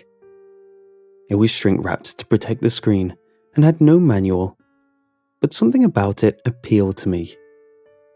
It seemed different somehow. I told the staff I wanted it. They put it on a rolling cart and carried it out to my car. Unfortunately, I didn't notice the strange inputs on the back until I got home. Then I understood why it was so cheap compared to the others they had with the same screen size. It was probably a store return from someone who didn't know what to do with it. I figured the odd ports were for a newer technology I wasn't familiar with. Instead of returning it like the previous owner had, I made a mental note to take a photo of the back panel. If I could find the correct adapters to hook it up to my older AV system, I'd be way ahead of the tech curve. That was always the problem with new electronics. They changed connectors. To my amazement, there was programming on the screen, even though I hadn't set the Wi-Fi up yet. I wasn't sure if I was pulling in local on-air free broadcasts or if it had somehow set itself up automatically. If so, that was a bit alarming. I hadn't entered my password or login credentials. I just pressed the power button and it was instantly up and running. Doing the setup is always a pain on new devices, so it was an unexpected perk to avoid the headache. But I was still freaked out that it could do all that without my help. Did the new TV communicate with my modem and router to bypass the security protocols? If so, how did my internet equipment know the monitor was okay to communicate with? My head swam with crazy theories. Perhaps it was so advanced that all of my devices were already in full communication when I carried it into the house. If my internet firewall recognized the phone in my pocket as me, it might have sensed it was okay to trust the new device since I brought it in. Amazing. I didn't have much time to dwell on it though. The programming on every channel was beyond strange. It was like nothing I'd ever seen. It certainly wasn't local public broadcasts. That much was for certain. While flipping through the myriad of choices, I failed to find anything even remotely familiar or recognizable. I stopped trying to explain where the bizarre content came from anymore. That was irrelevant. The disturbing visuals on the screen continued to come, and they filled me with a deepening sense of dread which I couldn't shake. It was as hypnotizing as it was mortifying. For lack of a better term, I was glued to a consuming parade of personal train wrecks and humanitarian catastrophes. The footage on every channel was like the faces of death, non-stop reality programming. The gritty visuals were painful to watch, yet I couldn't force myself to avert my eyes. Even when I mustered the strength to turn the channel, it was just more of the same grisly violence and carnal gore. War, suicides, automobile accidents, natural disasters, wild animal attacks, executions. It was all there to witness in vivid, blood-red colour. It was an ugly collection of concentrated pain. There weren't any commercials or station breaks. There were no network watermarks on the side of the screen either. It was awkward and surreal.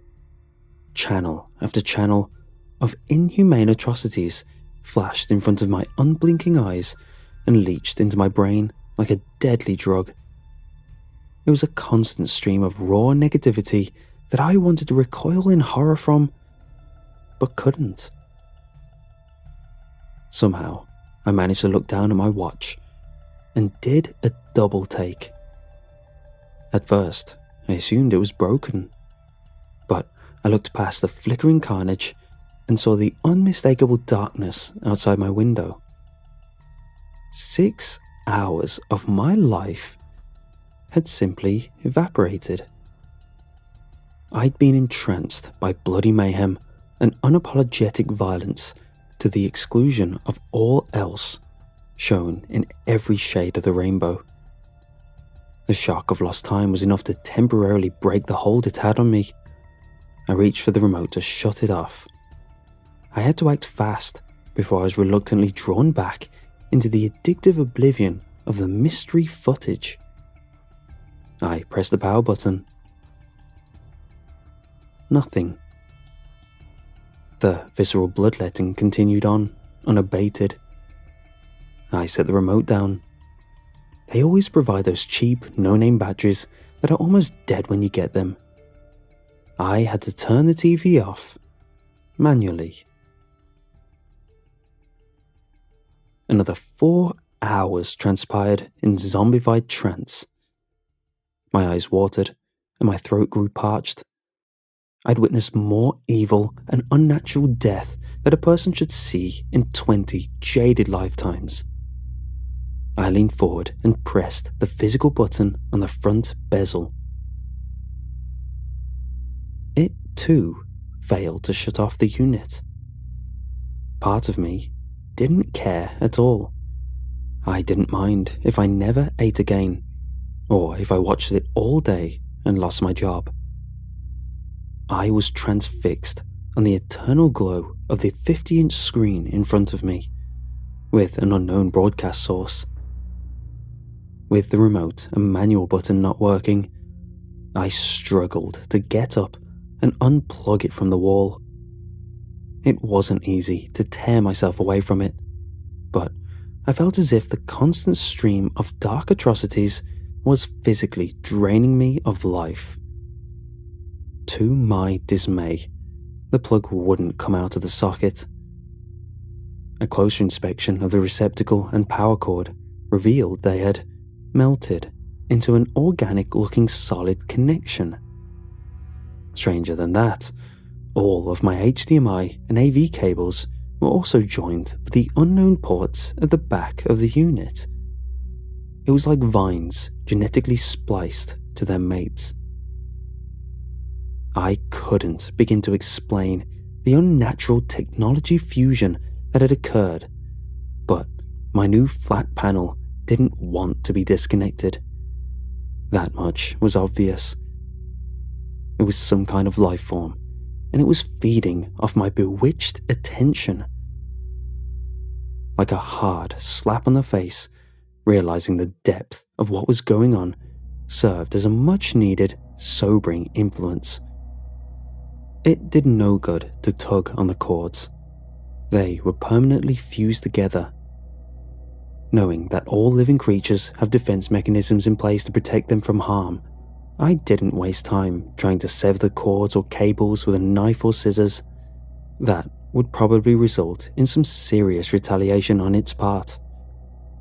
I had no idea what it could or couldn't do, but I wasn't taking any unnecessary chances.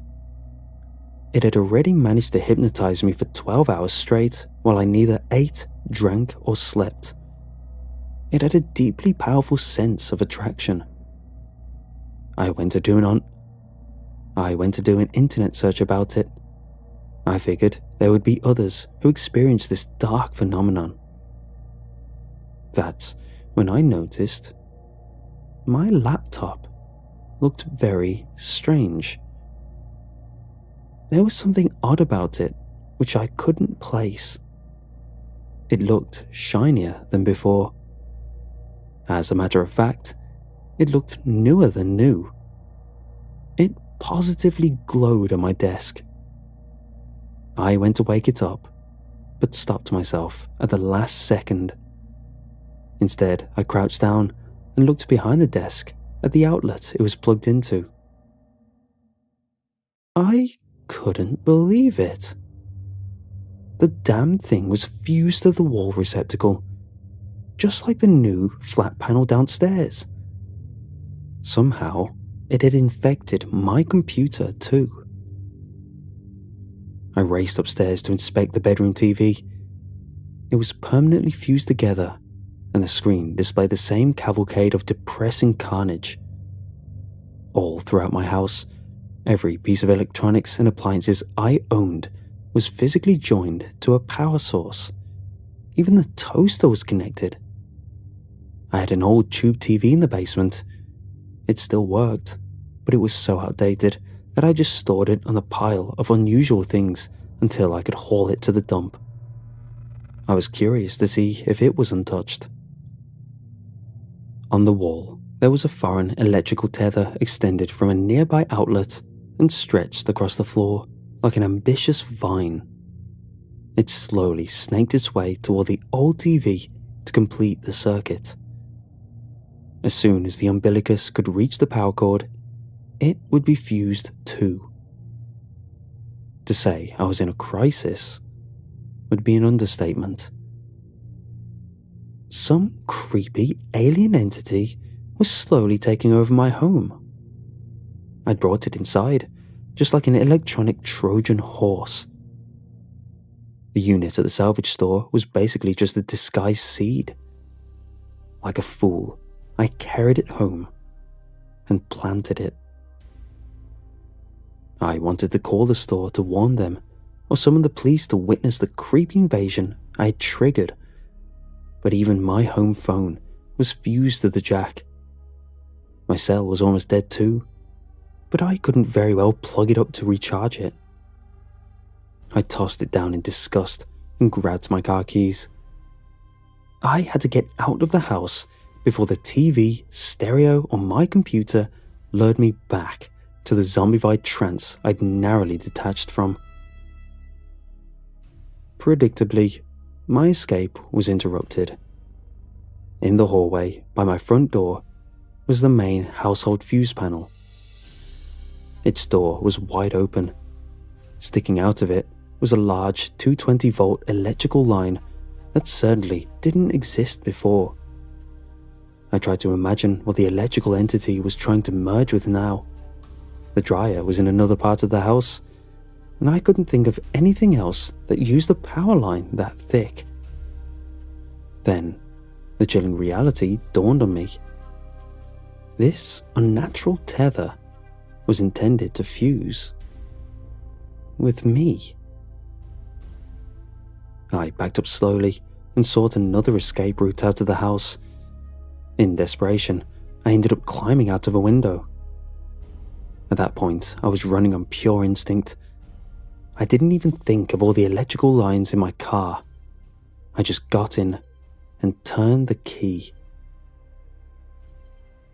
My doors locked on me, and the radio started blaring. It started playing the most caustic, malevolent music I'd ever heard. I tried to open the door, but the handle wouldn't work, and my seatbelt had me fully restrained. My mind fought, but the music started drawing me in. The vicious pattern of the rhythms and the blast beats started to be more appealing. With each passing moment, I resisted less and was starting to enjoy the sonic brutality. Just like the deadly influx of carbon monoxide into the bloodstream, I was rapidly being taken over by the influence of it. Every passing moment made it exponentially harder to fight. In a final act of resistance, I shouted above the din of the death metal and reached for my pocket knife. I sliced the seatbelt strap and managed to get out of it. The heat came on inside the car. It was already a hot summer day, and with the windows rolled up, the inside temperature was well over 100 degrees Fahrenheit. Sweat boiled out of my pores and down my face. The unknown electrical-based organism was punishing me for resisting it. The window switch wouldn't work either, but I had another emergency solution. I jammed my knife savagely into the canvas of the convertible top and sliced hard. I managed to escape my would-be tomb via internal cesarean section.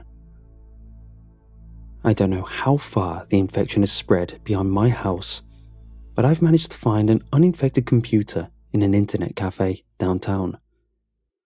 I must hurry and detail the horrors of this bizarre epidemic and warn the unsuspecting public before it's too late for all of us. I believe this horrific thing can be defeated, but the easiest way is just to avoid the infection in the first place. Be careful what you buy and plug into your home. Time is of the essence. I'm asking for some brave volunteers to go back with me to my home and torch the place before it spreads to an area that can't easily be contained. So, who's with me in this deadly mission?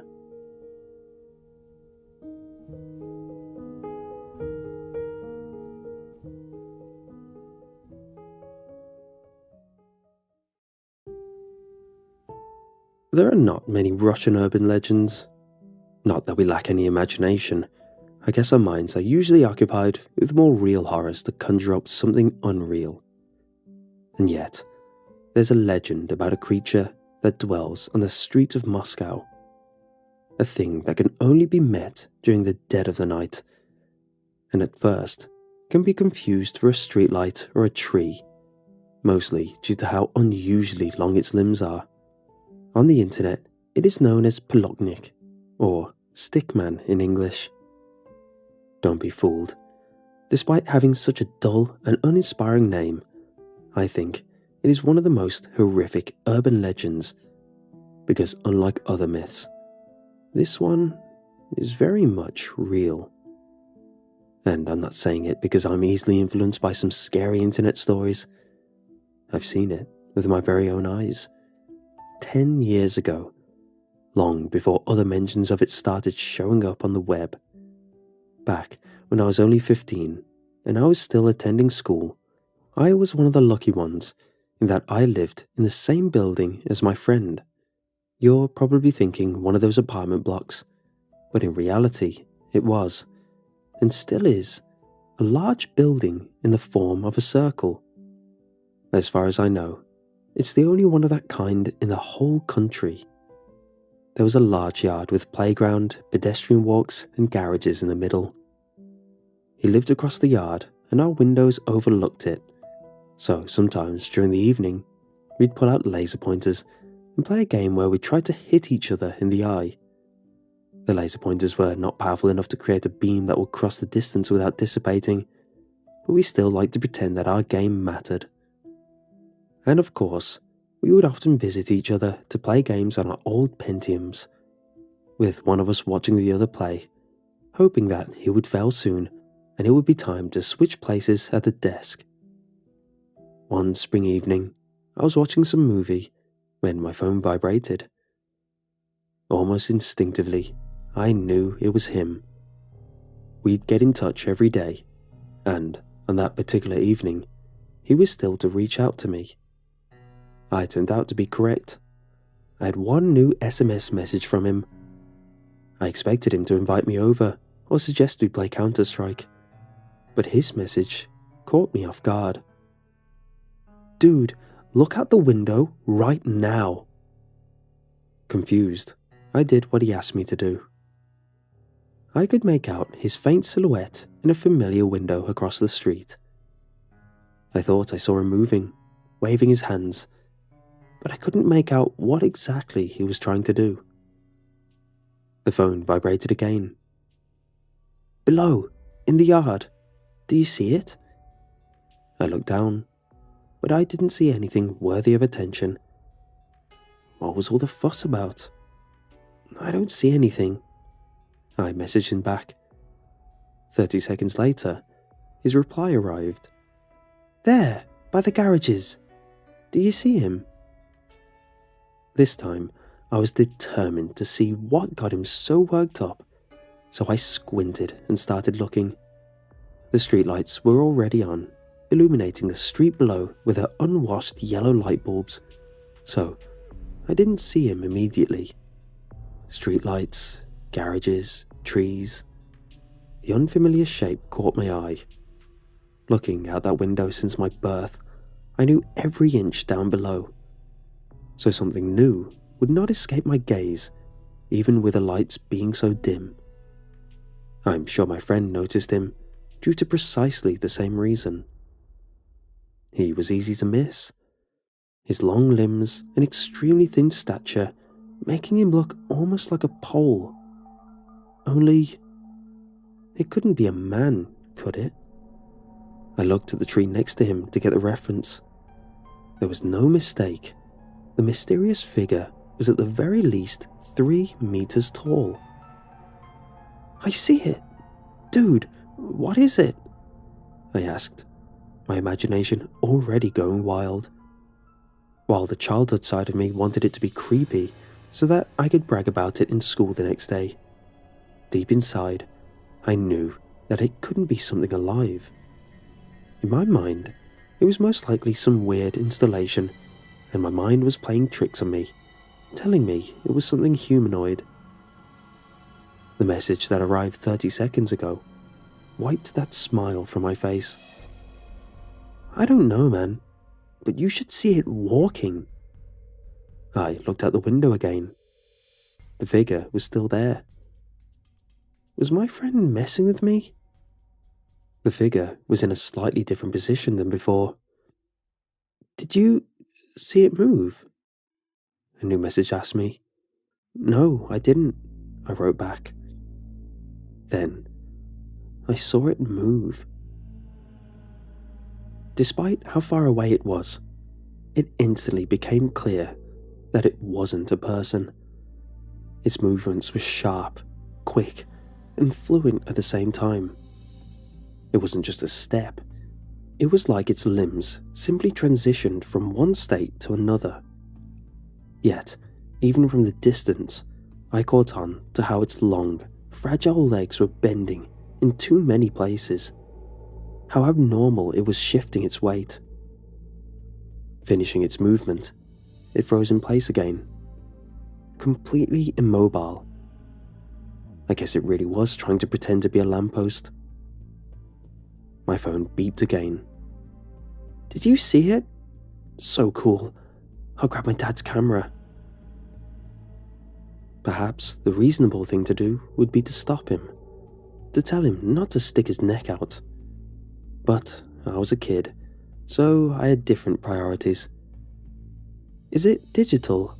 I typed into my phone, more concerned whether he'd be able to share the photos. I knew that it was something unnatural at this point, maybe even dangerous. But I was high up in my apartment, gleeful about how awesome it would be to show off the photo of that thing in school the next day, and it was down below. How could I even fathom that despite the distance that was between us, it could still pose a threat? How could I know that it could climb the walls? I received another message from my friend. "Got it." I looked out the window, and sure enough, his silhouette was there, with a big, professional camera in his hands, about to take the last photo in his life. Had he known how to operate the camera, he'd figured that using the flash at such a distance was pointless, but his father forbade him to even touch it, fearing that the boy might damage it by accident. And when he pushed the button, the mighty flash illuminated the yard. The creature reacted instantaneously, its head snapping back to look at where the flash was coming from. Then it started walking backwards toward my friend, its head still turned 180 degrees. Its knees were flying up in the air, and its body never turned around as it was walking. Only the limbs did, one at a time, without interrupting the creature's pace for a moment. My friend's silhouette disappeared. No doubt he hid from the creature, alerted by its approach. I got a message full of panic from him. "Oh crap, I think it saw me." The creature was getting taller with each step. Its legs stretched out, and each step was longer than the last. It was picking up the pace, walking as fast as it was possible without breaking into a run. When it approached the wall, it grabbed it with its two hands, and then in one short leap, lifted itself onto it with unnatural ease and started crawling upwards like some four-legged spider. It seemed like gravity didn't bother it in the slightest. "I'm in my closet. Is it still there?" was the last message my friend sent me before it crawled through his window. I could only see its shadow as it started quickly moving inside its room. I didn't know what it was doing to him. To this day, nobody does. I only know that by the time it was finished, my friend was gone. I remember suddenly recognizing its silhouette in the square of his window. I could clearly see it picking something up from the floor. Then, it turned its head in my direction, and I fell to the floor, hiding from its sight. "It's got his phone," I thought in panic. Surely it couldn't know how to use it, right? It couldn't see that my friend was discussing seeing it with someone. But when I carefully peeked out, the creature wasn't in my friend's room anymore. It was already striding in my direction. The creature gained an unsightly, bloated sack under its stomach that was shaking when it was moving. I fell to my knees and quickly crawled out of my room, locking myself in the bathroom. In my panic, I didn't think to call my parents, who were sitting in another room, watching some sitcom. I simply couldn't see how they could help in that situation. I spent a good hour there before my father decided to check up on me, and, upon entering my room, started angrily demanding that I come out of the bathroom and clear the mess in my room. When I stepped inside, the realization of what had transpired finally surfaced through the shock, and I started crying in fear. My father comforted me, but he was very confused. He couldn't understand why my window was open and all the contents of my closet were on the floor. But to me, there was no doubt about it. If I had stayed in the room, if I had hid in the closet like my friend had, there would be 2 missing person cases. My friend's body was never found, but I did find out that there were other people like me, that other people on the internet saw it too. There are photos and even videos. So I know that it's still out there, looking for its next meal, and probably looking for me. So I have to be ready.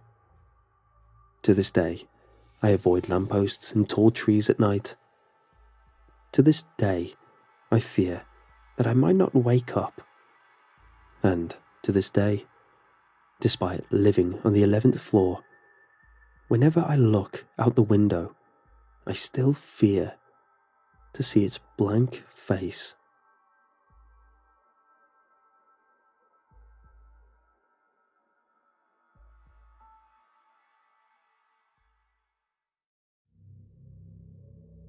My past occupation wasn't very legal, to say the least. I used to work in an underground organisation that specialised in the creation of artificial animal species. I know what you're thinking. Like one of those ligers that are a cross between a lion and a tiger? The answer is no. That kind of crossbreeding is child's play compared to what we did. I'm talking about mixing insect DNA with bird DNA and then sprinkling a little bit of reptile in there for good measure. You know, the good stuff. Let me tell you a little bit of backstory so we're all on the same page. Our organisation was known as the Progenitor Consortium. Our original goal was to secretly plant new species of animals into the environment which were suffering from overpopulation, deforestation, you name it, and attempt to restore them. Looking back, it's pretty clear that this goal was not viable. I mean, it didn't make sense to begin with. We should have recognized that doing this would create the opposite effect within the natural order. But we were on a roll. So the organization quickly became a hub for creating creatures to suit all sorts of uses. Companion critters, weaponized monstrosities, you name it, we had it. It was a good life too. I made many friends, and the pay was incredible. None of us really questioned the morals of what we were doing. And why would we? Life under Progenitor Consortium was fantastic. Over time though, our efforts became stale. There weren't as many buyers anymore. I remember that day during our lunch break when our director, Griffin Moon, came up to my group during the lunch break to offer us a new project. You know, it's crazy, he said. I never thought in all my years of creating such fantastic creatures that I would get, well, bored of it. My group looked at me, and then back at Moon. The guy was a tad unhinged, but he meant well. His statement piqued my interest, so I replied, "You want something exciting? Well, the boys and I have been working on this new one. Very deadly. You see, we used the body of a gorilla and gave it a rhino's head, upscale it a little, and voila, an instrument of destruction. We have a potential buyer and..." Griffin cut me off. "That's exactly what I'm talking about. We create marvelous things that are used for any purpose a buyer sees fit, but they're still just animals. Tools for people like us to use to our liking." He leaned in closer, putting his scarred hands on the table my group was sitting at. He had been involved in a lab accident caused by this uncontrollable ambition a few years back. I'm talking about creating something conscious, something that can think and feel like any person can. We wouldn't be working as manufacturers anymore. We would be working as gods. I looked down at Griffin's hand as it clenched the table. I had to make sure he was serious about attempting to do the impossible. "You're talking about creating a completely artificial, living and breathing human Griff, look, you're unbelievably ambitious. Hell, is the reason you're elected as our director. But this is insane. What if it's too smart for its own good? Human intellect is dangerous. We of all people know that. The guys at my table started to chuckle. Griffin looked down for a moment. His eyes darted side to side briefly, and then were fixed on me again. If you change your mind, I'll be waiting, he said.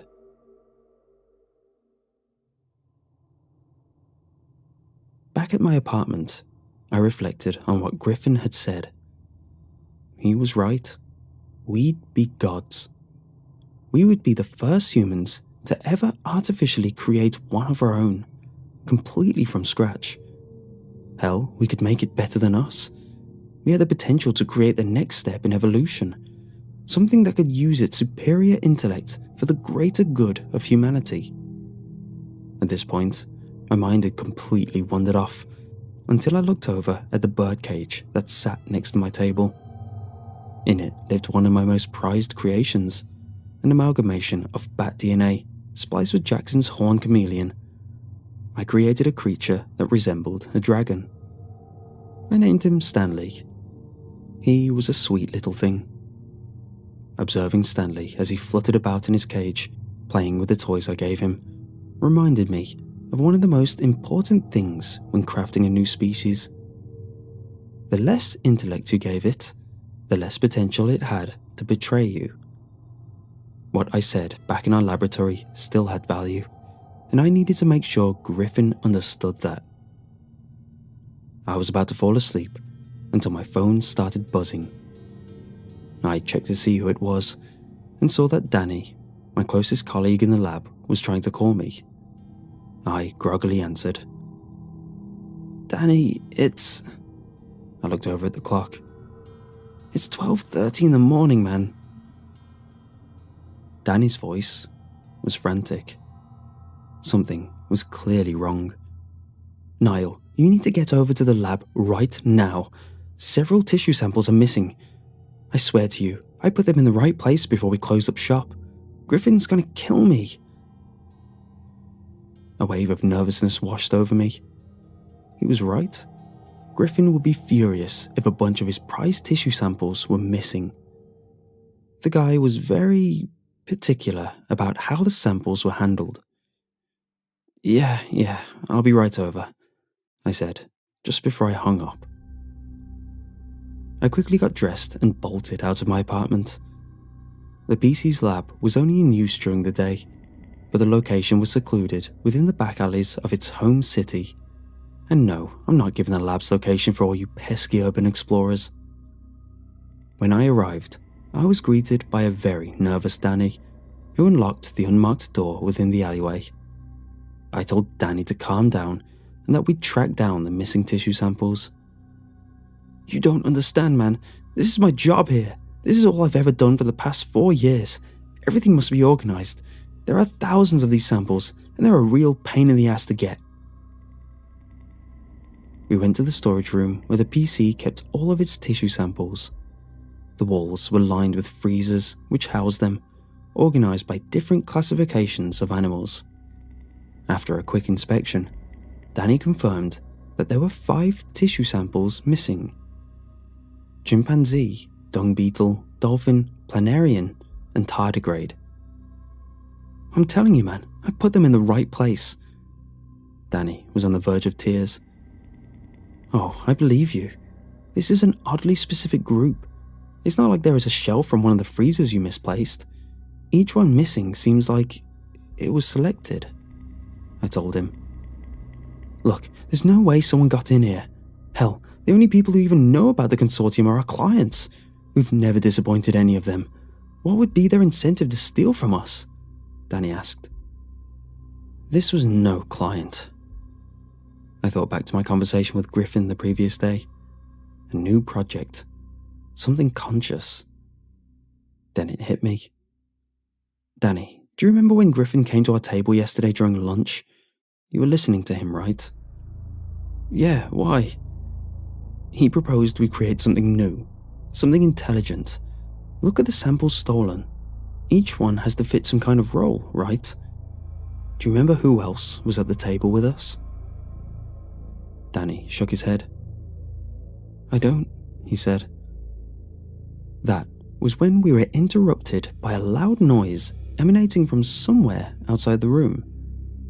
Danny and I both stopped what we were doing and bolted towards where the sound came from. The noise, which sounded like a large metallic bang, sounded off again.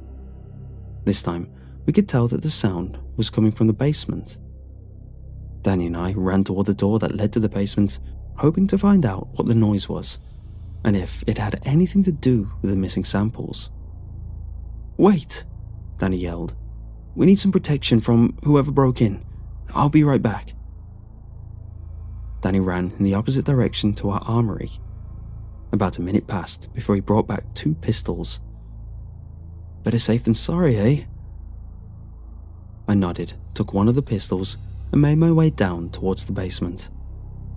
The loud banging had stopped, and in the silence, I could make out a faint, unfamiliar voice. So, I will be the next step, right? I am the successor?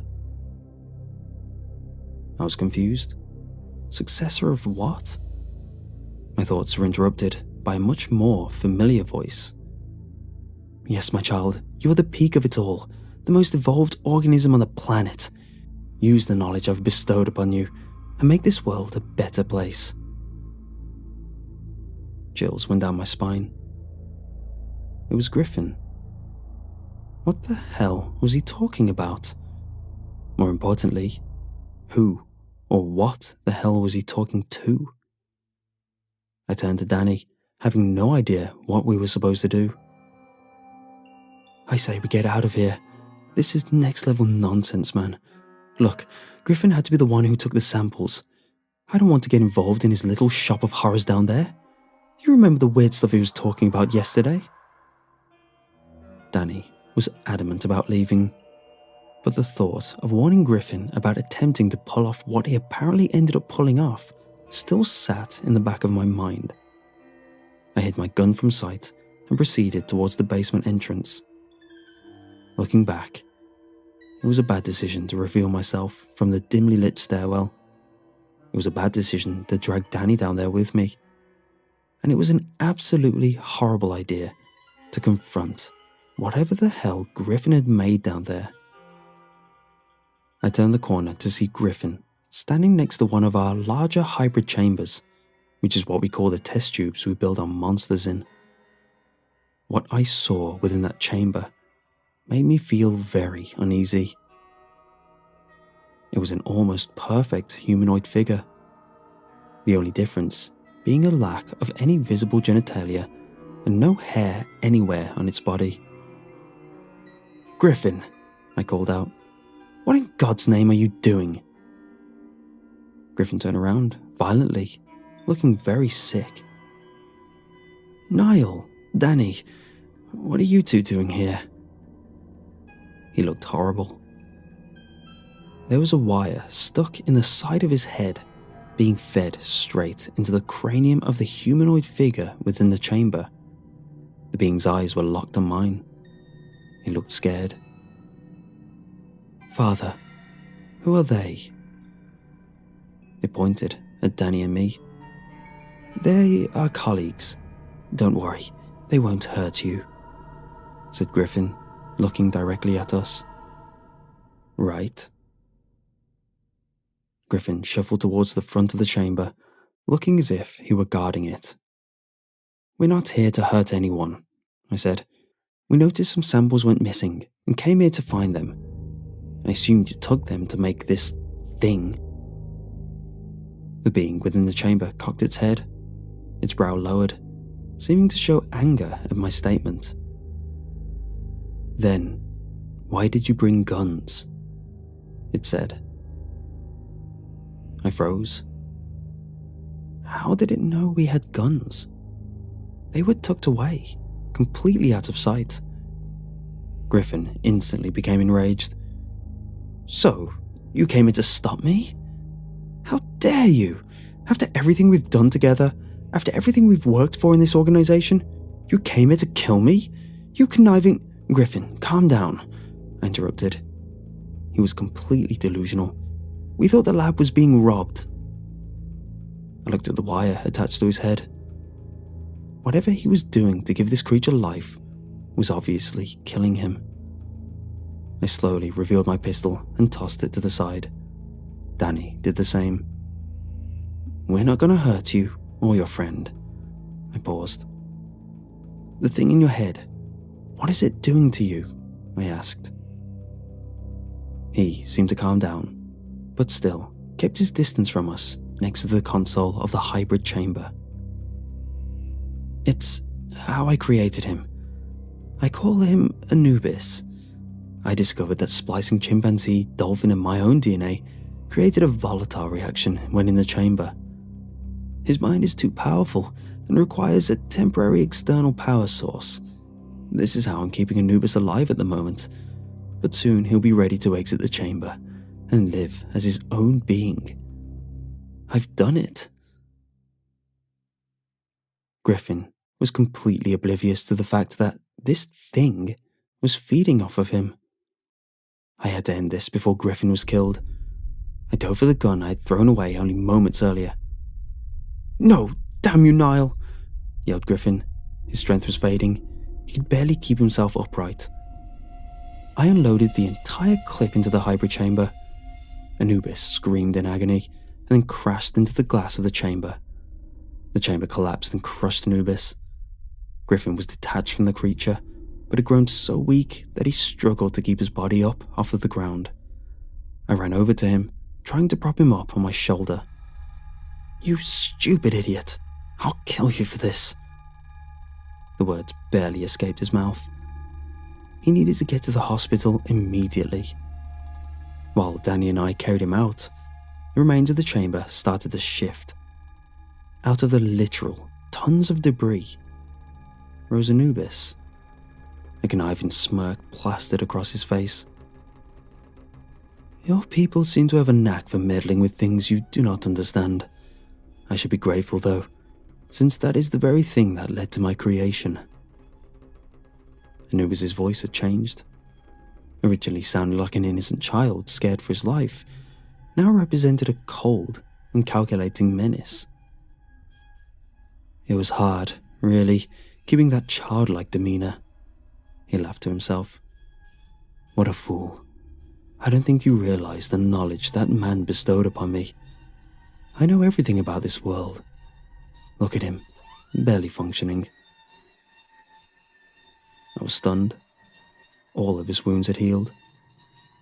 That must have been the planarian in him. Those little critters have the most advanced regeneration system of any living organism. Danny hadn't seemed to realize it though, so he took it upon himself to blow Anubis' head off with his own pistol. The humanoid flew backwards, with the remains of his head painting the door a crimson red. His body convulsed as it slowly began to rebuild its splattered head. Danny and I took that time to run out of the basement and up the stairs, with Griffin propped between us. A loud shriek came from the basement, followed by a series of high-pitched clicks. What the hell is it doing? Yelled Danny. If the stolen samples are anything to go by, that's the dolphin part. I think he's using echolocation. What the hell were you thinking? Danny said to Griffin, half jokingly. Griffin emitted only a few mumbles before his head dropped again. We heard an enraged Anubis reach our floor. The clicking sound continued and grew steadily closer. While we ran, a thought lingered in my mind. That thing could not be allowed to leave our facility. God knows what kind of destruction it would cause in the world. Danny, get the hell out of here and take Griffin to the nearest hospital. I'm killing this thing. Danny hesitated, but nodded his head in compliance, gave me his gun, and headed towards the exit with Griffin. When Danny and Griffin left, the clicking stopped, and a voice called out. That is odd. Now I can only feel one of you, said Anubis, sounding irritated. No matter. Let's take this time to have a little fun. I ran into the armory and acquired more firepower, grabbed a tactical 12-gauge shotgun and loaded it. The clicking continued. Anubis was toying with me. I situated myself outside the entrance of the armory. The clicking was coming from all around me. It was impossible to find the origin. That was when I heard tiny thud noises coming from within the ceiling. Great, the bugger has crawled his way into one of the air ducts. I waited for a moment. Suddenly, Anubis crashed through the ceiling about 30 feet down the hallway I was huddled in. What I saw next was terrifying. Anubis was on all fours, with the upper half of his head still working to regenerate. His eyes hadn't formed yet, rendering him blind. The clicking sounded off again, followed by his head turning directly towards me. Before you so graciously remove my head again, I want you to realize it did not have to come to this. It would have been much easier for you to leave this place before you entered the basement. Lower your weapon. There is an ending where you get to walk away from this. I kept my gun locked onto his torso. If I shot him enough times, I could scatter his parts across the hallway. There'd be no way in hell to come back from that, right? What do you want to do when you leave this facility? Tell me something that'll stop me from ending you right now, I said. Anubis cocked his still, reforming head and answered, That's the thing, Niall. You can't end me. I fired 9 double-aught shells into Anubis, cutting him off mid-sentence. What remained was the bloody pulp of his head and torso, with his arms and legs scattered in different directions across the floor. Right, I said, mocking the desecrated corpse of Anubis. Just to be completely sure I killed him, I used the emergency airlocks within the hallway to seal it off from the rest of the facility. The way our facility worked was that if there was ever some sort of breach, we could close off specific hallways and flood them with neurotoxins. The rooms connected to the closed-off hallways were equipped with secondary doors. That gave me a way to escape the armory. I found the panel for opening the neurotoxin vents and activated it. I quickly left the consortium laboratory and gave Danny a call, telling him Anubis was dead. When I got back to my apartment, I noticed the time was 3 a.m. Was I really gone for 2.5 hours? I went home to sleep, hoping I could go and check up on Griffin the next day. When I woke up the next morning, I tried to call Danny. He was usually at the lab before any of us, so it was odd that he didn't pick up. I got dressed and stepped outside my door, still barely awake. When I went to close my door, I noticed a note taped to the outside of it. The handwriting was barely legible, but when I figured out what it said, my heart sunk. It read, I'm very impressed with how you dealt with me last night. You are a warrior. That is why you are still alive. Griffin and Danny were not as lucky. Be grateful. 1,000 questions raced through my mind. How did he regenerate from being a scattered pile of body parts? How did he survive the neurotoxin? How did he leave the facility? How did he find Griffin, Danny, and me? Most importantly, where was he now? When I made it to our facility, I noticed 2 employees standing outside the alleyway door. What the hell is going on? I asked. We saw the security footage, your fight with that thing the director conjured up. When you left the facility, it managed to build itself back together within the hallway you blocked off. We have no idea how, but the neurotoxin did not have any effect on it. It then managed to rip off one of the airlocks with its bare hands. We have no idea where it went. There's a team in there now, clearing out the neurotoxin. Nobody's allowed inside yet. I stood there, completely dumbfounded. Anubis was capable of removing an airtight door that weighed almost a ton. He survived being blown to pieces, used echolocation to hunt, and didn't even need to breathe. There was only one thing still unknown: his intentions. I decided to take the day off and recuperate in my apartment. When I reached my door, I saw that there was another note attached. I went to read the recognizable, yet barely legible writing from earlier. There were only 2 sentences. I am going to have some fun in your world. Thank you.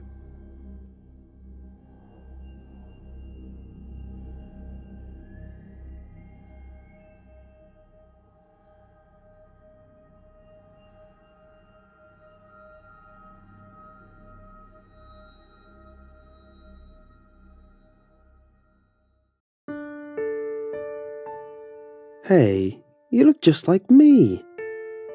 Huh? I turned around. There was a man behind me in line at the coffee shop.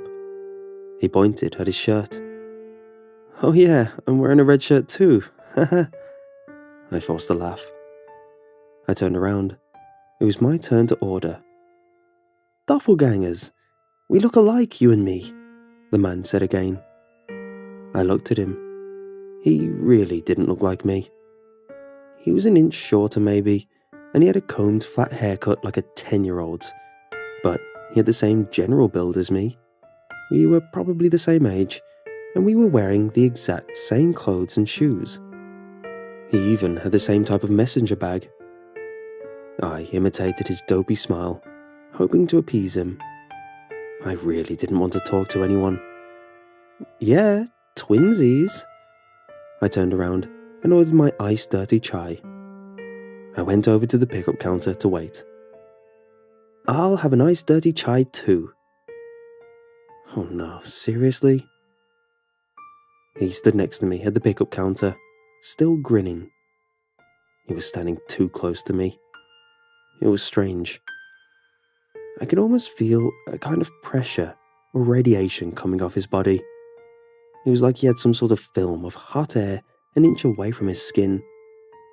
He kept whispering, twinsies, twinsies. Look, man, I said, don't take this the wrong way, but you're really making me uncomfortable right now. I'm gonna have to ask you to back off. It was like taking a toy away from a child. The man had the saddest expression I'd ever seen. There wasn't a trace of anger in it, just hunched shoulders and a big, pouty frown, and his eyebrows scrunched up like a cartoon character's. Both our drinks were ready at the same time. I took mine, and he took his. For some reason, I made eye contact with him. Then he threw his cup on the floor. I just barely managed to make it to my class on time after I had run home to change my chai-soaked clothes. The manager had yelled at both of us. He seemed to think it was some kind of prank the two of us worked on together. Look, these knuckleheads even dressed alike. I sat down at the back of the lecture hall. I was still too mad to focus on my professor, so while I pretended to take notes, I checked the neighbor bulletin. My neighborhood had its own little message board called Neighbor Bulletin. Originally, it was supposed to be a way for the people in the apartment buildings to organize and keep tabs on the landlords, with the goal of eventually forming some kind of tenants union. But the board was completely overrun by crazies and whiners, people who accused their roommates of stealing trash, drunks rambling about nothing, racist tirades, and that sort of thing. I read the boards as a way of reminding myself that eventually I'd be out of this hellhole. After I graduated, I could go anywhere.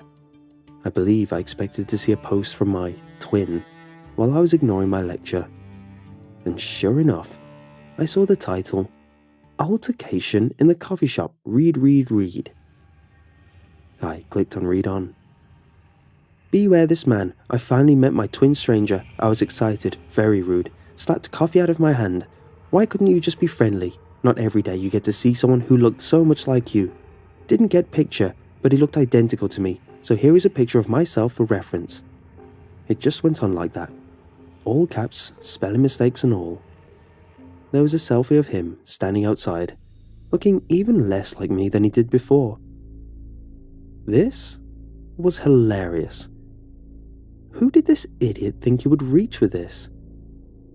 I thought about commenting and picking a fight with this guy, but I decided against it. It would be cruel to mess with someone with such an obvious mental problem. I cursed up to click the back button, but something held me back. The selfie. He didn't look any different. Same dopey smile, same child's haircut. He was wearing a yellow t-shirt. Most of his torso was cut off by the picture's lower border. I could tell the top of the t-shirt said 28th Annual. I looked down at my shirt to confirm what I already knew. Upside down, I could read 28th Annual Mendon County 5K. I clicked back to the post. The timestamp indicated the post had been made only 7 minutes ago. That couldn't be enough time to... Wait, I had done it. I had run home soaked in coffee, changed, ran to school, opened my laptop and logged onto the forum. It stood to reason my doppelganger could do the same. I slammed my laptop shut. It was loud. Everyone in the class looked at me. Even the professor was quiet. I couldn't take it. I stood up and walked out the door. Okay, this had to be a coincidence. Lots of people have the same shirts. This guy couldn't be watching me. But I changed in the living room because I was in a rush. The blinds were open. The blinds were closed in my room, but I didn't change in there. I didn't change in there because I was in a rush. My apartment was on the first floor. Anyone could have seen me changing. Okay, this had to be a coincidence. I stopped. I had been walking back and forth down the hallway leading to the college cafeteria. I stood a moment to calm myself down and closed my eyes. My apartment is the bottom story of a townhouse. The bottom story of the townhouse next door is also an apartment. The room in that place closest to my house, separate from my living room, only by the alley with our garbage bins in it, is empty and used as storage. I know this because I had been to some parties at that house. I used to be pretty good friends with the woman who lived there. I remember that woman had moved out abruptly. I hadn't been friends with the roommates, so I'd never been back to the house after she was gone. I grabbed my phone and scrolled far, far back through the text, hoping that maybe I'd saved the long message she had sent me when I asked where she'd been. I couldn't find it. I didn't really expect to. Her name wasn't even in my contacts anymore. All I could remember from the message is that she'd moved out because of the creepy new guy her other roommates had met on Craigslist and let move in. I couldn't recall any other details, but I knew, somehow I knew, that this had to be my twin. If he was staying in that room closest to my living room, and I hadn't noticed all this time, that meant he had no furniture. The room looked bare from my window. He had to be sleeping on a mat on the floor directly under the window, completely out of sight. Disgusting. Okay, I had to calm down. I was reading too far into this, but the image kept appearing in my mind.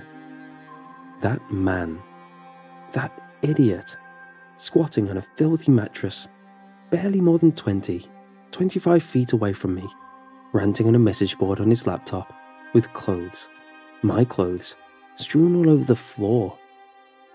Disgusting.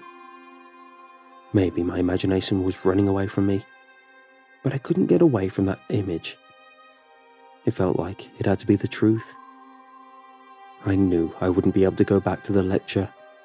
I was too anxious. I figured my best bet was to go home, smoke a bowl, and take a new kind of reality check. I took several deep breaths, cut through the cafeteria, left campus, and made my way toward home. I'll tell you why I decided to go to the house. It was because I was high. When I smoke, I get sociable, but in a very weird way. In fact, my friends at parties back in high school gave me the stoned version of me a name, the Peacemaker. I would insert myself into tense situations, or what I perceived to be tense situations, and try to resolve them diplomatically. I'd try to get drunk couples to stop arguing. I'd get between tough guys trying to show off. Sometimes it worked. Sometimes it got me punched in the face. I was sitting there, smoking, and thinking about that house, and it seemed to me that maybe this was all just a big misunderstanding. I put myself in the mindset of a sad, possibly mentally challenged guy, living in little more than a walk-in closet, and I thought I'd want to be my friend too. I'd want to imitate me too. I mean, I'm a cool guy, right? I would walk over there and smooth things out. I'd tell him he was coming on a little strong, but it was cool. I'd help him develop his wardrobe. As I was walking to the blue front door of that house, I was writing a nice little classic corny college movie in my head. The peacekeeper helps Poindexter get his stuff together and find a girlfriend. It was 2 p.m. I knocked on the door. No response. I did that thing that people do in the movies when there's no answer at the door, and I tried the knob. It was unlocked. I went in. I felt pretty stupid. The house was empty. No one was living there. The walls were painted that flat, inoffensive white that landlords like when a place isn't rented. The doormat was brand new. There was a faint smell of bleach. The place was the same general layout as my apartment, but with the featureless walls and lack of furniture, I felt like I was in a maze. I opened a door in the hallway, a pristine bathroom. None of those half-full bottles of shampoo a shared bathroom always accumulates. I walked to the kitchen. Everything was brand new. There's something I don't like about a kitchen where the refrigerator isn't running. I was expecting kind of a comforting hum to break the silence of that house. The fact that it wasn't there made the silence even stronger. I opened the refrigerator door. The light didn't come on. There were dust particles in the beams of light from the window panes above the sink. There was a shrill, shrieking sound. I jumped about a foot in the air, but the sound stopped as soon as it started. I paused. Then I realized. A smoke detector in one of the rooms was signaling it had a low battery. Even though I knew what it was now, I knew I would jump a mile when I heard that noise again. I decided to leave.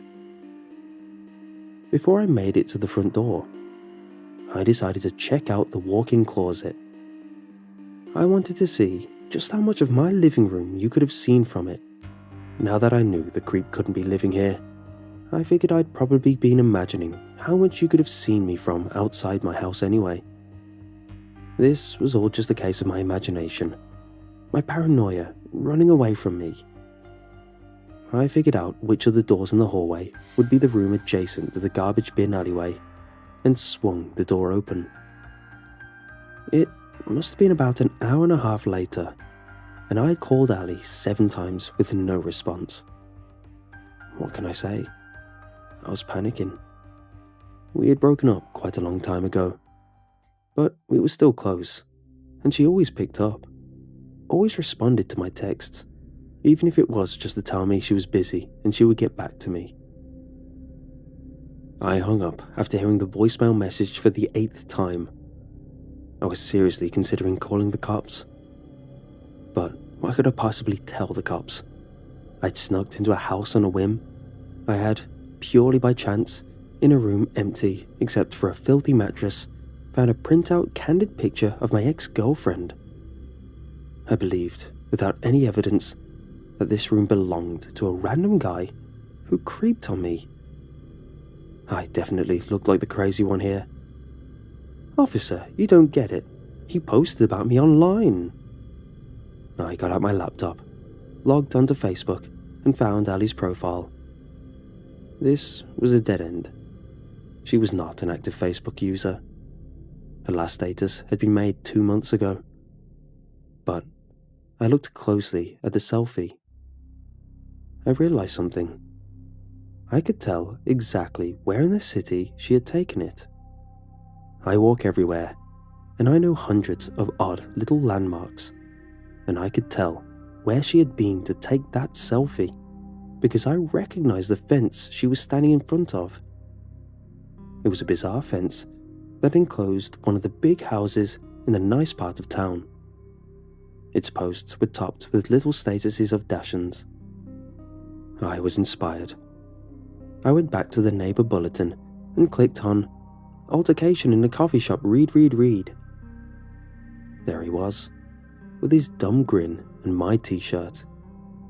I could see, over his right shoulder, a low concrete wall with heavy graffiti, and behind the wall, obscuring part of the tree line, a blue birdhouse with a barber pole striped roof.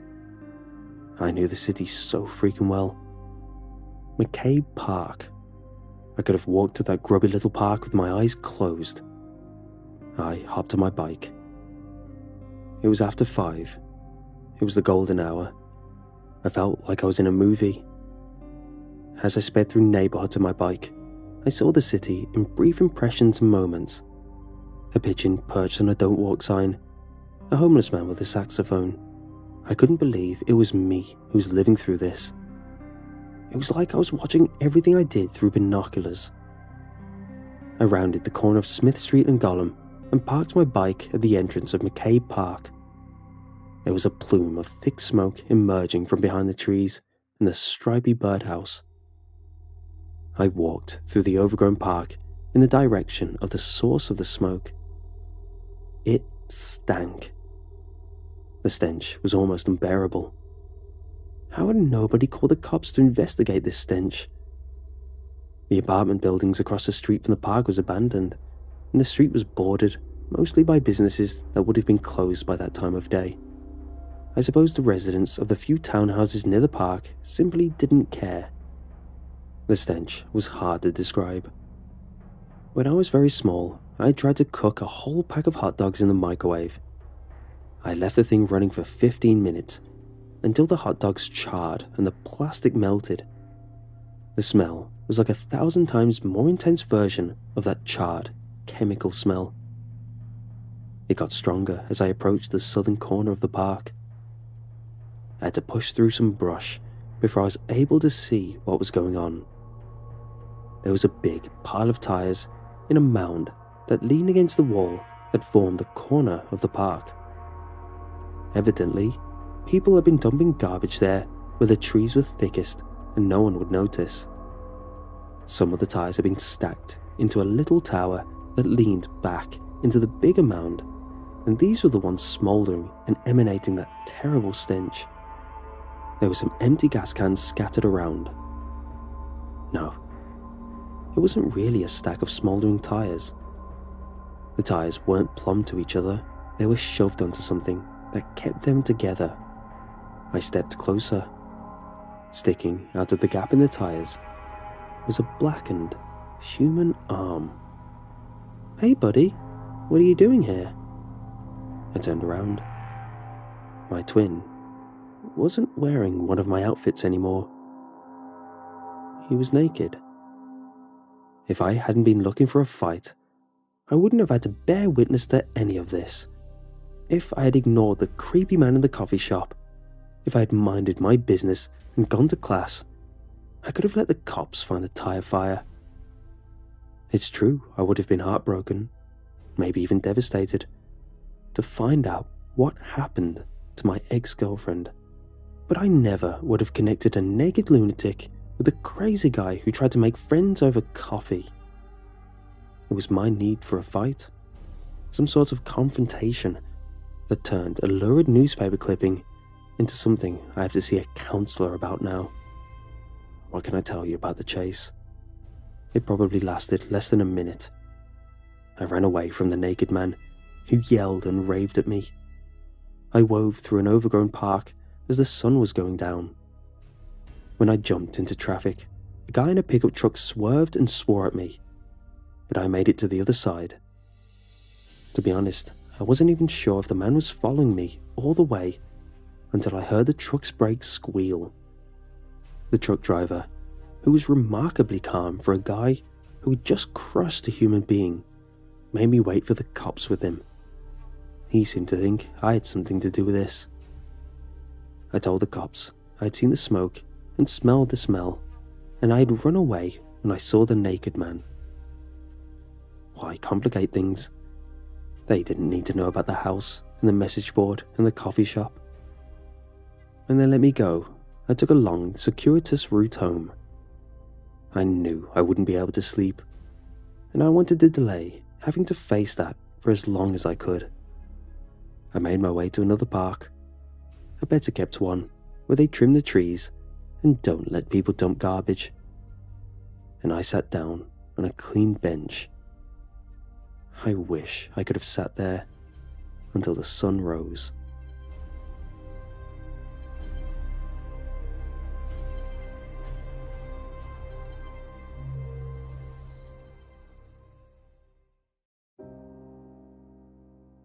I'm really not certain how best to begin this, so I guess I'll just start with the basics. My name is Dr. Bernard Hawkins. I'm an archaeologist and I've been in my field of study for the past 30 years. Forgive me if this is a bit impromptu and or formatted incorrectly, as this forum is not my usual medium of research publication. This may yet prove the best way to publish the information I possess before the academics and skeptics get a chance to rend it into oblivion. To make what will certainly become a long story short, we found something which may alter what we know of human history and perhaps the planet Earth itself. For the last 60 years, I've been devoted almost exclusively to dig a site in northern Russia. Our group is stationed out of Lovozero, a very remote locality of under 3,000 inhabitants located some 2,000 kilometers northeast of Moscow. This is Siberia, above the Arctic Circle. The winters are long and tough, with wildly fluctuating day-night cycles depending on the season. The weather never climbs far above 10 Celsius, and a perpetual tundra spans the hills for the majority of the year. Needless to say, digging a giant hole is not easy here. Luckily for us, someone got a head start on that. In 2007, a Russian petroleum company was probing for new deposits. They found no reserves of petroleum, but they did find something far more interesting. Their operations disrupted a small fault line in the land, which suddenly erupted into a fissure, splitting earth and ice along with it. This microquake caused a receded depression in the land to jut outward, almost like a flower blooming in the spring. This revealed a cavern that had previously been sealed under the ice, and when the team discovered what was inside, they halted their efforts in their tracks. One thing led to another, and eventually the institute which I am employed was contacted to take a look. It took 2 separate flights, a 5-hour train ride, and a total time of nearly 35 hours for us to simply reach our destination. On the first trip was myself and my acquaintance, Dr. Sergei Talovsky, a renowned geologist and longtime friend of mine. The two of us finally arrived in the cold, windswept town of Lovozero after the lengthy commute. We met our contacts, who offered to allow us to rest a while in order to acclimate to the local time and sleep off the jet lag. Both Talovsky and I declined and were adamant on seeing the site as soon as possible. I didn't fly halfway around the world to catch a nap after all, and both of us knew that the longer the site remained in limbo, the greater chance of someone else coming along to claim the dig for themselves. Soon enough they agreed, and another hour of driving later, and we finally rumbled into the isolated site. Cold winter winds blew tufts of powdered snow in between the excavators and wind guards. A dozen or so workers tried to avoid the elements garbed in bright yellow winter coats as they huddled around barrel bonfires. That's when I first glimpsed it. A small hole wedged underneath a blanket of ice. The hole itself was formed parallel in the rock wall. The crack which formed was only about a meter tall and perhaps half a meter wide, much too narrow to enter in person. However, beyond that was quite clearly a lengthy cavern that appeared to stretch for quite some distance. We used flashlights to peer inside and quite quickly discovered something interesting. The passage appeared to slope downward at around a negative 0.227 gradient for a good 24 meters, and beyond that, appeared to drop off entirely. Yet beyond that, there was another cavern wall that appeared almost vertical. Again, it was difficult to decipher from our vantage point, but there appeared to be patterns carved into the wall. It didn't look like something produced naturally. It looked like cave drawings. It wasn't conclusive evidence by any means, but it was enough to pique our interests. It took multiple correspondences between our employers and financial donors, as well as several elaborate promises we had no way of being able to guarantee. Eventually, though, we managed to acquire the assets we needed and began our true work. For the next 3 years, we slowly and methodically began excavating the fissure. The weather in that particular part of the world is rather drastic, plunging to temperatures of minus 60 Celsius in the dead of winter. For 8 months of the year, we were unable to do much as the elements proved too formidable to overcome. We began by expanding the initial passage, and after a great deal of effort, we were able to carve away the overhang rock and allow us to access the sheer rock wall beyond. The coarse-grained rock was revealed not long after to be limestone of monocline formation. Carbon and potassium dating soon revealed it to have been formed nearly 150,000 years ago. The pattern on the rock was segmented into distinct grooves at certain portions. After some tests on the grooves, we came to the determination that they were unlike any natural formation, at least that anyone had ever seen. They looked like portions of petroglyphs, a partial segment of ancient cave paintings. A certain feeling struck me as I first beheld those fragmented images. It's one I have not yet found the proper wording to adequately describe, but it was unique to any archaeologic site I've ever seen. As I put my hand against that rock, I saw the hairs on my arms stand on end. I felt my pupils dilate, and an odd sense of euphoria struck me. In the moment, I interpreted it as a sign of the prestigious findings that awaited us. But now, I suspect it was something else entirely. Down below that rock face was a layer of sediment that appeared to have set much more recently. More than likely the culprit was a small cave-in or mudslide in the last couple thousand years. It was yet another obstacle to overcome, but we were not about to be put off by a bit of dirt. The shape of the chamber was also vaguely geometric, more so than that of Mother Nature's design. In the left-hand side of that cavern was the indentation in the rock that sloped downward. Talevsky pointed out the odd divots cut into the slope, a formation that looked reminiscent of a heavily eroded stairway. Our group exited the cavern not long after, enthused by our discovery and talking at length of the fanciful discoveries that may dwell within. The zeal in his voice as he spoke of how prehistory may soon need an addendum, and I'll admit, I allowed myself to fantasize upon the prospect as well. Once back outside, Talevsky excused himself to make a phone call, and I stood alone to contemplate the findings. It was then, as I stood out upon the perilous, windswept Siberian plains, that a curious spectacle met my eye.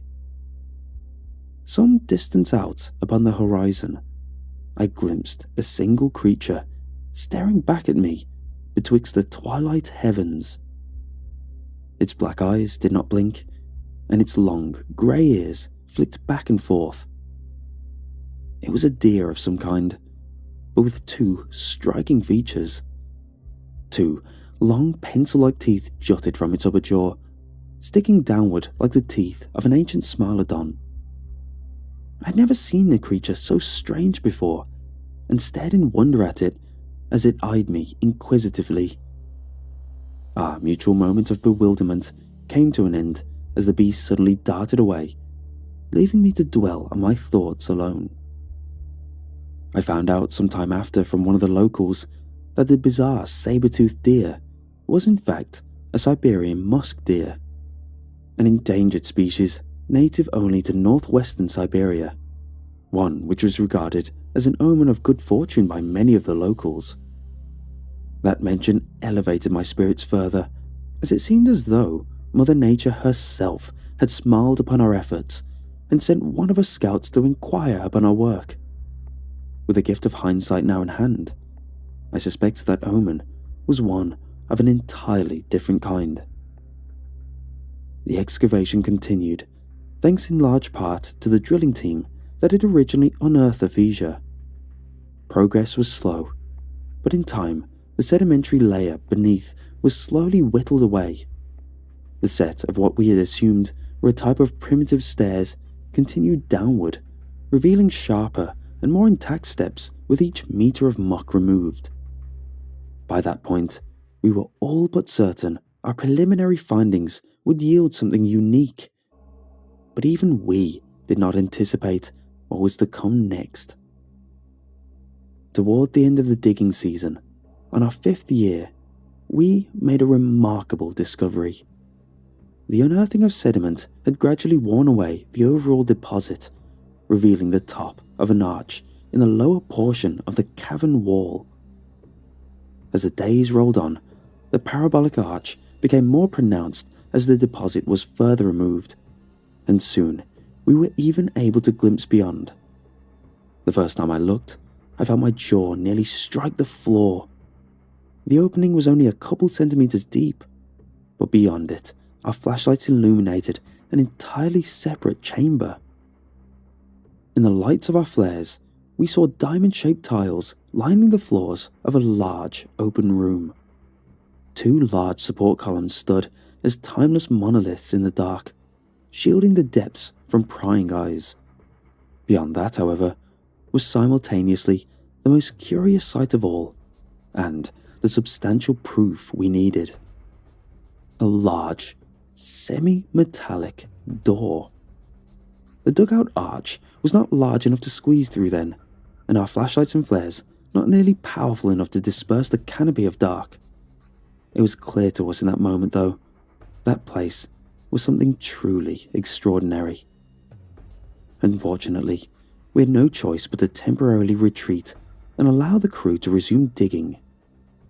The 2 of us took some samples of the rocky wall and climbed back out, talking exuberantly with one another. Once back outside, we took our haul and vacuum-sealed packages back to the trucks to analyze back at our dormitories. The 2 of us loaded our belongings and had begun to waltz back towards the camp, when something caught our eye. Out upon the prairie, multiple sets of equine eyes returned our inquisitive stares. A small herd of perhaps a dozen deer stood motionless in the tundra. I saw the impressive rack of the bull standing at the vanguard of the group, while the does and calves stood out front. None of them moved a muscle. They only stared back at us, as if in silent bestial judgment. Talevsky and I commented on the odd sight, and he withdrew his camera to take a photo. He snapped a photo of the deer, and none of them so much as blinked. They stood there, motionless, as if on high alert for something. I lack the proper vernacular to accurately describe the feeling it gave me, but the longer I stared back at them, the more unusual it felt. Talevsky and I continued to analyze our samples over the next few days as the digging crew continued on the sediment deposit. Over that time, our ingenious rock samples revealed to be granite, comprised primarily of quartz, sulfur, and trace amounts of phosphate. Talevsky was analysing the results of the radiometric dating technique, an isotopic decay test, when he suddenly gasped out loud. "What is it?" I asked. His eyes were wide, and he could only shake his head slowly, as if in sheer disbelief. "Well, the results are in. They don't make any sense.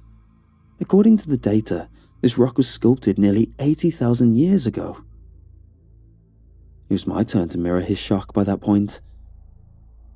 The oldest evidence of human civilization ever proved conclusive only stretched back around 55,000 years ago. It was found in the modern-day Arabic Peninsula, a very long ways away from our site in Siberia, and consisted of little more than primitive tools and bone remnants. If Talevsky's findings were accurate, that would mean we found evidence of an even older civilization. I spent my time researching indigenous tribes of the area and the early history of Siberia itself. The prehistory evidence suggests that nomadic tribes first inhabited the region as early as 45,000 BCE. Among the earliest of these groups were the Yanesians, people who are believed to have migrated to the region from parts of the Mediterranean as well as Central Asia. The information on these early people is limited, and still heavily debated amongst historians and archaeologists to this day. It was also only about half the age of our suspected time frame. This led to our conclusion that whoever had originally built the structure we were excavating predated those tribes by dozens of millennia at the very least. The arch was possibly the most phenomenal find hitherto, as the construction of arches for structural integrity was something not seen until the early Bronze Age, around 2000 BC. It wasn't widely used until popularized by Roman architects some 1,000 years later. Once more, no one on planet Earth was supposed to be making them, or even capable of sculpting rock in such a manner 80,000 years ago. We couldn't wait to enter the room beneath the sediment deposit, and, luckily for us, the excavation team managed to clear the path with only a few days remaining in the season. Once we finally got the green light, Talevsky and I drove back post-haste. Beyond the arch, the two of us slowly rappelled down into the chamber we had glimpsed previous. The cavern was surprisingly tall, at least 5 meters in height. The columns were rather unremarkable, as the creators had clearly devoted little effort to decorate them. The true prize was the large, 3-meter tall door on the adjacent side of the room. The door was a slight greenish copper coloration, appearing to be synthesized of some bronze compound with oxidization veins. The architecture of the door was incredible, looking almost like a vault door on a bank. The door was slit in the center, and appeared to bear the indentations of 2 halves sealed vertically. Some sort of locking mechanism was in the center, taking the shape of a small rounded aperture with 8 metallic knobs slotted symmetrically around the circumference. As ludicrous as all of it was to believe, we were forced to consider an even more outlandish possibility. The way the door was oriented and sealed so perfectly made it seem as though it wasn't meant to be hand-activated. Talevsky suggested that perhaps it was designed as a hydraulic release or pulley-activated system. Technology such as that was eons beyond the early Stone Age tribes of the area, and the discovery only served to raise a plethora of daunting questions. It also appeared to be sealed tight, and, despite our brutish efforts, we were unable to get it to so much as budge. We brought in Yuri, who was the standing foreman of the operation, and asked for his opinion. He suggested the use of small explosives detonated on the locking device, to which both Talevsky and I vehemently disagreed. After a bit of deliberation, we agreed for Yuri and his team to try and drill out the center locking device. I ended up excusing myself to get some fresh air, while Talevsky and Yuri continued their work. I breached the external entrance of the cave and felt the cold air of the Siberian tundra fill my lungs. I took a moment to stretch out my arms when I saw something curious. Several of the members of the crew were standing a couple meters away in silence. None of them so much as glanced in my direction as I approached. I was about to call out to them when I saw what held their attention. There was a small hill some 100 meters out, and upon it was a curious sight. A small gathering of animals. Multiple deer were present, but amongst them were rabbits, raccoons, beavers, and a few species of birds. There had to be at least 50 of them together, all perched motionless and staring down at us. The enclave of forest creatures continued to stare silently towards us, as if judging us with a poignant collective stare. It was the oddest sight I'd ever seen, and even now I found no substantial explanation to their behaviour. The rest of the crew seemed to be slightly unnerved by the sight as well, but none of them spoke a word. "Hawkins! Hawkins, get in here!" The voice of Telesky suddenly called out behind me. I turned to see him peeking out from the cavern with a wide-eyed, almost frantic look on his face. "The animals," I began. "Have you seen—" "Forget that. I need you to take a look at this, quickly." Telefsky darted back inside the cave as soon as he finished speaking. The animals had yet to budge, and after one last unnerving glance in their direction, I followed Telefsky. As I was descending back into the cavern, I heard a sudden popping sound, followed by a light clang. The next part is difficult to describe, but it felt like a wave of energy suddenly rushed through me. It was this weird, barely discernible sort of minor concussion that pelted against my chest. I felt my breath catch my throat, and the room seemed to somehow change shade for a split second. It was a very odd sensation, but it faded quickly and I refocused on the task at hand. Once back down inside, I found that Yuri had not only successfully breached the lock, but the team had also pried the doors open entirely. Telefsky motioned me to follow him in, and with bated breath, I complied. On the other side of the door was a lengthy, equilateral tunnel which stretched a couple 100 yards. We did a full check for poisonous gases such as methane and a suspected hydrogen sulfide that we feared may be present due to the region's known pockets of natural gas. Luckily, we found no such hazardous gases, but strangely, the Geiger counter did pick up a slightly higher concentration of beta particles. It could have very well been vestigial readings and was not a level considered dangerous, but it was something worth noting. The tunnel was nothing too spectacular in design, but the fact it was there at all was remarkable in its own right. Along the corridor, we found various rusted metal tools and other debris that all but confirmed the tunnel was dug out intentionally. On the walls were perhaps the most interesting findings thus far, at least for my taste. Petroglyphs and worn cave paintings that seemed to depict a myriad of activities from a primitive culture. There seemed to be depictions of humans performing standard hunter-gatherer-like activities. One mural depicted several of them hunting what looked like a bear. Another showed a group congregated around a mountain. It was fascinating, and it stretched for almost the entirety of the tunnel.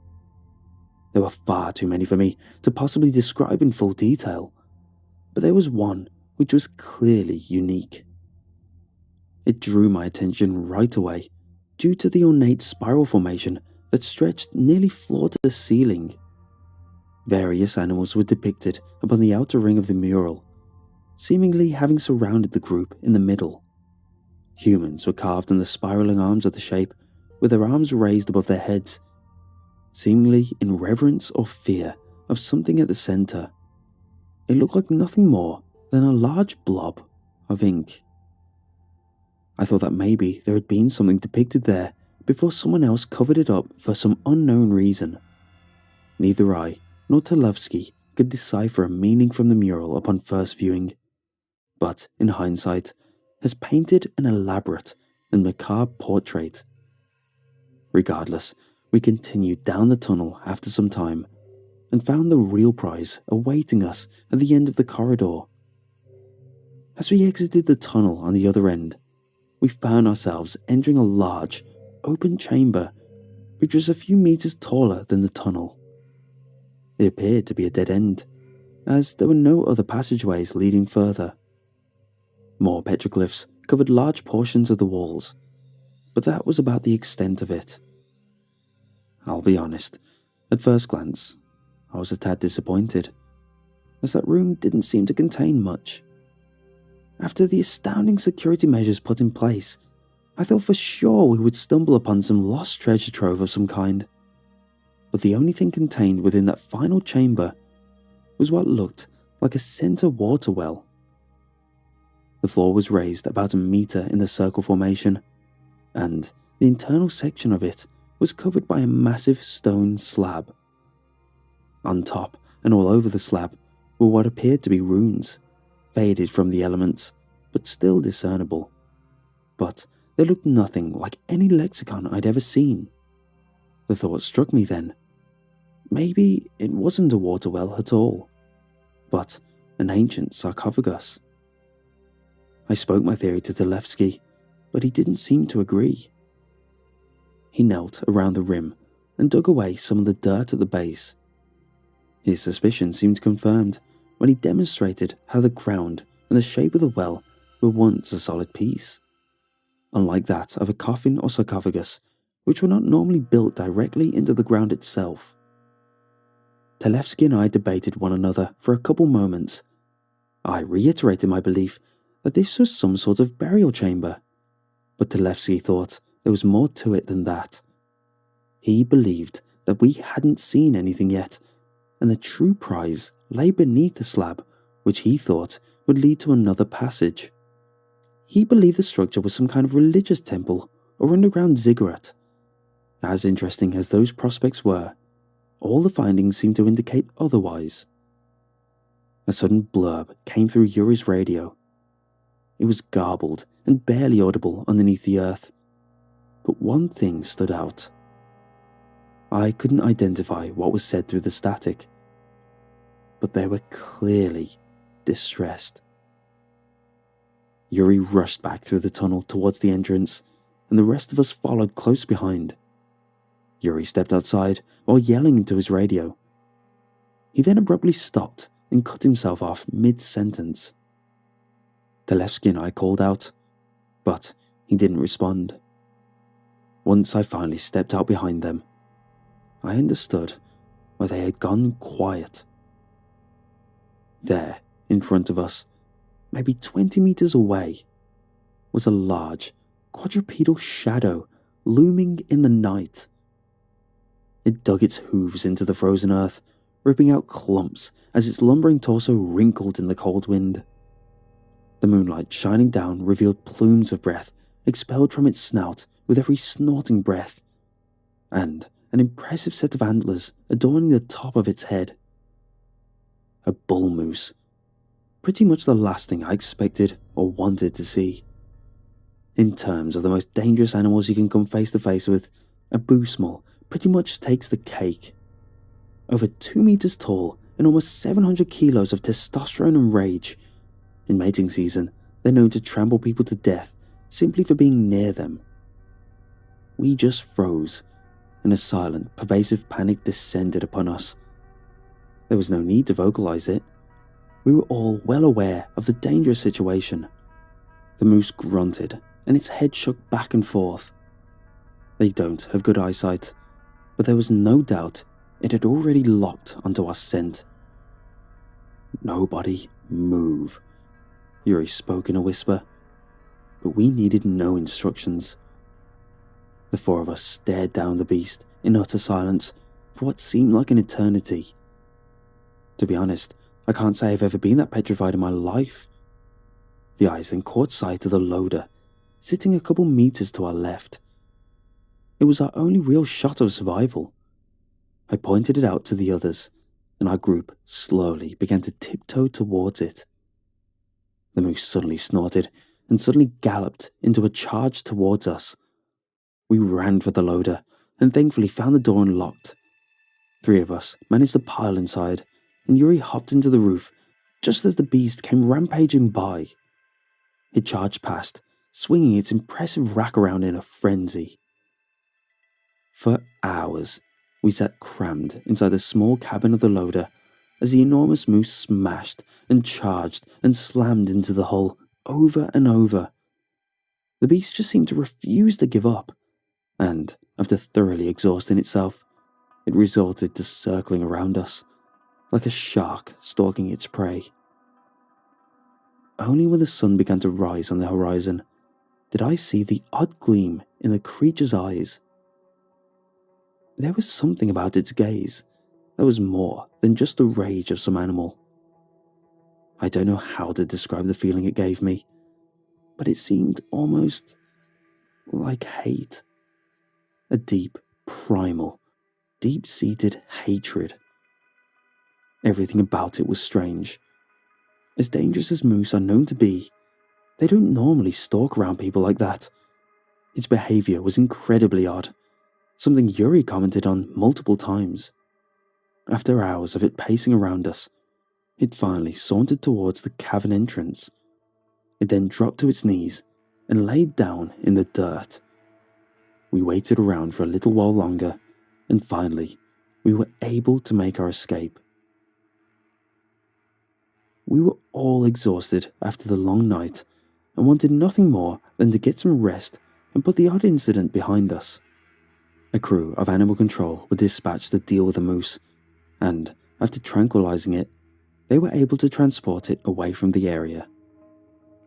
Time was not a luxury allotted to us, and the encroaching winter meant that, in only a few days, the site would be forced to shut down for the season.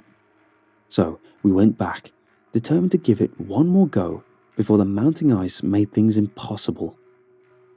After the odd event concerning the moose, it may have behooved us to consider our options more carefully. But truly, there was no way anyone could have foreseen what was coming. Upon returning, we found things relatively unchanged.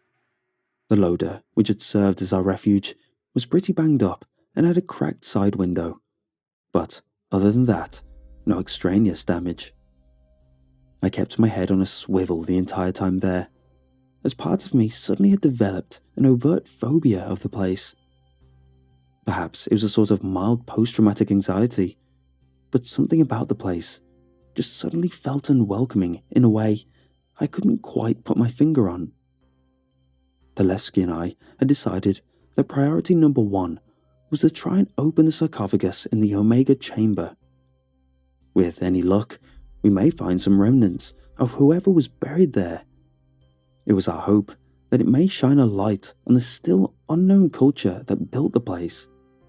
So, Televsky, Yuri, myself, and 3 other workers entered the tomb once more, as an armed squad of security stood guard outside. We made our way down the tunnel and back into the Omega chamber. There seemed to be an odd, lingering mist inside the chamber. It was like some mild, ethereal veil that hung loosely in the dank cavern air. I don't know if the others noticed it, but I sure did. Finally, we reached the circular sarcophagus, finding it exactly the same as we had seen it previous. The room suddenly seemed to possess a certain sinister aura to it. I can't explain it, but being there had formed an amorphous pit of dread within my gut. We wasted no time in prepping the lid for removal. Unfortunately, the narrow passage leading down was too small to accommodate a hoist, and we were forced to resort to other means. The crew positioned a hydraulic jack on the side, with a wedge slotted in between the crack. The lid probably weighed a couple thousand kilos based on its size and thickness. After assessing, prying and prodding for a good 10 minutes, the lid finally budged. The entire group put our whole weight into the effort, with all 6 of us pushing against the side. Finally, the lid scraped and slid a few centimeters, revealing a small crack between the stone. As soon as the orifice opened, a sudden rush of air came bursting outward. The stagnant air was foul, striking my olfactory senses like the rancid stench of a dozen rotten corpses.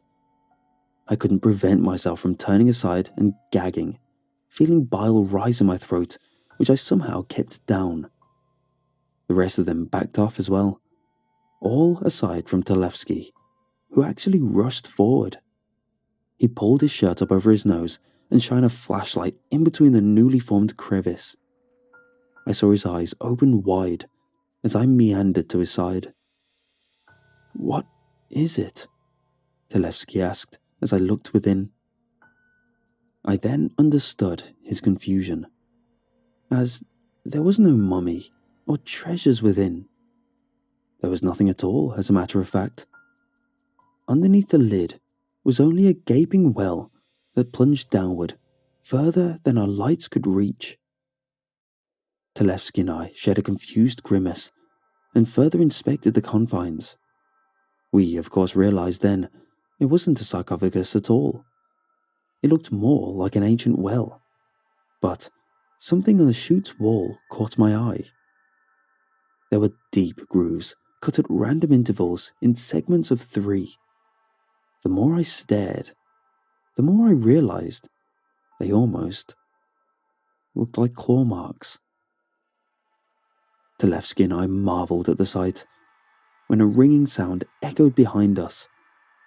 Due to the event with the moose and failure of our radios, we had taken the liberty of installing a small wire-to-wire direct communication device. The line ran from the entrance to the Omega chamber, and without it, I may not have been able to recount this incident. Yuri answered the call, and I saw his face scrunch in confusion. A moment later, it went a ghostly pale, and he slammed the device back onto the receiver. "We need to leave." Yuri grabbed his bag and turned towards the entrance. His men did the same. Ignoring Talevsky's call for an explanation. He and I looked at one another as the others entered the return tunnel and decided we should follow. Yuri ran full speed down the tunnel, and his men weren't close behind him. I didn't understand what was happening, but knew it had to be something quite serious. As we neared the sediment deposit point, I heard a distinct sound pierce the air up ahead and chill me to the bone. A blood-curdling scream, followed by a hail of gunshots. Finally, we breached the entryway, and the entire scope of the truly extraordinary scene was presented to us. Animals and man, numbering in the dozens, were deadlocked in a heated battle. I saw raccoons, deers, coyotes, foxes, squirrels, black bears, and wolverines, all assaulting the men. Countless birds swarmed overhead, diving and slamming into the men when they got the chance. The men were doing all they could to hold off the ravenous attack, but they were not faring well. Those who had guns were firing them at any animal they could, but it was doing so little to quell the onslaught. A throaty snarl then drew my attention to the left. My eyes then met the sight of a snow leopard leaping from the loader and latching his teeth around one of Yuri's men. The man screamed as the cat's teeth and claws pierced his flesh, spewing forth a slurry of crimson and shredded organs. The others attempted to help him, but they too were attacked by various other rabid creatures. Things broke down entirely then, as all sense of composure was lost, and it became a deadly game of every man for themselves. I am no soldier, nor am I well versed in the art of combat. Even if I were, there were entirely too many creatures, with more emerging from the forest by the second. There was nothing I could have done. And so, I ran. The sounds of pain screams and flesh tearing from bone accosted my ears as I ran as fast as I could. Before I got clear of the site, I was seized upon by a raccoon as it lunged for my ankles. Its jaws clamped around my legs, and I felt sharp teeth pierce my flesh. I struck back with my flashlight, slamming it into the creature's head out of desperation. In the midst of our fight, I glimpsed the look in its eyes. It was unlike the look of any animal I'd ever seen. It wasn't just attacking out of desperation. It was seething with some kind of relentless hatred. I don't know how to describe it. Some way or another, the beast finally released its jaws and scurried away, leaving me a brief window to make my escape. Others within our group managed to flee as well, but many more were left behind to endure the slaughter.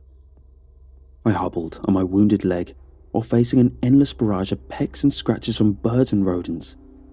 I then spotted two men entering a truck, decorated with scratches and deep festering wounds. I called out to them, begging for them to wait, and thankfully they did. I flung the rear door open and lofted myself inside.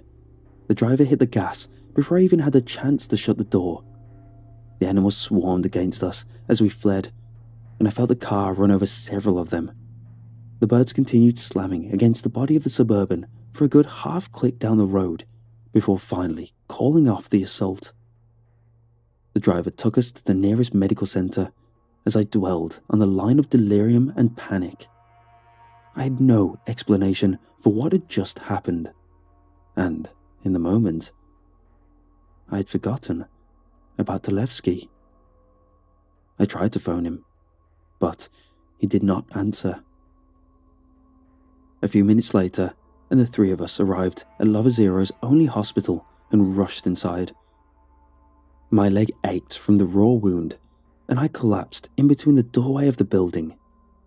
I don't remember much after that. When I finally came to my wits, I was in the hospital bed with my leg wrapped and hoisted in a brace. There were bandages covering my torso, and a patch of my hair had been removed to address the scalp wound. It was apparent that I'd suffered more wounds than I was previously aware of. After some time, a familiar face entered into the room. A woman named Oksana, who works at the same institute as I. She showed a great deal of concern for my well-being, but I assured her not to worry. I then asked about Talevsky. She just fell silent and shook her head. She asked me what I remembered, and I told her everything I've told you today. She didn't seem to believe a lot of it, or at the very least, seemed quite skeptical, but I assured her it was all the truth. "What happened to Dr. Talevsky?" I asked. With a long sigh and a brief look of disbelief glimmering in her green eyes, she divulged what she knew. The sudden attack of animals on the crew had been blamed on an outbreak of rabies. A Russian agency equivalent to the CDC had been dispatched to quarantine the area and treat those who had been wounded when word got out. I myself had been forced to undergo the immunization process, an extremely painful series of injections into the stomach via a 25cm needle. One of the most unpleasant things I've ever had to endure. But I had no choice, as once the rabies virus has gestated, it is 100% fatal. Luckily for me, and the other two men who arrived with me, we never showed any symptoms. Stranger still, none of the animals or people who died in the attack did either. The rabies virus was not found within the systems of any of the deceased. Even if it were, I doubt that it would have been a suitable explanation for what transpired. In its final stages, the rabies virus attacks the brain and central nervous system of the host. This causes a patented aggression and foaming at the mouth, most associated with the disease. A rabid animal or person will often violently attack anything that comes near it, including those it is otherwise familiar with. The brain just degenerates into the point where it can no longer recognize things, and all it knows is aggression. What we witnessed that day is something never before recorded. Dozens of animals of different species all attacking humans as if acting as one unified force. Not to mention the fact that many animals seen that day are not normally aggressive to humans at all. The way they behaved and fought so viciously, it was almost like they were coordinated somehow. 9 good men and 2 good women lost their lives on that horrific day. Among them was Dr. Sergei Talevsky, a brilliant man and a dear friend. Authorities are all over the place now, but there haven't been a whole lot of conclusive answers. No trace of any unusual pathogen or disease has yet been found, and no one really has any explanation for why it happened. I may have one though, but I don't even know whether I truly believe it. The day after the attack, a massive blizzard struck the dig site. This prolonged the authorities' cleanup efforts a good few days as they waited for the snow to abate. When they finally got down there, they began the arduous process of extracting the corpses and picking up the pieces. Amongst the carnage, they noted something bizarre when they arrived. The cavern entrance had been sealed by snow and ice, stuffed floor to ceiling and packed in a way that natural snowfall would not have been able to achieve. The only real explanation is that the animals or someone else did it to bury the cavern intentionally. I know it all seems impossible, but I don't know how else to explain it. As an archaeologist, it is always my prerogative to understand why things happened the way they did. In this instance, with a lack of substantive data and no real-world equivalent to compare, I am left with but one option. Science is the process of admitting the things we do not yet understand, and in this unrefined theory, I will attempt to do just that.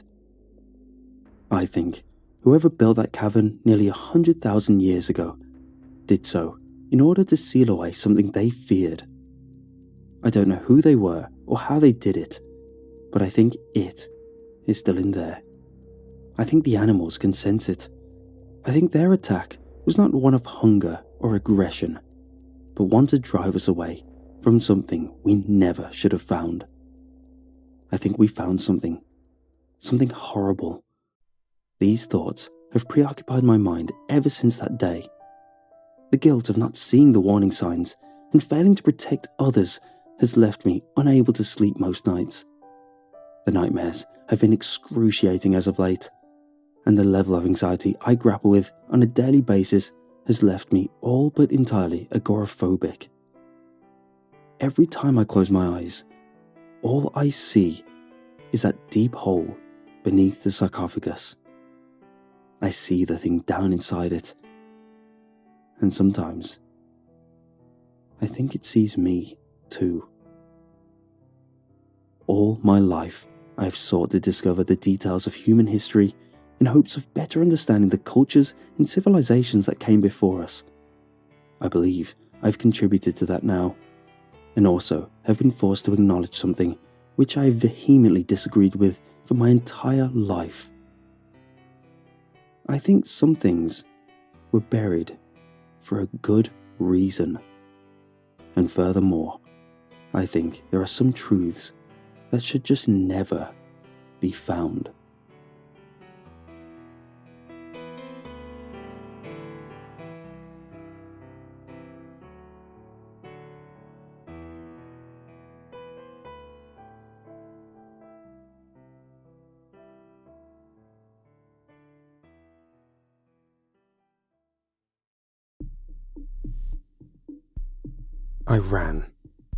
I ran as fast as my legs could carry me.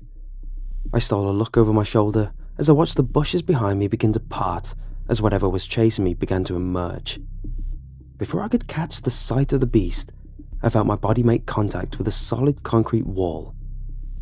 I winced in pain as my breath was forced out of my lungs from the impact. I crouched and slowly began to try to catch my breath.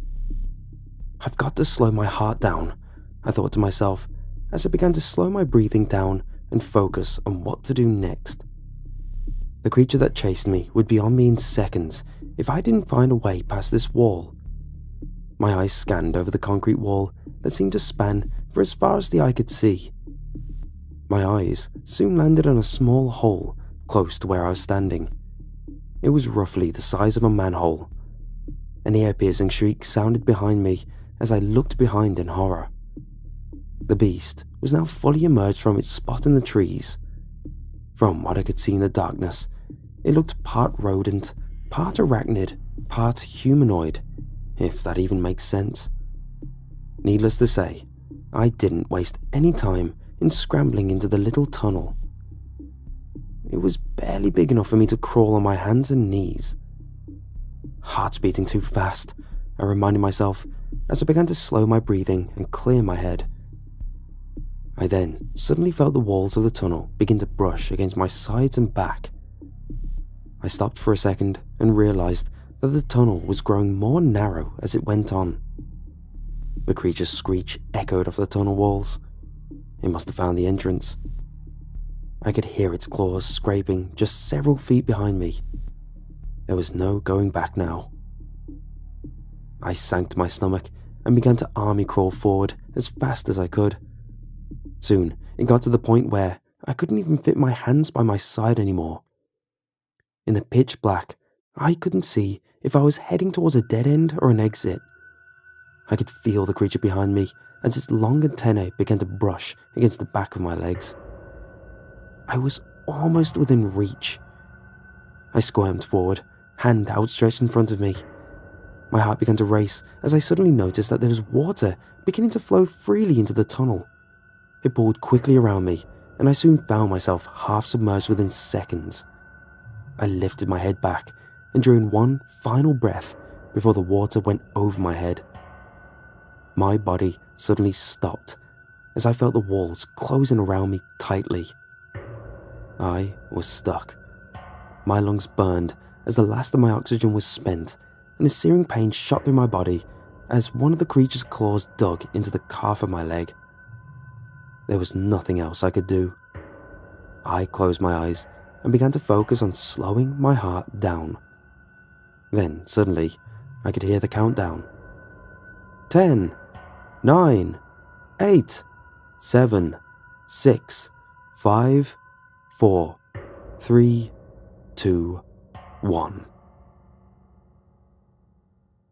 Light suddenly erupted around me, and I sat up to the sound of cheers and applause. The dome above my bed I was lying in lifted, and I stood to my feet. I stood on a stage surrounded by cameras. There were several domes around me, all but one of them empty. From the only other occupied one contained a burly figure who also stood to his feet. "Ladies and gentlemen," a voice boomed over the speakers, "I give you our final contestants." The game was simple. The contestants were to lie on their backs in what we refer to as the dome. While inside, we would be put into a coma-like state while small electrodes were gently placed on our temples and chests. The ones on our chest were attached to a Holter monitor, and the ones on our temples came from a neurostimulator, all done by professionals, of course. While inside the simulation, we would be put into several scenarios for 5 minutes at a time. Each scenario would be based on our worst fears. While inside the simulation, our heart rates would be closely monitored, and if we were to reach over 110.1 beats per minute, we would be forcibly ejected out of the simulation and automatically forfeit the match. The entire simulation would be projected on the big screen for the audience to watch from our point of view. If the contestant was ejected, the screen would fade to black to the sound of a comical chicken clucking echoed through the speakers, much to the amusement of the crowd. There were 9 levels altogether, 1 being silly childhood fears, and 9 being 5 minutes in actual hell. I remember the first one for me. I was standing in a dark basement of an abandoned building as hundreds of rats scampered across the floor around my feet. the occasional one darting up the side of my leg or leaping onto my sweat-stained body. This was a recurring nightmare I used to have, based on a childhood memory when I accidentally disturbed a rat's nest after being dared to go into the abandoned basement of my friend's house. Although the sight immediately made me uneasy, I didn't get as worked up as I expected. The simulations that preceded went on as such. Walking through a pitch-black tunnel as strange whispers echoed across the walls, climbing up a steep ladder so high off the ground I could barely see anything above the clouds, lying paralysed as dozens of centipedes crept over my bare skin, being stranded in the open ocean as dark figures circled me and occasionally nudged and tugged at my feet, all based on fears and phobias I used to have in the past. The dark, heights, centipedes, and the open ocean. By the end of the 5th simulation, only 10 contestants remained who didn't chicken out. The next ones were a little more than unsettling. They were downright gruesome. The 6th one, I found myself tied to a bed in a dingy hospital as doctors began to perform surgery on me while I was still conscious. I lay there, paralysed, unable to move as I felt the scalpel dig into my soft flesh and they slowly made the incision. It all felt so real. The one after that, I found myself standing on a frozen lake with my niece, who suddenly fell through the ice. As I ran to her aid, the hole that she fell through immediately became frozen over as I began to pound the ice with my bare fists over and over again until my knuckles bled, the whole time watching her as she slowly sank further and further out of sight. That one nearly did me in. At first, it was embarrassing knowing that the audience had full view of the simulations. The last few were very personal, and I tried not to let it bother me. I suffer from chronic scoliosis, which is a condition that causes a small curvature of the spine. Every 5 years, I need to undergo surgery to correct it, so I always dreaded hospitals and doctors. My niece was 6 years old when she drowned after falling through thin ice at a lake where my family used to enjoy ice skating during the winter. I felt violated afterwards, like my worst fears and memories were suddenly opened up for the world to see for their entertainment. Yet, I still pressed on. After the 8th simulation that played on my crippling claustrophobia, only me and one other contestant remained. His name was Ray, a supposedly fearless competitor who I believed used to serve as a Marine. I never knew I would make it this far, and my ability to control my heart rate and remain calm, even in the most horrific circumstances, surprised the audience just as much as I surprised myself. Maybe those breathing techniques I learned while coping with my anxiety came in handy, or perhaps it was sheer will alone that helped me get by. After everything I've been through, all the failures and heartbreaks I endured, I was determined to win. I had never truly been good at anything until I entered into this contest. Don't get me wrong, there were not many things I was terrible at, but I always found myself as mediocre at most with everything I tried. Sports, school, hobbies. I can never really find anything I truly excelled in. I was never truly good at anything. Up until now, that is. This was my one chance to prove to myself that I had what it takes to show the world that I am a man without fear. I am able to face my fears to win this contest. None of this was real, so nothing could truly hurt me. What did I have to lose? The crowd went wild as the host announced the final contestants who would face off in this final challenge.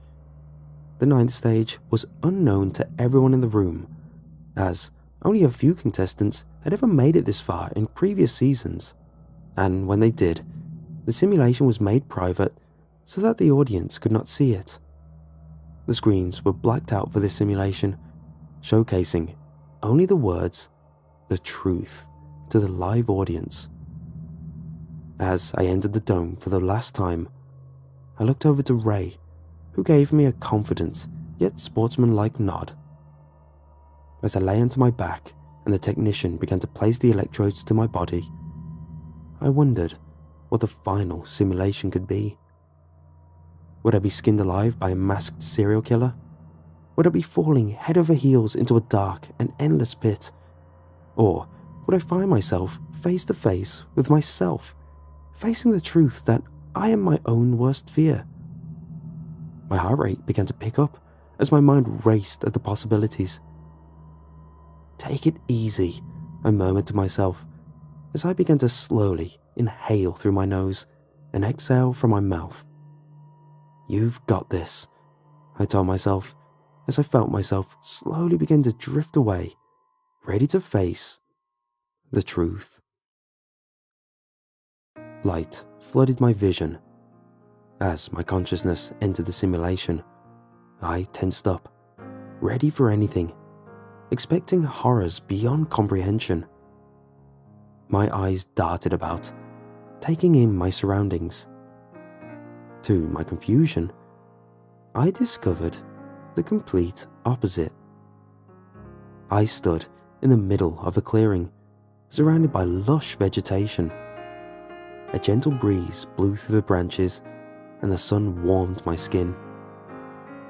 I relaxed slightly and took in a deep breath. To my amazement, the air tasted sweet, and just the feeling of it inside my lungs filled me with a renewed energy I had not felt before. I took one step forward, my bare feet brushing across the grass. It was then I noticed something completely different. The all too familiar dull ache in my lower back was gone. I slowly reached behind me and ran my hand down the small of my back. The skin was smooth. I felt no scar tissue from the countless surgeries. I placed my hands on my hips and leaned back slightly. There was no pain at all, not even the slightest bit of discomfort.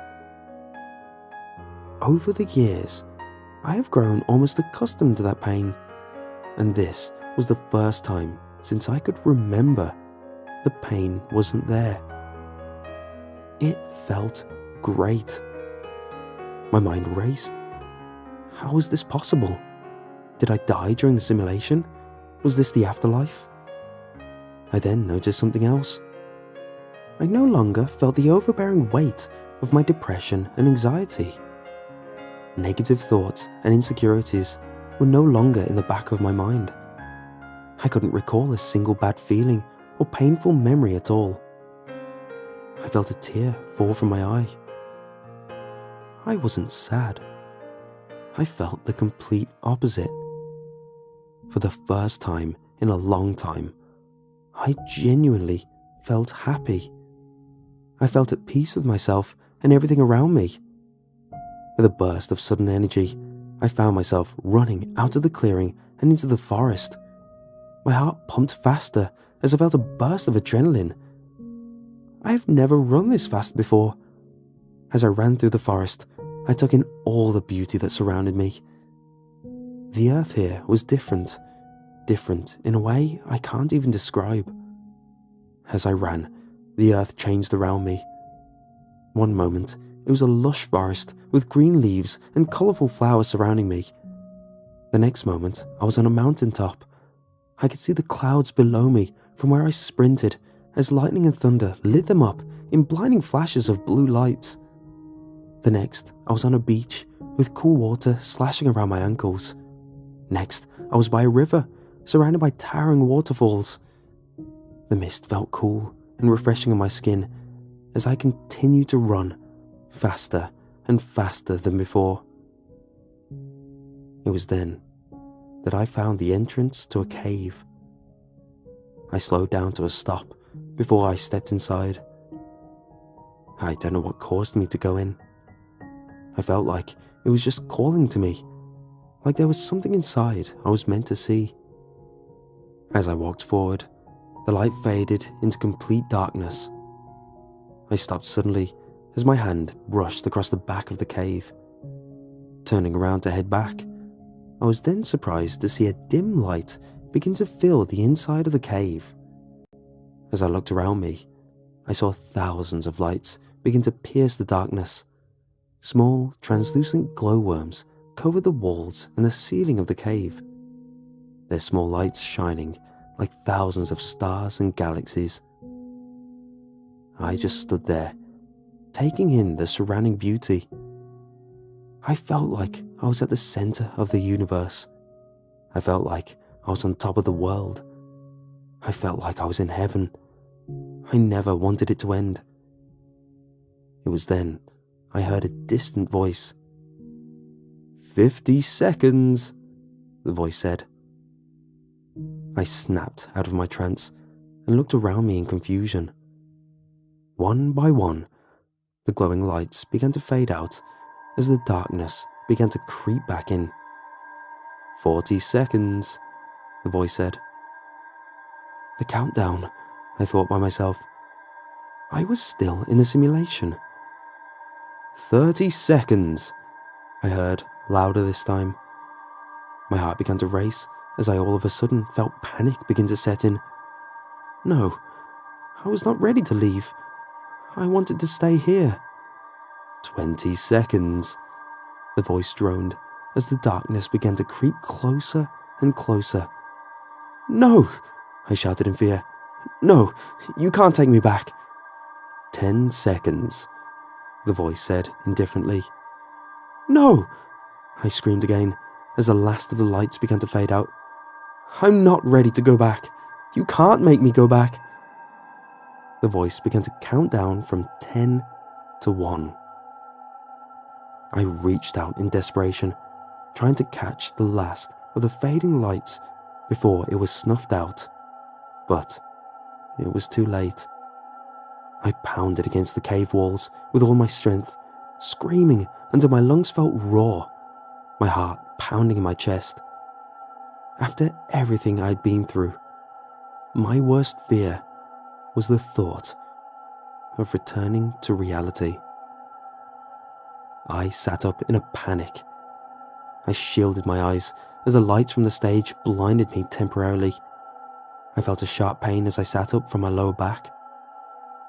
We have ourselves a winner! The voice of the announcer boomed through the speakers as the crowd got out of their seats and cheered. I began to sweat as the dream fully faded away and reality slowly sank in. All of my pain, my discomfort, all of my negative thoughts seemed to be amplified as I could barely stand up out of the dome.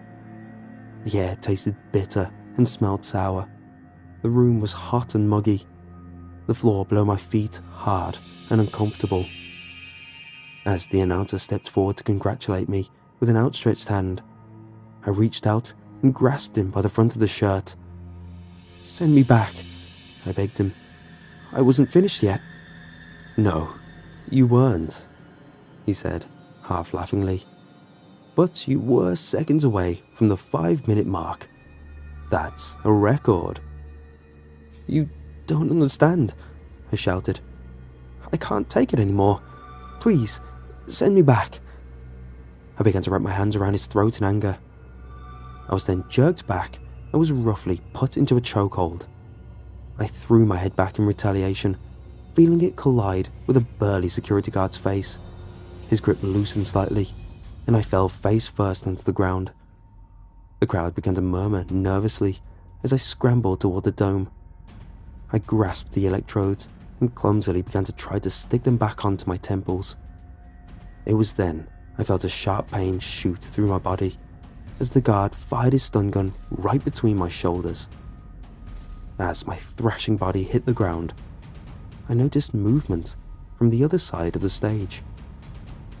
A group of medical staff and first responders crowded around Ray's dome. The last thing I remember before I passed out was Ray's lifeless eyes as they loaded his limp body onto a stretcher and began to rush him off the stage. The showrunners made a public statement shortly afterward, publicly apologizing to the viewers and explaining that what they had witnessed was not an effect of their machines. It was a mental breakdown due to my medical history. Ray was dead on arrival when we reached the hospital. I overheard the doctor saying it was caused by a ventricular fibrillation during the simulation. For those of you without a medical degree, it means the Marine was scared to death. I was released a few days later. I received an apology letter from the executives of the show, along with my prize money. They added a few zeros to the amount as, quote, compensation for any sort of trauma I might have experienced during the simulation. I knew hush money when I saw it. Since that day, I feel like I live in constant agony. An agony every one of you feels every single day, but may not be aware of it. A pain you have all grown accustomed to, because it is all you know. A pain you only realize that exists when you have lived 5 minutes without it. You don't know the truth. Life is pain. Every second of our existence. I spend my days longing to return to that simulation, that place where pain does not exist and my mind is at ease. Sometimes in my dreams, I can catch a glimpse of it for a few seconds before I'm quickly thrown back into consciousness. I guess Gibran was right when he said, your pain is the breaking of the shell that encloses your understanding.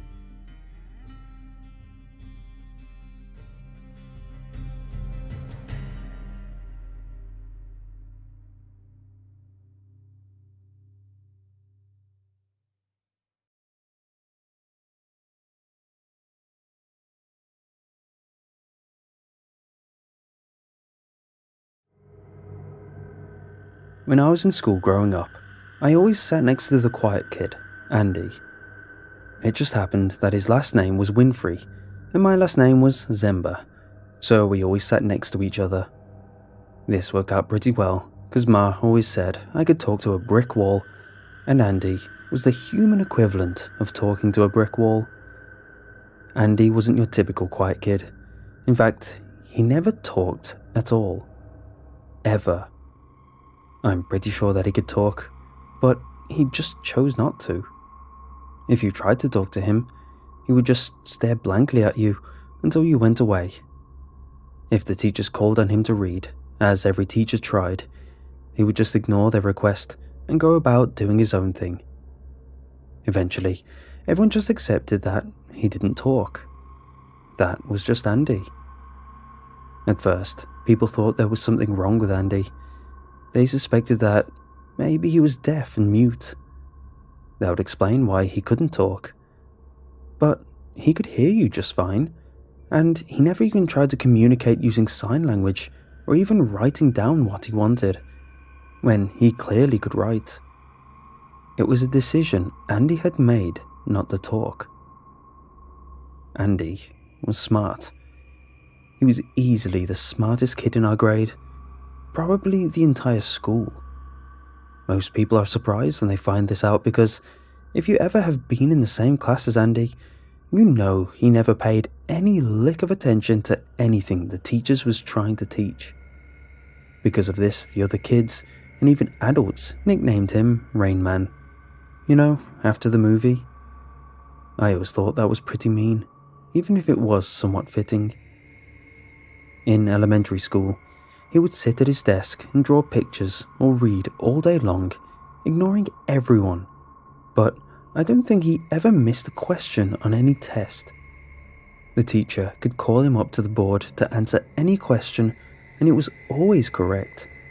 Some teachers even made a game of trying to stump him, but he won every time. It didn't change in middle school.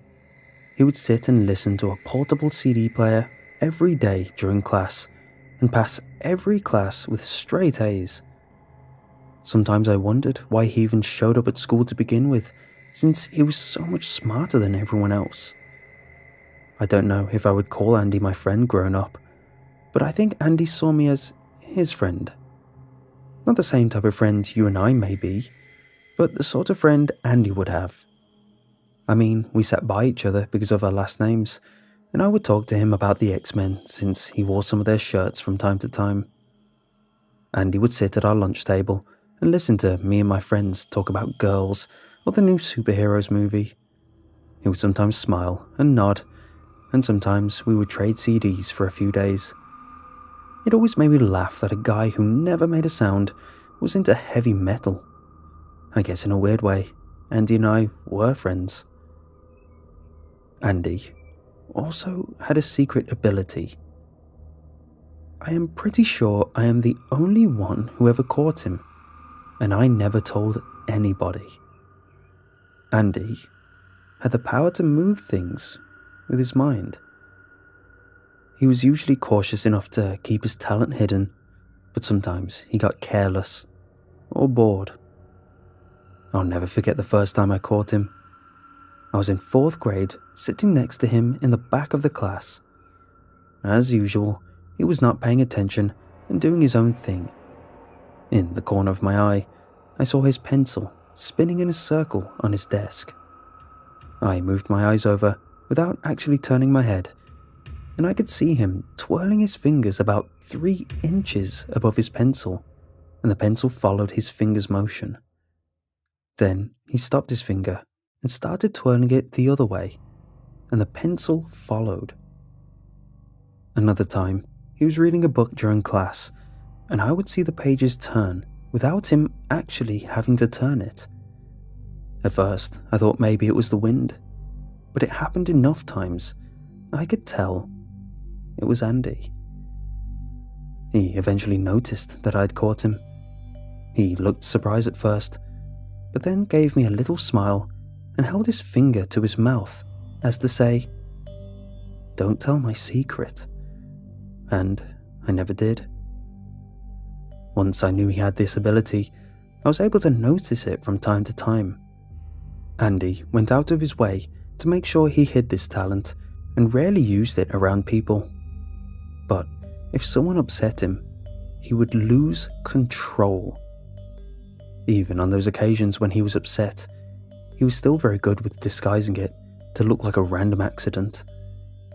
It always made me wonder just exactly what Andy was capable of if he lost control. For instance, in 5th grade, we were out playing football at recess.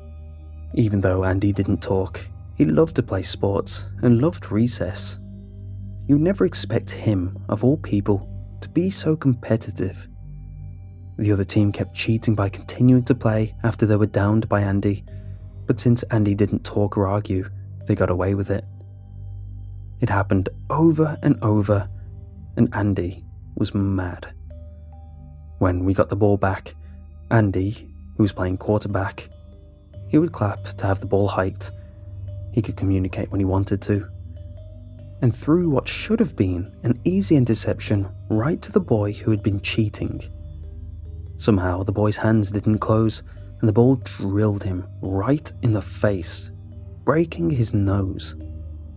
As the kid sat on the ground, crying in a pool of his own blood, Andy looked over to me and gave me a wink. Another time, we had a substitute teacher for a few weeks while ours was out on maternity leave in middle school. This teacher hated our class, and especially hated Andy. She didn't like that he was allowed to just sit in the back and listen to music while she was teaching. She had never seen any student so disrespectful and allowed to get away with it. She took his CD player away. The next day, after lunch, the teacher returned with a fresh afternoon coffee.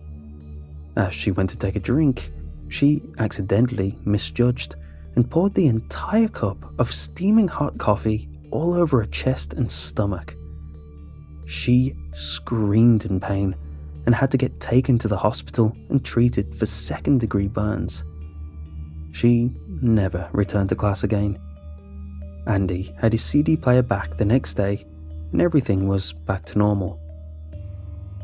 This brings us to high school. As you might expect, Andy had a reputation. Everyone knows about Andy. I think the whole town probably knew about Andy. When you are different in high school, you attract attention. A lot of times, that attention is unwanted attention. Even though Andy never said or did anything to anybody, he still became a target. Some of the upperclassmen decided to make a game to see who could make Andy talk first. The person who could make him say even one word would get $100. They tried everything they could think of. They tried being his friend, telling him jokes. Girls even offered to date him and even sleep with him if he would just say yes. But he never said a word. As time went on, their tactics changed. Instead of taking a friendly approach, they decided they would take the opposite approach and pick on him relentlessly to make him crack. Having a locker next to him, I witnessed a lot of the abuse he went through. And it was abuse.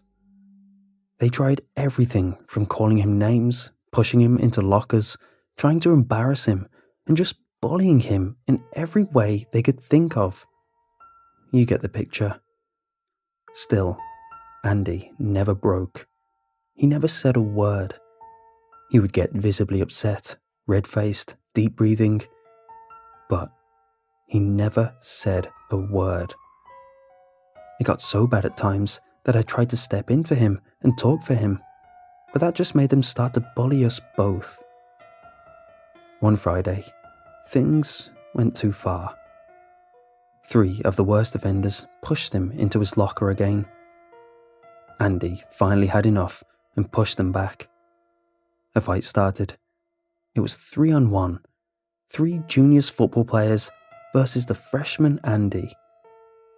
Andy wasn't even big for his age, and he never stood a chance.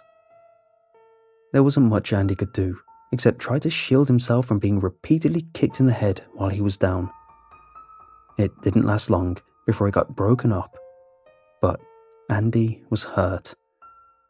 His nose looked broken, and his face was a crimson mask. To his credit, even when the police came and asked for a statement to arrest those kids, he didn't talk. The 3 juniors were arrested for assault and suspended for a week.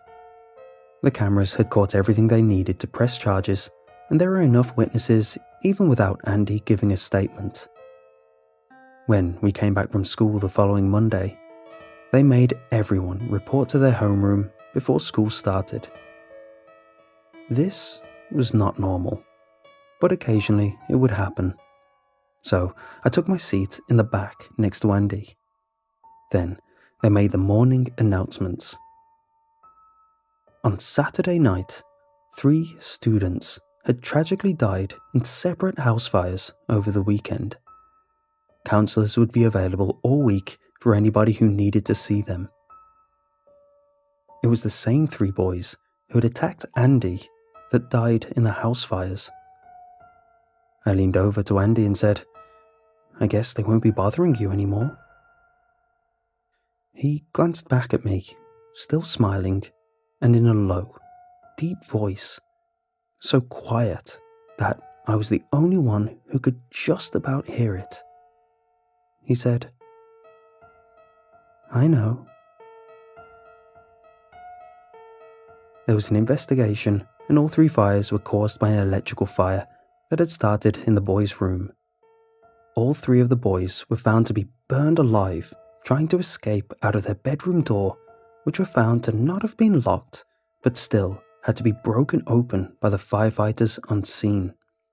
It was just an eerie coincidence that the fires all happened on the same night, at the same time, and killed 3 boys who were in the same grade.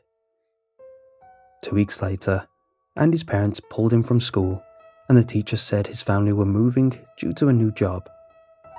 I've tried to find him on social media, but I'm not surprised the boy who never talked doesn't have a Facebook account. In the entire time I knew him, those were the only words I ever heard him speak.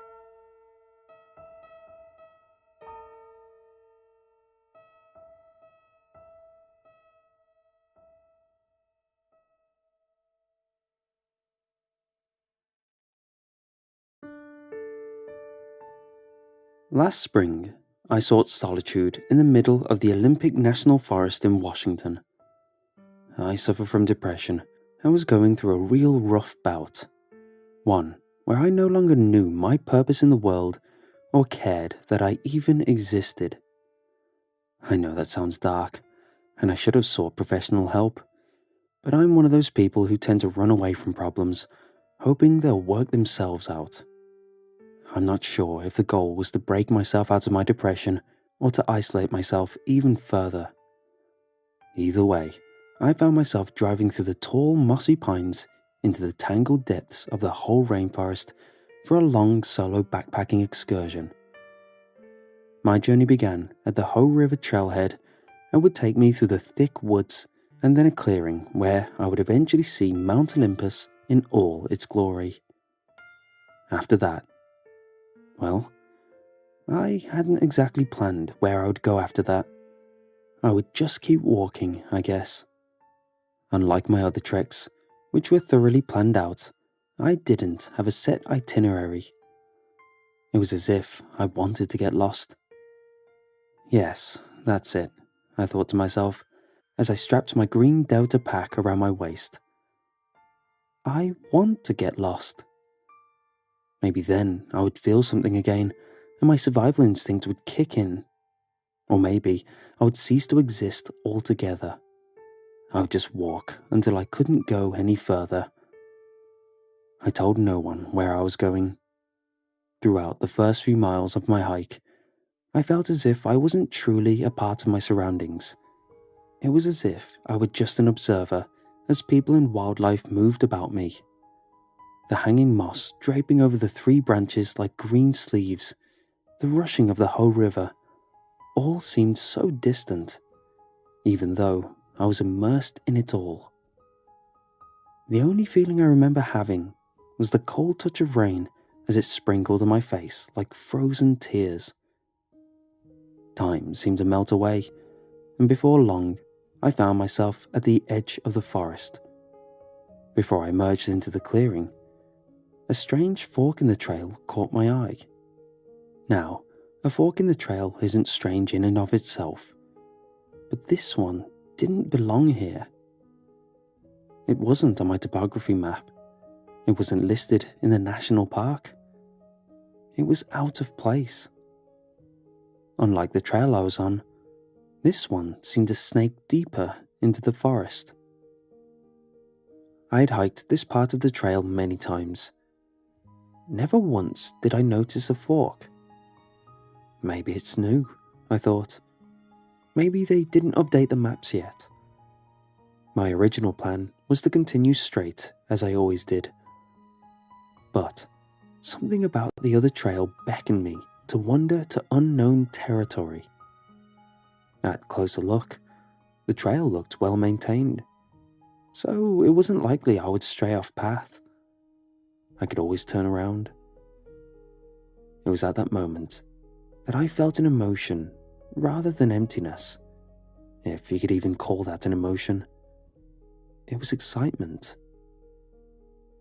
I found myself walking down the new trail, my adventurous spirit back in commission. At first, the trail just seemed like another part of the whole rainforest, but after a couple miles, the forest began to change. I know that seems crazy, but the forest looked brighter. The Sitka spruce and western hemlock gave way to a variety of birch, oak, and a few pine trees in between. A clear stream trickled alongside my path. A stream, like the trail, not on my map. Even though it wasn't yet the season for wildflowers, A carpet of reds, purples, and yellow covered the forest floor in between the trees. I couldn't identify them, but they were beautiful and brought life to the forest. I felt as if I were in a whole other part of the world. I no longer saw any other people. The trail I started on was packed, as usual, but I didn't see anyone else on this trail, which surprised me. After a while, I started to feel almost high.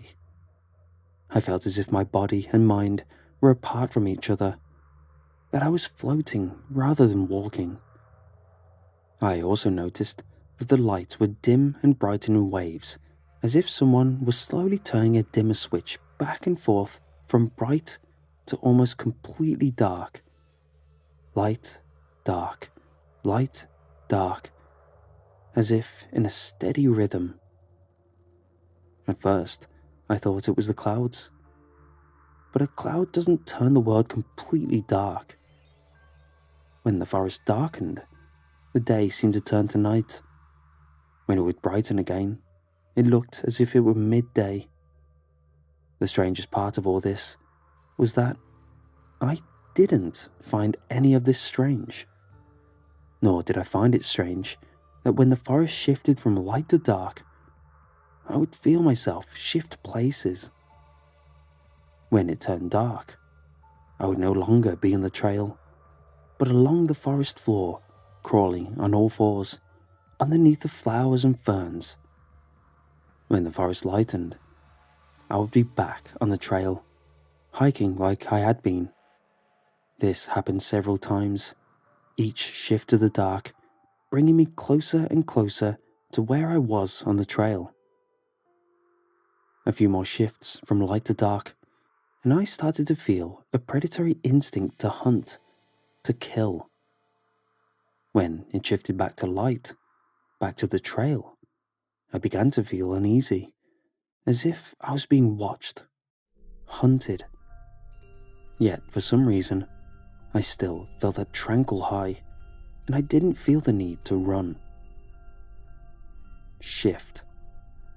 Darkness again. I was getting closer to the trail. I saw a figure walking down the trail, wearing a blue raincoat and carrying a green pack like my own. They ambled along the trail, seemingly oblivious to my presence. I crept closer, trying not to make a sound. They looked weak, easy prey. They would never see it coming. I became ravenous for their body. I wanted nothing more than to tear them to shreds. I lunged for them, but they turned around, arms outstretched, ready to fight me off, as if they could do anything to stop me. Their brown eyes met my own. Shift. Back to light. I found myself thrown to the ground, the wind knocked out, and a huge gash on my arm. What the hell just happened, I thought. Something attacked me. I didn't get a good look at it, but the eyes looked so familiar, as if I were looking into a mirror. Realization washed over me. Did I attack myself? How is this possible? I slowly lowered my hands and looked around, scanning the bushes for any sign of movement. Nothing. No sound, and nothing in sight. But I couldn't help but feel I was being watched. My eye was gone. All I felt was dread. I gazed around the unfamiliar landscape. This was not Olympic National Forest. I knew that for a fact. This landscape did not belong in Washington whatsoever. The forest darkened once more, and I could feel whatever darkness that was following me start to close in once again. This time, I did not shift places. I'm still being hunted, I thought. I knew I had to get out of there, but I had no idea which way I came from, or if I would wind up back where I started. Was this some other dimension? A vortex? If so, would retracing my steps even work? It didn't matter. I realized if I waited much longer, whatever attacked me would strike again. I had to move. As I sprinted along the path, the forest began to change. In fact, the whole world began to change. The sky darkened to grey, the trees lost their vibrant leaves, and every branch and bush seemed to turn into sharp, reaching fingers, trying to snatch me in their grasp. A gale force wind began to whip through my ears and slash my face. I heard a foul voice calling for me in the air, though I could only make out a few sentences. They belong to us. Don't let them get away. Why are you running? And finally, I thought you wanted to get lost. I almost stopped cold right then and there. I had wanted to get lost. I told myself that. In my head, anyway. Whatever was pursuing me knew my thoughts and was preying on my weakness. As if in response, the wind howled once more and the voice followed. That's right, it said. You want to disappear. You want death. The whisper turned into a deep demonic growl as it added, and we will give it to you. I pushed my legs harder and caught my foot on a tree root, collapsing completely to the ground, eating dirt. I wanted to give up at that point. Just let it take me. There was no use. As I struggled to my knees, I could feel the tangled brush wind its way around my legs and torso, working its way up to my neck, as if to strangle me, to consume me. I almost let it happen. Whether by a sudden will to live or a refusal to die this way, I stood up and charged forward once again, ripping through the branches which cut through my clothes and skin like thorns. Once I broke free, I saw the familiar mossy green trees and overcast sky of the Olympic National Forest of Washington. The voices angrily yelled my name, demanding me to stop, threatening a worse demise if I leave. I did my best to ignore them all. I jumped forward at the end of the fork onto the soggy grass. I whipped around, expecting my pursuers to be right behind me. They weren't. The trail disappeared, as if it had never existed at all. Did I imagine that? I thought. I looked down to examine my clothes. Still intact.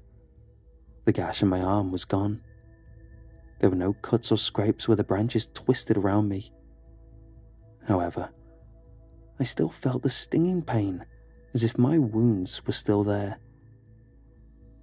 The voices echoed, but this time only in my head. I hoped it was imagination. The voice kept saying, next time. Needless to say, I cut my trip short. I decided, at the very least, to take steps to cure my depression. I'm going to therapy. I quit drinking.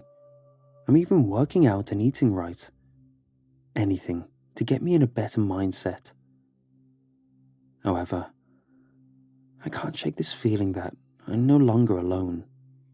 That something is always watching, always listening for my next moment of weakness. Listening for the next time I desire to disappear.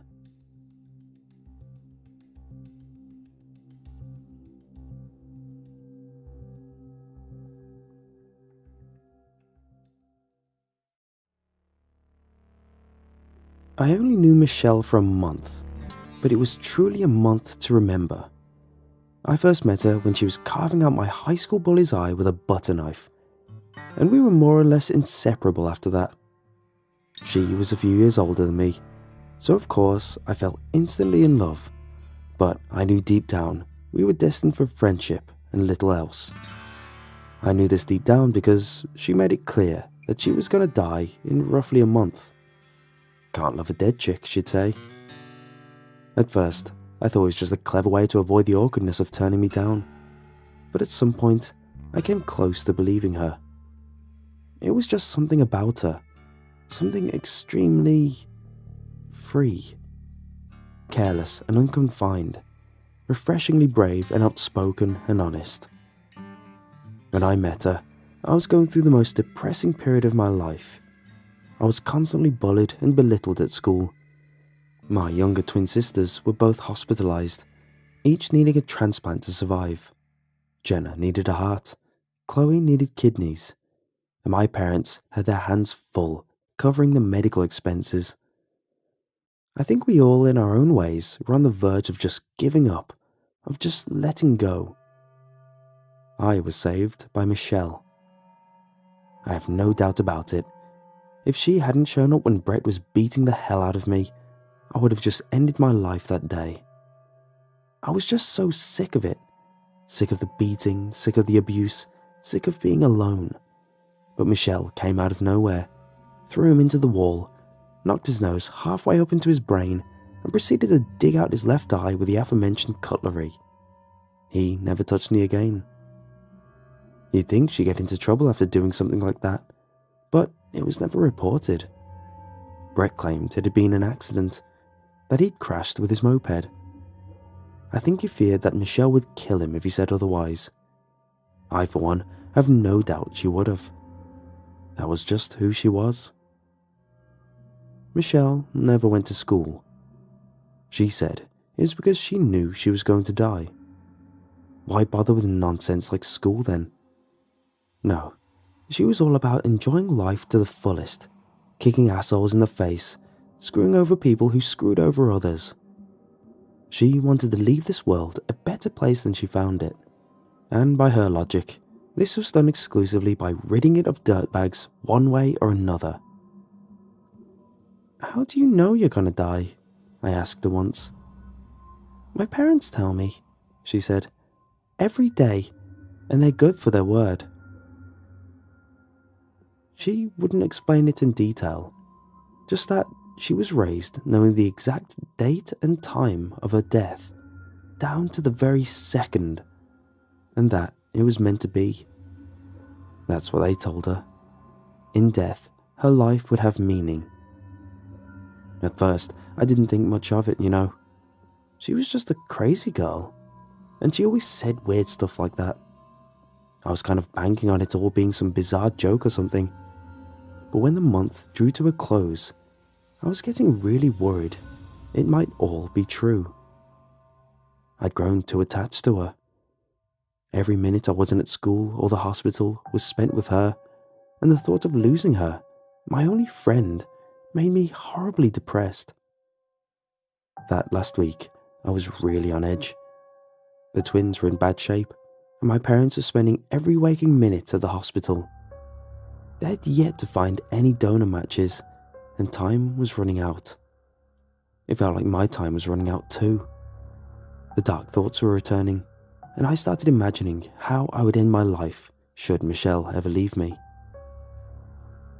I found it strange that she'd never invited me home. I mean, friends do that, right? Invite each other over. She'd been over to our house several times. She even crashed on the couch a few times, and we would often watch movies there, raid my parents' liquor cabinet, get wasted, and generally have fun. But I'd never been to her house. Not once. I didn't even know where she lived. So one night, I just decided to follow her. What was there to lose, really? Maybe I could get some answers from her parents or something. Some way to explain why she was so convinced she was dying. Maybe they lied to her. Some sort of cult? A way to form her beliefs into accepting the unacceptable? A way to control her? I stalked her for 30 minutes, lurking in the shadows as she paced down the streets. When she headed to the outskirts, I started getting worried. And when she took the narrow trail through the forest, I was almost having a full-on panic attack. Where the hell was she heading? As far as I knew, there weren't any houses for miles. About halfway into the forest, I suddenly lost her. It was like she vanished without a trace. I walked back and forth, up and down, but there was just no sign of her at all. Eventually, I had to give up and return home, my mind growing ever darker. I remember the last day like it was yesterday. Every minute of it, crisp and clear and vivid in my mind. Every scent, every sound, every muscle moving on a perfect face. All those smiles and kind words. Everything. The last day came and went, but I didn't know it was the last day. If I'd known, I would have told her how much I cared for her, how much she meant to me, how much I owed her my life and sanity. Without her, I wouldn't be alive. But I didn't know, and I never told her.